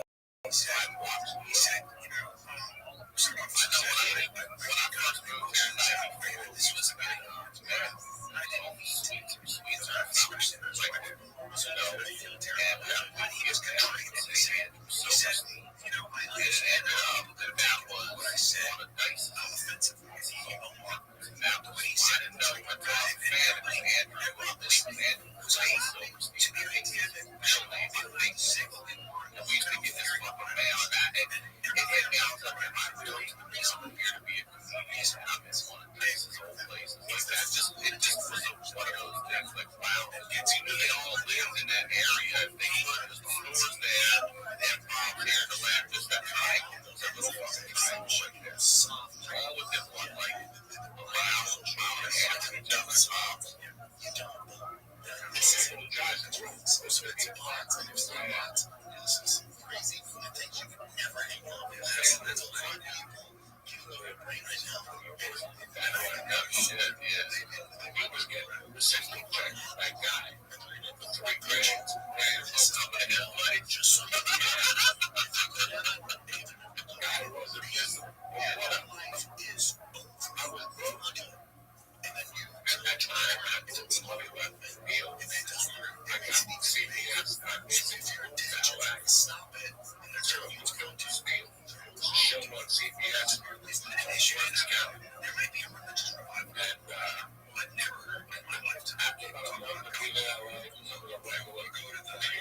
I became a regular in LA. And that's amazing. What it's message was as a walking story. I wonder if this might not be the fastest spirit you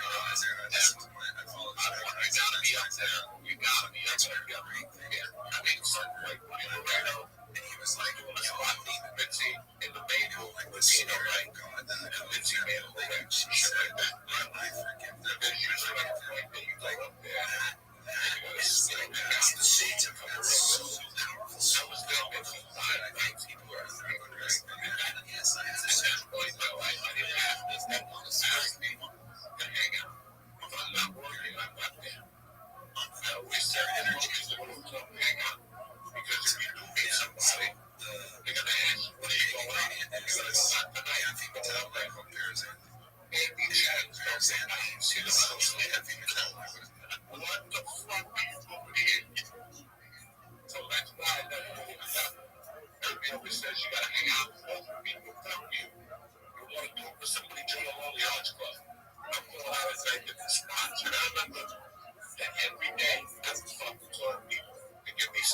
like, a couple people have rooms in Orange County, but the most noticeable guy was Ray Brandon.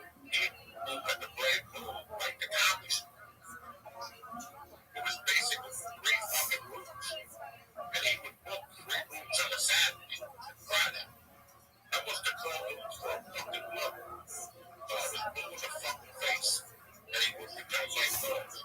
So I borrowed a car one night, and I actually went to the Brand Pool. And I go, who's really fucking Brandon? And I go, how fucking dare you not call me black? I can see if I was some white animal or something. I'm Spanish, like, white animal. He's like, okay, I'll pick up. Well, he's great too. I did a lot of his shows at the Ice House early on coming up. He really did hustle. Booked a lot of shows, gave a lot of comedians spots. If you're waiting for the right time to buy your first home, I've got news for you. Things are only getting crazier. Rents and house prices are skyrocketing. Interest rates are going up, and no matter what stage you're in, you should start planning now. I look every night out here. I check Zillow, I check Westside Rentals, I check Apartments.com, I check Craigslist, I check all of them. Rents are insane. The cost of living is insane. Okay, I recommend it. Everyone listen to the How to Buy a Home podcast. This is an incredible free resource with everything you need to know to navigate this process. Host David Sidoti is an industry expert with years of experience who actually cares about first-time home buyers like you. He answers questions like, when is the best time to start? How do I even start? Will the mortgage be more than my current monthly rent? Probably not. The good news is he just released an emergency episode of How to Buy a Home, all about the bidding wars in 2022. With insider tips and tricks to win. David has helped make buying a home a reality for so many people. He even connects first-time home buyers with great local realtors in their area so they know they have someone in their corner. I'm telling you, he can help you too. He's already helped a couple of you guys out there. So listen to the How to Buy a Home podcast today. David can help find How to Buy a Home wherever you listen to podcasts. For many people, getting financially healthy means dropping the weight of credit card debt. But where do you start when it feels like a never-ending cycle, right? Upstart can help you pay off your existing debt quickly and easily with a personal loan so you can start living your life. Whether it's paying off your credit cards, consolidating that high-interest debt, or funding personal expenses, over 1 million people have used Upstart to get one fixed monthly payment with a clear payoff date. Upstart knows you're more than just your credit score, so rather than looking at your credit score alone, Upstart's model considers other factors like your income, your employment, and other information provided in your loan application to find you a smarter rate for your loan. You can check your rate without impacting your credit score in just 5 minutes for loans between $1,000 all the way up to $50,000. You can even receive your funds as fast as 1 business day after accepting your loan. Find out how Upstart can lower your monthly payments today when you go to upstart.com/honeydew. That's upstart.com/honeydew. Don't forget to use my URL to let them know I sent you. Loan amounts will be determined based on your credit, your income, and certain other information provided in your loan application. Go to upstart.com/honeydew. Now, let's get back to the video. Well, you used to give me 3 spots a week. I used to torture him. While he was on stage, I'd sit behind the stage and go, Rudy. I was just but that particular night, about a year and a half, maybe like 3 years earlier, I was at the Comedy Works like in New York, Mike. And the guy that was in charge of the Comedy Works was a fucking sweetheart who actually changed my life around. I did a spot and killed 3 minutes, and he chased me outside. This guy, and he was right up there for a second. He goes, listen, we both know you're the funniest guy here without even blinking a fucking eye. But you don't take it serious. Because look at the t-shirt you got on. You don't come to the writing classes. You're not involved with SMO. You just come in, blow the room up, and fucking leave. That's great. That'll work. It ain't gonna work for a while. Not in the room. You gotta write jokes in the room. And he told me, he goes, you're a good comic, but this isn't what you want to do.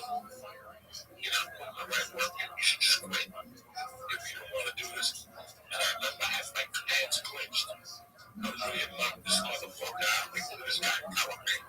And I walked over to the bus, and I go, you know what? I'm gonna fuck him up. And I walked back to the comedy works in Denver, and I went downstairs, and he wasn't there. And we went to the bus home, and a month later, I found out what comedy was. It didn't matter. That dude, I broke into that night at Rudy's. He was a guy that worked with the comics. At this time, he was working with Brian Duncan. Yeah. And he was bringing Brian down before American Idol was. So I went up on stage and I had a follow him in the top headline. He's got now. Tell me, drink or something. Tell me something. He used to be like a detective. I like my women. I like my coffee. With the good slow shit.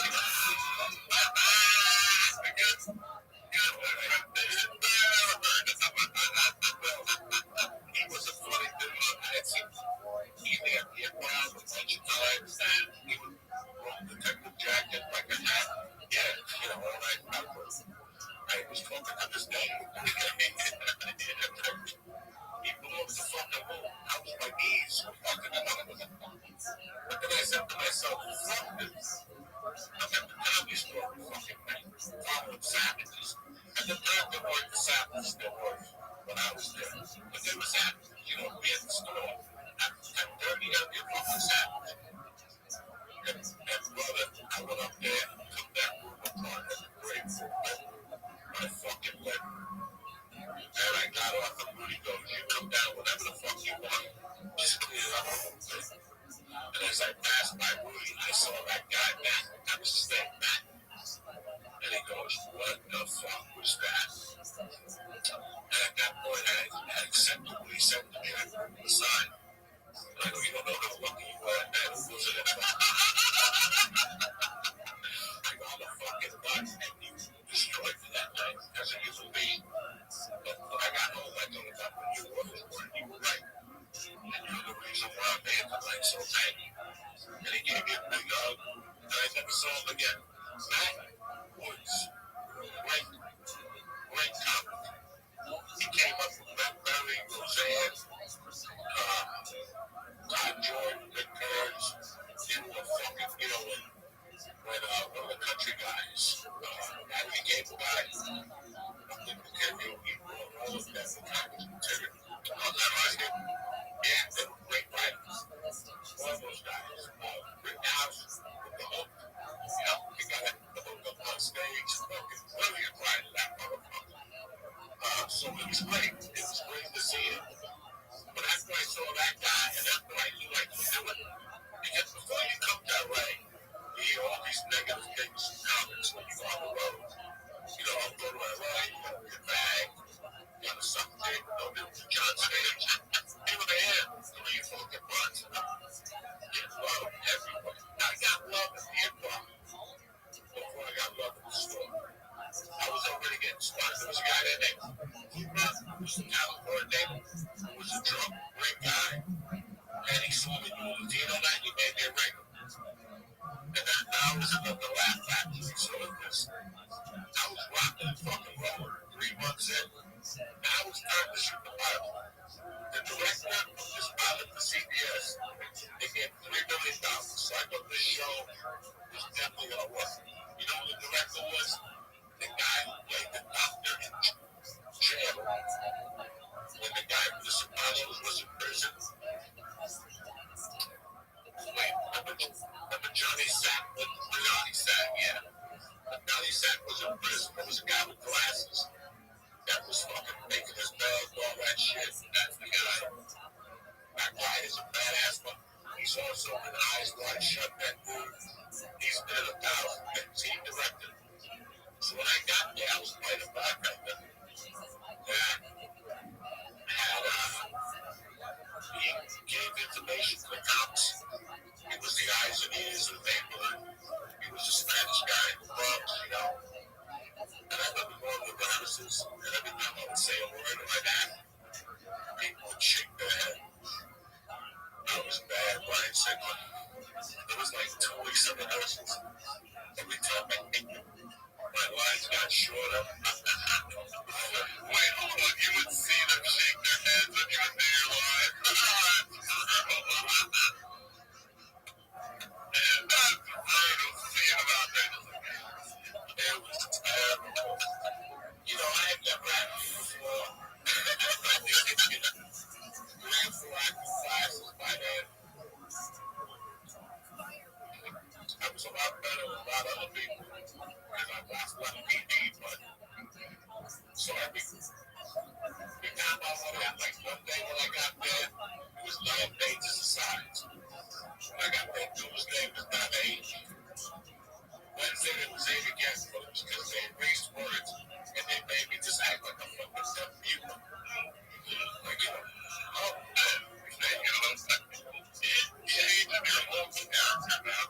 stealing wardrobes and shit.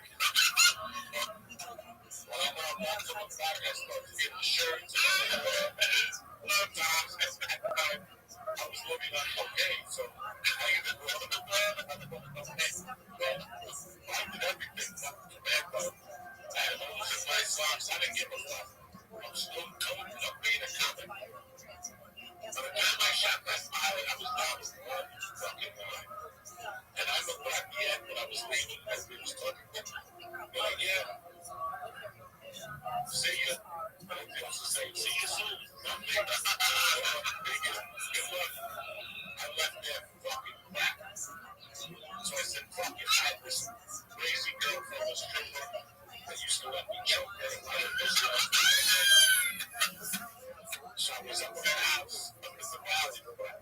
At that time, Joshua gave me a car that belonged to Cassie. That's why she left the band while she was out of town. And I started getting tickets on this motherfucker. I was getting tickets all over Hollywood. That little black chick was chasing me all over Hollywood. You know what I'm talking about? If a woman called her bitches angry, she had to get on the this motherfucking thing. I'm driving this chick's car. And I'm getting tickets everywhere. I got camouflage on the car. I'm putting leaves on it. Fucking Hollywood. I come out of somewhere, I still get a fucking ticket. I probably have 50 fucking tickets. And I go up to this girl's house and the pilot. They just give me like 10 grand for the fucking week. I'm gonna go see my girlfriend up there. Well, she wasn't my girlfriend at the time. We had dated for 4 years now. We just fucking. She was a dirty whore, but I loved her. What are you gonna do? And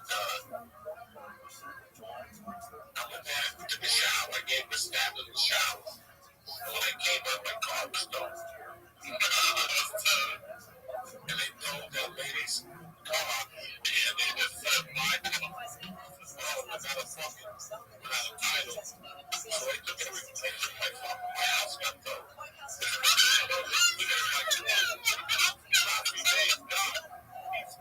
And they used to say, your house got towed. Everything, headshots, demo reels, fucking houses and clubs, everything.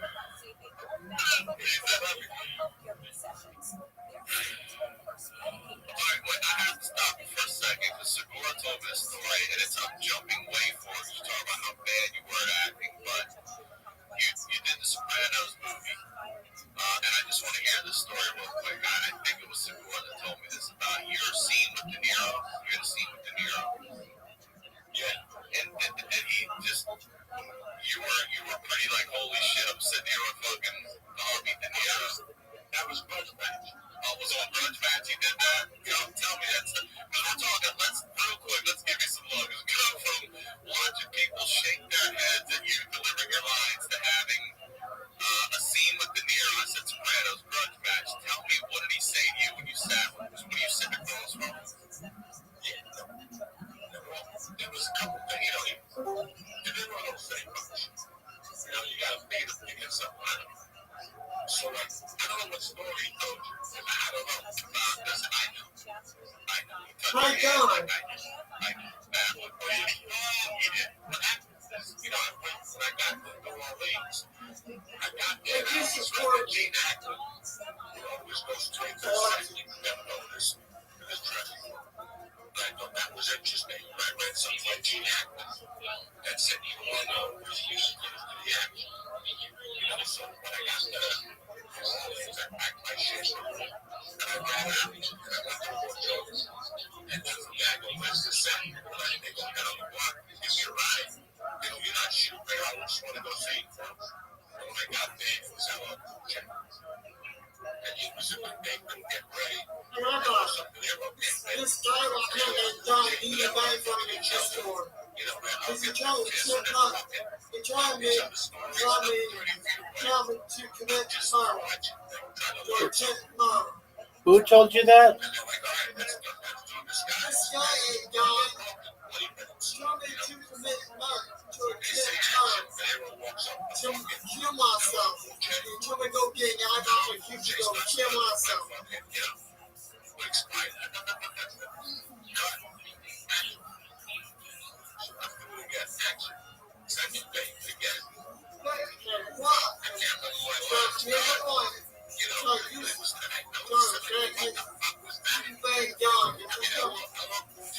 You don't have to worry about them anymore. They're gone. What's going on? I didn't think about it. The next day I get there. And sure enough, I sit down in the chair. And they come over. They go, you do that? You bother yet? You're welcome, big dog. Absolutely, my friend.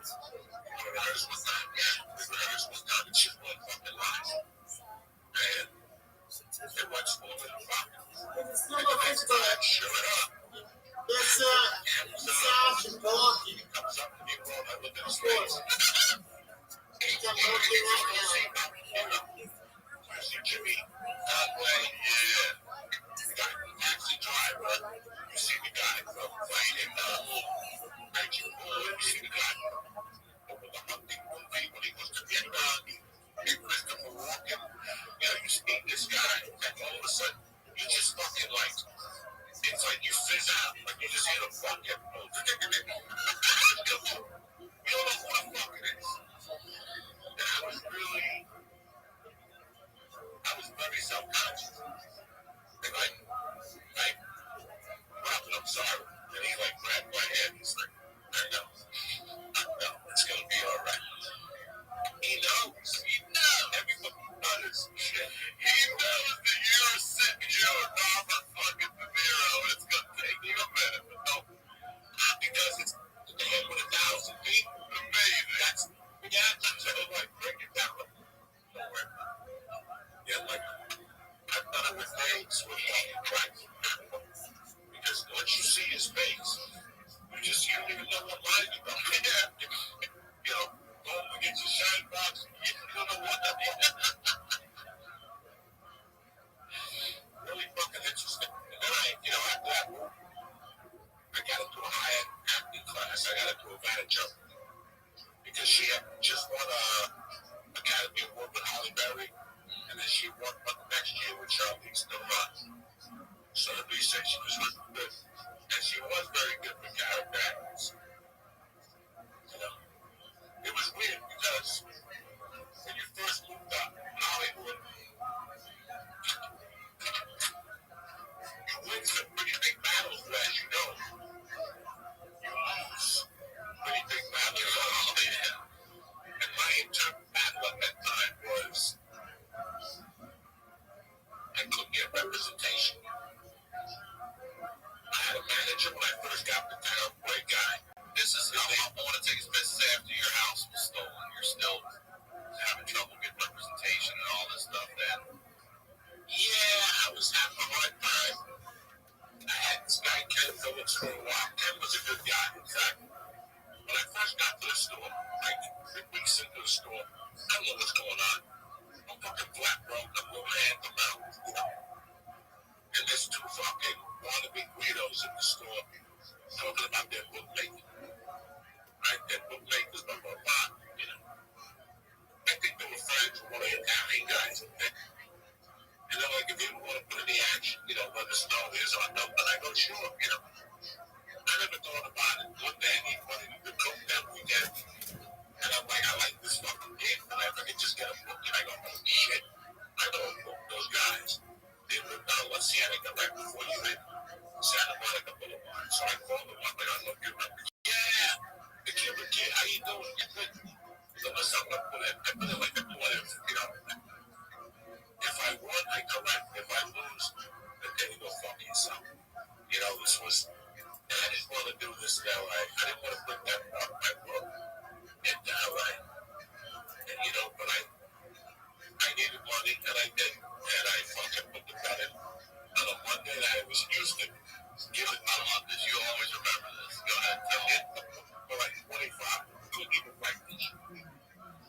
So the next day I called the guys, and I go, I want to collect. We'll come by. I go, okay. And I go down there. And the guy says, what we're going to do is just give you $50. I go, what are you talking about? It's $250. It was, I forget what it was. And he goes, well, we charge you